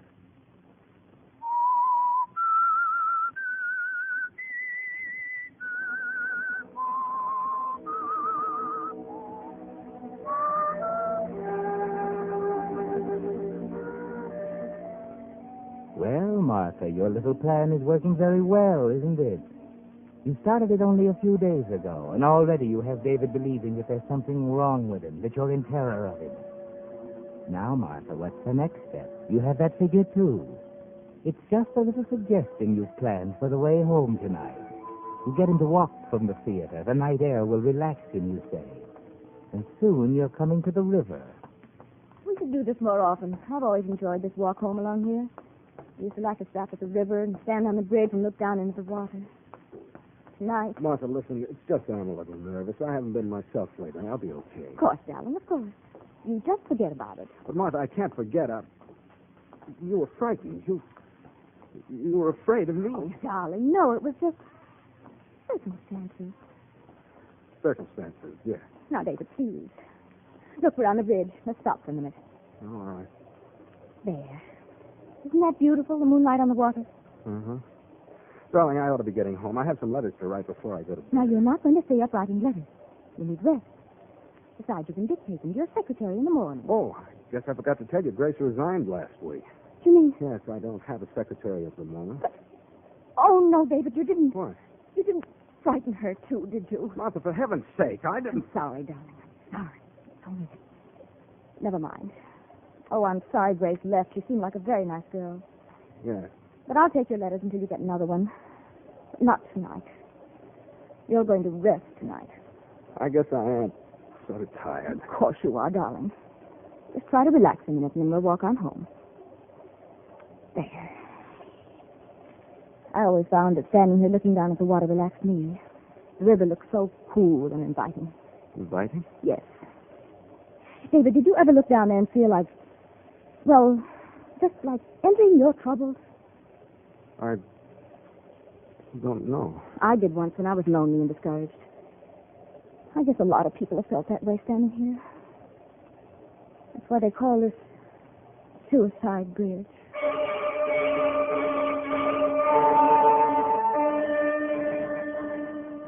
Very neat, Martha. Just a suggestion, nothing more. But a suggestion that will stick in his mind in the days to come. You can tell that by the look in his eye. But you don't press it. You just walk on home chattering about things. You're pretty satisfied with yourself, aren't you, Martha?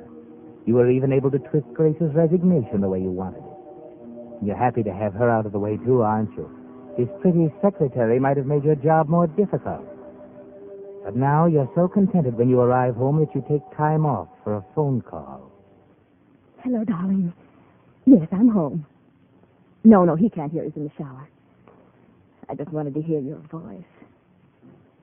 Oh, yes, tomorrow, too. Same place. I must hang up now. Oh, I love you, too, darling.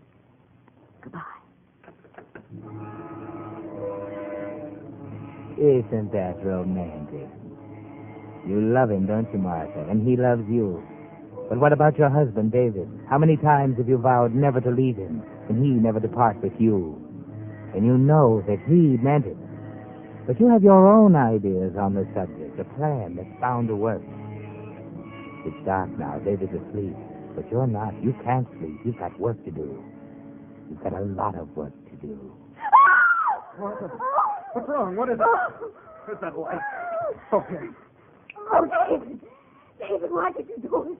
Why? Get hold of yourself. Stop it. I felt hands on my throat. I thought I was having a nightmare, but I couldn't breathe. I opened my eyes, and there you were, leaning over me, trying to choke me. Martha, you don't know what you're saying. You were having a nightmare. No, I wasn't. It was you, David. No, Martha, it's impossible. I couldn't.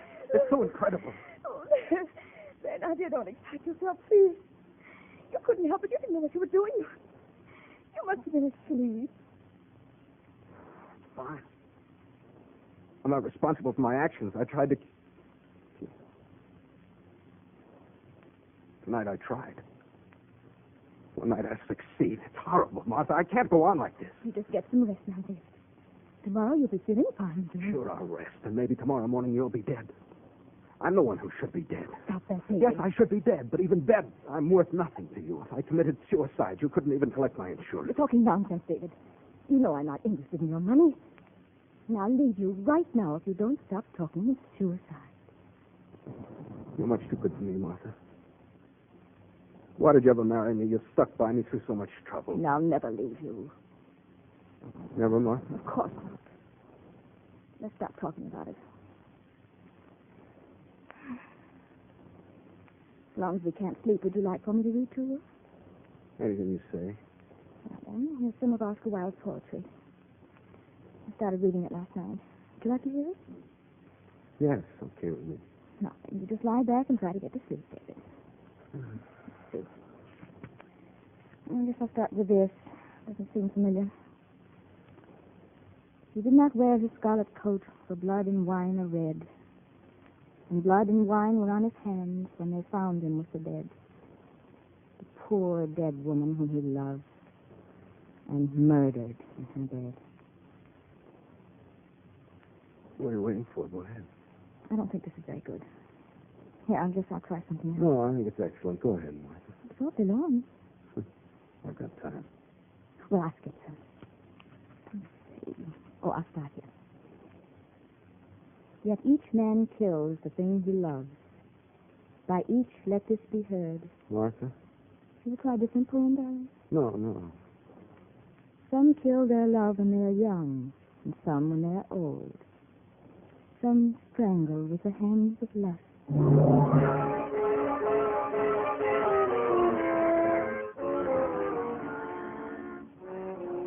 That's quite a bedtime story, Martha. You picked it at random, with great care. And it hit the mark. David lay tensely, listening, taking it in. Your schedule is working perfectly, Martha. But aren't you just a little worried? Doesn't it seem too easy, somehow too smooth? There can't be a slip-up, can there? No one knows, not even the man you love. When you meet him the next afternoon, he says... You look radiant today, Martha. Why so happy? Oh, it's a beautiful day, darling. Meeting you. I really shouldn't be feeling so happy, though. I was up most of the night. Oh, again? Yes, it's David. He just isn't well. I can't imagine what's the matter with him. He acts so strangely. Martha, darling, you can't go on like this. Yes, I know, darling. I almost asked him for a divorce last night, but I just couldn't. Oh, he's so ill, and he needs me. It would break his heart. But, Martha, you've got to think of yourself. I know, but I just can't. I don't love him anymore, but I just can't hurt him now. Not now. Well, I admire you for it, Martha, but what about us? Oh, I don't know, darling. I don't know. Maybe later something will work out, but now I mustn't stay much longer. I have to get back to him. Why? I thought we were going to spend the afternoon in... I know, but he's having a conference with his writers, and his secretary quit him last week, so he needs me to take notes. I can't disappoint him. Please understand, darling. Very clever, Martha. You're going home now, and you're thinking there will be many other pleasant afternoons with Jerry soon. You have no foreboding of disaster when you stand before the door of your house. You think it rather unusual the front door is locked. David must still be out. You take out your key, open the door. You hear David's voice. That's strange. Who could he be talking to? You stand by the door listening. Then you realize the truth. David's on the phone. And he's speaking to Dr. Stevens. Stevens, as soon as you can. As I told you, it's hard to explain over the phone. I know it's been a while since I was in. This is very urgent. Tomorrow morning will be fine. No, and one thing, Dr. Stevens, this probably won't come up, but I wouldn't want my wife to know about this. I don't want to worry her. Okay. Well, that'll be fine. Thank you, Doctor. Goodbye. Well, Martha, that's not so good. It wouldn't do to have David go to the doctor and find out the truth that there's nothing at all wrong with him. It wouldn't do to have the doctor know about this either. You'll have to think of some way. David? I'm here. Oh, where are the boys? I thought you were going to have a conference. They'll be here soon. Chuck called to say they got held up. Well, what happened this time? I don't know. I think he told me I wasn't paying much attention. What you need is a rest. I know. Tomorrow morning, bright and early, let's pack up and go to the beach. I'd like to, but I can't. I've got to rehearse. Well, I can wait. We'll come back in plenty of time for rehearsing. Well, I'll have to go over to the theater early, see about props for the new route. All right, then I'll go along with you.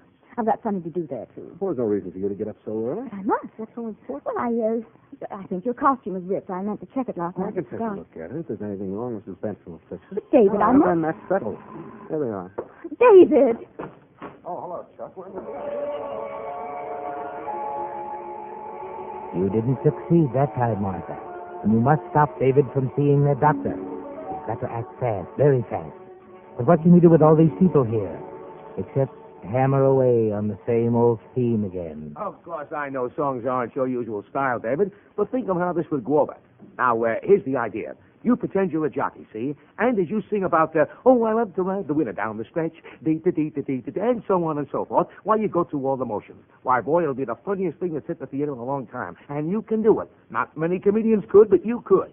Well, how does it sound to you? Sounds pretty good to me. Well, it's not bad at all. With a little polishing, it could work into a terrific showpiece. What do you think, Martha? It sounds pretty good, but, But what? Don't you think it's a little strenuous for you? Strenuous? Oh, now, after all, Martha, he isn't really going to ride a horse over the hurdles, you know. What do you think, David? Well, I don't know. That is, I think maybe... It's easy to see that David will go places with your help, Martha. His writers are a little bewildered by your behavior, but you don't explain. The conference continues. You do your best to slow things up. You disagree. You suggest changes until everyone's worn out. But still, you won't stop.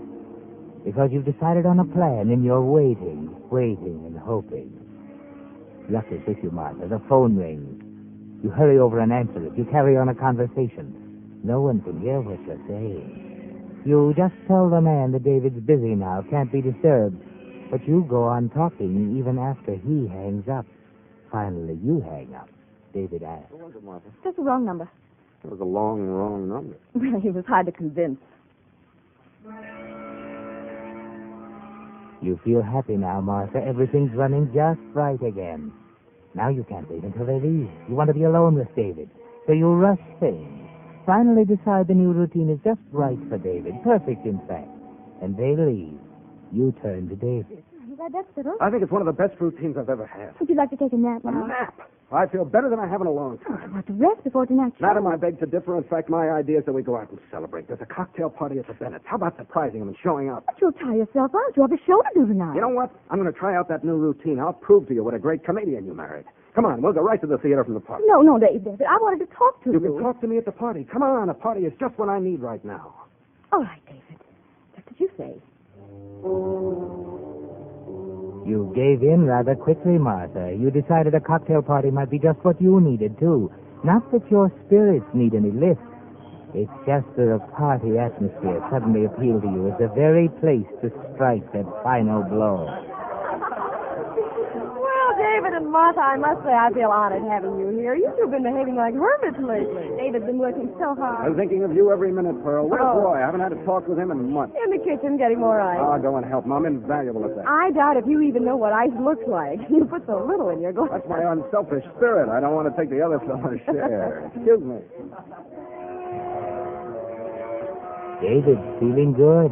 You encourage him, bring him more drinks, laugh and chatter. It's a very gay party. But it's getting late. You still have work to do. That empty balcony will serve very well. You and David can go out there. Oh, it feels good to get out in the air. I'm beginning to get a little sleepy. The air does feel good. I hate to leave here, though. I'm having such a swell time. We'll have to go in a few minutes. I'll be late. Are you really going to do the new routine tonight? Sure, it'll knock 'em over. Tonight I'll show that audience the true David Dane, and by tomorrow night I'll have that act so polished up the shine will hurt their eyes. You'll have to rest up tomorrow. Oh, yeah, sure. You can sleep all morning. Yeah. I mean, no. I have to go out. You can sleep all morning, David. No, I can't. Yes, you can, David. You don't have to see Dr. Stevens tomorrow. Martha, what are you saying? I know about Dr. Stevens. But how could you? You weren't there. It was Dr. Stevens who called during the writers' conference this afternoon. But he promised. I know, David, I know. He promised not to tell me. But he had to call. He had to talk to me. I don't understand. He promised. He didn't know what to tell you. Well, if it was just to break the appointment, I don't see why he had to make such a ceremony out of it. Oh, I wish it were that, dear, but it wasn't. You see, he didn't know what to tell you after he examined you. Well, how could he until the examination was over? After all, if I wanted my doctor to be psychic, I'd go to some sort of spiritualistic meeting. No, David, please, darling, you don't understand. You realize why you wanted to see him. After all, he knows you, and but he didn't see any point in examining you, but he was willing to go through the motions. He wanted to talk to me about what to tell you. I mean, how much to tell you. Oh, David, I'm telling this very badly. On the contrary. You're making it very clear. No, I'm not. It's just that I that can't. there's nothing any doctor can do but break it to me gently. That's it, isn't it? That's what it amounts to. Hey, David, you're going to be late for the show. Oh, yes, by all means. I mustn't be late for the show.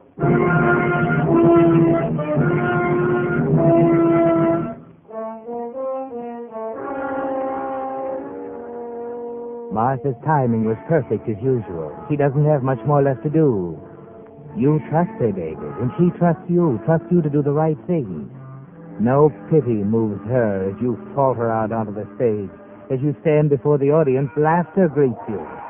The audience knows David Dane always puts on a good show, and they're waiting. But you just stand there. How about it, David? Come on, David. In a moment, they're calling to you, David, and you start your routine falteringly. Within a minute, they're laughing. But this time, it's not with you, David, but at you. The audience you usually hold in the palm of your hand has become a fearful thing. And all of Martha's insinuations come up and overwhelm you suddenly. You break. You can't go on. But you try, even though you know this is the end of David Dane, comic.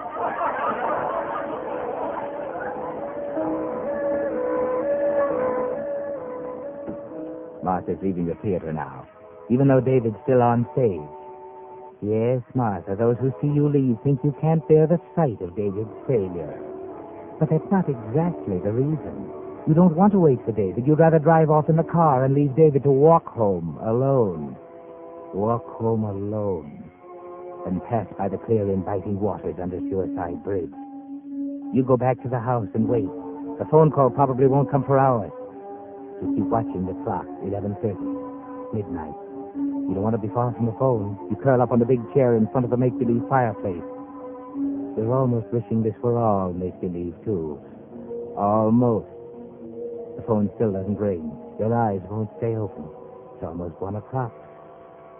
You're fast asleep, Martha. Martha? Martha? Martha? You don't hear him, Martha. Martha? All these days and nights have made you very tired, so tired that you sleep soundly now. And David doesn't see you hidden in that big chair facing the fireplace. It looks as if your plan didn't succeed, Martha. Not the water. No, not for David, the river. There's another way, a surer way. No one can see him and stop him. You better wake up, Martha. Can't you hear that sound? It's gas. Gas to take David's life. Gas, Martha. You were right to trust David. He'll always do the honorable thing. He won't burden you with himself anymore, Martha. But it's getting late. You better wake up now, or you won't ever know how your plan succeeded. David. David. Gas. Gas. Oh, David. You're awake now, Martha. But you're weak. You're trying hard to move from the chair. You're weak, Martha. Too weak. You can barely stand up. Slowly and painfully you try to reach the kitchen. Then you'll turn off the gas. Then everything will be all right.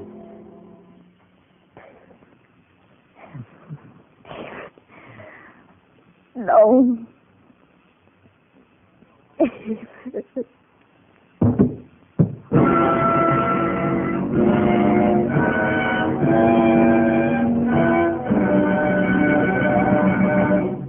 The Whistler will return in just a moment with the strange ending of tonight's story.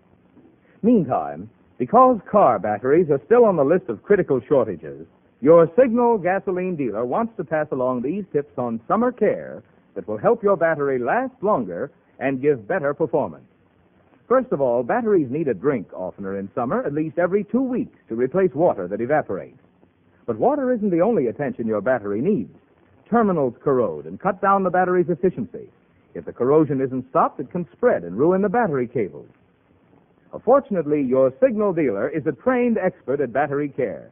He not only has complete equipment for battery testing, cleaning, and recharging, but he also has replacement cables in case yours is too badly corroded. Yes, and if need be, he can supply you with a premium quality, fully guaranteed Signal battery. Although, because of the wartime shortage, he'd rather make your present battery last. So get in the habit of stopping in at one of the friendly stations displaying Signal's yellow and black circle sign at least every 2 weeks for a battery checkup. It's part of your Signal dealer's complete service to help your car run better, look better, and last longer. And now, back to the Whistler.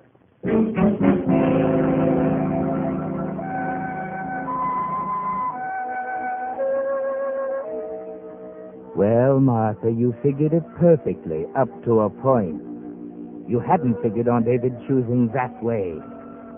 But when you woke up to find the apartment filled with gas, you tried desperately to reach safety. But you couldn't make it, could you? Too bad, Martha.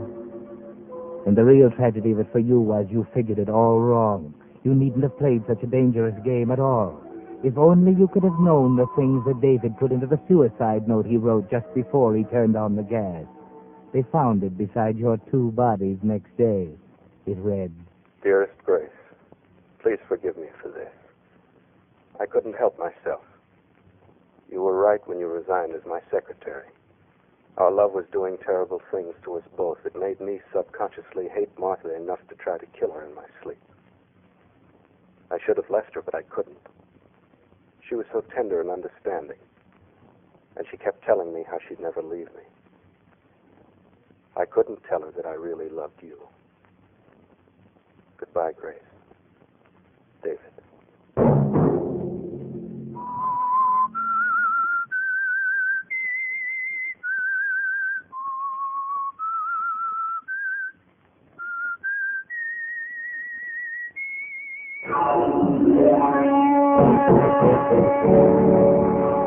Next Monday at 9 o'clock, the Whistler will bring you another strange tale. The Whistler is broadcast for your entertainment by the marketers of Signal gasoline and motor oil and fine quality automotive accessories, and by your neighborhood Signal dealer. This program, directed by George W. Allen, with tonight's story by Geraldine Merkin, music by Wilbur Hatch, is transmitted to our troops overseas by the Armed Forces Radio Service. This is Marvin Miller speaking and suggesting that you let every traffic signal remind you that you do go farther with Signal gasoline. Yes, you do go farther with Signal. This is CBS, the Columbia Broadcasting System.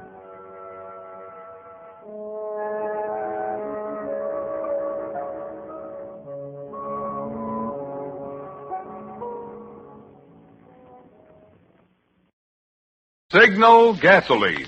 Let every traffic signal remind you, you do go farther with Signal gasoline. Yes, you do go farther with Signal.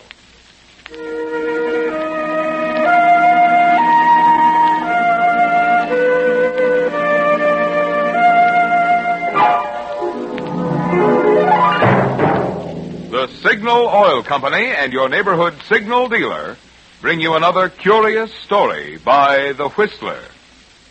Tonight, Death Watch.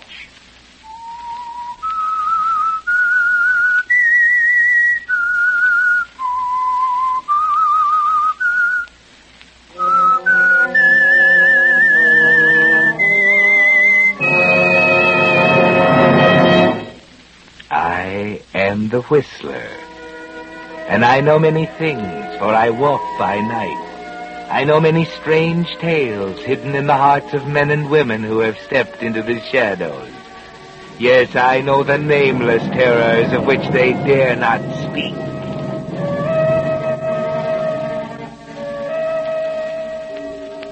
Did you ever commit a murder? No? Then you don't know, do you, how irresistible is the urge of the murderer to return to the scene of his crime. It's a very overpowering feeling, especially if you're not even sure that... Oh, but wait, I'm getting ahead of the story. They found Lucille Doane late at night, on the floor of a not-too-lavish apartment. A neighbor noticed a light that had been burning for 24 hours, blundered in and found her. The police came very quickly. The coroner arrived shortly after. And he and Detective Rock Adrian looked over the body. Well, Coroner, what do you say? Mr. Adrian, she's dead. Plenty dead. Cause of death? Do I have to tell you? You can see. I can see, but I want your official verdict for the record. Well, you can put down death from repeated blows over the head by a heavy instrument. How many is repeated blows? 20, 25 at least. How old would you say she was? I'd say around 30. Would you say she was pretty? Beautiful? She was certainly better looking than she is now. Why worry? The papers will headline her as a raving beauty. The newspapers won't hear about this case yet. Time of death? Oh, I'd say about this time last night. Well, I guess I got everything I need from you. Go ahead if you're through. I am, and glad of it. This isn't my favorite kind of case. You coming? No, not just yet. And, Coroner. Yeah? Don't talk about this to anyone, especially reporters. Right. Say, you got any ideas on this one, Mr. Adrian? Nothing much. But I don't think the murderer of Lucille Doane is sleeping peacefully tonight. Well, I don't blame him. I wouldn't either if I'd done something like that.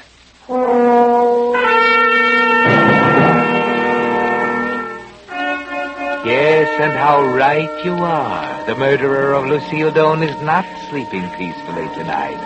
Is he, Oliver? No, Oliver Gorst is walking the streets, wandering aimlessly, paying little attention to traffic, thinking.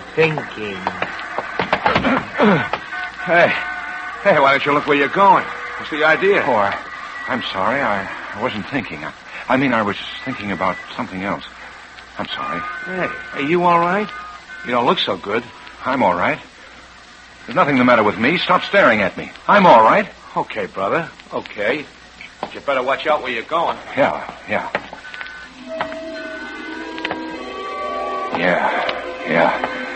Watch where I'm going. Watch. Where am I going? I started toward home, but I'm walking downtown. I am almost to Lucille's place. No, I can't do it. I can't go back there. Not now. But why do I keep walking in that direction? Why?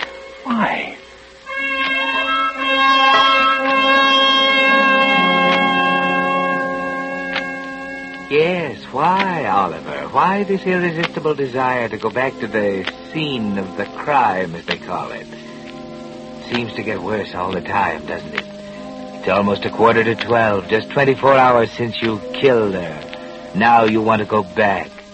But that's dangerous, you know that. The police might be there right now, gathering clues. Then they'll peer through microscopes, test things, interview people, and soon they'll be combing the city. For you. The murderer returns to the scene of the crime. If that's true, then why don't the police just wait there for them? Maybe they are. Maybe they're waiting there for me right now. I've got to be careful. I'm almost there. I can't go. I can't. It's suicide.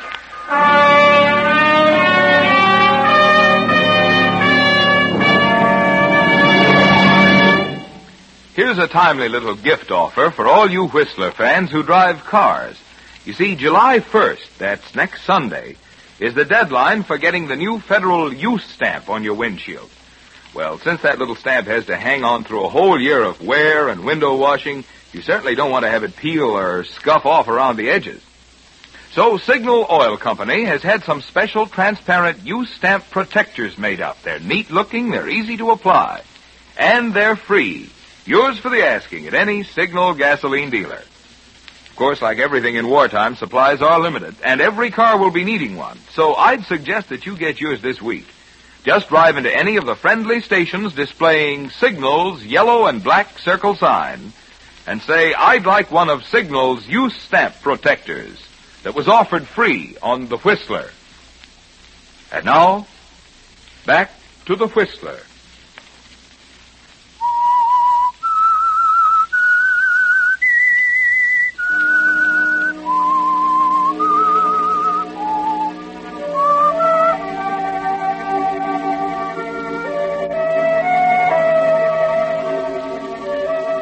Well, Oliver Gorst, you can tell yourself that it's suicide to go back to the scene of your crime. But you can't stop that irresistible desire to go anyway, can you? Your head tells you to turn around and run, but your feet take you closer and closer. You'd better be careful, Oliver. You'd better be careful.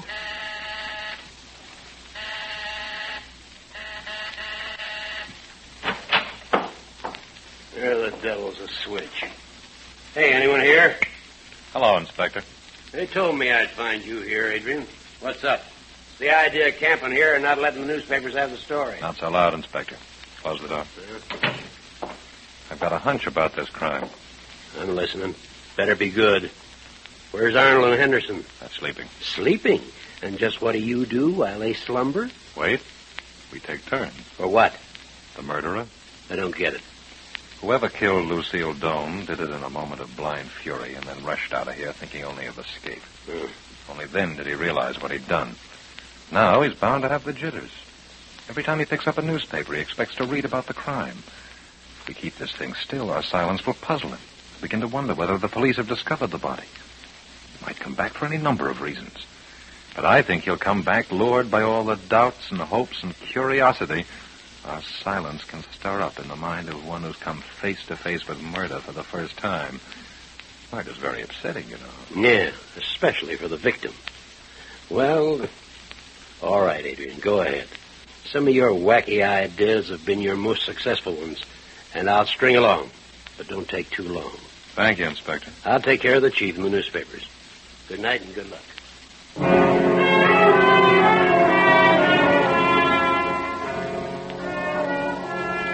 The detective has a hunch, Oliver, and it's a pretty good one. Of course, you don't know it, but he's figured you out pretty well. Except when you committed murder, you were more surprised and upset.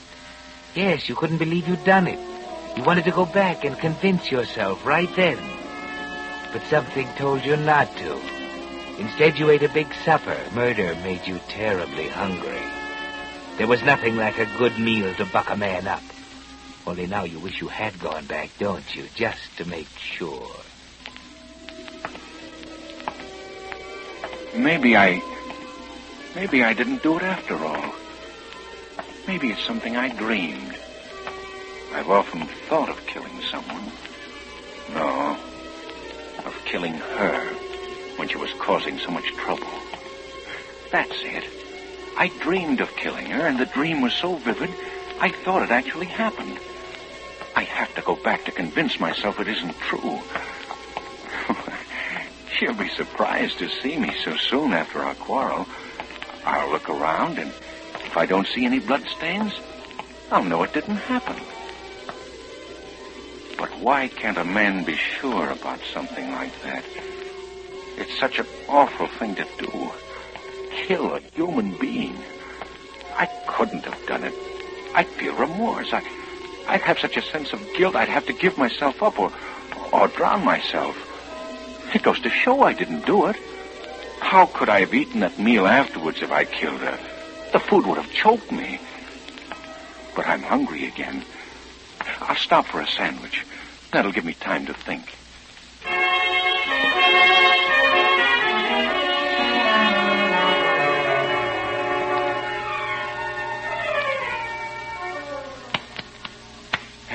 Henderson, wake up. What? Oh, it's you. Time for your watch. Here's some coffee. More in the thermos. Oh, thanks. Look, do you really think we'll trap this guy? Well, it seems to me I've been here a month already. I'm playing a hunch, that's all. I could be wrong. Well, much more of this, and we'll be chasing each other around with butcher knives for diversion. Don't worry, Henderson. The idea is not as crazy as it sounds. Okay, Mr. Adrian. Wake me if you hear the slightest sound, will you? Yeah. Good night. Good night, and pleasant dreams.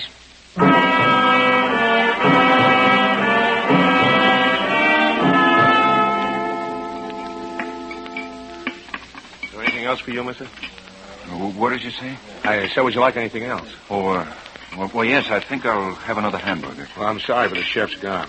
Oh. All we have is coffee and cold sandwiches. We'll be closed in about 20 minutes. Well, I'll have a cup of coffee. Okay. Draw one. I wonder if he ever killed anyone. I wish I was in his place. Nothing to worry about. Lucille deserved to die. I had to do it. It's not my fault she fell in love with me, and I warned her not to, that I could never marry her. She understood all that. It's foolish to come all the way down here just to prove I wasn't dreaming. I'll call her up. I'll be pleasant and tell her I'm sorry about the quarrel and cheer her up a little. Hey, mister, don't you want the coffee? Huh? Oh, yes, I'll be back. I'm just going to telephone.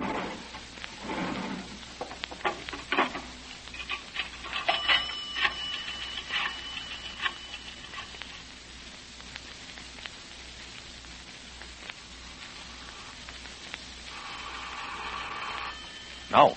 Don't touch that receiver, Henderson. Oh, it might be headquarters. No. I'm not to be called here. I left instructions with the operator to trace any call that comes in. Try to stall anyone who calls. Let it ring.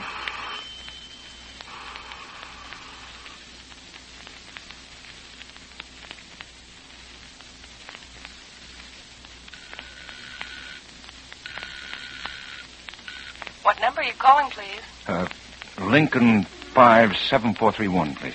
Will you please hang up and dial again? I'm returning your coin.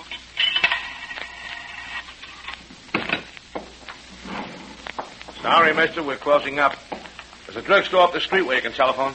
It's no use. She didn't answer.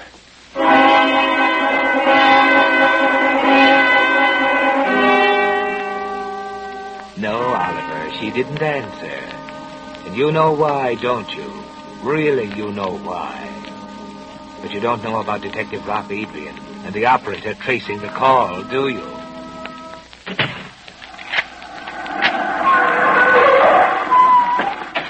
Hold it. Sorry, I'm closing. Place around the corner. Never mind that. Did anyone telephone from here within the last 5 minutes? Huh? Oh, yeah, a man just left. Went down the subway steps over there. Okay. Henderson, bring this man with you and come on. Can you identify him? Sure I can. He just ate here. Why, what's the matter? Never mind. Come on. We better catch him before that train pulls out.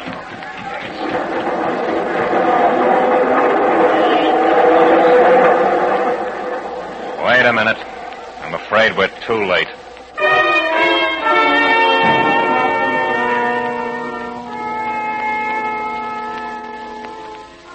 Well, Oliver, you were lucky, and you don't even know it. Sitting safely in the subway train, your thoughts are far from police and your danger. They're with Lucille. Why didn't she answer? Maybe she was out with someone else. And all the time telling me I was the only one she ever loved. Couldn't live without me. If I ever left her, she'd kill herself. Well, why didn't she? That would have solved everything. Always threatening to tell my wife. Always demanding. Threatening and demanding. Demanding and threatening. Every time I saw her, there was a big row. I began to lose my control, my self-respect. And then I knew I'd have to kill her. That's when I started having those horrible dreams. Then I I dreamed she was a little white mouse and asked me to give her something to eat. But I told her I hadn't anything.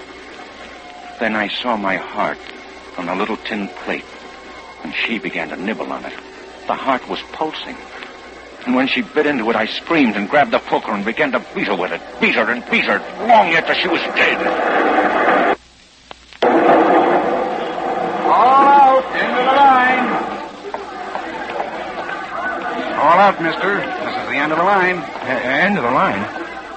Where am I? 242nd Street. Can I ride anymore? Oh, sure, mister. You want to go back, we'll take you. Back? Yeah. I've got to go back. I forgot something back there.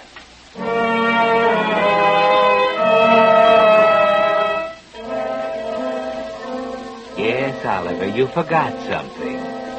But did you? You can't be sure about anything anymore. The whole thing's like a dream, a nightmare. Only you can't seem to wake up. When you go home finally, you avoid your wife. You've done it before. She doesn't bother you. At the office next day, the people wonder about you, but they only think you're not feeling well. If they only knew what's going on in your mind. And then it's night again. You're wandering the streets again. The urge to go back is there again. This job ain't so bad after you get used to it, Mr. Adrian. Something ought to happen tonight. Oh, you think so? He's hovering around the edges. That call came from a phone booth only 3 blocks from here. We almost had him. Yeah, that was a tough break. Quiet. Someone's coming. I hear it. He's coming this way. Stand by. Be ready for trouble. What'll I do? Open the door. Fast. Put up your hands. Yeah, sure, mister. Don't shoot. I'm just delivering a telegram. All right. Come in. Who's the message for? Miss Lucille Doan. I'll take it. You wait.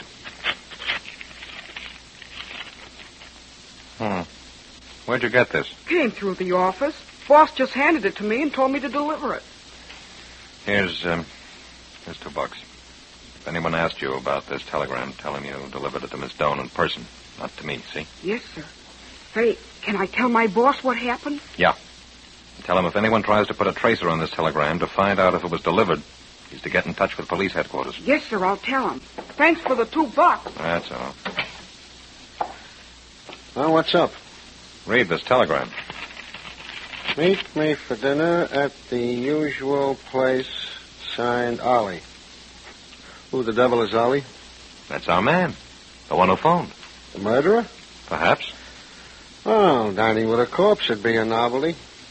Look, if he's the one, what's the point in inviting her to dinner? Maybe it's hope. Maybe he's trying to convince himself it never happened. Maybe it's an attempt to fool the police in case he's found and questioned. Well, if we only knew where the usual place was, we'd drop in for dinner ourselves. This Ollie doesn't know she's dead. If he isn't our man, he'll probably try to find out why she doesn't meet him. We'll just sit tight. Oh, no, not more waiting.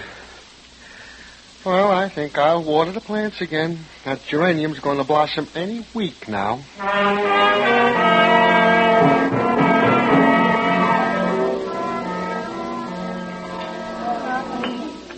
Waiter. Yes, sir. What time is it? 10:15. Can I get you something? No, I'll wait a little longer. My companion must have been detained. She'll be along any minute now. I'd suggest, sir, if you want steak, you better let me place your order. We have only a few left. Well, I don't know. She eats so little. I tell you what, reserve one steak. If she orders it, I'll take something else. Very well, I'll have one put aside. And bring me another newspaper. Yes, sir. Why did I tell him only one steak? We both like them better than anything else. Maybe I know she won't come. Is this just a game I'm playing with myself, just pretending it never happened? But why? Why isn't there something in the papers? I've read 100 since Monday, and all there is war news. Nothing about... she's staying away on purpose, just to torture me. She knows how easily I become upset and worried. She's deliberately not answering my phone call and my telegram. Just like her to pull a trick like that. Like the time she faked a suicide and had me frantic for a week. Well, two can play that game. I'm not waiting any longer. Waiter, Yes, sir. I'll have the steak by myself. Medium rare. Baked potato, green salad with French dressing.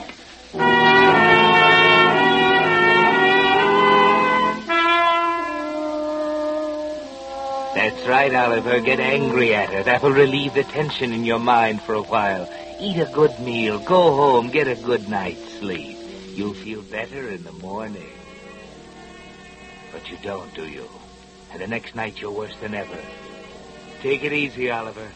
If you can just wait a little while longer, Detective Adrian can't keep this up forever. Adrian, I can't put the chief off much longer. He's howling for an arrest. We'll get him, Inspector. He's nibbling at the bait. Yeah, but when? It's 3 days since the murder. That's not long. Just give me a few more days. Days? Good Lord, the chief wants to see me the first thing in the morning. And I know what he'll say. I can guess. Give me one more day. I'm sure something will break. Well, I'll try. I'll tell him you got a hot lead. The case will soon break. Thanks, Inspector. Oh, forget it. And let me warn you, Adrian, this is the last time I get involved with you and your hunches. This kind of detective work is too hard on the nerves. I'm a wreck. And my wife's complaining. But just think what state of mind the murderer must be in. Oh, Lord. What I wouldn't give for a night of quiet, undreaming sleep. I'm a sick man. Maybe I ought to go to the doctor. But I'm afraid. Afraid of what I might tell him. I've so many things on my conscience. There's only one person in all the universe who can help me, and that's Lucille. I can't fight anymore. I've got to go to her.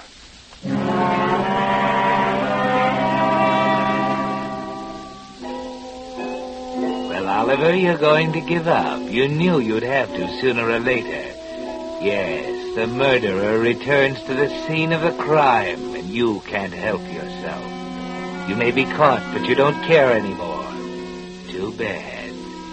You will be caught, of course, because Detective Rock Adrian is still there, waiting for you like a spider waiting for a fly.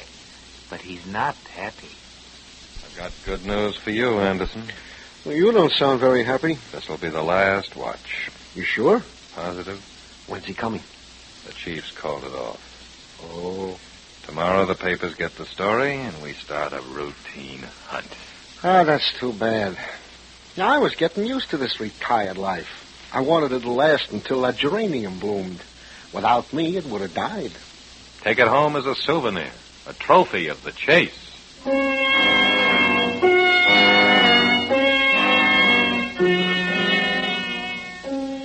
You see, Oliver? If you could only wait until tomorrow. But you can't, can you? You're going back to Lucille right now, and nothing can stop you.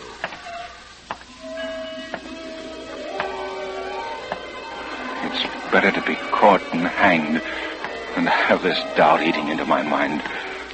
I just sit at the office, my brain vibrating with every telephone call. It can't go on. Tonight I'll know. And then I can get some sleep again. And right now, that's the sweetest, most desirable experience in all the world. Oh, here's that coffee shop. I got this far the other night. I'll stop in and then go on.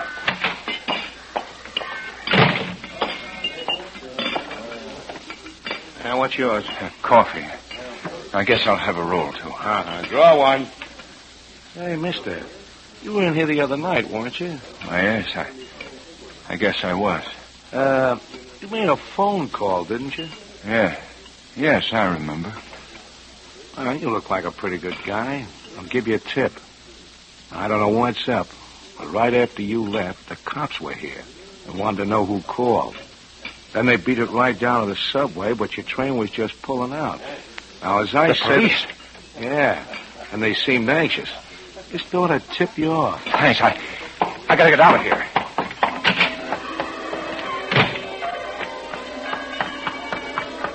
They're after me. It's true. I killed her and they're after me. I gotta get away. To Mexico, anywhere. They don't know who I am yet. I can make it. If I hurry, I can get away. Taxi! Taxi!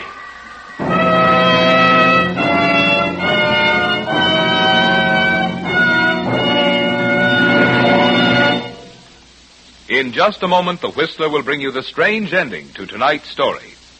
Meantime, I'd like to tell you about the happy ending that more and more drivers are finding in their quest to make rationed gasoline go farther.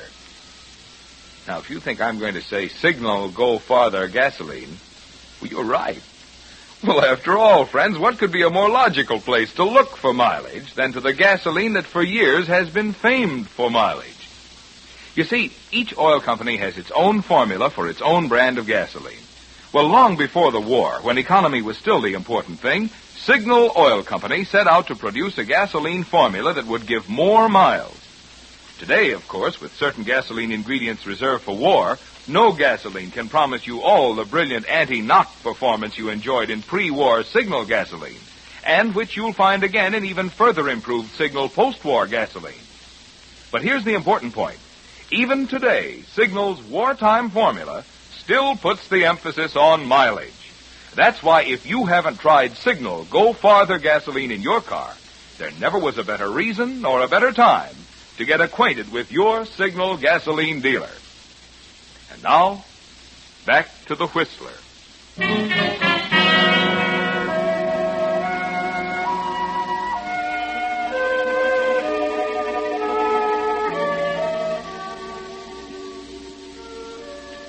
Well, Oliver Gorst, by a stroke of luck you found out. At last your mind is relieved. Or so you think. At last you know you did kill Lucille. It wasn't a dream. No, the police are after you. But you found out in time. You can get away. As long as the police don't know who you are, you can just go home and pack your bag, buy a ticket, and go away. Nobody will ever know. And those policemen sitting back there in Lucille's apartment can wait till doomsday for you. Your move. Well, thanks. You know I got you licked. Sure. But I like to take my time about giving up. I'm sure glad I'm not playing you for dough. Hey, did you hear that? Elevator. Stopped at this floor. He's coming this way. Get ready. But don't make a sound. Let it ring.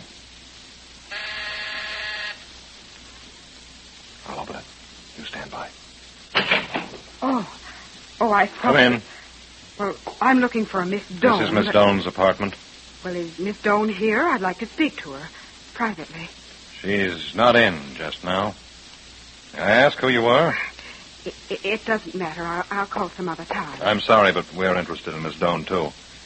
I'm Detective Adrian from police headquarters. Police? Is Miss Doan involved with the police? Very much so. Well, I'm glad. It's about time the police took care of women like that. Breaking up homes, stealing my husband. I found her address in my husband's letter file. I came here to tell her that if she didn't leave him alone, I'd call in the police myself. Your name, please? I'm Mrs. Gorst. Mrs. Oliver Gorst. And I want to tell you that Your address? 30 Western Street. As I was saying, Oliver and I were quite happy until this woman came along. What's the matter? Here they are, Mr. Adrian. Hello, Inspector. This is Rock Adrian. Have Oliver Gorst, 30 Weston Street, picked up for questioning. Yeah, for the murder of Lucille Doan.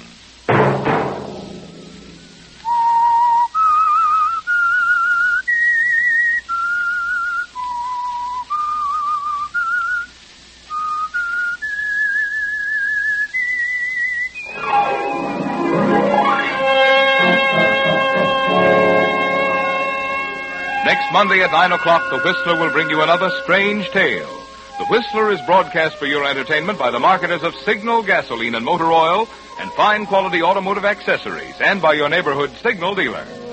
This program is directed by George W. Allen, with tonight's story by Joseph Cochran and music by Wilbur Hatch, and is transmitted to our troops overseas by the Armed Forces Radio Service. This is Marvin Miller speaking, and suggesting that you let every traffic signal remind you that you do go farther with Signal gasoline. Yes, you do go farther with Signal. This is CBS, the Columbia Broadcasting System.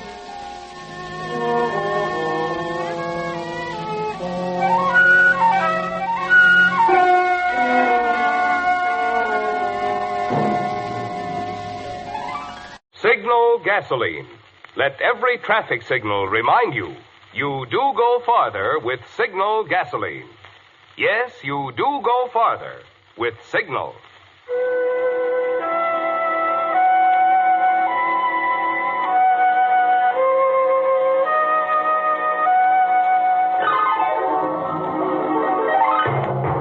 The Signal Oil Company and your neighborhood Signal dealer bring you another curious story by The Whistler. Tonight, The Deadly Innocent.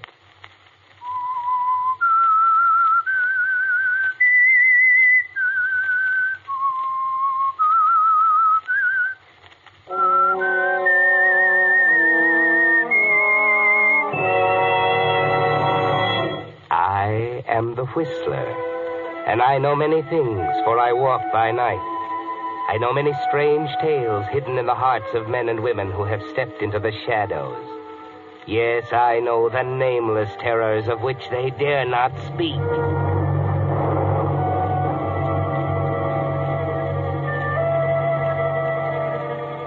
Have you ever hated a man enough to kill him? No? Well, that's the kind of hate that grows with the years, grows and grows into an all-consuming passion. That's the way it was with Lambert Dean. He has wanted to kill someone for 25 years. That's why he has come down to the offices of the Mammoth Construction Company at 9 o'clock at night. That's why he's chatted casually with the old night watchman who took him up in the elevator. Chatting, oh, so casually. But he thought out every word in advance. The night watchman will remember them later, just a little later. There should be just a crack of light showing under the door of the president's office. Yes, there it is. And Lambert is going toward it. So you've never wanted to kill a man, hmm? Listen. You may get a few pointers.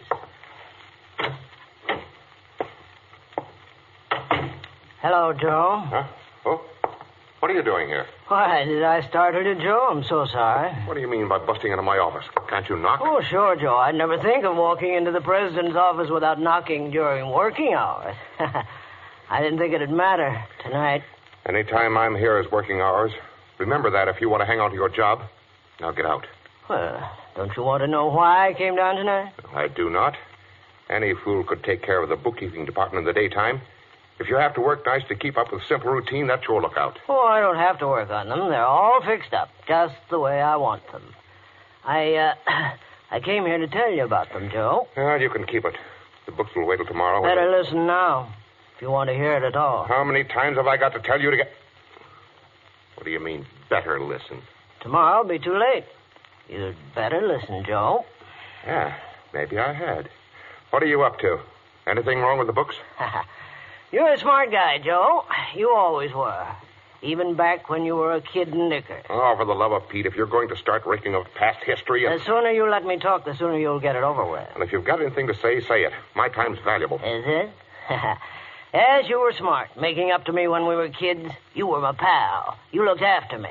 Never let anybody bully me. Your dad had dough. Mine didn't. Uh-huh. It was worth having you hung around my neck if it got me the kind of life I wanted. And it did, didn't it? Pretty soon you just about moved in on us. When I went to college, Dad sent you, too.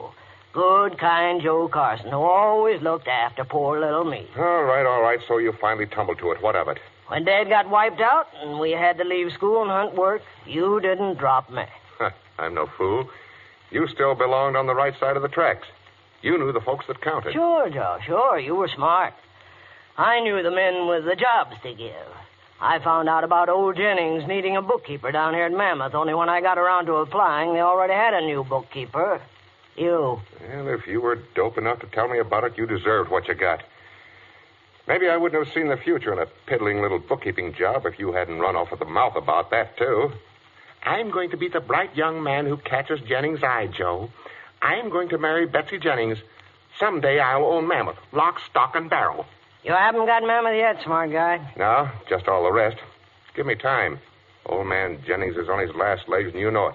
Now get out. They're fired. Haven't you forgotten the books, Joe? I'll check them by myself. Now out. No. Get out, or I'll... No, I'm not going. You are. What? This is the end of the line for you, Joe. Tomorrow, I'll move into your office. Pretty soon, I'll move into your house with Betty. Before long, I'll own Mammoth. You're crazy. Like a fox. I'm going to kill you, Joe.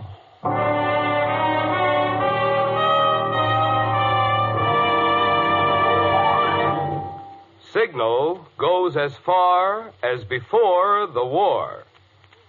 Yes, Signal gasoline still goes as far as before the war. But how can it, I hear you asking? How can it when certain gasoline ingredients are reserved for war? Well, that's what I want to tell you. You see, it's true. Certain of the more volatile ingredients, such as isopentane, have been reserved for war.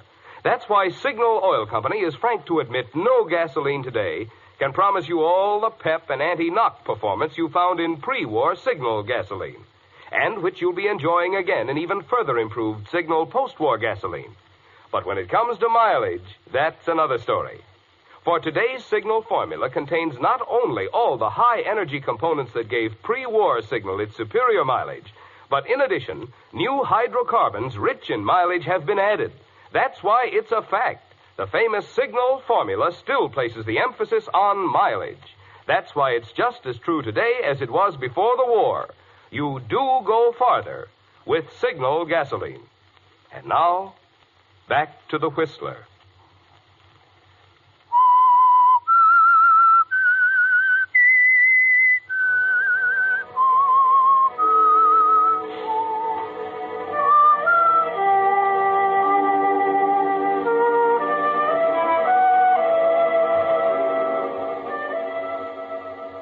They say even the humblest worm will turn if you step on him hard enough.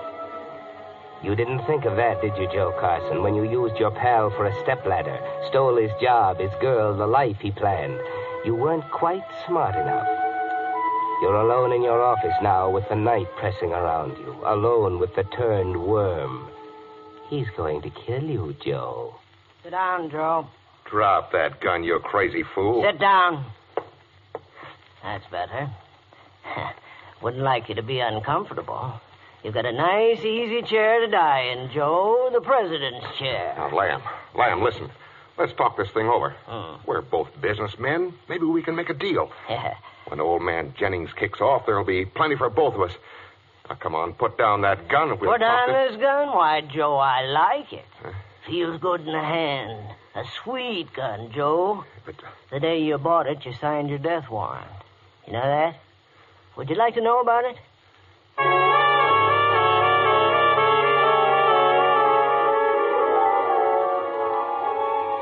That's right, Lambert. Tell Joe about it. Don't let him die without knowing how smart you've been for a change.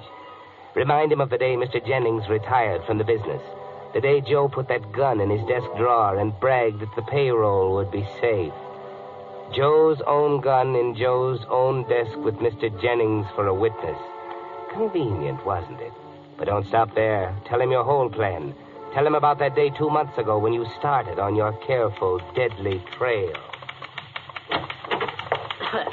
Hello, Mr. Dean. Have a good lunch? No, not very, I'm afraid. Nothing seems to agree with me these days. You may go to your own lunch now, Miss Neal. Okay. If you ask me, your stomach would be a lot better off without all those pills you keep stuffing down your neck. I was not aware that I'd asked you, Miss Neal. Yeah, it's your stomach. Bye. Back soon. Miss Neal, have you seen my tablets? They don't seem to be in my pocket. I'm sure I had them this morning. I remember taking a couple when I got to the office. Oh, sure, I've seen them. You left them on the water cooler. Big boy Carson raised Cain about it when we went out to eat. Say, what's he got against you anyhow? Against me? Oh, you must be mistaken, Miss Neal. Joe's my friend. We were boyhood friends. Then why is he always picking on you and yelling at you? Looks to me like he wants to run you out of here. Only he doesn't dare long as the old man's alive. Miss Neal, I cannot allow you to speak like that about my friend. Now that Mr. Carson is in sole charge of the business, he's naturally under a strain. We must all make allowances. Oh, yeah. Here, I hid your pills under the stuff on your desk. Oh. How many do you want? 2? Put out your hand. Thank you. Now, you sit still. I'll bring you some water. That's very... One moment. These aren't my tablets. Why, sure they are. They're right out of your bottle. That little brown bottle you're always hauling out. See? Yes, that's my bottle, but the tablets, mine were white, too, but considerably smaller. I showed you one yesterday. Don't you remember? Remember one tablet from another? Oh, honest, Mr. Dean.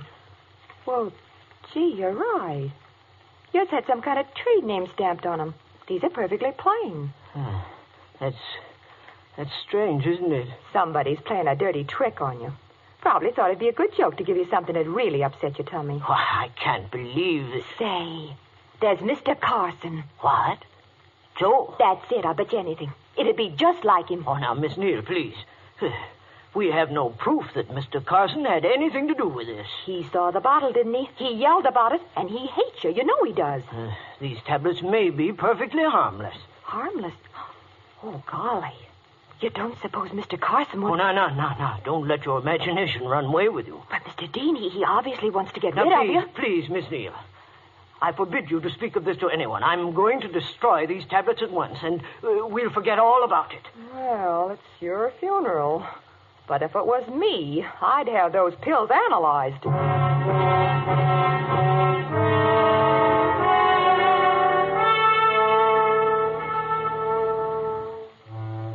That's right, Lambert. That was step one along the trail leading to Joe's untimely death. But don't stop there. Before you pull the trigger, tell him the whole story. Tell him about step 2. Hey, look out! Where you going, teacher? Hey, see there? You all right, mister? Yes, I think I'm... It didn't hit me. Boy, you got luck to burn. If you hadn't jumped like a grasshopper, that car made mincemeat out of you. I was walking along close to the pavement. Somebody shoved me hard. Then I was out in the street in that car. Well, what do you know? Hey, I guess it could happen easy enough with all these crowds on the sidewalk. Yes, easy enough. You didn't happen to notice who was behind me. You know that gang? Look, mister, there were dozens of people. Businessmen and ladies shopping and... Well, I thought you might have seen one special person. He'd be a big man, gray hat and top coat. You'd notice him. Wait a minute. You mean that shove wasn't no accident? This guy was out to get you? I'd rather not say any more. Well, if that's the way it was. Let me think here. Seems to me I do remember a gray hat. A big man, around 45, with a red face. Yeah, he'd have to be big to stand out in the crowd, wouldn't he? Red face. Sure, I remember now. Perhaps you saw the face towering over me? Towering over you? Yeah. Oh, he must have been for me to pick him out special. Hey, that puts the fella right smack behind you. I thought so. Thank you, Mr. Robinson's the name. D.L. Robinson. Robinson. You're going to report this to the police, ain't you? I could go along with you and tell them what I seen. Well, not just yet. I can't be sure. If I was in your shoes, I wouldn't wait to be so all-fired sure. Anybody start shoving me under cars, boy. Please, I'll call on you if I need you. In the meantime, perhaps you'd better have my name, too. It's Dean, Lambert Dean. You remember? In case of accident. Lambert Dean. You bet I won't forget. Darned if I could take a thing like this in my stride. If I was you, I'd be yelling for the police so loud they'd hear me in Jericho.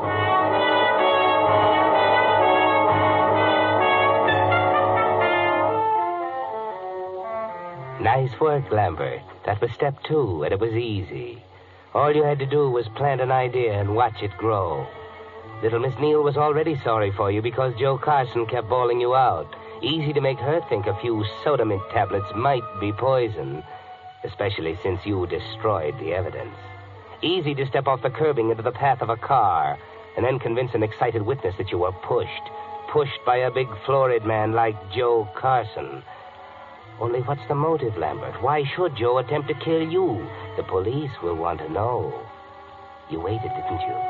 Waited until this very afternoon when Joe Carson was out and old Mr. Jennings made one of his rare visits to the office. Come in.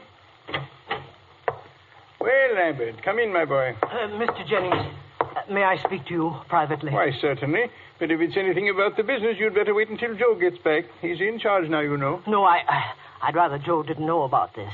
Not just yet, Mr. Jennings. Mr. Jennings, I shall have to ask you to treat this conversation as confidential. Very well. Mr. Jennings, I have reason to believe that 2 attempts have been made upon my life. What did you say? Somebody's trying to kill me. I'm sure of it. Good heavens, Lambert. Yes, sir. That's just the way I felt. I couldn't believe it the first time, but It happened again. But why should anyone want to kill you? Well, there isn't any reason. Unless my death would cover up for someone else. Cover what up? Well, I got to thinking about it, Mr. Jennings. There wasn't any funny business going on around here until after you retired.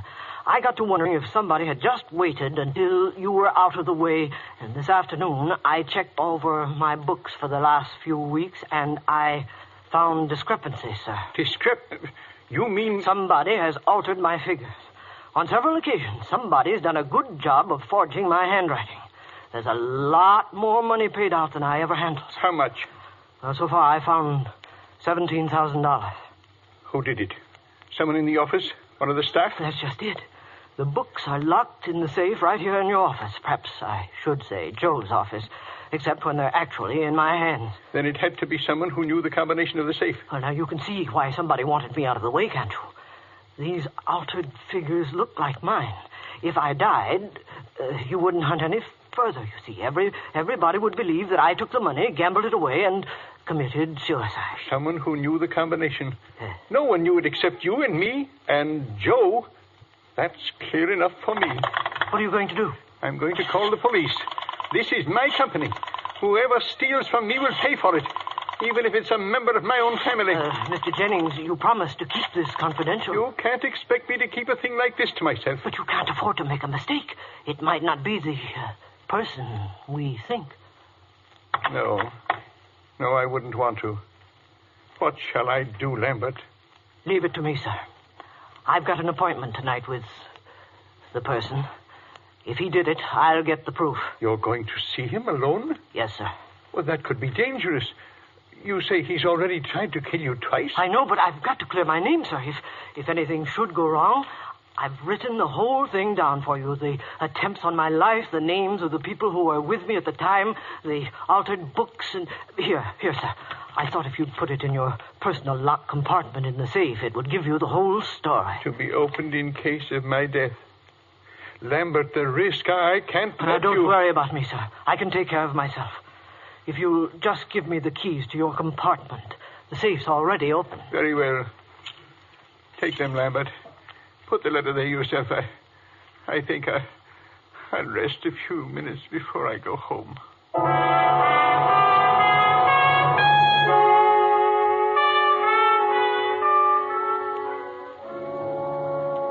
Poor old Mr. Jennings. It's a shock to him to find out his son-in-law is a thief.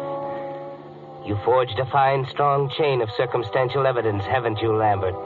Just one more link and you'll be ready to kill.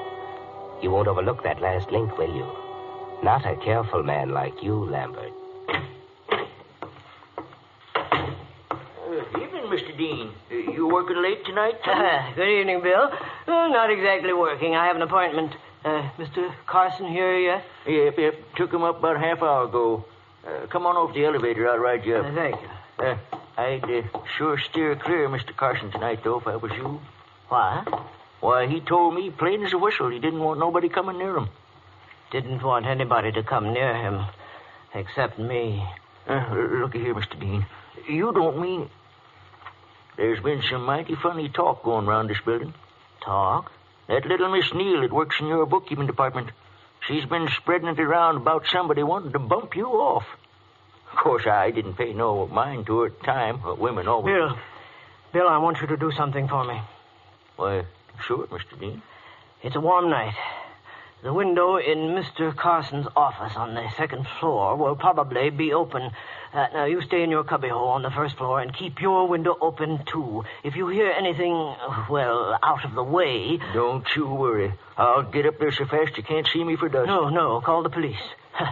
You want to get killed, too? Killed? Me? Oh, Mr. Dean. No, you'll be all right if you do as I say. Get the police here if you hear anything funny. Yes, sir, Mr. Dean. Oh, sure. Now, take me up to the second floor. Yes, sir.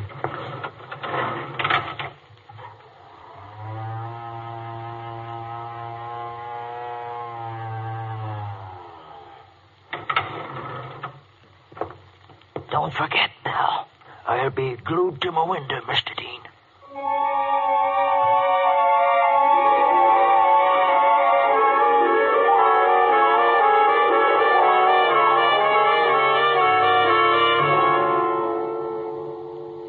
That's right, Lambert. Now you've done it. Now you've told Joe the whole story right up to this minute.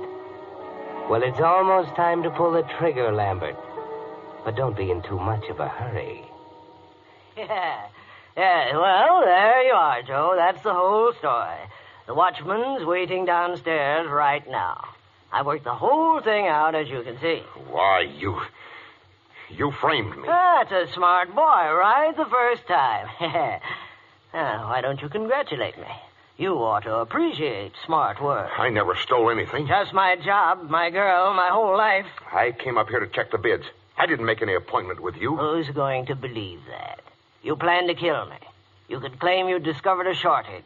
That when you accused me, I went for you. You had to shoot me in self-defense. But, Lamb, I didn't. I never... Only you won't be around to put in a claim. Old Bill is going to hear something, all right. Just one shot, just one. When the police get here, they'll find you dead. I accused you, Joe, you see? You went for your gun, and I went for you. In the tussle, the gun went off. So sorry, Joe. Oh, you're crazy. You're crazy, Lamb. Am I? Well, somebody's going to run the business after your regrettable demise. I've been here nearly as long as you have. Who knows it better than me? Somebody's sure to console your widow one of these days. I've known her since I was a kid. I'm stepping into your shoes, Joe. Now... Wait, Lamb. Listen to me. That letter. You're counting on that? Oh, yes. I'm a careful man. Now, Lamb, the police won't find that letter. It's gone. And you haven't got a case without that letter. Ah, come on, bright boy. Can't you do better than that? But I tell you, it's gone. I destroyed it. I found it tonight. In old man Jennings' compartment? Don't make me laugh. But I've got a key to it. He had it made for me when he stopped working. Look, Lamb, I'll show you. Keep your hands out of your pockets. Oh, I only want to show you. I've got it right here. Get your hands up. I warn you. Right here in my pocket. Did you think you could kid me, Joe? Think you could stop me with that cock and bull story? Why don't you answer, Joe? Through talking for good? I'd better get a move on. It'll be a minute or two before the police get here, but I want to be sure. Gun right beside him. Won't matter if my prints are on it, too. We tussle for it. Let's see now. His pockets. Now, what was he going for in his pockets? If he had another gun, better make sure. Keys. He was going after his keys. No, don't get excited. He couldn't have had the key to Mr. Jennings' compartment. He couldn't. This one. It can't be. But it looks like... If that letter's gone, it can't be the key. But it is. The key to Mr. Jennings' locked compartment in the safe. Now, what about the letter, Lambert? Did Joe find it and destroy it? Take it easy, Lambert. Don't get so excited. Right. 15 left. 35 right. 5 left. Now, the compartment. It won't fit. The key won't. It does. Well, get it open. Get it open. It's gone. I put it right on top and it isn't there. Maybe slid down behind the other stuff. It isn't here. Oh, yes, Lambert. The letter's gone. But there's no reason to get so excited. It doesn't matter. You've still got a case. You've planted the evidence very carefully. Don't lose your head, Lambert. You think your case will sound funny without the letter to back it up? You're getting more upset the more you think of it, and the police will be here any minute. Watch out, you'll ruin everything you've built up so carefully. But you can't see that, can you? Wait, Lambert, wait. Hey, look, there he goes. Out of my way. Hey, you, stop. The fire escape. He's getting away down the fire escape. Come on, Fred. Okay, stop or shoot. Can you see him? Not halfway. Get your flashlight on him. Yeah. How's that? Okay. Stop, I tell you. Get him, Fred.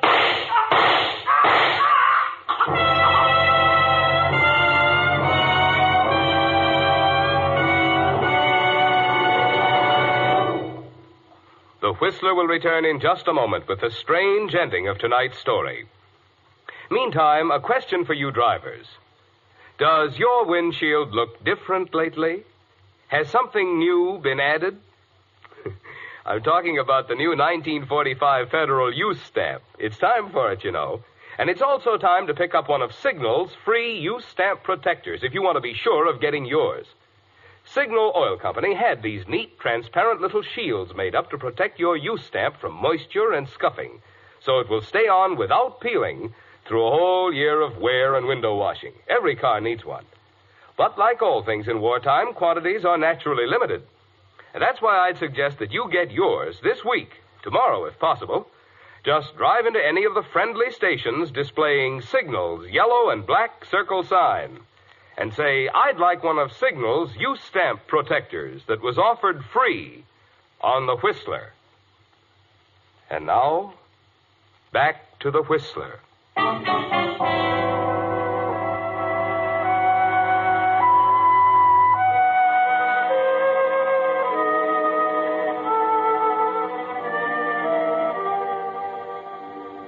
So Lambert's revenge wasn't complete. He killed Joe, but he himself was killed by the police when he ran from them. He'd counted on that letter to prove he'd killed Joe in self-defense. When the letter was gone, he lost his head. You see, the unexpected had happened. It so frequently does. In murders. Remember that when you think you'd like to kill somebody. Poor Lambert, if he'd only had a minute to think. Oh, we're through with the books, Mr. Jennings. The figures had been tampered with? Sure, the original figures have been changed. We talked to the witnesses, too. That girl in your office, the fellow that witnessed the street accident, and your watchman. I guess there isn't much doubt about what happened. There is none to my mind. Lambert must have accused Joe of theft. Perhaps he was even unwise enough to tell Joe about the letter he had left in my care. Lambert was a good man, a responsible man, but mentally a little slow. Yeah. The way I figure it, Carson knew the game was up. He must have got the drop on Mr. Dean and held him up while he got set for a getaway. Oh, the safe was open and the stuff in your private box was scattered all over the place. I kept money for my personal use there. Sometimes fairly large sums. Joe knew it. I'd had a key made for him so that he could bring me cash from time to time when I was unable to get to the office. Well, I can understand Carson's death. That was an accident when they fought over the gun. What I don't get is why Lambert Dean ran out on us. I don't like shooting down innocent men. You mustn't blame yourself. You couldn't have known. As I said, Lambert was not quick. I suppose he thought he could not prove Joe had attacked him. Oh, we might not have either, without that letter. Yes, it's a fortunate thing I remembered that Joe had the key to my compartment. Of course, I removed the letter at once and took it home with me. A very fortunate thing. Otherwise, we might never have known what happened.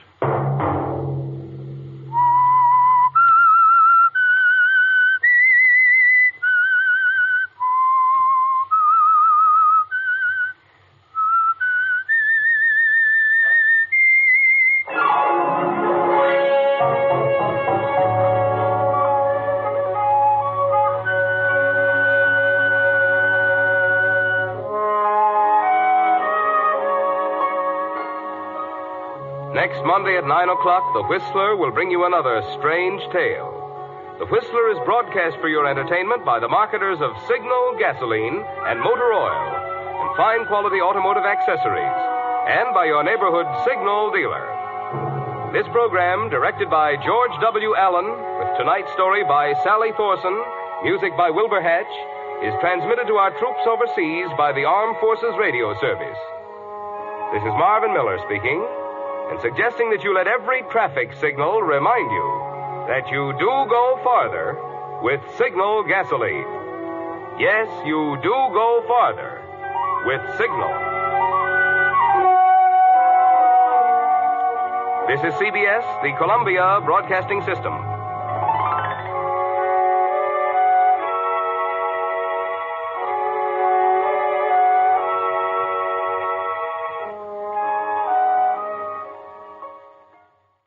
Signal gasoline. Let every traffic signal remind you, you do go farther with Signal gasoline. Yes, you do go farther with Signal.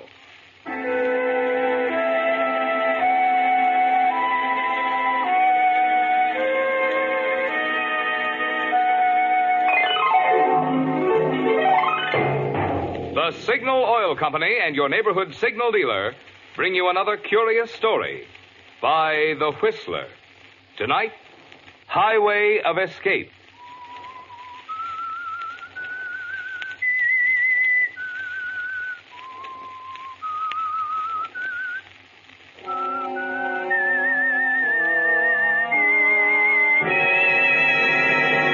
I am the Whistler, and I know many things, for I walk by night.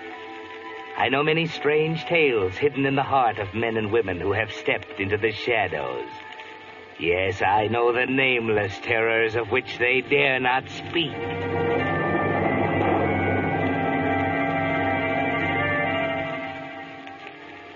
Frances Block was never meant for the desert, but fate put her there. Set her down solidly in the center of an expanse of creosote brush and Joshua trees, cactus and hot, dry sand. And a scrubby little group of nondescript shacks, huddled in the shade of a few scraggly umbrella trees. Known to the truck drivers passing through on Highway 441 as the Duncan Wells Tourist Camp. Just Frances and Pete Crawford, her stepfather. For her, it was a prison. For him, it was a living, and the only one he knew. It was on a particularly hot day in July that she decided she couldn't stand it any longer. On a Sunday morning when the temperature stood at 90 degrees at 8 o'clock. And Frances knew there was always more money than usual in the cash register on Sunday morning. 5, 10, 11.50, 12.25, 50, 85, 12.85. Oh. Morning. Oh, hello? You open for business? Not yet. Kind of early. Not even gasoline? The pump's locked. How far is the next town? 17 miles. Saguaro. Okay, I can make it, I guess. Thanks a lot. I better get going. Just a second. Yeah? You, going through to... Los Angeles, yeah.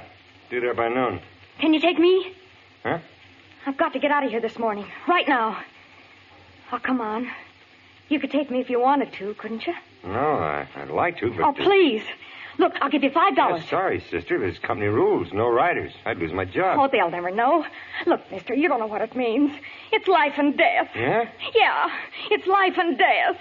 Death if I stay here in this prison. Oh. I can't take it any longer, you see. You've got to take me away. You've got to. Hey, what's the matter? You sick or something? Yeah, I'm sick. Look, I'll make it $10. $10 to Los Angeles. Yeah, but... That leaves me only $2.85. My bag's right there. It's all packed. I won't tell the company. They'll never know. See? Just you and me'll know, and I'll get off in Los Angeles. Well, for $10 you can take the train. Oh, no, there's no trains here. Just trucks. Guys like you. There's a train from the next town, ain't there? Yeah, how about that? You can take me to the next town. That's all. Just to the next town. Well, I don't know. Good morning, Francis. Oh. There's a little lady here wants to ride into town with me. Sorry, mister. She's made a mistake. I have not. I'm going, you hear? No, Francis.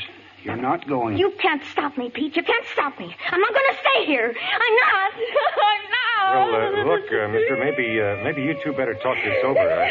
I just thought I'd run into so wild, but... She gets this way ever so often. She'll get over it. Yeah. Well, we'll see you on my way back, maybe. Huh? Yeah. So long. So long. You did it again, you filthy... Now, there, Francis. I know how you feel, gal. This ain't no place for a young filly like you. But can't you see, there ain't nothing else I can do. Ever since your ma died, You killed her. That's what you did. Francis, that's an awful thing to say. Just the same as if you shot her with a gun. Bringing her out to this godforsaken hole. Making her work when it was so hot she couldn't breathe. Well, you're not doing it to me, do you hear? Now, wait a minute. You ain't talking to me like that. Oh, no. Well, listen, you dirty desert rat. I've had all of you I'm going to take, and I'm getting out of here today. This morning. In 5 minutes if a car comes. You're still my stepdaughter, Francis. Until you're 21, I'm afeard I'm doing the deciding. Oh, now, come on. You just trot on back to the cabin and lay down for a while. You'll feel better in no time. Get away from me. You'll understand about your ma someday. I know this place ain't much of a spread, but it was ours. And we built it together.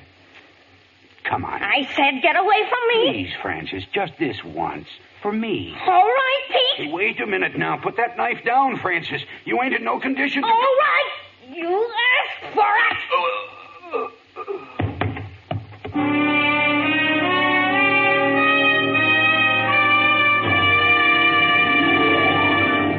Friends, have you picked up your free federal use stamp protector yet at your Signal gasoline dealers? The deadline has already passed, you know, for getting your new use stamp on your windshield. And since that little stamp has to hang on your windshield for a whole year, you'll naturally want to protect it from moisture or scuffing so it won't peel off. That's why Signal Oil Company had these little use stamp protectors made up for you. They're smart-looking, transparent, and water-resistant, so you can wash right over them without affecting your use stamp. And, of course, they're free, one of the little extra services your Signal dealer offers to keep your car looking its best. Unfortunately, like all things in wartime, the supply is limited this year. Since every car will be needing one, I'd suggest that you get yours without delay tomorrow, if possible. Just drive into any of the friendly stations displaying Signal's yellow and black circle sign and say, I'd like one of the use stamp protectors that was offered free on the Whistler. And now, back to the Whistler.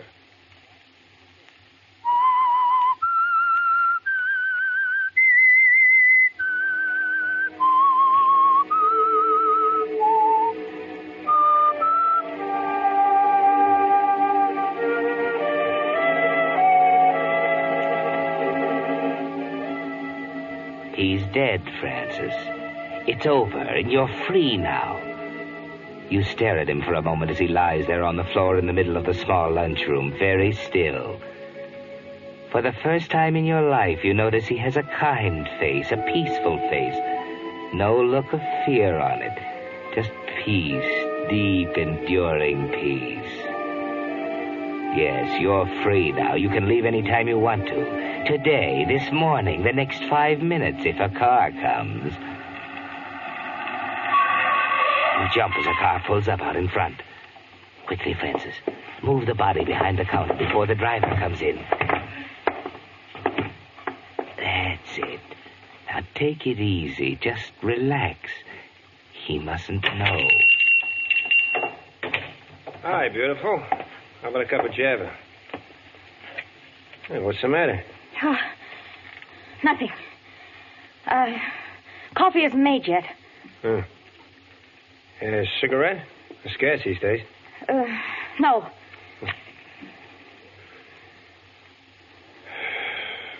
Well? What? Are you going to make it, or shall I? Make what? A coffee. Say, are you sure nothing's the matter? Okay, something's the matter. I'm scared of my stepfather. Huh? He's horrible. I live here alone with him. I can't stand it anymore. Oh, that's too bad. Oh, please. Please take me with you to Saguaro anyway. I won't be any trouble. Oh, now, wait a minute. Hold everything there. Now, take it easy. Where is your stepfather? He's asleep in his cabin.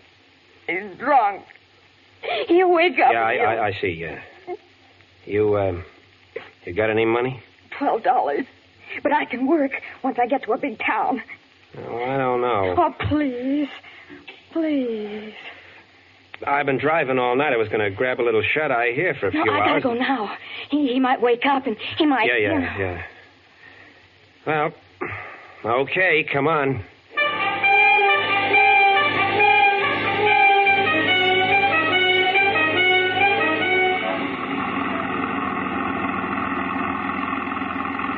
You know, after what you told me about that stepfather of yours, I got half a mind to go back and punch him in his nose.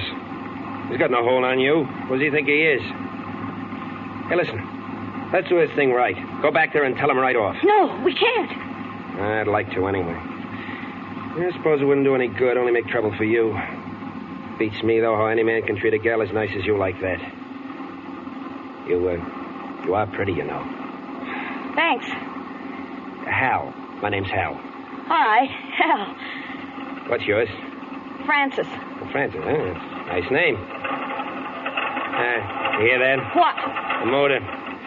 Betsy doesn't like this heat any more than we do. How far are you going, Francis? Los Angeles. It's a nice town. We could have a lot of fun there. We? Yeah, you and me. I wasn't going that far. You might change your mind, huh? I don't know, maybe. Los Angeles is a nice town, isn't it? Come on over. Oh. There, that's better. Yeah, Los Angeles is a great place. You know, I can get a couple of days off and... Uh-oh. What's that? Betsy means it this time. Hey, what was it, 17 miles of saguaro from that camp? Yeah, but... We've come 5, shorter to go back. I gotta get to a phone. Oh, no. No, now, you look, can't. Francis, don't worry about him. I'll be ready for him. No, but I can't go back. I'll walk. Now, you do nothing of the kind. Look, baby, all you need is someone to take care of you. And from now on, I'm the guy. You can't. Why can't I? Let me out. Told you to let me in. I don't want you to handle it. Stop the car. Stop it. Get hold of yourself, baby. Don't you trust me? No. I mean, yes, but... What about Los Angeles? You aren't forgetting, It's not you, I said. It's not you. Just don't ask me anymore. Stop the car. That's all I want to know. Just sit tight and let me handle everything.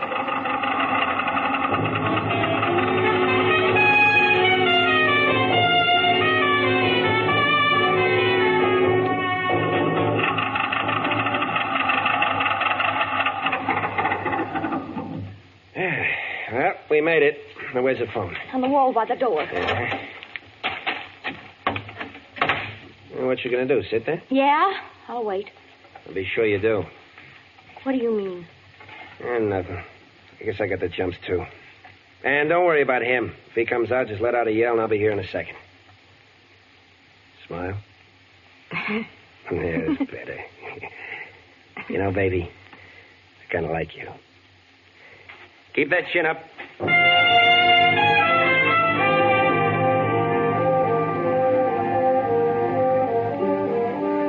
Yes, Francis, keep your chin up. You could use a little courage now, couldn't you? There's a chance he won't look behind the counter, just a bare chance. But if he does, there you are in a stalled automobile 20 miles from nowhere and not a car in sight. But wait a minute.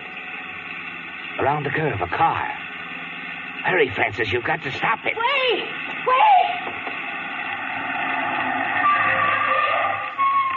What is it? What's the matter? Take me to the next town. Hurry. Well, what's the matter?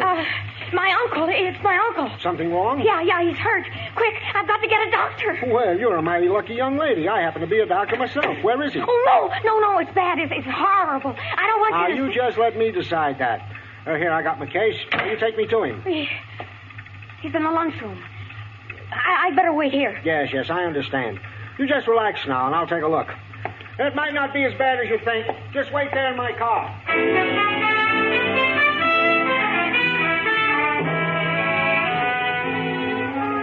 Don't stand there like that, Francis. Do something. The car, his car. That's right. Hurry up.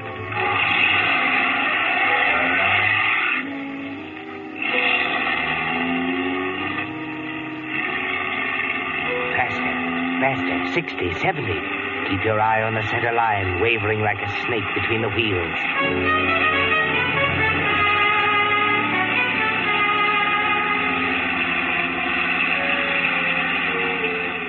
12 miles now between you and the camp. 5 miles to Saguaro. 75, 80. Almost lost it on that turn. The accelerator's down to the floor. Faster.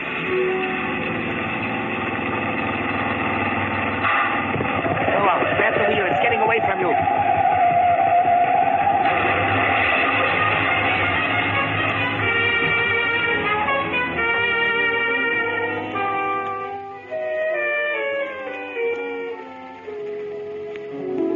Open your eyes, Francis. You can move.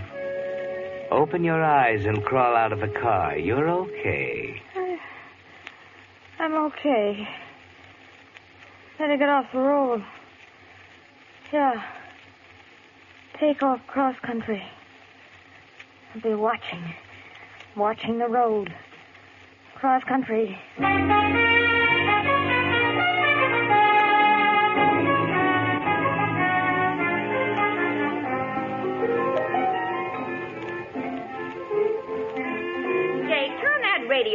down. Goodness sakes alive, a body can't hear himself think around here. Oh, sorry, Matty. I don't know why in the world you keep that thing banging away night and day. Well, it's the dad-blasted tubes. It gets louder and softer all of a sudden. Fella from Sorrel coming up to fix her. Well, I ain't seen him. I should be here this afternoon. Think I'll go out and take a look around. Jake Watson, you stay right in that chair. You've been a mighty sick man. Hey, Matty, look. What? They're coming up the walk. Well, where could she have come from? Hey, she's sick. She almost fell. Well, Dad, blasted, do something. Well, you stay right there. What's the matter, honey? I don't know. Oh, there now. Just take hold of my arm. Thanks. Ma, you look all tuckered out. Come in. Thanks. Now, don't talk. We'll just get you out of this hot sun. Wouldn't surprise me none to find you was a mite sunstruck. No hat and all. Land sakes, whatever you doing walking around out here? Now, hush yourself, Jay. Can't you see the poor thing can't hardly walk? Let alone listening to you jabber. Now, there, now, you sit down there, and I'll get you a nice cool drink of milk. You been walking far, miss? Yeah. Any particular reason? Yeah. I cracked up my car. Any more questions? No, I just thought it a mite peculiar you picked this time of day to go walking. I'm sorry. Now, Jake, suppose you quit jabbering and let the poor girl rest a spell. She's about done in. Yeah, she's been in an accident. Car went off the road. Well, I declare. Ain't hurt none, are you? No. Just tired. Well, here, you just lean back and take a good drink of milk. You'll feel better in a jiffy. Oh, there go them tubes again. Oh, turn it off. Yeah. Attention, please. Be on the lookout for a young woman in blue slacks and a yellow jacket, probably driving a Buick sedan, license number 8X43H7. About 5 feet 4 inches tall, blonde hair, name Frances Block. Wanted in connection with the murder of Peter Crawford this morning at Duncan Wells. Lancy. Repeat. Hey, that's you. Get out of my way. Oh, look out, Jake. She might have a gun. Hey, wait a minute, young lady. Let go of me. Maddie. She's gone. Here, let me help you out. Hurt? No. That's what we get for being good Christians. Hey, turn the radio off. A murderess. I knew there was something slick about that girl. That's all right. She won't get fur in this heat. Not in the desert.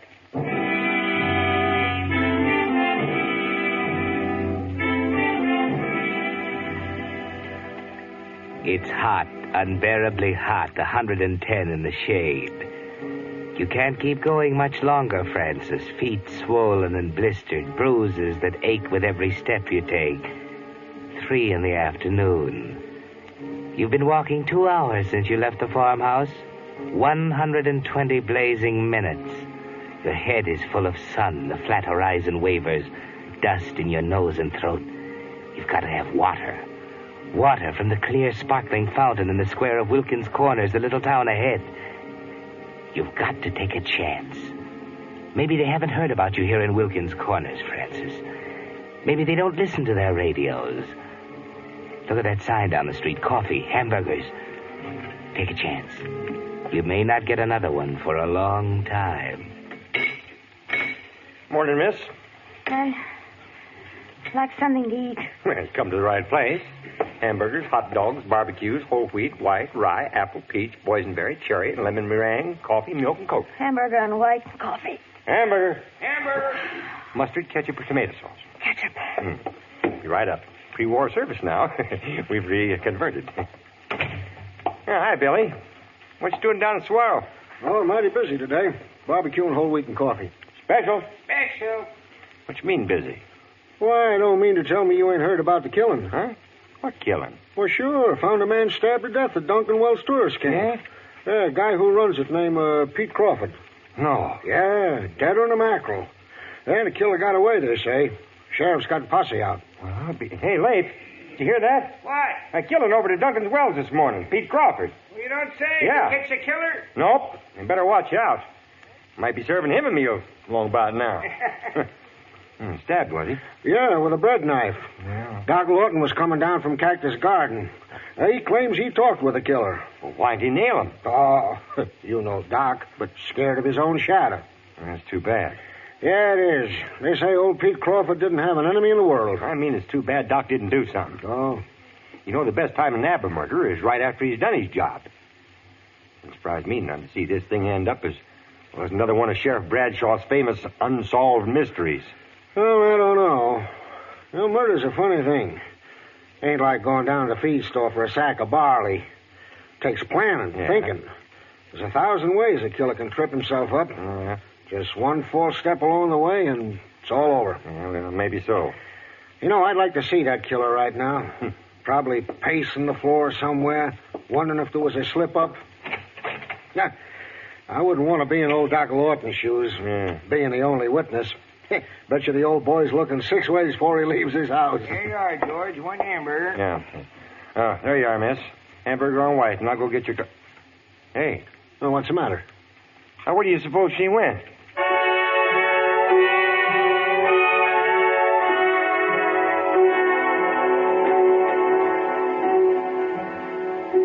You forgot your hunger in a hurry, didn't you, Francis? A half-minute more in that restaurant and it would have been all over. You're tired, worn out, but you can still think. 1,000 ways you can trip up, make a false step. That's what he said. But you'll show them, won't you, Francis? First, get out of town and keep off the highways. Remember the sheriff's posse. The railroad, that's it. All the freight trains have to stop at that water tower a half-mile out of town. Cross country again. Through the brush under that blazing sun. Keep away from the roads. And finally the cool shade of the water tower with the drops splashing into a puddle there in the shade. You sit down and rest. Let your eyes close. Then... someone's coming. Look, there's a piece of iron pipe in the corner. Remember where it is. Oh, beautiful. Hal, Thought you'd be here. You almost gave me the slip back there. what do you want? Gave you quite a run, didn't they? You, mind if I sit down? I got some talking to do. Yeah, it's better. Nice and cool here. You know, maybe I'm a sucker, but I still think you're pretty nice. Beautiful, but dumb. Do you think you could get away with it? I don't know. I'm so tired. I know you're tired, baby. Probably a little loony with the heat, too. No one in his right mind would have done what Shut you... up! You don't have to rub it in. Now, listen to me. I can help you, see. I'm the only one who can help you get out of this. I haven't got a chance to let you play ball, understand? Help me. You! Ow! Sorry, baby. Maybe you'll listen to me.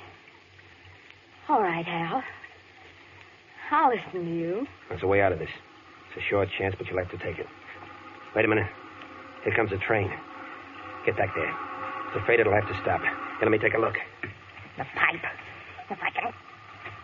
Now. I can't tell yet. Oh, wait a minute. Yep, it's afraid of... So you were going to help me, were you? You didn't fool me. That's one mistake I didn't make.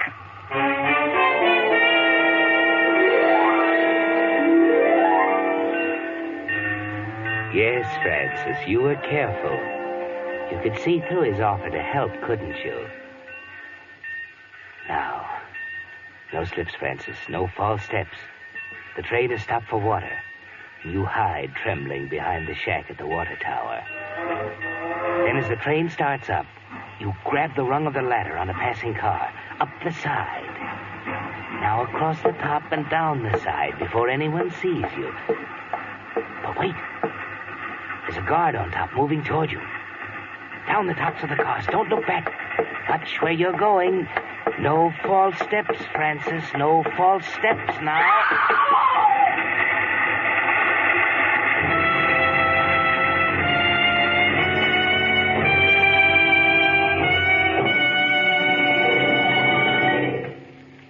The Whistler will return in just a moment with a strange ending to tonight's story. Meantime, a word about today's pre-war bargain in gasoline mileage that's helping more and more wise Western drivers stretch their ration gas stamps. I'm talking about the good pre-war mileage you still get in Signal Go Farther gasoline. Yes, it's true. You still go as far as before the war with Signal. And I'll tell you why. You see, the gasoline ingredients which you've heard are reserved for war are the very volatile, highest octane components, such as isopentane. That's why Signal Oil Company frankly admits no gasoline today can give you all the pep and anti-knock performance you found in pre-war Signal gasoline, and which you'll enjoy again in even further improved Signal post-war gasoline. But when it comes to mileage, that's where Signal gasoline still shines. For today's Signal formula still contains not only all the high-energy components that gave pre-war Signal gasoline its superior mileage, but also new high-mileage hydrocarbons have been added. You can prove this for yourself by keeping track of your mileage. You'll find it's as true today as before the war. You do go farther with Signal gasoline. And now, back to the Whistler.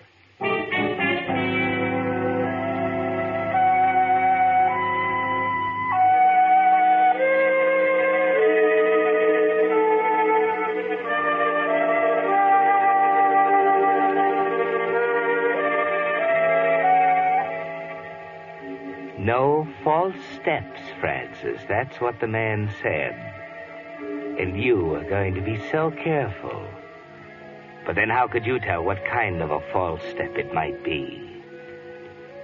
And now it's all over, and everyone knows the answer to the killing of your stepfather. Well, it's all cleaned up now. Found the murderer dead right there between the railroad tracks.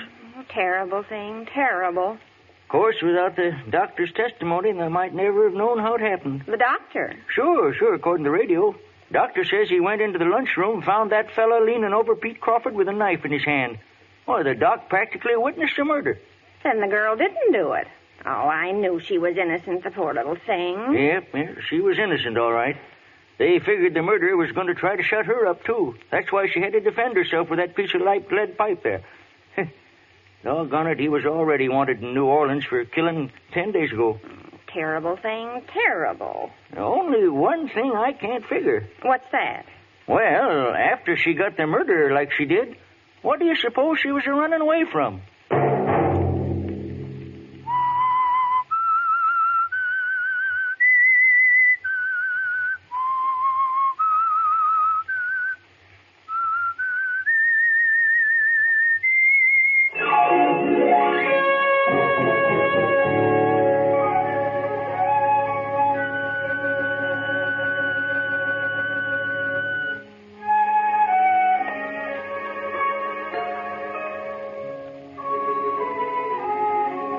Next Monday at 9 o'clock, The Whistler will bring you another strange tale.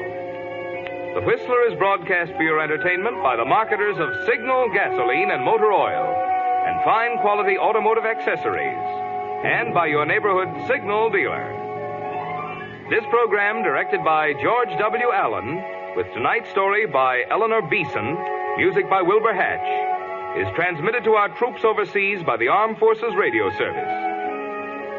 This is Marvin Miller speaking, and suggesting that you let every traffic signal remind you that you do go farther with Signal gasoline.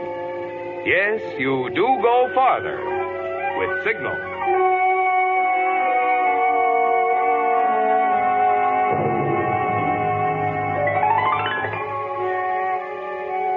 This is CBS, the Columbia Broadcasting System.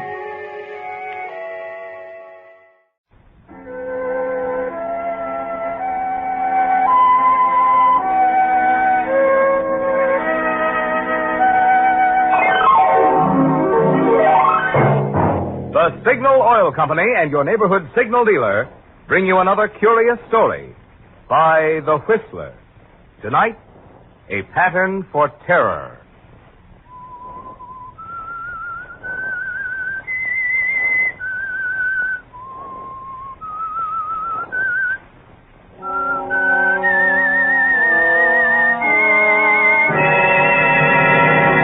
I am the Whistler, and I know many things, for I walk by night. I know many strange tales hidden in the heart of men and women who have stepped into the shadows. Yes, I know the nameless terrors of which they dare not speak.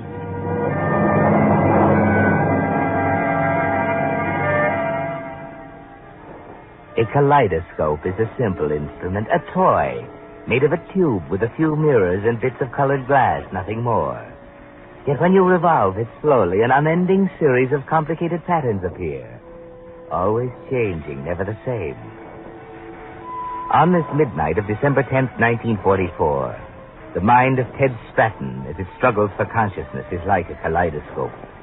One of the patterns is this. Hello, darling. Norma's party at her house, high on the hill in Marin County, looking down on San Rafael and San Francisco Bay. And Larry Craig, handsome, talented Larry, playing Chopin waltzes on the piano.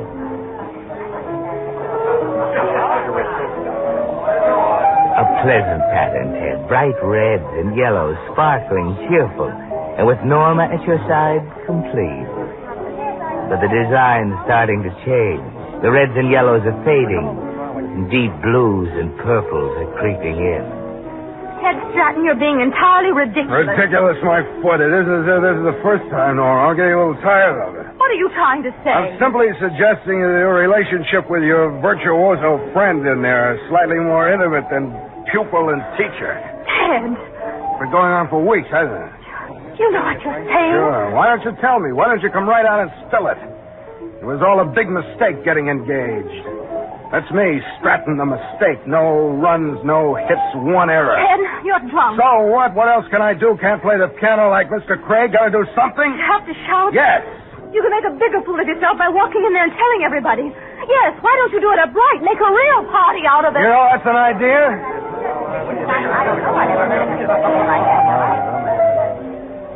A deeper pattern, Ted. Deep blues and purples. And the green tinge of jealousy mixed with the sound of party talk and the taste of champagne. The kaleidoscope in your mind slowly turns and the pattern gets still darker. Norma's party for you. And there she is again, at Ted's side, gazing at him like a crooner-struck Bobby Soxer as he plays. Then the pattern turns red. Shut up, Craig! I could kill you, Craig. You hear me? I could kill you.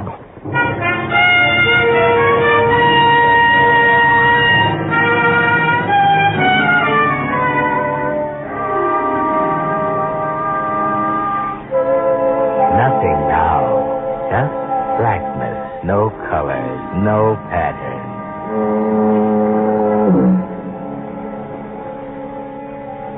It's cool, quiet, except for the monotonous moan of the foghorn down at the point near San Quentin Prison. Cool, peaceful. The fog has turned to a drizzle, and it feels good on your head. Clears your mind, takes away the nagging ache. Open your eyes, Ted. Look around.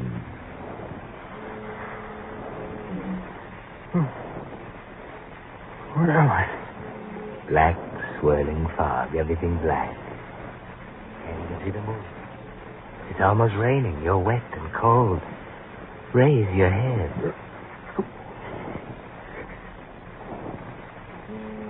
A hot knife jabs at me. Breathe in that cool air and try again.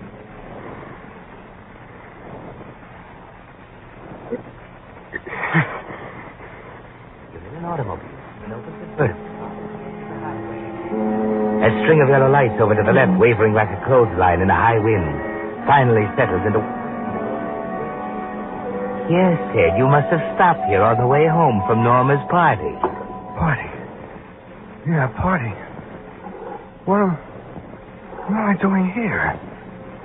The car, who's... Larry's. I'm in Larry's car.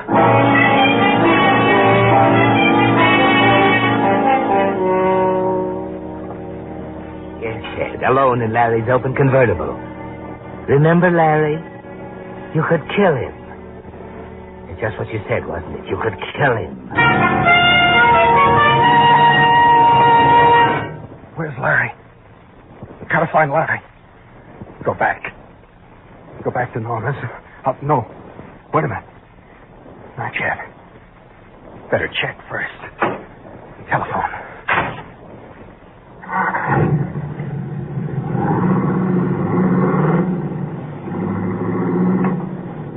Down the highway, a half-mile, Martinelli's Roadhouse. You can call her from there.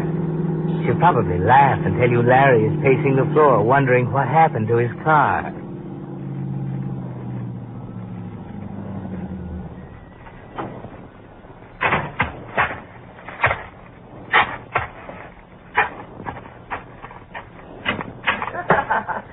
What do you want to drink? Oh, I think I'll have a daiquiri, darling. Oh. Come on, Leona. That man, he... What'll you have, mister? Mind if I use your telephone? Yeah, go right ahead. Thanks. Sorry. Around the corner to the right. This is the house phone. Oh, okay.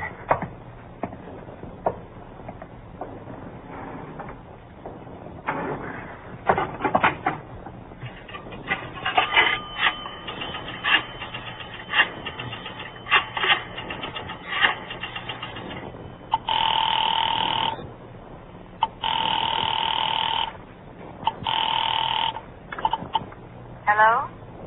Hello, Norma. Never mind that. Tell me, where's Larry? Why isn't he with you? What do you mean? He left right after you did.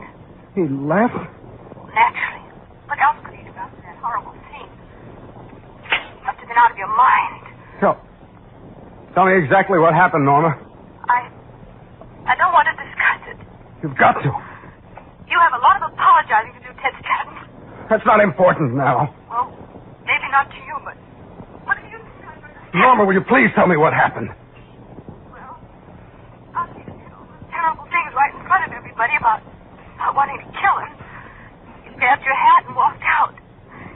He just stood around looking embarrassed and... How long after I left? You must have seen him down at the highway. I must have seen him down by the highway. Ted, where are you? Hello? Hello, Ted.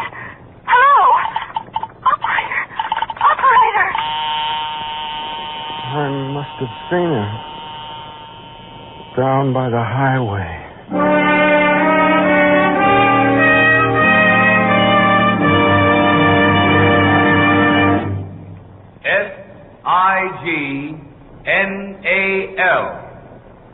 Signal. Signal.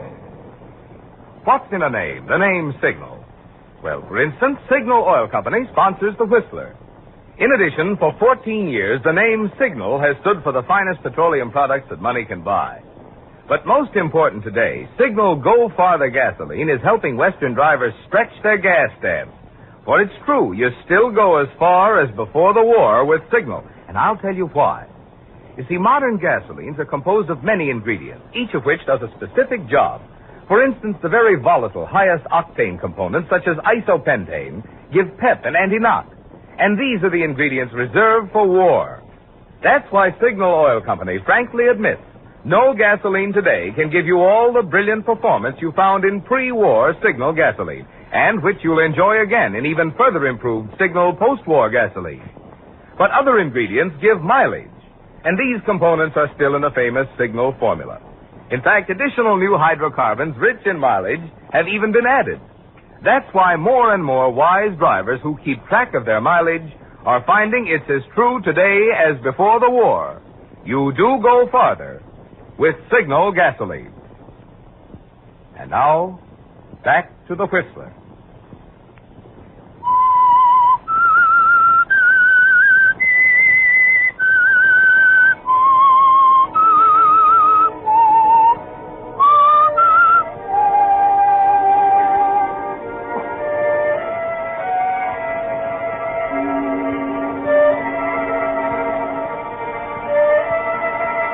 Ted Stratton stands in the telephone booth of the Roadhouse for over a minute, receiver in hand, staring dully at the phone dial, trying to think, trying to remember what happened after he left Norma's party.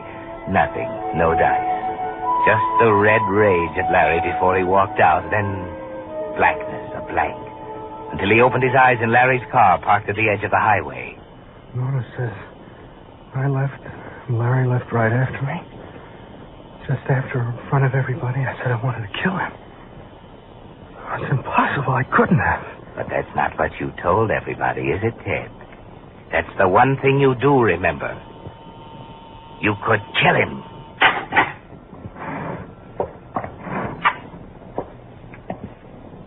No! Easy, Ted. That's only your reflection in the big mirror on the wall.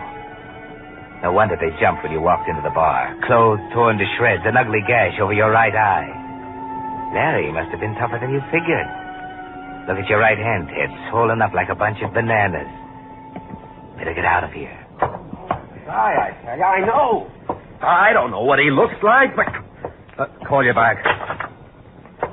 Well, get your call through okay, brother? Yeah, thanks. Just a minute. You look like you could use a drink. Thanks, no, Hello? What? That's Rose. Sings with the band weekends. Maybe I can set you both up, huh? Oh, that would be a swell idea, mister. Sorry, I'm in a hurry. Oh, don't be that way. He's just playing hard to get. Come on, pal. I feel generous. This one's on the house. He doesn't do that for everyone. How about I gotta go, I tell you. Oh, just one. Get out of my way. Let me go. Don't push me. Hey! What are you doing? Tire. Let the air out of the tire. Trying to stall me. No time. Fix it later. I gotta go.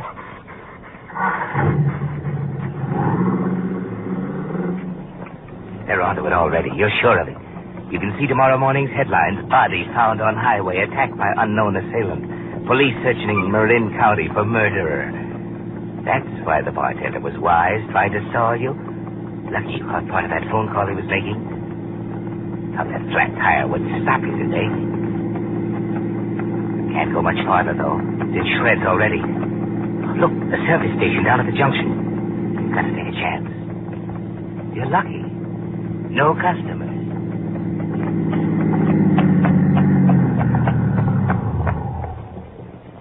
Yes, sir?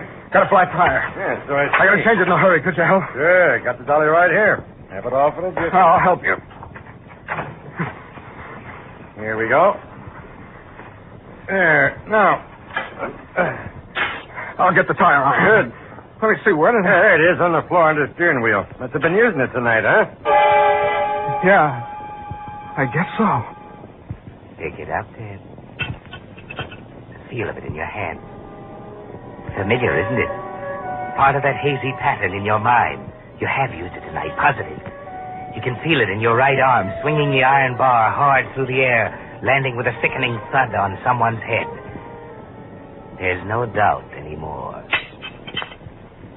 You must have been crazy to run on a tire like that. Good one, too. Plenty of tread left. Ain't fit for the junk heap now, though. I was alone on the highway. I didn't have a jacket. Yeah, alone? Couldn't have waited long. Every cop in the county's on the road tonight. He'd give you a hand, you know. What did you say? Why, cops. Must be 1,000 of them tonight, passing by the station. Won't say nothing about what's up, but I can tell they're looking for someone. Looking for someone, huh? Yeah, a lot like the night they escaped over San Quentin a few years back. Yeah, maybe so. Can you hurry it a little? Yeah, sure. Say, where you going? San Francisco. Good. I'll ride across the bridge with you. Hello, officer. Just fixing up the man's tire. Be ready to shake. Didn't mean to scare you, buddy. McGregor, State Patrol. Left my partner around the corner in the car. Got to pick up another one to San Francisco. Okay? Well, I don't know. Well, you said you were going to San Francisco, didn't you? I meant that... Okay. I'm going to San Francisco.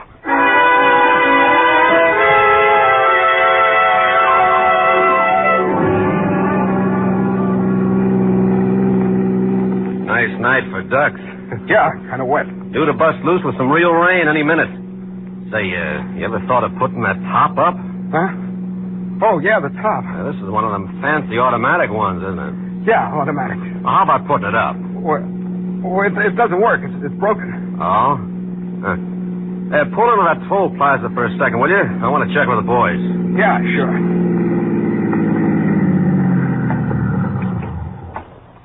Hello, Mac. Wet enough for you? Yeah. I was just... Who's this? Guy's giving me a ride into town. Left Charlie with the patrol car. Gonna pick up another one at headquarters. I see. Come into the toll room a second, will you? Something I'd like you to look at. Sure. I'll be right with you, buddy.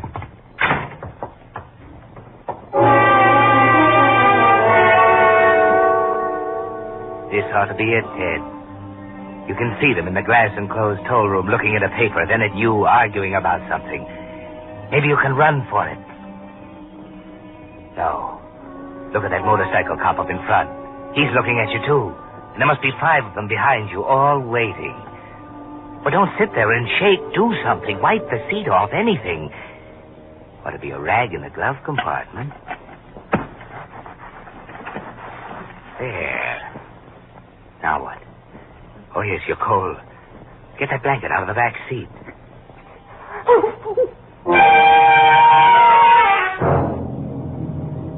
Your heart stops cold, then races like a trip hammer. There, under the blanket, in back, huddled on the floor, is a body. A foot with the gray suede black leather shoes sticking out from under the blanket. Wait a minute, Mac. All right. You can see for yourself. Well? Huh. You're right, Mac. Sure. Wrong guy. Okay, see you in an hour or so. Come on, buddy, let's get going. Yeah, okay. Sorry about that last. Eddie's a new man. Eddie? What do you mean? Well, the guy at the plaza. New guy. Got the jitters, you know. Oh, yeah. Seems like everybody's got the jitters tonight. You stopped at Martinelli's about a half hour ago, didn't you? Yeah, I had to make a phone call. Martinelli's got the jitters, too. Called headquarters about you. Me? How come? Well, he happened to know we were after a big duck tonight. Thought you were it. So did Eddie. Just like I've been telling the chief. You only ask for trouble when you tip off the amateurs. Say you're after someone? Yeah. Who? I was just saying it don't pay to tip off the amateurs. Pick it up a little, will you? I'm getting wet. Maybe this blanket in the back. Wait a minute, no. What was that? Nothing.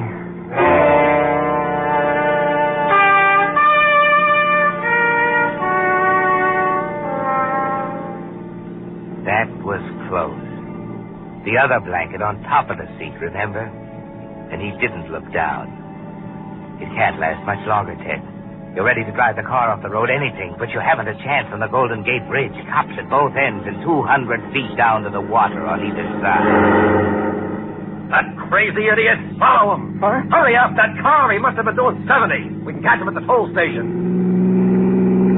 That's good for 30 days. He's got to slow up for the toll station. He's going right through. Follow him. We might catch him at the signal.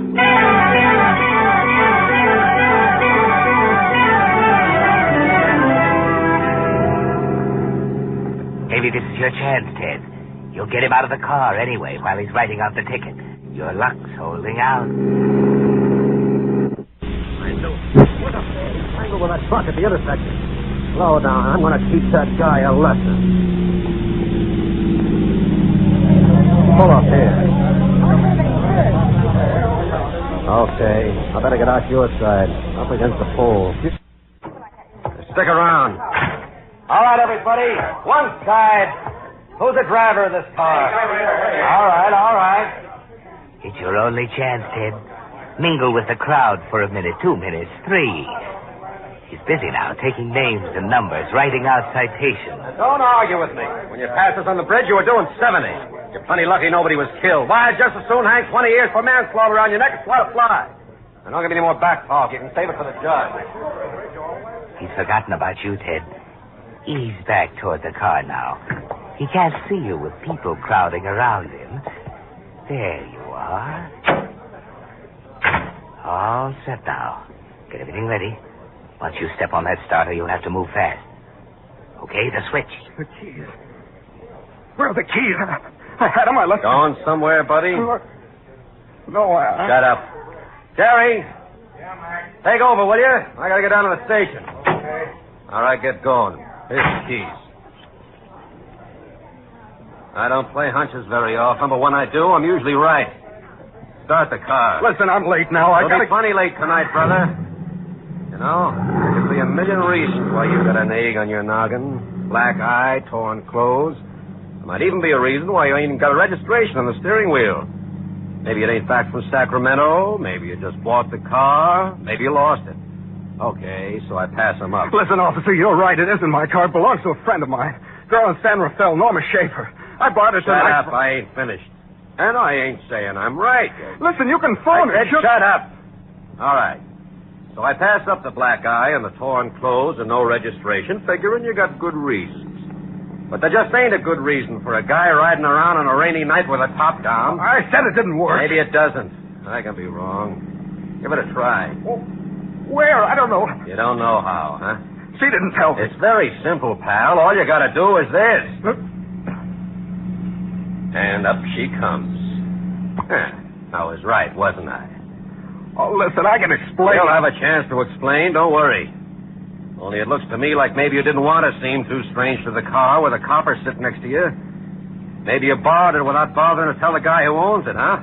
You seem to know all about it. Still guessing. Like I told you, we're after a big duck tonight. But I ain't above hauling in a car snitcher on the side.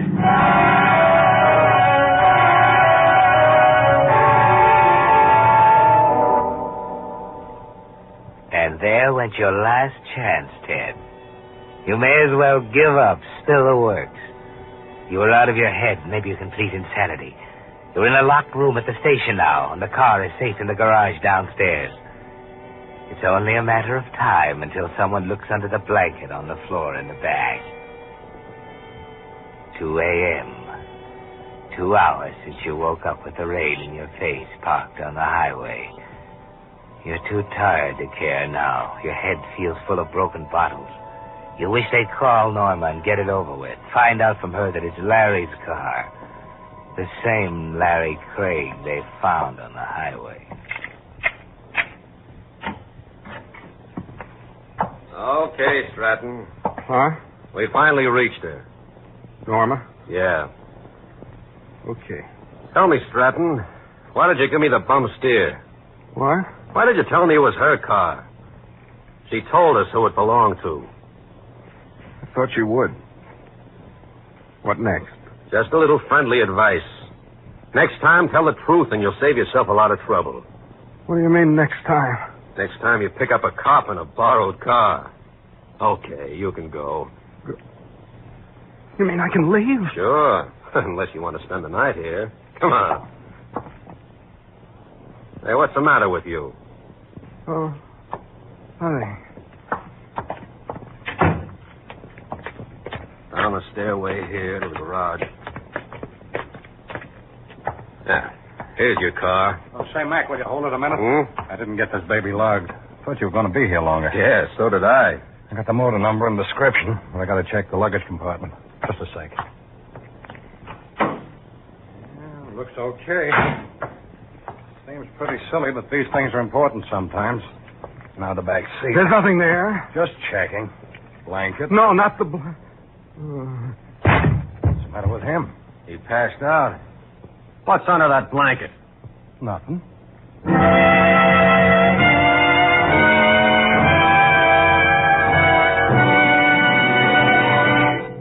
The Whistler will return in just a moment with the strange ending of tonight's story. Meantime, a word about a way you can add actually thousands of miles to the life of your aging tires through a service offered by Signal gasoline dealers. I'm talking about scientific tire switching. You see, tests prove that the right rear tire gets almost 3 times as much wear as the left front, and the left rear gets 50% more wear than the right front. That's why tires should be switched at least every 4,000 miles, or oftener if you drive on bad roads. Your Signal dealer knows the proper method of crisscrossing tires to get maximum wear from each one, including the spare. And while the tires are being switched is an ideal time to have them thoroughly examined, so any small injuries can be found and repaired before they spread and perhaps ruin the tire. Here again, your Signal dealer is completely equipped to give you the finest in modern tire repair, whether it's a small patch or a full recap. You see, those friendly dealers displaying Signal's yellow and black circle sign are much more than just a place to get Signal Go Farther gasoline and fine Signal lubrication. Each Signal dealer has a complete line of automotive services and fine accessories to help your car run better, look better, and last longer. And now, back to the Whistler.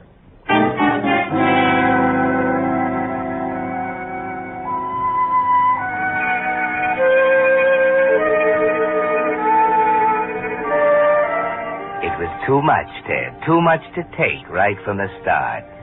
You were hanging by a thread from the moment you opened your eyes at midnight on the highway. You welcomed the sea of blackness that engulfed you when Wilbur lifted the edge of the blanket in the police garage. It was rest at last and peace. You finally open your eyes in a white hospital room with a white hospital smell in the air. The first thing you see is a pair of shoes underneath the bed next to you. The black and gray suede shoes. Remember? But he will be all right. Sure. He just needs a good rest. Norma? Ted. Norma. Oh, Ted. Oh, I'm so sorry about everything. It was my fault. Norma, those shoes. They're keeping him in the next room. There's an officer with him all the time. Brother, when you slug him, they stay slugged. He's got a fractured skull. Oh, Larry, come on in. He's awake. Hello, hero. How do you feel? Larry. I was just checking our victim. Huh? Oh, what? Okay, so he's your victim. But I softened him up for you. You must have done the trick with that tire iron, huh? I don't know what you're talking about. The convict, dear. Don't you remember? No, convict. Hey, he doesn't remember. Maybe that's why you were playing games with me. Well, in case you don't know it, Ted, he would have killed me if it weren't for you. He had me on the ropes down at the car when you came up from behind. The last thing I remember is you shoving me into the bushes and taking him on, gun and all, with that tire iron. Oh. And maybe you don't think you made a monkey out of me, riding into San Francisco with a guy tucked away in the back seat all the time. He must have come to and crawled out when we stopped at the accident, I guess. But Jerry nailed him before he'd gone 100 yards. But, Ted, dear, why in the world did you have to try to take him in by yourself? Why didn't you come back to the house and telephone? Wait a minute. I remember. I stuck him in the back seat and took off. I started to pass out. Pulled over on the shoulder. But, darling... Don't ask him why, Norman. You may as well get used to the fact that the guy just likes to do it the hard way.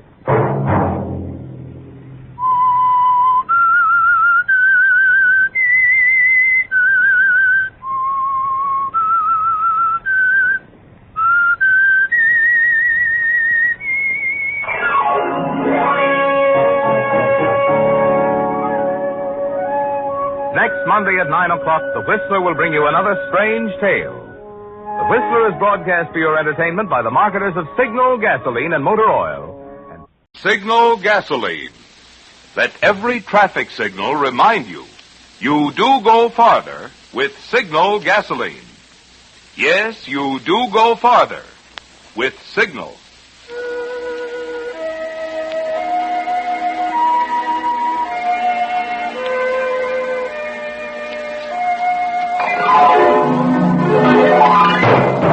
The Signal Oil Company and your neighborhood signal dealer bring you another curious story by The Whistler. Tonight, let George do it.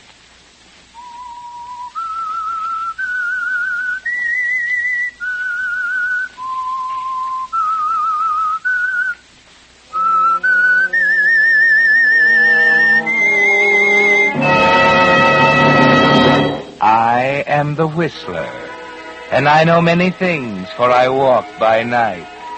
I know many strange tales hidden in the hearts of men and women who have stepped into the shadows.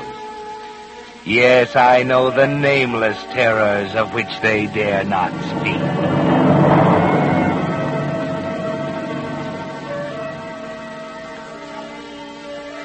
Kathy was beautiful. There was no denying it. A redhead, one of the all-too-rare variety, with pale white skin and big, luminous brown eyes. Delicate, fragile as a Dresden doll. Her beauty was always there for her to depend on when she got into a tight spot. That is, until she met an artist named Alan Blair and fell in love with him. Until then, men were nothing more to Kathy than a source of amusement, an endless parade of suckers, ready to jump when she crooked her finger. But Alan didn't jump. He didn't melt when she flashed her irresistible smile. He didn't come running to comfort her when she pouted. Maybe that's why she fell in love with him. And maybe that's why one day she told him about it. What? What did you say? I love you, Alan. Oh, no, not that. Alan, stop it. After all, Kathy, did you think I'd fall for that? But it's the truth. You never loved anyone in your life, darling. Except yourself. You don't know what it feels like. You're wrong, Alan. I mean... Sit over there. Please, Alan. No, that won't work either. There you are. Yeah. Okay, Miss Booby Trap. You can relax until the next sucker comes along. I'm checking out. You can't. You hear me? You can't just walk out on me. That's exactly what I'm doing. I won't shut up. You're going to be sorry about this, Alan Blair. You're going to come crawling to me on your knees. Now, listen, baby, don't tell me what I'm going to do. I could have just walked out, taken the easy way. But somebody had to tell you off, and I wouldn't let George do it. You better practice in front of the mirror, sweetheart. Your act's getting rusty. So long. You're not going to get away with it. I'll kill you, that's what I'll do. No. Let George do it, you said. Huh? Let George do it.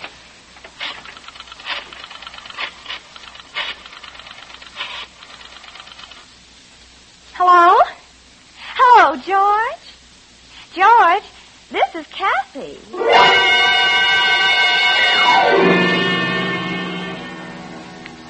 You can work fast when you want to, Kathy. 3 weeks later, the people of Evansburg are stunned when you announced your marriage to George. Dull, drab, uninteresting George Morrison, 15 years older than you. The staid, respected member of the city's Board of Supervisors. George is stunned, too. Kathy, I can hardly believe it. It's thrilling, isn't it, George? Well, it was so sudden, I hardly knew what to think. I'd always loved you, Kathy, but I never dreamed that this could happen. Love is an unexpected thing sometimes. You do love me, don't you? Oh, of course I do, George. You're all I'd ever hoped for. Everything I'd ever dreamed about. Gosh, Kathy, I'll bet this will be a surprise to the folks in Evansburg. Wait till we get back from our honeymoon. Well, I get a kick out of telling them. You're too late, Mr. Morrison. Huh? What do you mean? I wired the papers yesterday.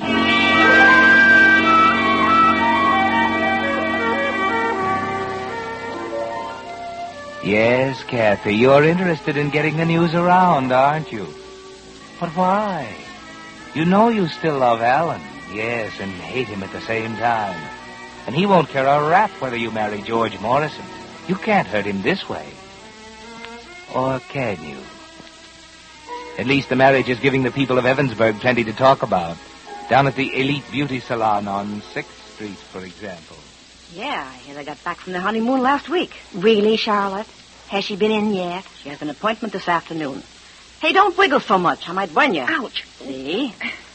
Say, Louise, why don't you try a cold wave next time, huh? Oh, never mind that. Tell me more about Kathy. I don't know anymore. She was playing the field, and all of a sudden she takes off with old George Morrison. You suppose she really loves him? I don't know how any woman in her right mind could tie up with that clam. Why, he ought to be in a museum with the rest of the specimens. Well, there must be some reason. Yeah? Well, you tell me then.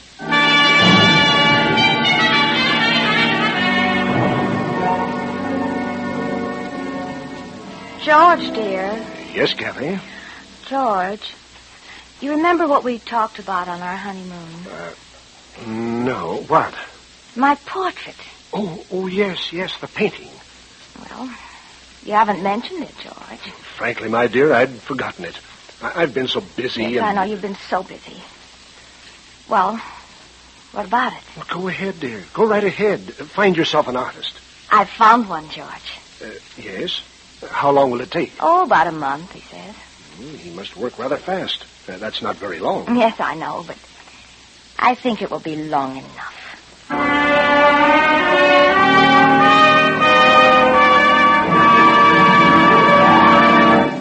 On these hot summer days, you Whistler fans know how much peppier and full of life you feel right after a shower when you're fresh and clean. Well, that goes for your car's motor, too. Yes, a clean motor is naturally a more efficient motor. That's why it's so important these days to use the modern, solvent-refined motor oil that helps keep your motor clean. Signal 4-Star Motor Oil. You see, because of solvent refining, which is the latest, most costly process known to oil engineers, Signal 4-Star Motor Oil actually forms less carbon. And what little there is soft, like soot, tending to blow out with exhaust gases. Thus, by keeping your motor cleaner, Signal 4-Star Motor Oil actually helps 3 ways. 1, keeps your motor running peppier, smoother, quieter. 2, cuts down on the repair bills often caused by hard, abrasive carbon. And 3, helps stretch rationed gas. That's why, if it's been 1,000 miles or 2 months since you last changed oil, you'll be doing your motor a real favor by driving into one of the friendly dealers displaying Signal's yellow and black circle sign and saying, "Drain and fill her up with Signal 4-Star Motor Oil." And now, back to the Whistler.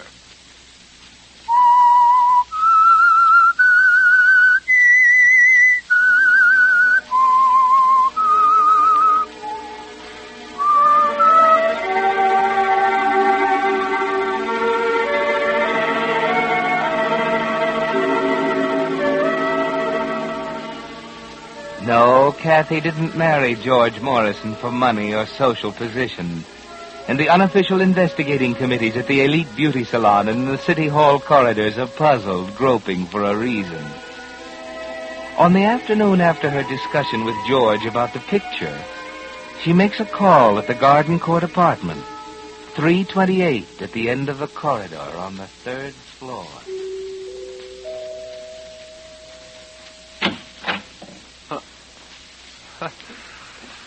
Hello, Kathy. Hello, Alan. Well, that takes care of the greetings. Are you going to ask me in? I don't know. Was this trip really necessary? Please, Alan. All right. Come in. Thank you. Oh, you have a nice apartment. These are your murals, aren't they? Mm-hmm. How long have you been here? A month. Sit down. Thanks. I heard you'd moved into town while we were on our honeymoon. Things get around in Evansburg, don't they? Cigarette? Oh, thanks.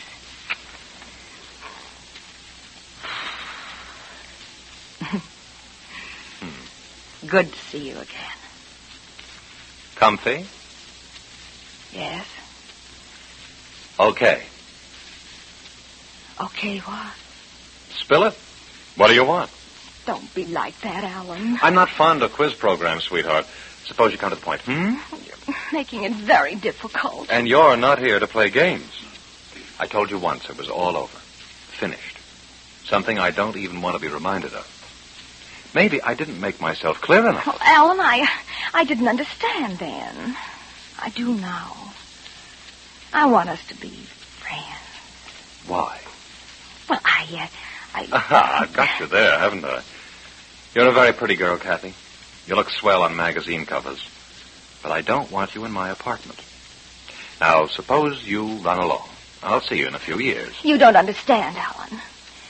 George, that's... I know, your husband. Well, he wants me to have a portrait done. Oh, this is strictly a business deal. No other artists in town, of course. Oh, it isn't that, Alan. He's seen your work and he won't hear of anyone else. I told him you'd be difficult. Oh, you missed it. Impossible was the word. You won't believe me, will you? You still think there's a catch in it somewhere. Right? Well, there isn't. I'm trying to do something for you for once. What can you do for me? Well, I thought if you did a good job on my portrait, George would give you a chance at the commission for the murals in the new City Hall annex. No. Wait a minute. What's he got to do with that? He's a supervisor, and they're going to select the artist in August. Kathy, now look at me. Now, I want this straight. Is that why you came here? Yes. If I didn't know you'd sell out your brother for 2 bits. Please, Alan, I mean it this time. All right. I'll do your portrait.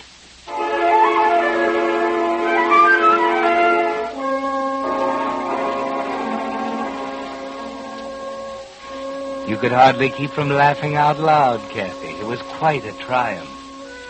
You're thinking now how important that portrait's going to be to you, how necessary it will be for Alan to finish it on time.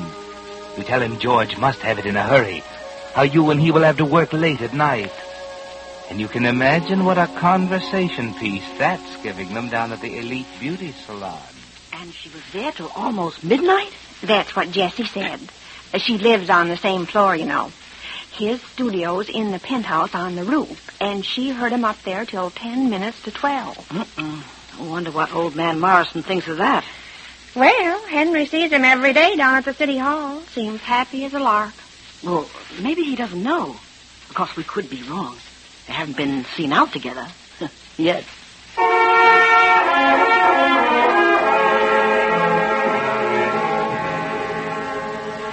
No, not yet, but you're working on that, aren't you, Kathy? While Alan works, you're making careful notes the way his apartment is laid out, with his living quarters on the 3rd floor and the studio upstairs and the penthouse on the roof. Hold still, Kathy. The light's bad enough without you changing position every minute. I'm sorry, Alan. Oh, excuse me. Yes? Okay. Well, what else? Oh. Yeah, that'll be fine. About 8. 9:15. What? Every night the phone rings at exactly 9:15. Oh, that's Manuel. I set my watch by him. Who's he? The houseboy downstairs. Calls every night to catch my order for breakfast. Oh. Well, no. Helen, I'm awfully tired. Couldn't we go downstairs for a drink? I don't know. It might not look so hot. Oh, don't be ridiculous. Okay. 10 minutes. That's better. Is there a mailbox around anywhere? Yeah, there's a chute by the elevator. Oh, good. I'll drop this off on the way down. Almost forgot it.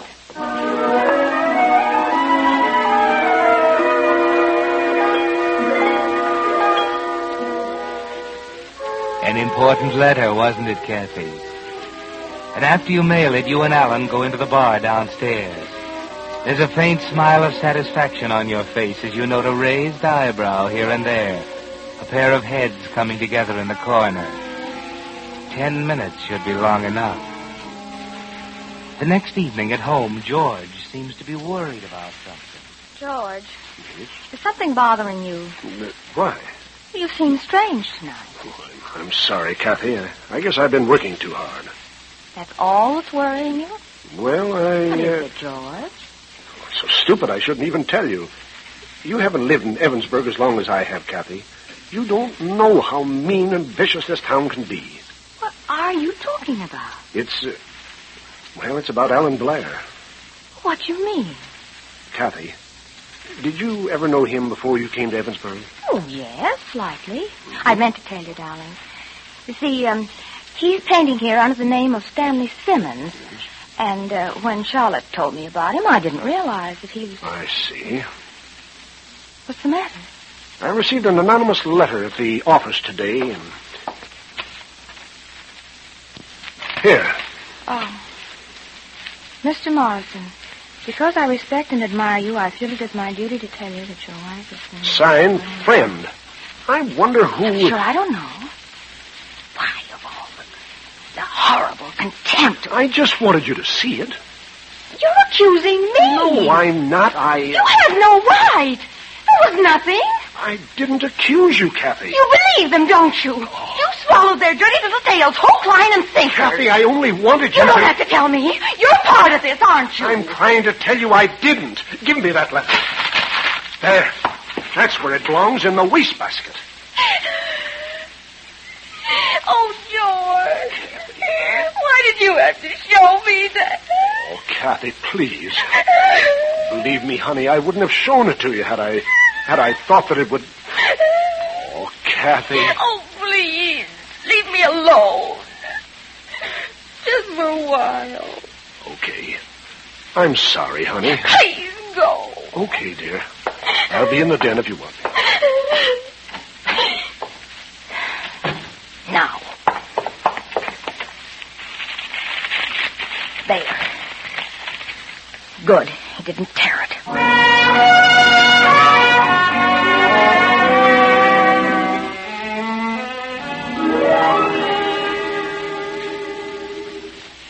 Kathy. Hello, Charlotte.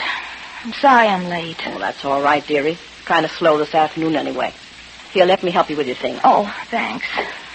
I don't know what I'd do without you, Charlotte. I'll hang the jacket up. Well, I suppose you want a shampoo and a facial. Mm-hmm. You always make me feel better, Charlotte. Oh, good. Say, what's the matter, dearie? Oh, it's nothing.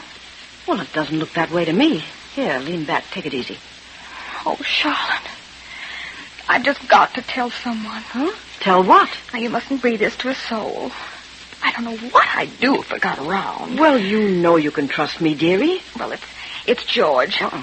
We had a horrible scene last night about Alan Blair. Oh. I thought he was going to hurt me. It's all been so ridiculous. Mr. Blair's been so careful to be businesslike. Why, sure. But I didn't know your husband has such a temper. Well, I couldn't explain to him. He just went up in a rage. And I'm so afraid. And it was all so innocent. Alan's been working nights because George wants the picture done by next week. And the other night, Alan and I got awfully tired and decided to go downstairs.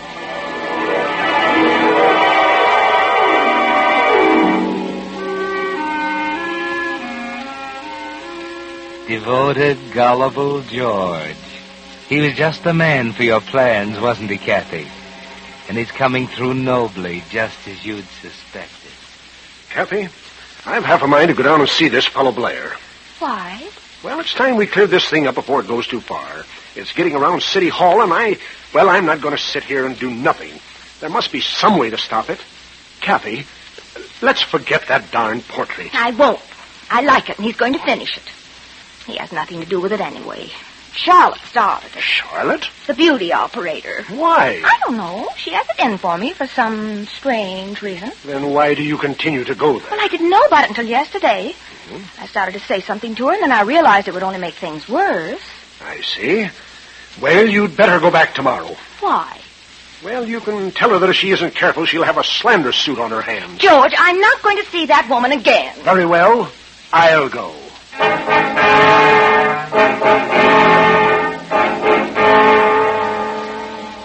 You're in the clear, Kathy. You've been very careful not to depend on outright lies. Half-truths are more effective and safer. Charlotte will irritate him. He'll accuse her. There'll be an ugly scene, and then... Now, wait a minute, Mr. Morrison. You can't talk like that to me. I? Well, now, you just listen to me. This ugly talk about my wife and Mr. Blair is going to stop. Understand? I had nothing to do with it. Don't tell me you had nothing to do with it. You jealous old fool. Jealous? Yes, jealous. All right, listen. One more peep from you and your gang of gossip mongers about Alan Blair, and I'll have a lot of you in court.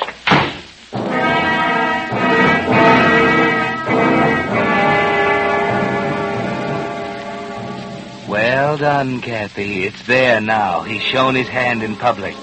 And nothing he does from now on can change it. Murder comes in two parts, you see, motive and opportunity. The motive is complete, solid. You've cemented every brick in place with those clever, delicate hands of yours. Now, the opportunity. Hello, dear. George! Oh, George, I'm glad you're home. Why, what's the matter? Oh, I've been terrified all evening. What? There's been a man out there. He was looking in the window. Did you call the police? Well, the phone's dead. I couldn't. Well, this is serious. I'm going to call the police. No, don't leave me here. Well, you can come along. George, the police can't be here all the time while you're away at all those meetings. Well, we'll see about that. Oh, George, I'd feel a lot better if there was a gun in the house. A gun? Yes. At least I'd have something to rely on. I don't know. You're asking for trouble with a gun in the house. You give the other guy a good reason for shooting first. So you don't care? You'd just as soon I were alone here at night with a prowler in the house. Oh, it's not that, Kathy. I just don't... I do. If I meant anything to you, you wouldn't even discuss it. All right, Kathy. I'll buy a gun tomorrow.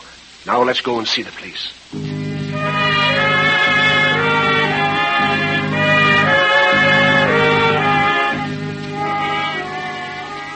But of course the police find nothing, Kathy. When you cut the telephone wire, you were careful to keep on the cement walk, and there were no footprints. And Evansburg took note of the fact that on the afternoon of July 23rd, George Morrison walked into Tyndall's sports shop and bought a .38 automatic. As simple as that. Motive and opportunity. You've built a beautiful frame, Kathy. Now all you have to do is put George's picture in it. Here you are, my dear. Thank you, George. I do feel miserable. It's so hot. Well, this ought to cool you off. Here. That's good. Oh, darling, it's 9:15. You better run along. Kathy, must I pick up that picture tonight? I told Mr. Blair you'll be over around 9. You'll be thrilled with it, George. Well, I don't relish leaving you alone like this, especially after Don't all... even think about it. That prowler's had the scare of his life with the police after him. You wouldn't like to come along? No, I'd be so miserable with this headache. Now be an angel and run along. I can't wait to see it over the fireplace. Well, very well. You stay where you are, and I'll be back before you even know it.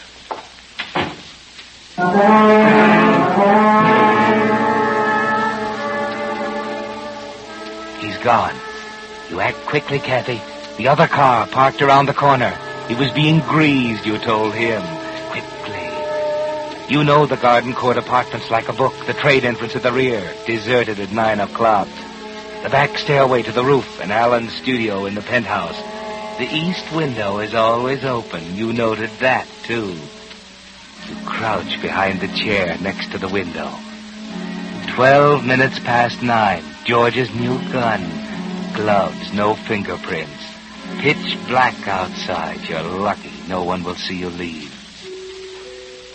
And there's George arriving right on the dot. You knew he would. Now, just one more piece of luck and you're in. Just one more. The telephone has to ring at 9:15 with Manuel's breakfast routine. And Alan has to come up to the penthouse to answer it. The seconds seem like hours. You can hardly breathe, Kathy. Waiting. He can't fail this time.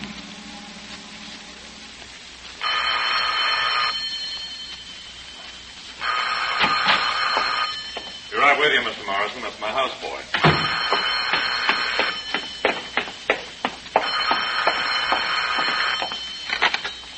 Oh.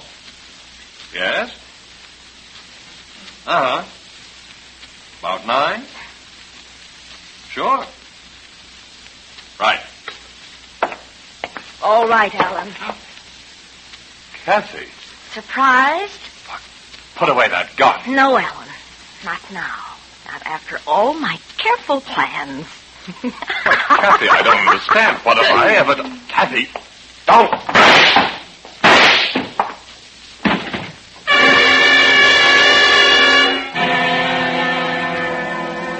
It's done. Now. Careful, Kathy. Don't be too obvious. Hide the gun under the chair cushion where they'll have to hunt to find you. Mr. Blair! Oh. Yes, here comes George. Out the window now and down the back Mr. stairs. Blair! That's Mr. Blair! it. It's done, Kathy. It's perfect.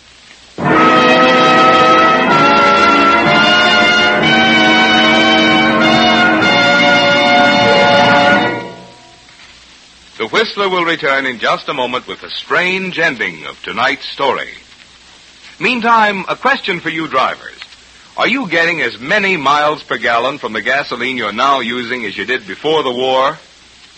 Well, the answer is yes if you're using Signal Go Farther gasoline. For it's true, you still go as far as before the war with Signal. And I'll tell you why. You see, in every gallon of gasoline, there are some ingredients which give pep and anti-knock, and other ingredients which give mileage. Well, those anti-knock ingredients are the ones reserved for war. That's why Signal Oil Company frankly admits no gasoline today can give you all the pep and anti-knock you found in pre-war gasoline, and which you'll be enjoying again in even further improved Signal post-war gasoline. But those mileage ingredients, which made pre-war Signal famous as the Go Farther gasoline, they're still in today's Signal formula. And in addition, new mileage-giving hydrocarbons have been added. That's why, if you're interested in stretching your gas stamps, and who isn't, you'll find it's as true today as before the war. You do go farther with Signal gasoline. And now, back to the Whistler.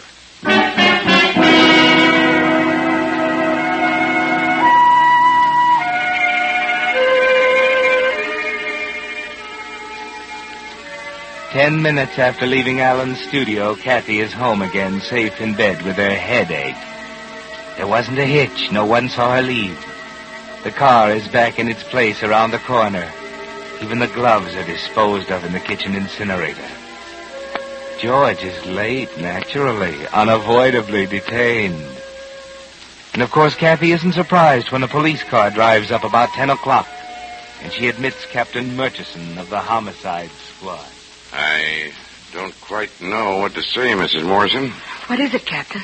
It's my husband, isn't it? He visited Alan Blair's apartment tonight. I sent him over for the portrait. What happened? Mr. Blair was murdered. Murdered? Oh, no, he wouldn't. George was jealous, but he wouldn't. He didn't. What?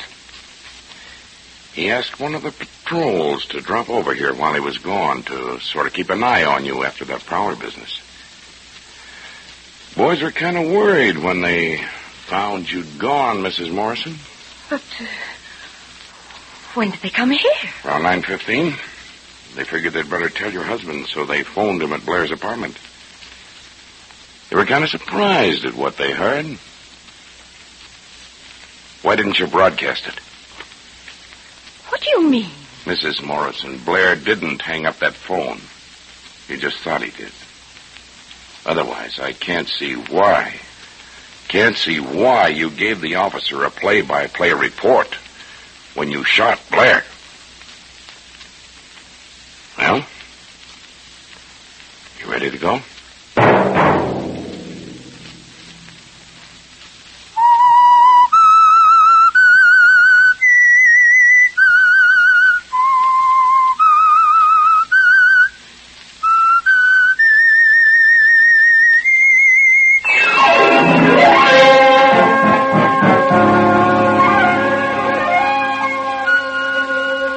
Next Monday at 9 o'clock, The Whistler will bring you another strange tale.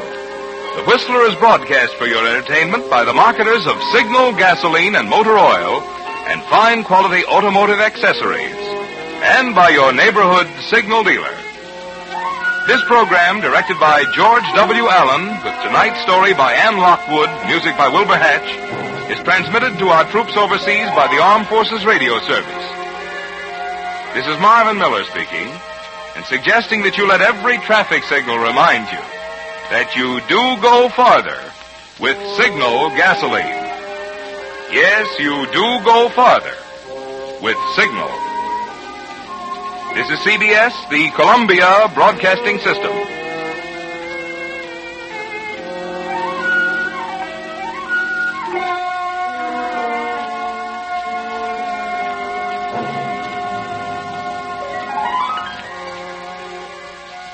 Signal gasoline. Let every traffic signal remind you, you do go farther with Signal gasoline. Yes, you do go farther with Signal.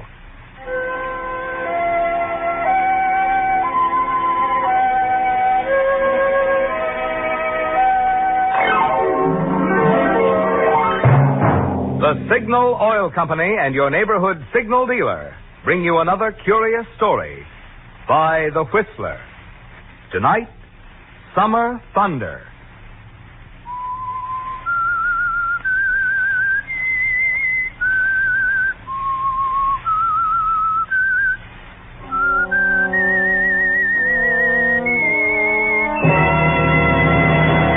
I am the Whistler, and I know many things, for I walk by night. I know many strange tales hidden in the hearts of men and women who have stepped into the shadows. Yes, I know the nameless terrors of which they dare not speak.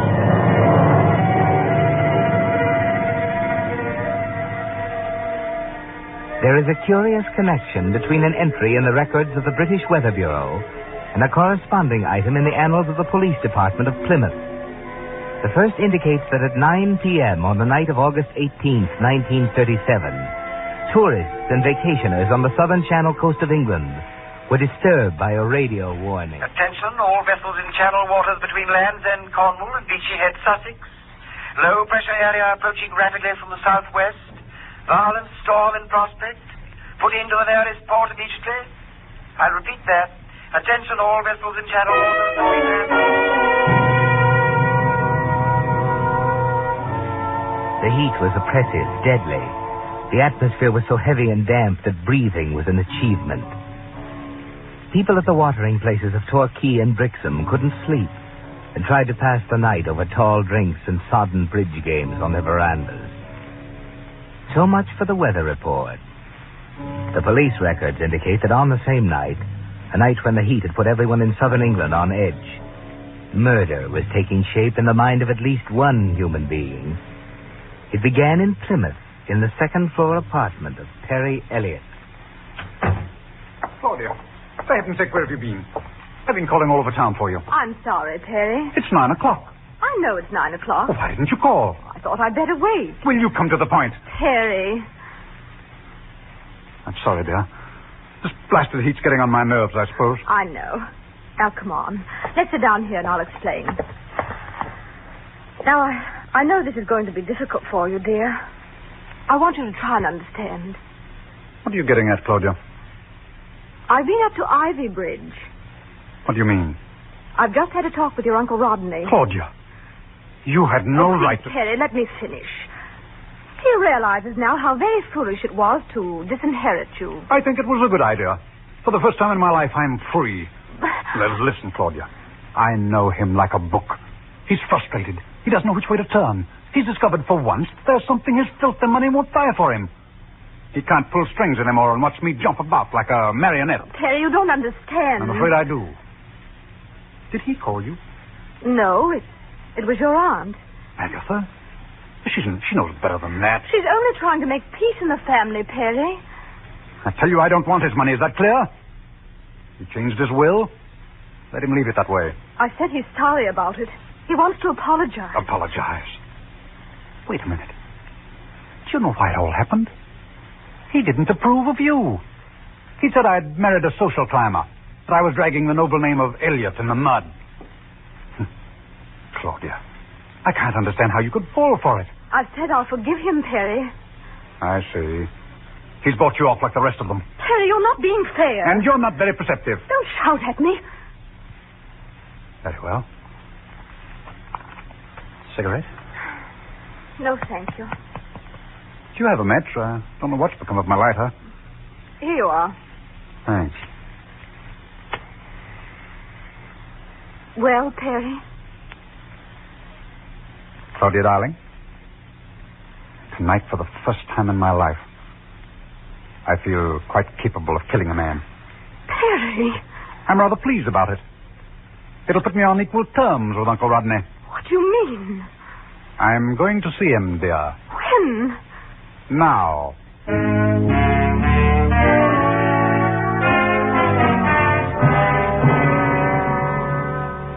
2 hours later, an unreal calm settled around Plymouth. Nothing stirred. Crickets stopped chirping. Trees suddenly became very still. And the bridge players paused to note there was an electric feeling in the air. The mind of the murderer was tense, too, like the atmosphere.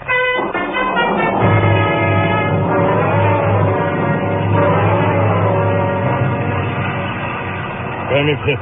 Bridges washed out. Roads became bogged. And shortly after midnight, the telephone rang in Claudia Elliott's apartment. Yes? Claudia, Oh, yes, Aunt Agatha. What is it? something terrible has happened. Rodney is dead. Where's Perry? I don't know. He and Rodney had a terrible scene about money or something. Did you notify the police? The inspector will be here directly. I'd better come out right away.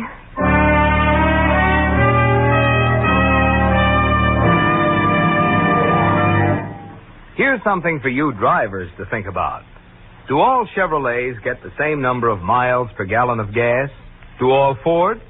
Of course not. For it's an established fact that the mileage you get depends on three things: the condition of your car, the way you drive, and the kind of gasoline you use. Well, those first two factors, they're up to you. But when it comes to gasoline, that's where I come in. For the same company that sponsors the Whistler, Signal Oil Company, also makes the gasoline that's become famous throughout the West as the Go Farther gasoline. Yes, for years, wise Western drivers who kept careful record of mileage found you do go farther with Signal gasoline. But what's most important is that even today, you still go as far as before the war with Signal, and I'll tell you why. You see, although certain high-octane anti-knock ingredients are reserved for war, the mileage ingredients which made pre-war Signal famous are still in today's Signal formula. And what's more, new hydrocarbons rich in mileage have even been added. Oh, but you're not interested in chemical formulas. You're interested in miles. And there's an easy way to prove that for yourself. Invest your next gas stamps at one of the friendly stations displaying Signal's yellow and black circle sign. Let your own car prove that it's as true today as before the war. You do go farther with Signal gasoline. And now, back to the Whistler.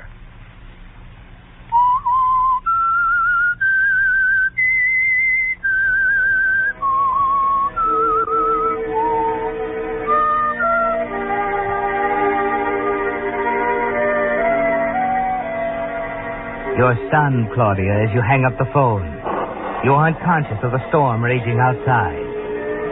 All you can hear is Perry's voice over and over saying, "Tonight I feel quite capable of killing a man." He should be home in a while, Claudia. What can you do? What can you say to him now? No, he couldn't have done it. He mustn't even think of it. Go out to Ivy Bridge and see the inspector. Find out for yourself. Better take a coat. Perry's raincoat hanging on the rack near the door. Yes, it's going to be a rough trip, but you arrive safely.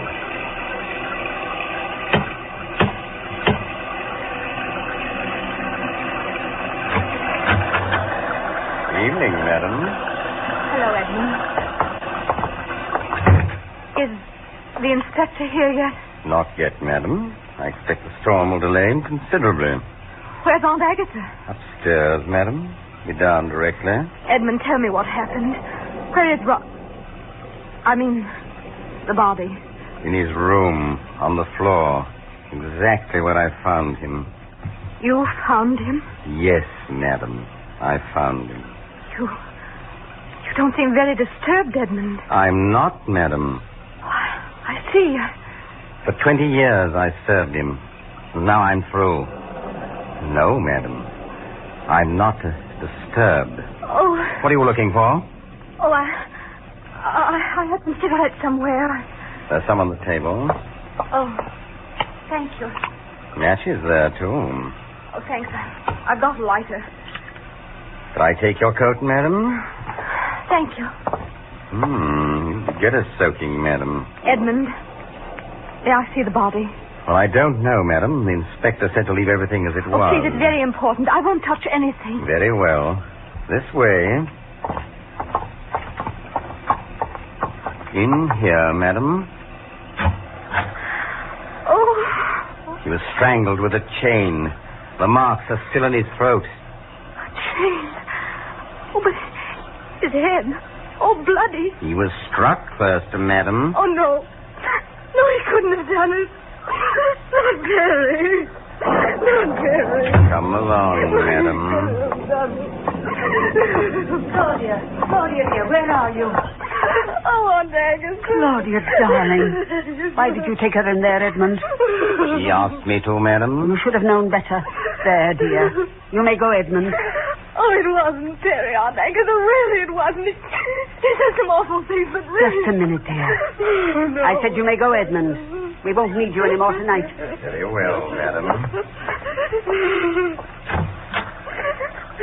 Aunt Agatha, I must try and call Perry. He may be home by now. You can't, dear. The lines are down. I just tried. Oh, what can I do? I'm sure he didn't do it. Of course he didn't. I'd better go back. The roads are impossible, dear. You'd be taking an awful chance. I know it, but Now suppose you get some rest. The storm will very likely blow itself out before morning, and you can go back to town with the inspector.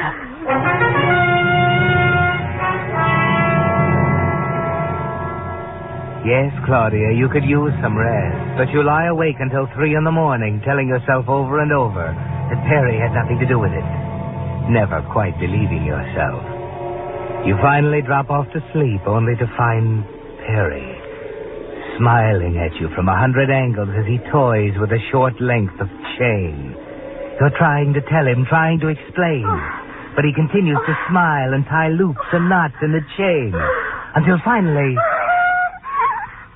it's morning. 6 o'clock by your watch. All you can think of now is finding him. You dress hurriedly and leave while the others are still asleep.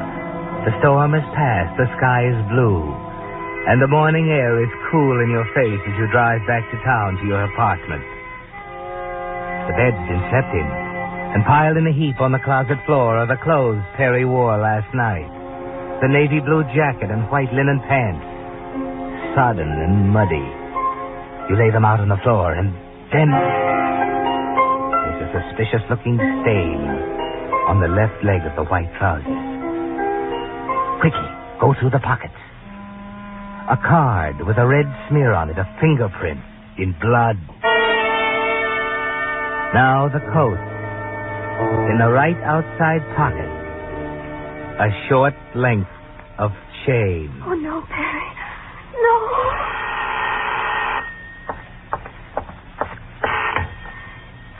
Yes? Inspector Dutton, City Police calling. Is this Mrs. Elliot? Yes? We're detaining your husband here at headquarters, Mrs. Elliot. Oh, could I speak to him? He's being questioned at the moment. If you don't mind, I'd like to come out and have a look at your apartment. Oh, of course. Righto. I'll be out in 20 minutes. Very well.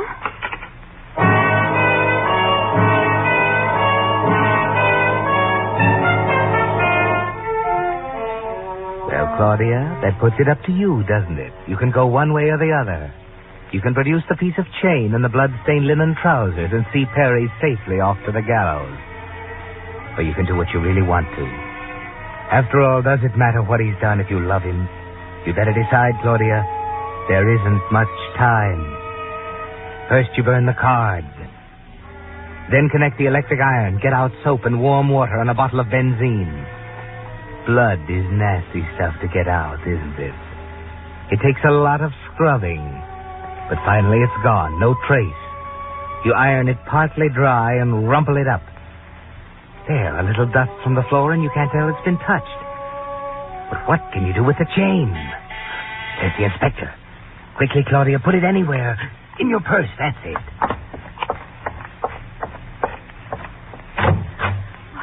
Good morning, Inspector. How do you do, Mrs. Elliot?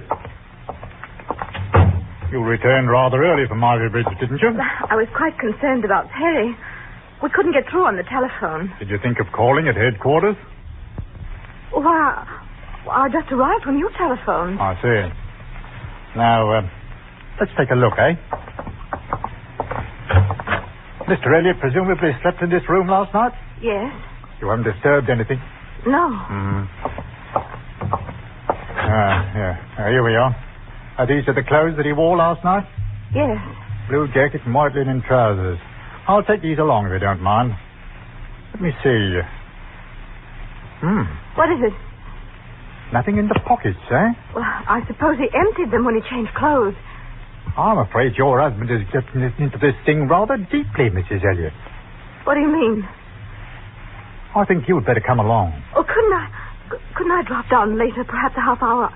I'd like to clean up and... It's rather a peculiar position to take, Mrs. Elliot. Perhaps you aren't aware of the fact that your husband's life is at stake. I realize that, Inspector. I'll get my purse.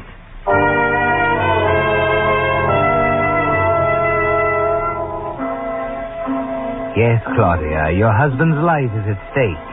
And you realize as you ride to headquarters with Inspector Dutton that his fate may depend on what you do with that short piece of chain in your purse.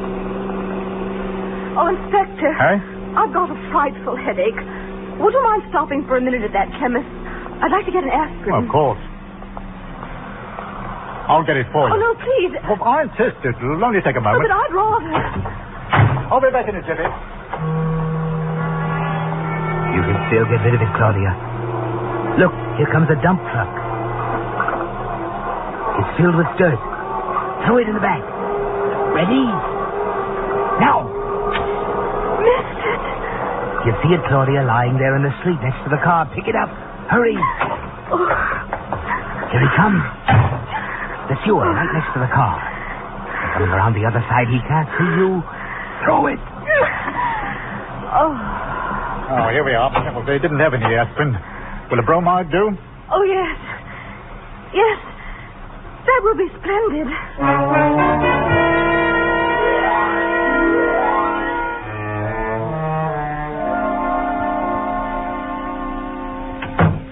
Reeves? Yes, Inspector? Mr. Reeves, this is Mrs. Elliott. How do you do, ma'am? Would you get Mr. Elliott, please?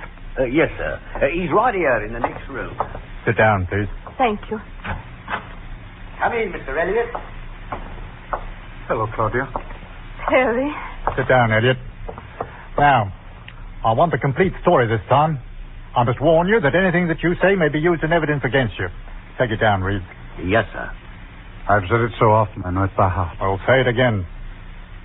I left Uncle Rodney's at 11:15. At 11:30, the storm broke, and I got stuck in the mud about halfway home. I was there for 3 hours and all. That's a deuced poor alibi. I told you I can prove it. The chap who stopped to help with... Oh, what about him? I asked him for his card. I was going to try to find him and reciprocate. What's his name? I didn't even read it. The card's in the pocket of my blue jacket, though. You can call him. The card isn't in the pocket, Mr. Elliott. You can see for yourself. Here. Why, I don't know how... Why, it was there last night. All right. Where's the chain? What chain? Terry. Wait a minute, Claudia. I told you, Inspector, the man tried to pull me out of the ditch with a chain, but the chain broke. I remember putting the odd piece in my pocket. Now, what have you done with it? I haven't done anything with it. That jacket's exactly the way I found it on the floor of your closet. You're lying, Inspector. It's got to be there. It's not there. You can see for yourself. All right. When the motor went dead, he thought it might be a clogged petrol line, so we drained a quart or so of ethyl from his petrol tank to fill the carburetor. I spilled some on my trousers. I remember there was a red stain on them when I got in this morning. I never use ethyl petrol, do I, Claudia?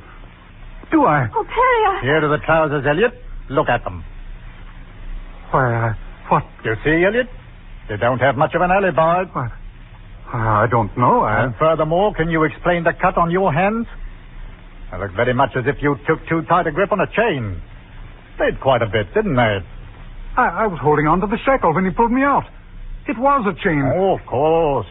It's a frame-up, Inspector. Someone's been in my apartment. No one's been in your apartment. Except your wife. Claudia. You. Oh, I don't know what... Take him back, Reeves. Terry. That'll be all. Yes, sir. You don't need to assist there, Reeves, thank you. I can make it alone. I know it's difficult, Mrs. Elliott.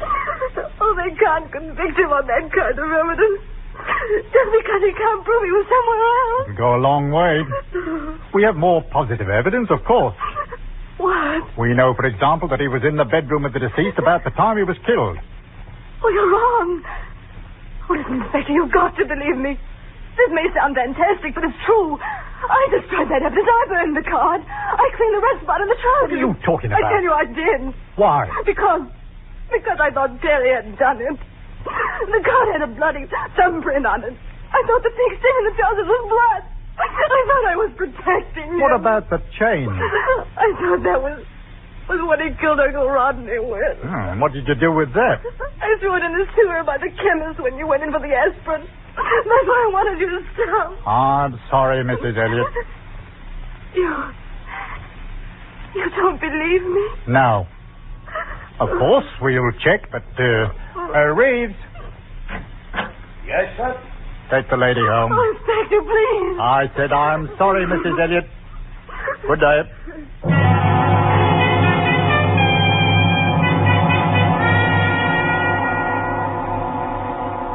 Well, Claudia, you're finally beginning to grasp the horror of the thing you've done. You couldn't have made a smoother job of it if you tried to frame your husband. There's no way out. Or is there? You do believe Perry, don't you? He didn't do it. But if he didn't, who did? Rodney wasn't what you'd call a model of popularity. He had enemies, plenty of them. some perhaps with motive enough to kill him. Who would know? Aunt Agatha. As soon as you can get a call through to Ivy Bridge, you telephone her. Perhaps she can help. You feel better when she arrives at the apartment late in the afternoon. I'm so glad you've come, Aunt Agatha. I've made a terrible muddle of things.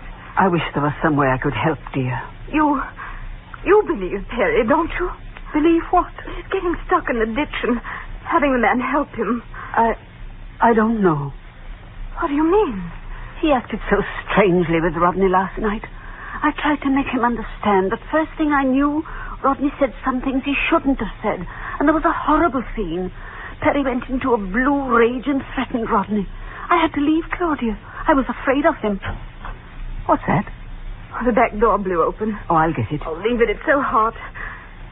Aunt Agatha, he couldn't. I know Perry has a temper, but he's kind and good. Oh, don't you see? It must have been someone else. But who, dear? Oh, I don't know. But Uncle Rodney had lots of enemies. There must have been someone who would gain something by his death. Don't you see? Perry had nothing to gain and everything to lose. But he wasn't thinking clearly, dear. Oh, you must know of someone else. That's really why I asked you to come here. There must be someone. Why, I don't know. Agatha, they can't convict him just because he can't prove an alibi, can they? Well, I think that's pretty important. The inspector said something about more positive evidence. What did he mean? Why, I don't know. The lighter, perhaps.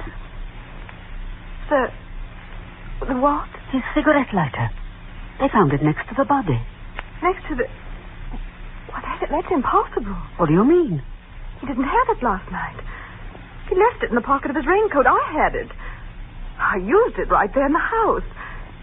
And when I came back this morning, I left the coat. Agatha, somebody took that lighter out of the coat and put it near the body before the police arrived. Afternoon, madam. Edmund, what are you doing here? I've been listening at the door, Miss Agatha. Eavesdropping. So, that's it. You, Edmund. Better take it easy, madam. I've got a gun.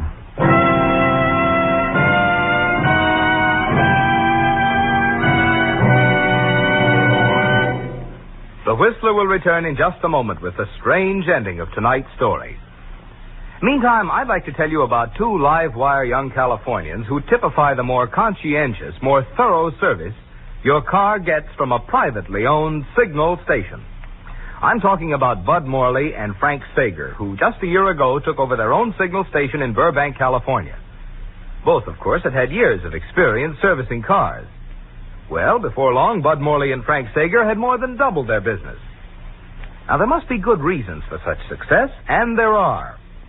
Those boys are friendly, courteous, eager to please. They not only give service with a smile, but include many little unasked-for extras. For after all, being in business for themselves, they have a personal reason for keeping customers so well pleased, they'll come back again and again.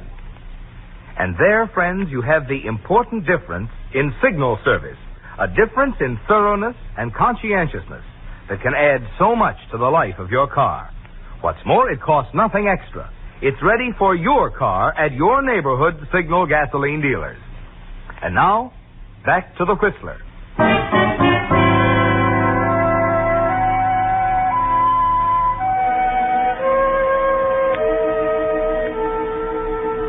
Well, Claudia, it came to you in a flash the minute Agatha mentioned the lighter.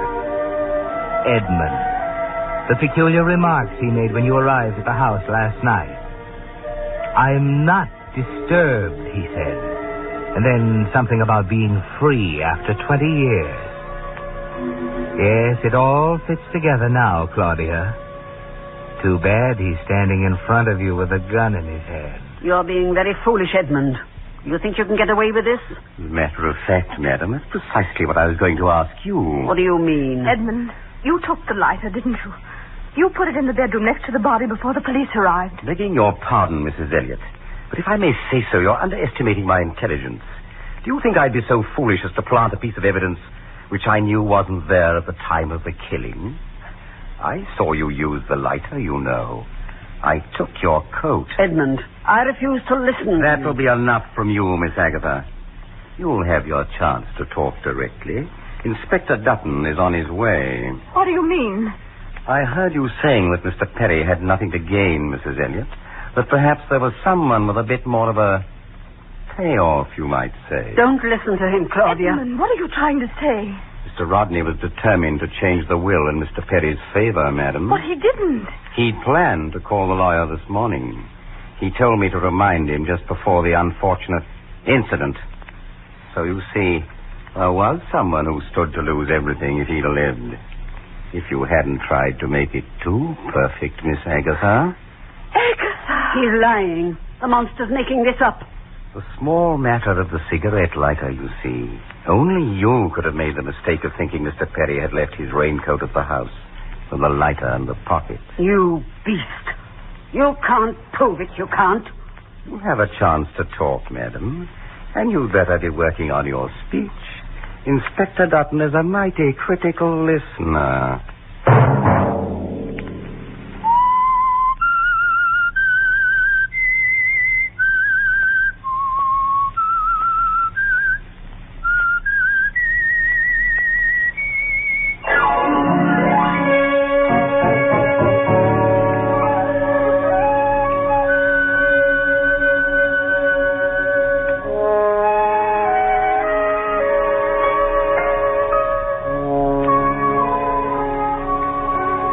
Next Monday at 9 o'clock, The Whistler will bring you another strange tale. The Whistler is broadcast for your entertainment by the marketers of Signal gasoline and motor oil and fine quality automotive accessories, and by your neighborhood Signal dealer. This program, directed by George W. Allen, with tonight's story by Harold Swanton, music by Wilbur Hatch, is transmitted to our troops overseas by the Armed Forces Radio Service. This is Marvin Miller speaking, and suggesting that you let every traffic signal remind you that you do go farther with Signal gasoline. Yes, you do go farther with Signal. This is CBS, the Columbia Broadcasting System.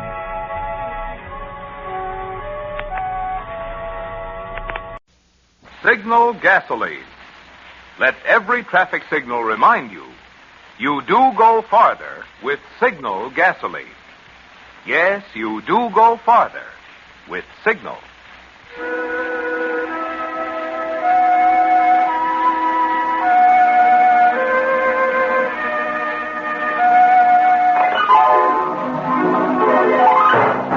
The Signal Oil Company and your neighborhood Signal dealer bring you another curious story by The Whistler. Tonight, The Man Who Came to Murder.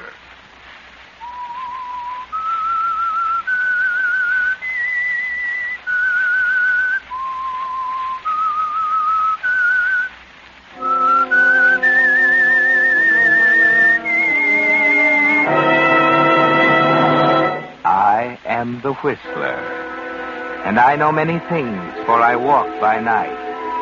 I know many strange tales hidden in the hearts of men and women who have stepped into the shadows. Yes, I know the nameless terrors of which they dare not speak.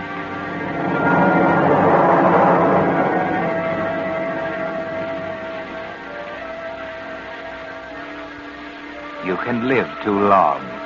Did you know that? Oh, yes. Especially if you have money, a lot of it, and heirs. Like Ellen Hargrove. Miss Ellen has a lot of money left to her at her husband's death years ago. She lives in a great Victorian house just outside of town. She has been a helpless invalid ever since she had that terrible heart attack just a year ago. Nobody thought she could live. Yet there she still is in the great carved bed in the second-floor bedroom. This morning there are 3 people in the bedroom beside Miss Ellen. There's Mrs. Merton, her devoted housekeeper, Dr. Stone, who has come to make another examination, and Wendell Robinson. Wendell has shown the most touching anxiety about Miss Ellen all through her illness. He's her nephew and heir. Now, deep breath, Miss Ellen. Make it a good one. Yes, Doctor. Another. Well, that's enough of that. Now, let's check that pulse again. But you've already taken my pulse. Any good reason I shouldn't take it again? I like to hold a lovely lady's hand. You? Oh, Dr. Stone. What a thing to say to an old woman like me. Still, I suppose we're never too old to be flattered. Well, Ellen, you aren't old. That she isn't, Mr. Wendell, and never will be. Miss Ellen's got a heart in her as fresh and sweet as a child. All right, Mrs. Merton, I've finished. Let me have my bag. Right here, Doctor.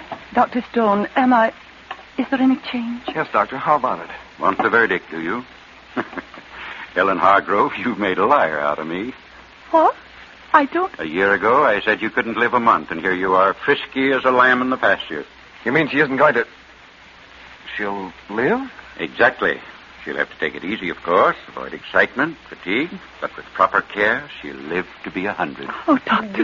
Glory be. Didn't I tell you, ma'am? Just you do what the doctor tells you, I said, and you'll be on your feet again.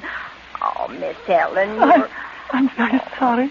You mustn't be well, distressed. now, don't you cry. It's a very happy day. So it is, my dear. A happy day for all of us. Eh, Wendell? Yeah. It's quite a day. Oh, there's midnight. Come to hear the good news, too. I'll get him for you, Aunt Ellen. Oh, no, don't chase him. He'll hop up on the bed by himself. He spends most of his time here with me. There, you see? Now lie down, boy. It's all right. Come along, Wendell. All Time we were off. Good news can be as hard on the nerves as bad.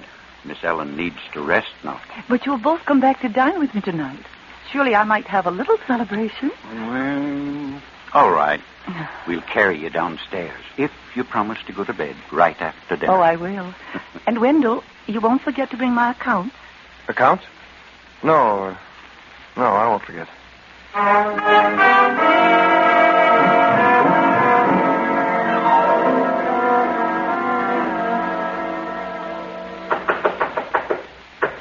Hold your horses, can't you? I'm coming. Well, who is it? Open up, Hale. It's me. Wendell. Oh, wait a minute. Oh, you crazy fool coming in here in the daytime. Suppose somebody spotted you. If the old woman catches on we're married, she'll cut you off without a thin dime. Shut up, will you? She isn't going to die. What?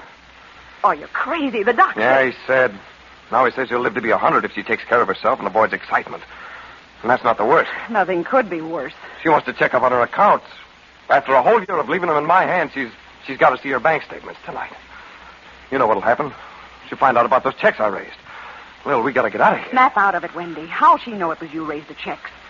Other people have cashed them for her. That housekeeper, even her chauffeur. Well, she'll find out somehow and send me to jail. You don't know her like I do. Listen to me, Wendy. You take her those statements tonight.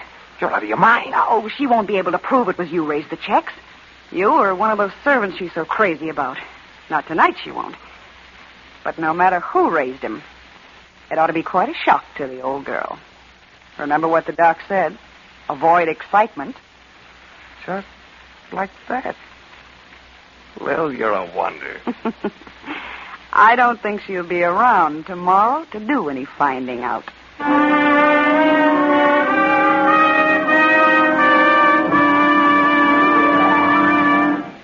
Here's an angle on making your car last longer that may not have occurred to you. When you choose a doctor for your own health, you're careful to select the most reliable, most conscientious doctor you can find. Well, to keep your car healthy, it's just as important to select a service station operator who's conscientious and experienced at the job he's doing. Which explains why so many drivers these days are switching to independently operated Signal gasoline stations. You see, each Signal dealer is in business for himself. Servicing cars is his permanent work, and naturally he wants his business to grow. So he has a personal interest in pleasing you so well, you'll come back again and again and be his steady customer.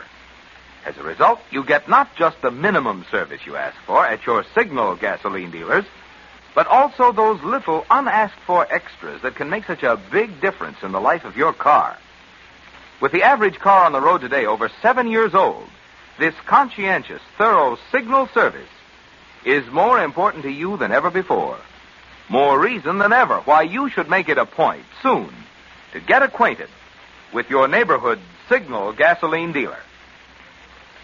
And now, back to the Whistler.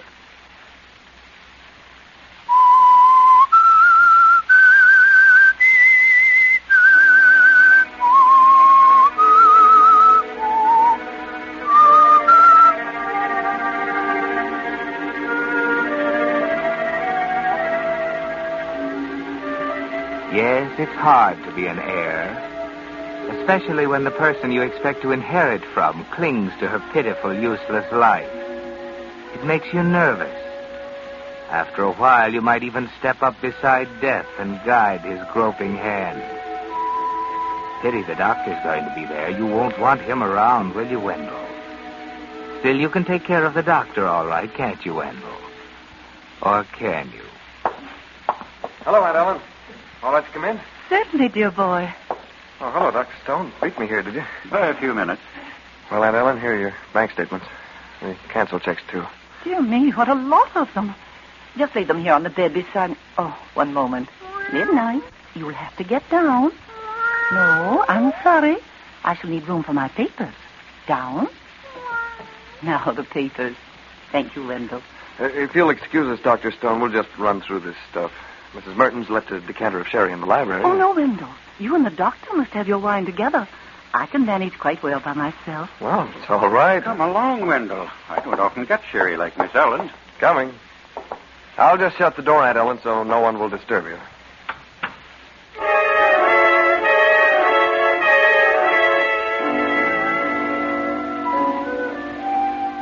So it was easy to get the doctor out of the room after all. Here he is, shut up with you in the library. And upstairs, your aunt is shut in her room alone, where nobody can hear her if she cries out. You're congratulating yourself, aren't you, Wendell? It's working out as smooth as butter. More sherry, Doctor? By all means. Second glass can't hurt me. Not of this stuff. Grand wine. Uncle laid it down right before I was born. Are you sure it's all right?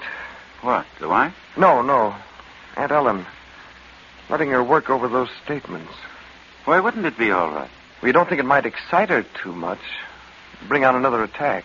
Your concern is admirable, my boy, but there's very little excitement in bank statements. I didn't mean excitement. Tired, that's the word. She might overdo. Nonsense. Miss Ellen will be all the better for knowing exactly where she stands. And by the way, she was just telling me how proud she is of you. Of the way you've changed, taken things over, and dropped that young woman. I'm sure it helped her condition a lot. Excuse me, Mr. Wendell. Miss Ellen would like to speak to you in her room. Aunt Ellen? How did you know? She told me herself just a moment ago. Excuse me, Doctor. Surely. You needn't come up, Mrs. Merton. Oh, it's no bother to me. I was going up anyway to tidy Miss Ellen for the evening. Just stay here, do you understand? My aunt sent for me. Well, Yeah, I mean, there'll be plenty of time to get her ready after I come down. Very well, sir. I'll wait in the hall.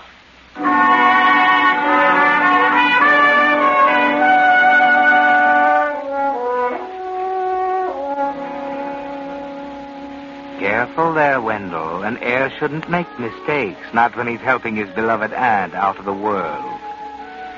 The doctor and Mrs. Merton looked at you very strangely just then. Better not trust those nerves of yours too far. Better make sure the old woman dies now. You want to see me, Aunt Ellen? Oh, well, no. Come here, please. I've made a disturbing discovery. Most disturbing. Why, what's the matter? Well, it doesn't seem possible, but I believe the bank must have made a mistake. A mistake? The bank? Oh, come now, Miss Ellen. I know it seems strange, but there can't be any other explanation. Well, there's got to be. Banks don't make mistakes. The statements are wrong. You mean they don't agree with the checks you drew? Oh, but they do, Aunt Ellen. Remember, I've gone over these myself. No, it's the checks themselves. Look at this one. It's drawn to cash for $1,000. Well, what's so funny about that? It costs money to run this house. Oh, but everything is paid for by check. The household expenses, salaries, any large bills. I never write checks to cash, except for a little ready money in case of emergency. And never for more than $100. $100? You sure about that? Certainly I am. But this is one for $1,000, and there are others. I see.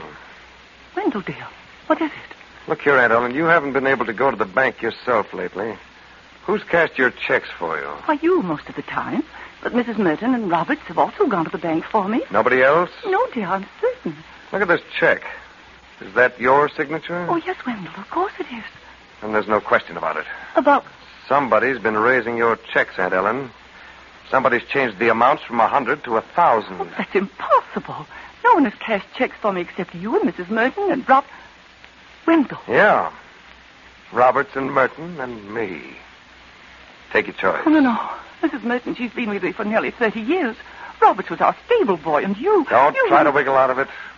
When you got sick, one of us saw a swell chance. One of us did a sweet job of robbing you. At $900 a throw. Oh, please. When you're old, so few people left. Everyone else gone. Husband, family, friends. Only you three. And all one I of us have. is a thief. It's true, you know it. There's something behind you, Wendell, a black, furry shadow on the floor. It's midnight, Wendell, sound asleep, and you're stepping so very softly. Careful. Look out. What? Oh, cat. Shut up, blast you. I didn't mean to hurt you. Can't you keep quiet? Whatever's the matter with midnight? Mrs. Merton, she's coming up here. She'll see. Shut the door. Keep her out. No, that won't do. Mr. Wendell, did something happen to midnight? Call to her. The only way. Come up here. Quick, Mrs. Merton. Screaming as though the banshees were after him. Where's he got to, Mr. Wendell? Where's Miss Ellen? We were just talking, and all of a sudden she fell over. Miss Ellen, dear. Dr. Stone. Yes, Mrs. Merton? Hurry, Doctor, it's Miss Ellen. I tell you, she just fell over. I was running for help. I didn't see the cat. I told the doctor. I warned him. Too much for her. Oh, hurry, Doctor. All right, Mrs. Merton.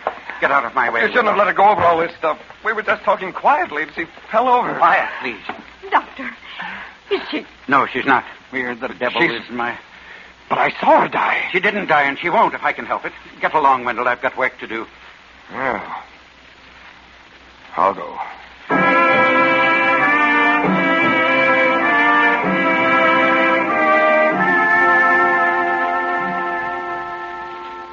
Too bad, Wendell.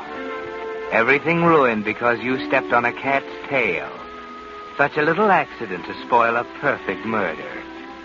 The doctor told you to get out, didn't he? Well, you're going. Out of the room, out of the house, like a scared child making for home. And Lil. Poor Lil. She expected a lot from you, Wendell. Money and security for the rest of her life. But she knows the moment she sees your face. If I could just kept the doctor out a few minutes longer. It was going swell, Lil. She was dying, I know it. If only Oh, the cut it out. What's the use of crying? The doctor got there too soon, and that's all there is to it. No, it isn't all. She knows now that somebody's been after her money. She'll track us down. What'll we do, Lil? You name it. Listen, we can't get away. We've got hours. All night, maybe longer. The doctor won't let Aunt Ellen talk, sick as she is. The police will never catch up with us. Don't kid yourself. They always catch up. Well, we just can't sit here. Once she wakes up tomorrow, we're through. If she wakes up tomorrow. If she... Lil. What's the matter with that? She's had a shock, hasn't she? She might die in spite of everything the doctor can do. She might die in her sleep, perfectly naturally. And if she doesn't? Yes. If she doesn't? It'd be her own fault. She ought to have died a year ago. That's my Wendy. There can't be any tomorrow. All right, Lil. Good guy. Can you get in the house? Easy. She keeps her window open for the cat. There's a big oak tree outside. I can let myself down from a limb to the balcony. Wait a second. Won't there be a nurse with her? Not a chance. Aunt Ellen can't stand having a nurse in the house. Says they make her nervous. Mrs. Merton takes care of her. The housekeeper? Will she be in the room? Why should she be? Her own room's right across the hall. The doors are kept open. Doors open, huh? You'll have to be awful quiet. I'm not taking a brass band. I thought... a knife? A knife? Use your head. It's dark as pitch already. No moon and an overcast sky. You weren't thinking of putting on the light. No, A gun? And wake up the whole house. What you need is a sock. A sock? Yeah, a good strong one. Like those wool things your aunt knits for you. Sure, one of them will do it. Fill it with pebbles and tie it tight. Even dark as it is, you ought to be able to make out her head on the pillow. Just one soft thump. Yeah, one ought to do it. She'll die easy. Hey, listen, though. Suppose somebody sees me. Late at night in a hick town. Folks around here go to bed with the chickens. Besides, you'll have an alibi. Alibi? Yeah. We're going to leave my place now and go to your rooms. We're going to make good and sure somebody sees us. Later on, you'll slip out. But I stay, see? And when they come to tell you about your aunt, I can swear you haven't left the place. And nobody will be able to prove a thing.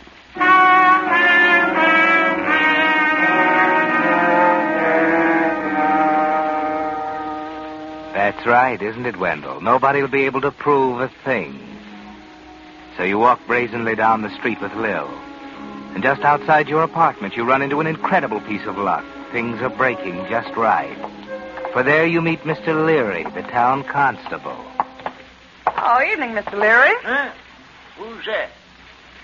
Oh, it's you, Lil Edwards. Mr. Robinson. Yep, that's me, all right. Well, come on, Lil. Here's where I live. She going to see you this time of night? Listen to him. What's it to you, Constable? Yeah. Anything wrong with asking a friend in for a drink? Well, it's your own business. But the old lady out the big house ain't going to like your taking up with Lil again. Yeah, like you said, it's my business. Come on, Lil. Get the door open fast. Yeah. Swell. He saw us come in. Oh, as soon as he's out of the way.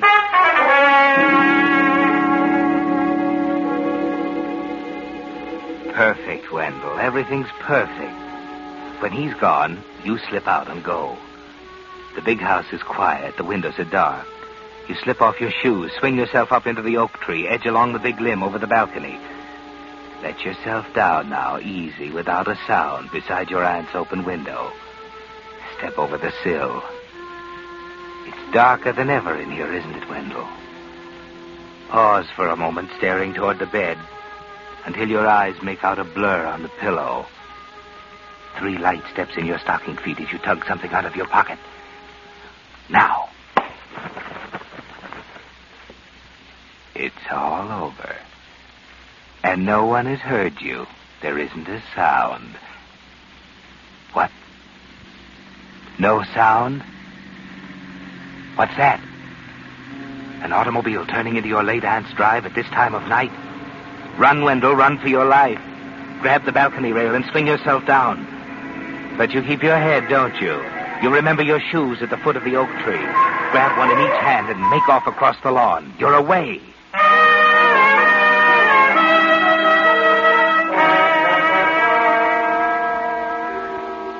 Back at your place, you tell Lil what happened, and the two of you prepare for what's sure to come. You've got to make it look as if you haven't been out. So, put on slippers, get that cold chicken from the icebox, bring in the carving knife, carve off a slice. Settle down with a sandwich, relaxed, comfortable. You and Lil, just 2 people spending a quiet evening together. And soon they are outside. Lil, here. Here, take a knife. Carve me a piece of chicken, quick. Oh, what are you going to do? As I say, and stuff something in your own mouth. Take it easy out there. Well, look who's here. Come right in, gentlemen. You got company, Wendy.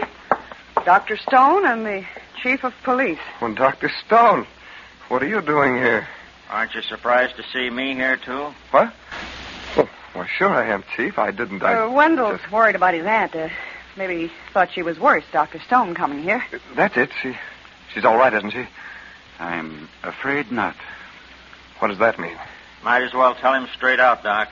Awful thing happened out the big house tonight. Somebody broke into your aunt's room. Broke in? You mean a prowler? Might be.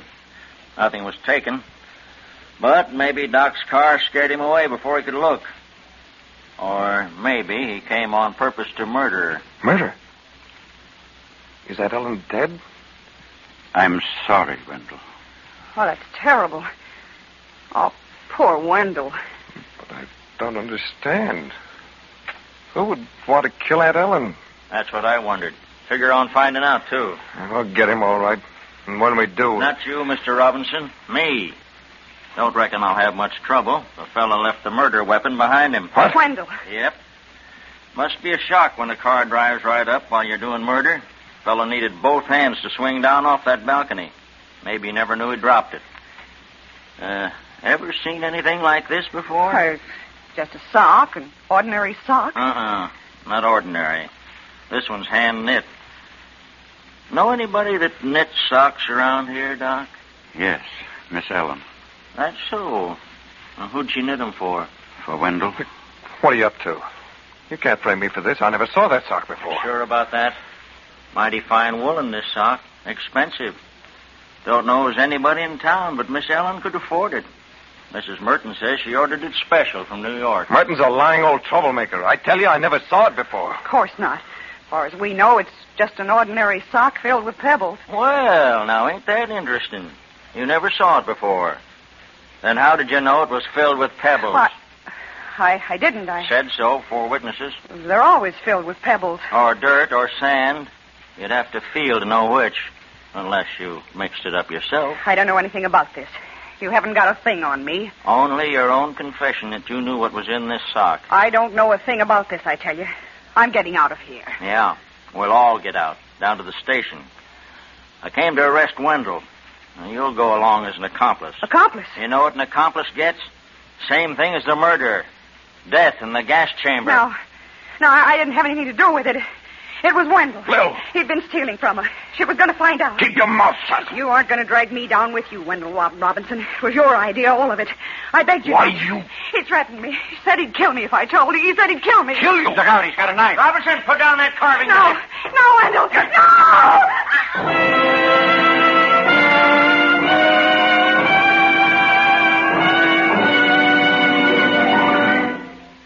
The Whistler will return in just a moment with the strange ending of tonight's story.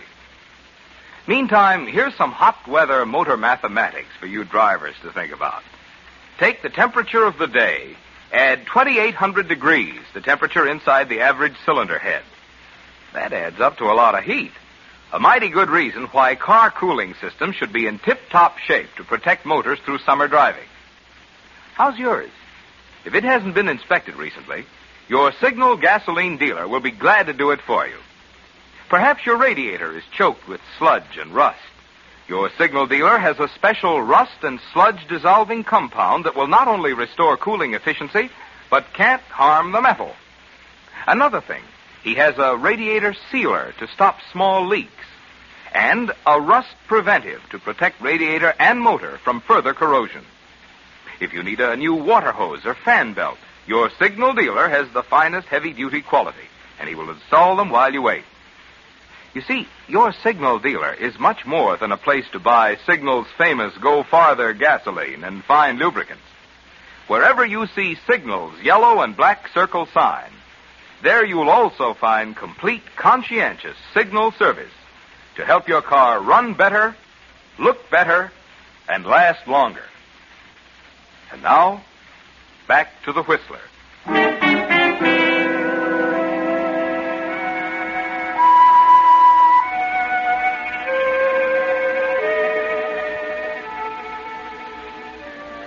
So it was Lil who broke down after all, and Wendell killed her for it, stabbed her with the carving knife.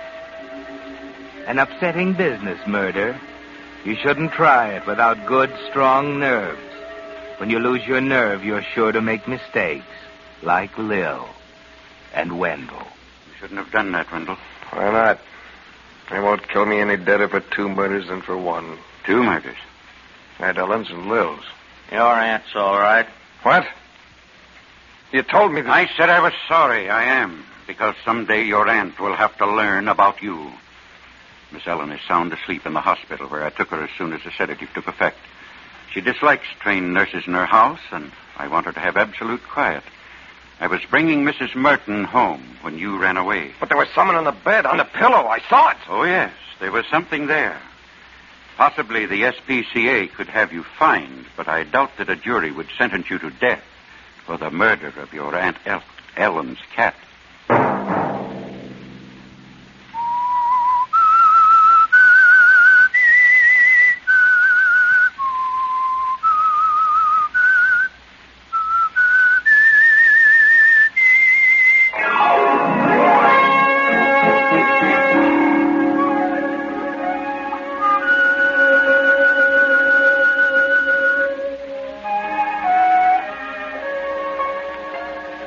Next Monday at 9 o'clock, The Whistler will bring you another strange tale.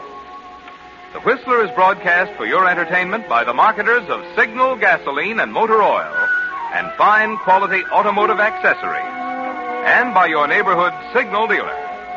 This program, directed by George W. Allen, with tonight's story by Sally Thorson, music by Wilbur Hatch, is transmitted to our troops overseas by the Armed Forces Radio Service. This is Marvin Miller speaking, and suggesting that you let every traffic signal remind you that you do go farther with Signal gasoline. Yes, you do go farther with Signal.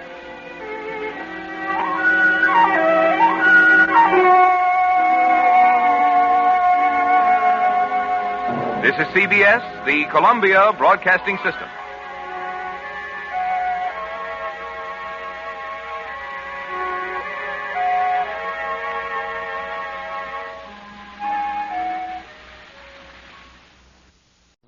Signal gasoline. Let every traffic signal remind you, you do go farther with Signal gasoline. Yes, you do go farther with Signal.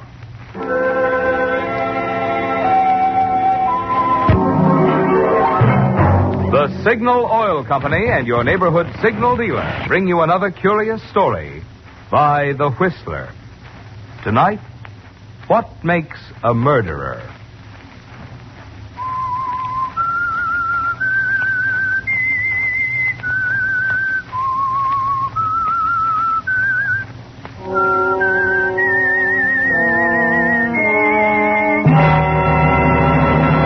I am the Whistler, and I know many things, for I walk by night. I know many strange tales hidden in the hearts of men and women who have stepped into the shadows. Yes, I know the nameless terrors of which they dare not speak. Murder is a peculiar affair. All it needs in many cases is the right pressure, the right set of circumstances, the right opportunity. And an otherwise respectable member of the community becomes a killer. If you tried to explain that to Arthur Winslow, he wouldn't have understood. If you told him he was in a fair way to become a murderer in a few months, he would have looked at you strangely. For Arthur was respectable, solid, exactly like 100,000 other respectable, solid Jersey commuters. His life was a pretty drab affair. Part of it was the office, J. Simmons and Company, investment brokers. Light 7 1/8, no change. 7 1/8, no change. American Tell and Tell 179 1/8, off an 8. AT&T 179 1/8, off an 8. American Tobacco 77, up 1. 77, up 1. Better leave it there, Arthur. 5 o'clock. Got to make that 5:19. Why? Why do we have to make the 5:19, Stanley? Why, Arthur, because we always do. Why is that a good reason? What? I mean, do you think because we've always made the 5:19 that we ought to keep on making it the rest of our lives? Is something wrong, Arthur? Maybe, I don't know. I've been thinking, Stanley. Huh? For 10 years now, you and I have been analyzing investment securities 8 hours a day, catching the 5:19 every night, arriving home in East Orange promptly at 6:22, kissing our wives at approximately 6:50, eating dinner at exactly 7, reading the evening paper, and then going to bed. Well, it's a little like death, isn't it, Stanley? What in the world gotten into you, Arthur? I've got a book here. Hey, take a look. Book? It's a novel. Got me to thinking. Moon and Sixpence. It's about a man like us, Stanley. A man who got fed up with the 5:19 and dished the whole works. Well, what did he do? He took a chance. He walked out, just picked up his hat, and went off to the South Seas. You mean he just left his family? They preferred the 5:19. Well, I can't say that I approve. No, I didn't think you would. Well, you better hurry along, Stanley. You'll miss your train. Yes, but what about you? Well, tonight, just for a change, I believe I'll catch the 5:55.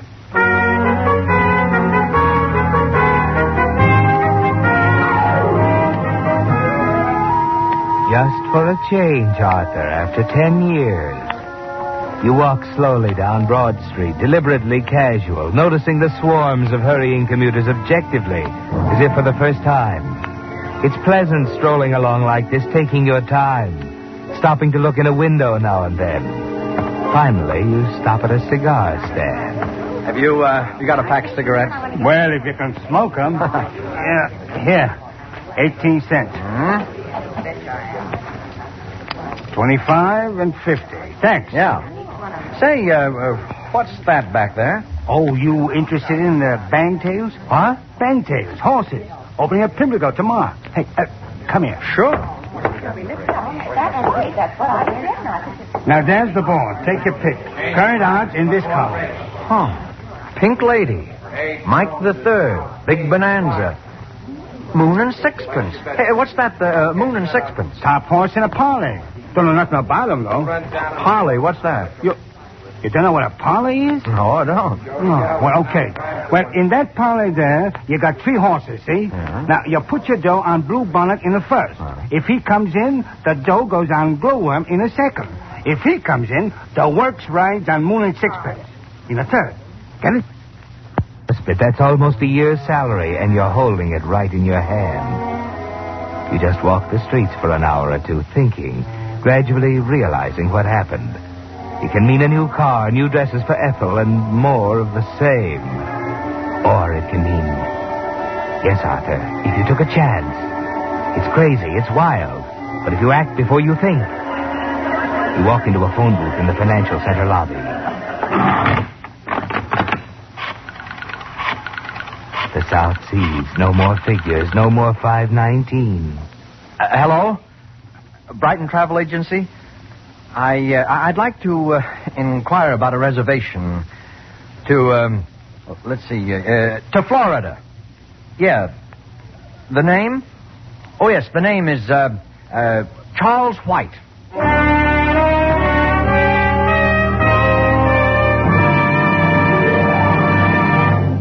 There's good news for drivers in recent announcements that new cars are already in production. But there's bad news in the statement of Defense Transportation Director J. Monroe Johnson that it will be at least 3 years before all the people who want new cars can get them. 3 more years. That's a long time to make today's cars last, especially when the average car is already 7 years old. It means that now more than ever, your car needs the more thorough, more conscientious kind of service you'll find at Signal gasoline dealers. Yes, there's a very real difference in Signal service, and for 2 good reasons. You see, being in business for themselves, Signal dealers have made car care their specialty. Their experience, they know cars. And 2, because independent Signal dealers are in that business not just for today, but permanently. They're eager to please you so well, you'll come back regularly and be their steady customer. Added up, that assures you the kind of service that will keep your car happy and you satisfied. The kind of service that makes it well worth your while, getting acquainted with your neighborhood Signal gasoline dealer. And now, back to the Whistler.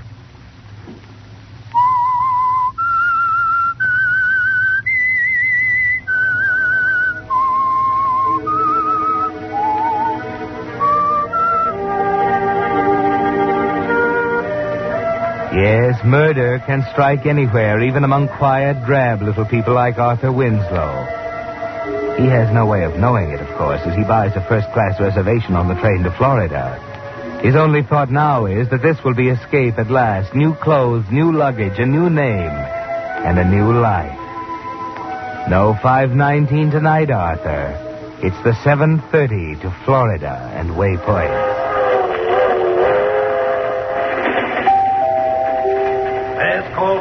Last call for dinner. Oh, which way is the dining car, waiter? Yes, sir. 3 cars back. Oh, thank you. Better hurry along. Last call for dinner. Okay. I'm sorry. Oh, that's quite all right. It isn't either. I wasn't looking. Well, neither was I. Where is it? What? The book. Book. Oh, yes, the book. I knocked it out of your hands. Must be down here on the floor. Oh, here, let me. It's probably down under the seat. No, let me see. I can... Oh, I bumped my head. Oh, look at the gum under here. Did you get it? Last year's timetable. I've wanted one for ages. Oh, wait a minute. There it is. Where? To the right, just a little under the seat. Here, let me... No, let me get it. Here we are. It's a fine thing getting yourself all dusty that way. Turn around. Oh, thanks. Moon and Sixpence. There we are. That's a little better anyway. Wonderful, isn't it? Moon and Sixpence. I loved it. Oh, yes, I haven't quite finished it, of course. Do you believe it? I mean, Do you think it's right? You mean to toss everything over and take off for the South Seas? If you don't mind, pal, while you're going to the South Seas, I'll go to dinner. Oh, I'm sorry, sir. Excuse me. We seem to be holding up traffic. You do, don't we? Matter of fact, I was just going into dinner myself. So was I. Well, would you consider... Why not? Yes, why not?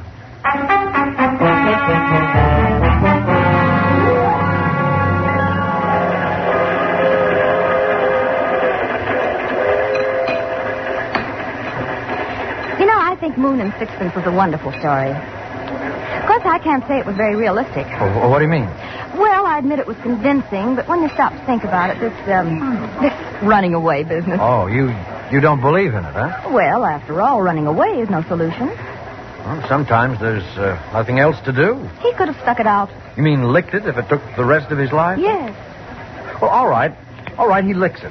He's found happiness at last, and he's 70. Mm-hmm. Is that all there is to life? Well, I haven't seen too much of it yet. I know it sounds cowardly, but I think there are times when sticking it out for 20 years is wrong. Time doesn't wait, you know.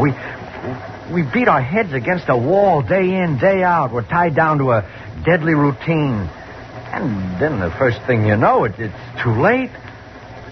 No, I think running away is better than that, don't you? I did once. Oh, sorry, I didn't mean to. Oh, that's all right. That's quite all right. You see, I did run away. It was just as you said. It was routine, a deadly routine. And when I couldn't stand it any longer, I ran away. Well, what kind of routine was it? Well, perhaps you've heard of my father, Edgar Brewster. Edgar Brewster? Uh-huh. He's in Miami Beach now, waiting for me. Oh, I see. I'd finally decided to go back and face it, but, oh, dear. Now you've got me confused again. Oh, I'm sorry if I'd don't known misunderstand. You've really helped me a lot. How do you mean? Well, you seem to know why I did it. It's a kind of moral support. Oh. You're going to Miami? Yes. Oh, by the way, I'm Charles White. I'm Vivian Brewster. Well, perhaps I'll see you in Miami, huh? I hope so. Yeah, so do I.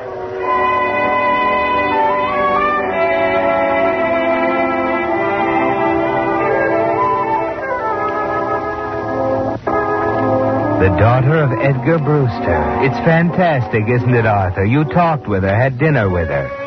She even said she hoped you'd meet in Miami. But the first week goes by in the hotel, set on the shore looking across Biscayne Bay. It's beautiful.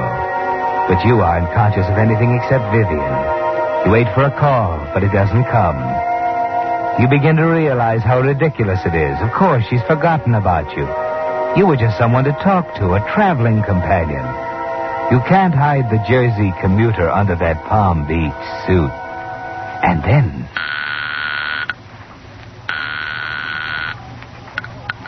Hello? Oh, hello. I'd like to speak to Miss Vivian Brewster. Speaking? Oh, this is Charles White. Well, hello, Mr. White. I thought you'd forgotten me by this time. Oh, no, not at all. I thought we might have a drink together or something. Well, why don't you come out? You mean to your house? Sure, of course. Father would love to meet you. Your father? Yes. What about it? When? Oh, tonight. All right. Tonight.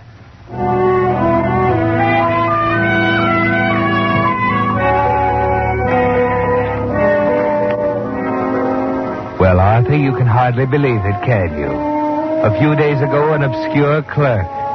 Today, sitting with Edgar Brewster, drinking his bourbon. That about right, Mr. White? Father's a tightwad with his soda. Outrageous way to treat good bourbon. What about it, White? Oh, that looks about right, Mr. Brewster. Yeah, there you are. Oh, thank you. What are you doing in Miami, White? Why, I just got a little tired of New York. Yeah, you got the right idea. I did the same thing myself 20 years ago. Never went back. What's your line? Well, I was in the market, more or less. Yeah, the less, the better these days. Nobody knows where it's going. Hard to figure these war babies. My broker and I were talking today about consolidated plastics. You know anything about it? Yes, a little. What do you think of it? Well, I don't know whether I should say or What's not. the matter with it? After all, it's your business, Mr. Brewster. I don't think I'd kid off an opinion. Oh, all right. I'll put it this way. What would you do if you were into it pretty heavily right now. Well, I'd sell out. When? Right now. Any particular reason? Only that I happen to know that stock is being manipulated by an inside ring. That it'll take the Securities and Exchange Commission about 6 months to catch up with them. Boy, that's unbelievable. My broker told... I know, it's only my opinion, Mr. Brewster, but I happen to know that company's financial position. You asked me what I do, and I just told you. You seem to know what you're talking about. Investments are my hobby, you might say. I see. May I say something now? Oh, I'm sorry, dear. I forgot you were still with us. I thought so. Well, now that you've settled the stock market problem, suppose we get down to the club. The water should be beautiful tonight. What about it? I'm afraid it's past my bedtime, dear. You two run along. No place for an old duck like me, anyhow. Well, Mr. White? Well, Miss Brewster? Oh, what are you waiting for? Get out of here. I'm going to bed.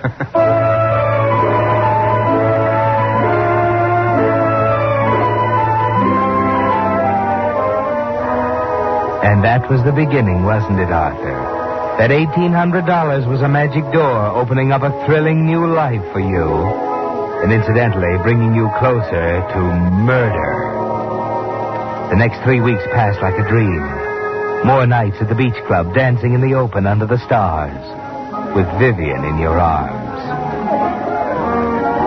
Vivian. Yes? Vivian, why is it you've never asked me about myself, my background, where I came from? Oh, I don't know. Maybe because it doesn't matter. You know, I wasn't going to tell you, but I think perhaps I'd better. Will it make any difference? About us? Yes. Uh-huh. Yes, it will make a difference. It'll make a lot of difference. Well, then don't tell me. I really don't want to know. No, but Vivian, you... Please. Oh, darling. Darling, did I ever tell you I like you very much? I'm glad, Charles. I'm so glad.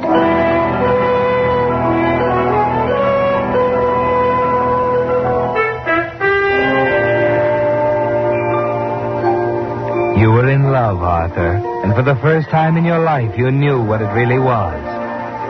Mr. Brewster began to concern you. He'd never approve in a million years. Or you thought so until that evening he dropped up to your hotel room with a copy of the Financial Journal in his hand. Look at that, Charles. Oh, what is it? Don't ask silly questions. Look at it, man. I thought so. Consolidated Plastics, snowed under and selling rush. Oh, I'm sorry, Mr. Brewster. I'm not. Oh, what do you mean? I took your advice. Sold out 3 weeks ago. I saved myself $100,000. Well, congratulations. Don't congratulate me. You're the one who deserves it. Do you mind if I sit down? Oh, of course not. Here you are. Yeah, thank you.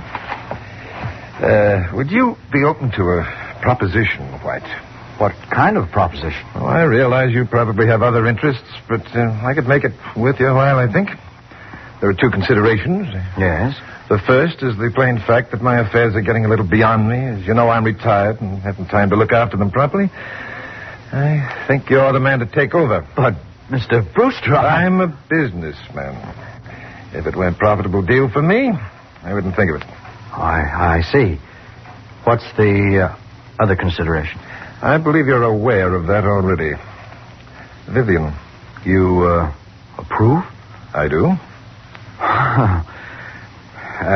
May I have time to think this over? Of course. Just let me know in a day or so.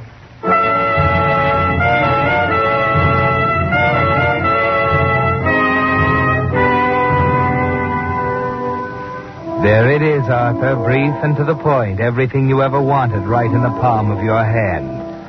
Open sesame, he said, and there it was. You go into the bar downstairs to think. There's only one thing in your way now, Ethel. You can't run away from that. You've got to make her see your side of it. You've got to go back to her and face it. Make her give you a divorce. You walk out of the bar, through the door into the hotel lobby. And just as you're rounding the corner by the desk, something stops you in your tracks. This is Ethel Winslow, 5769 Laurel Road, East Orange, New Jersey. Is that all you want? Thank you, madam. Could I see the register, please? Oh, I'm sorry, madam, but we don't... Well, I understand there's a Charles White registered here. Charles? Oh, yes, madam. Room 132. Is he a friend? Yes. Will this help? Oh, well, in that case, I could give you room 131 next door. The windows open onto the same balcony. Oh, very well. 131.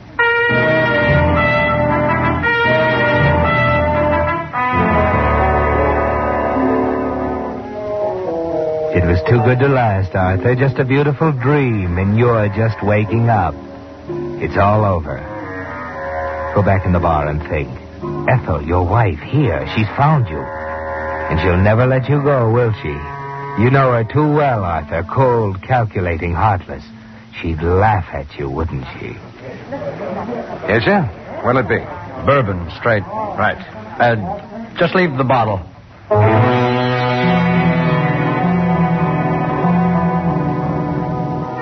You're beginning to see now, Arthur, what makes a murderer. You couldn't get away from her. Just as Vivian said, you can't solve anything by running away. All you get is a build-up to nothing. Whatever made you think you could talk her into a divorce? There's no other way out, is there, Arthur? You sit in the friendly darkness of the bar all afternoon, late into the evening, thinking. It's almost 11 when you make up your mind. There's a phone booth near the door.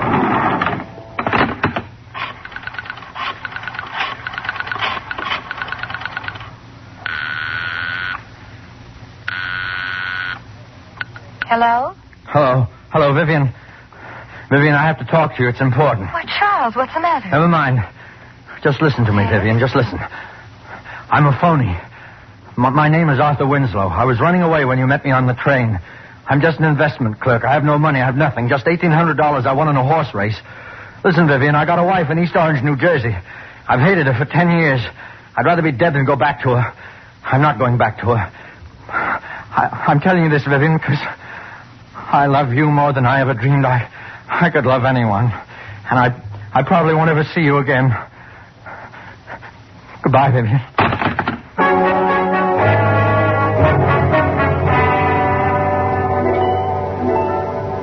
11 o'clock, Arthur. You've got it all planned. Ethel is asleep in her room, room 131. A balcony connected with yours. It's easy, isn't it, Arthur? Yes, there she is. And she's asleep. You take a firm hold on the heavy brass candlestick you picked up from the mantel in your room. A blunt instrument, the police will say.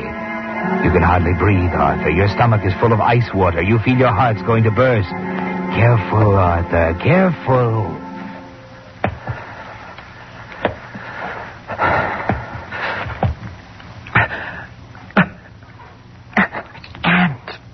I can't do it. I can't do it.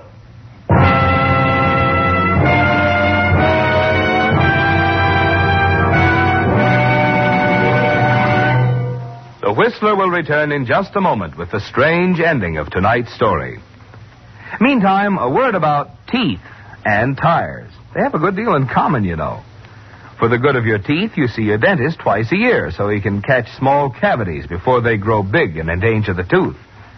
And for the good of your tires, it's equally important to have your Signal gasoline dealer inspect them regularly, so any small injuries can be repaired before they spread and ruin the carcass. Or so he can warn you before your tread is worn too thin for proper retreading. You'll find your Signal gasoline dealer is completely equipped to give you the finest in modern tire repair, whether it's a small patch or a full recap.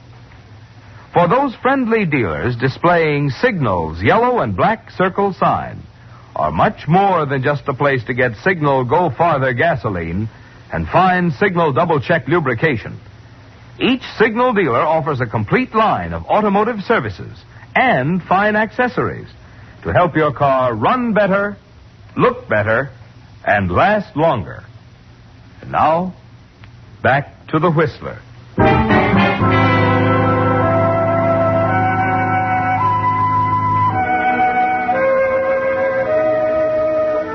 No, Arthur. When the cards were down, you couldn't do it. The wife you hated for 10 years at your mercy, and you couldn't do it. But you came close enough to see what makes a murderer. And now you're standing over her. I can't do it. Arthur. I'm sorry, Ethel. I'm sorry I woke you up. Well, turn the light on. Don't stand there. Yes, Ethel. Oh, hand me my other slipper. Yes, Ethel. Well, you thought you could get by with it, didn't you? No, Ethel, I didn't. Don't deny it. I know what's been going on, and I can prove it, you philanderer. Ethel, I tell you... What did you say? Well, I have a complete report on your activities for the last month. You weren't very clever, Arthur. The detectives say you left a trail a child could follow. What are you getting at, Ethel? Charles? Listen, there's someone knocking on your door. A woman. Ethel, come back. Where are you going? This door, Miss Brewster. Oh, Vivian. A pretty picture. And you have the crust to ask me what I'm getting at. I've known about Miss Brewster all along. In fact, we've had a little talk. And for your information, Arthur, I'm leaving for Reno in the morning. In view of what's happening, I don't think you'll feel it's wise to contest the case. Contest it? Well, we've waited 5 years for a chance like this. We? Mr. Dinwiddie and I. Mr. Dinwiddie. Mr. Dinwiddie. Arthur, what in the world were you doing with that brass candlestick?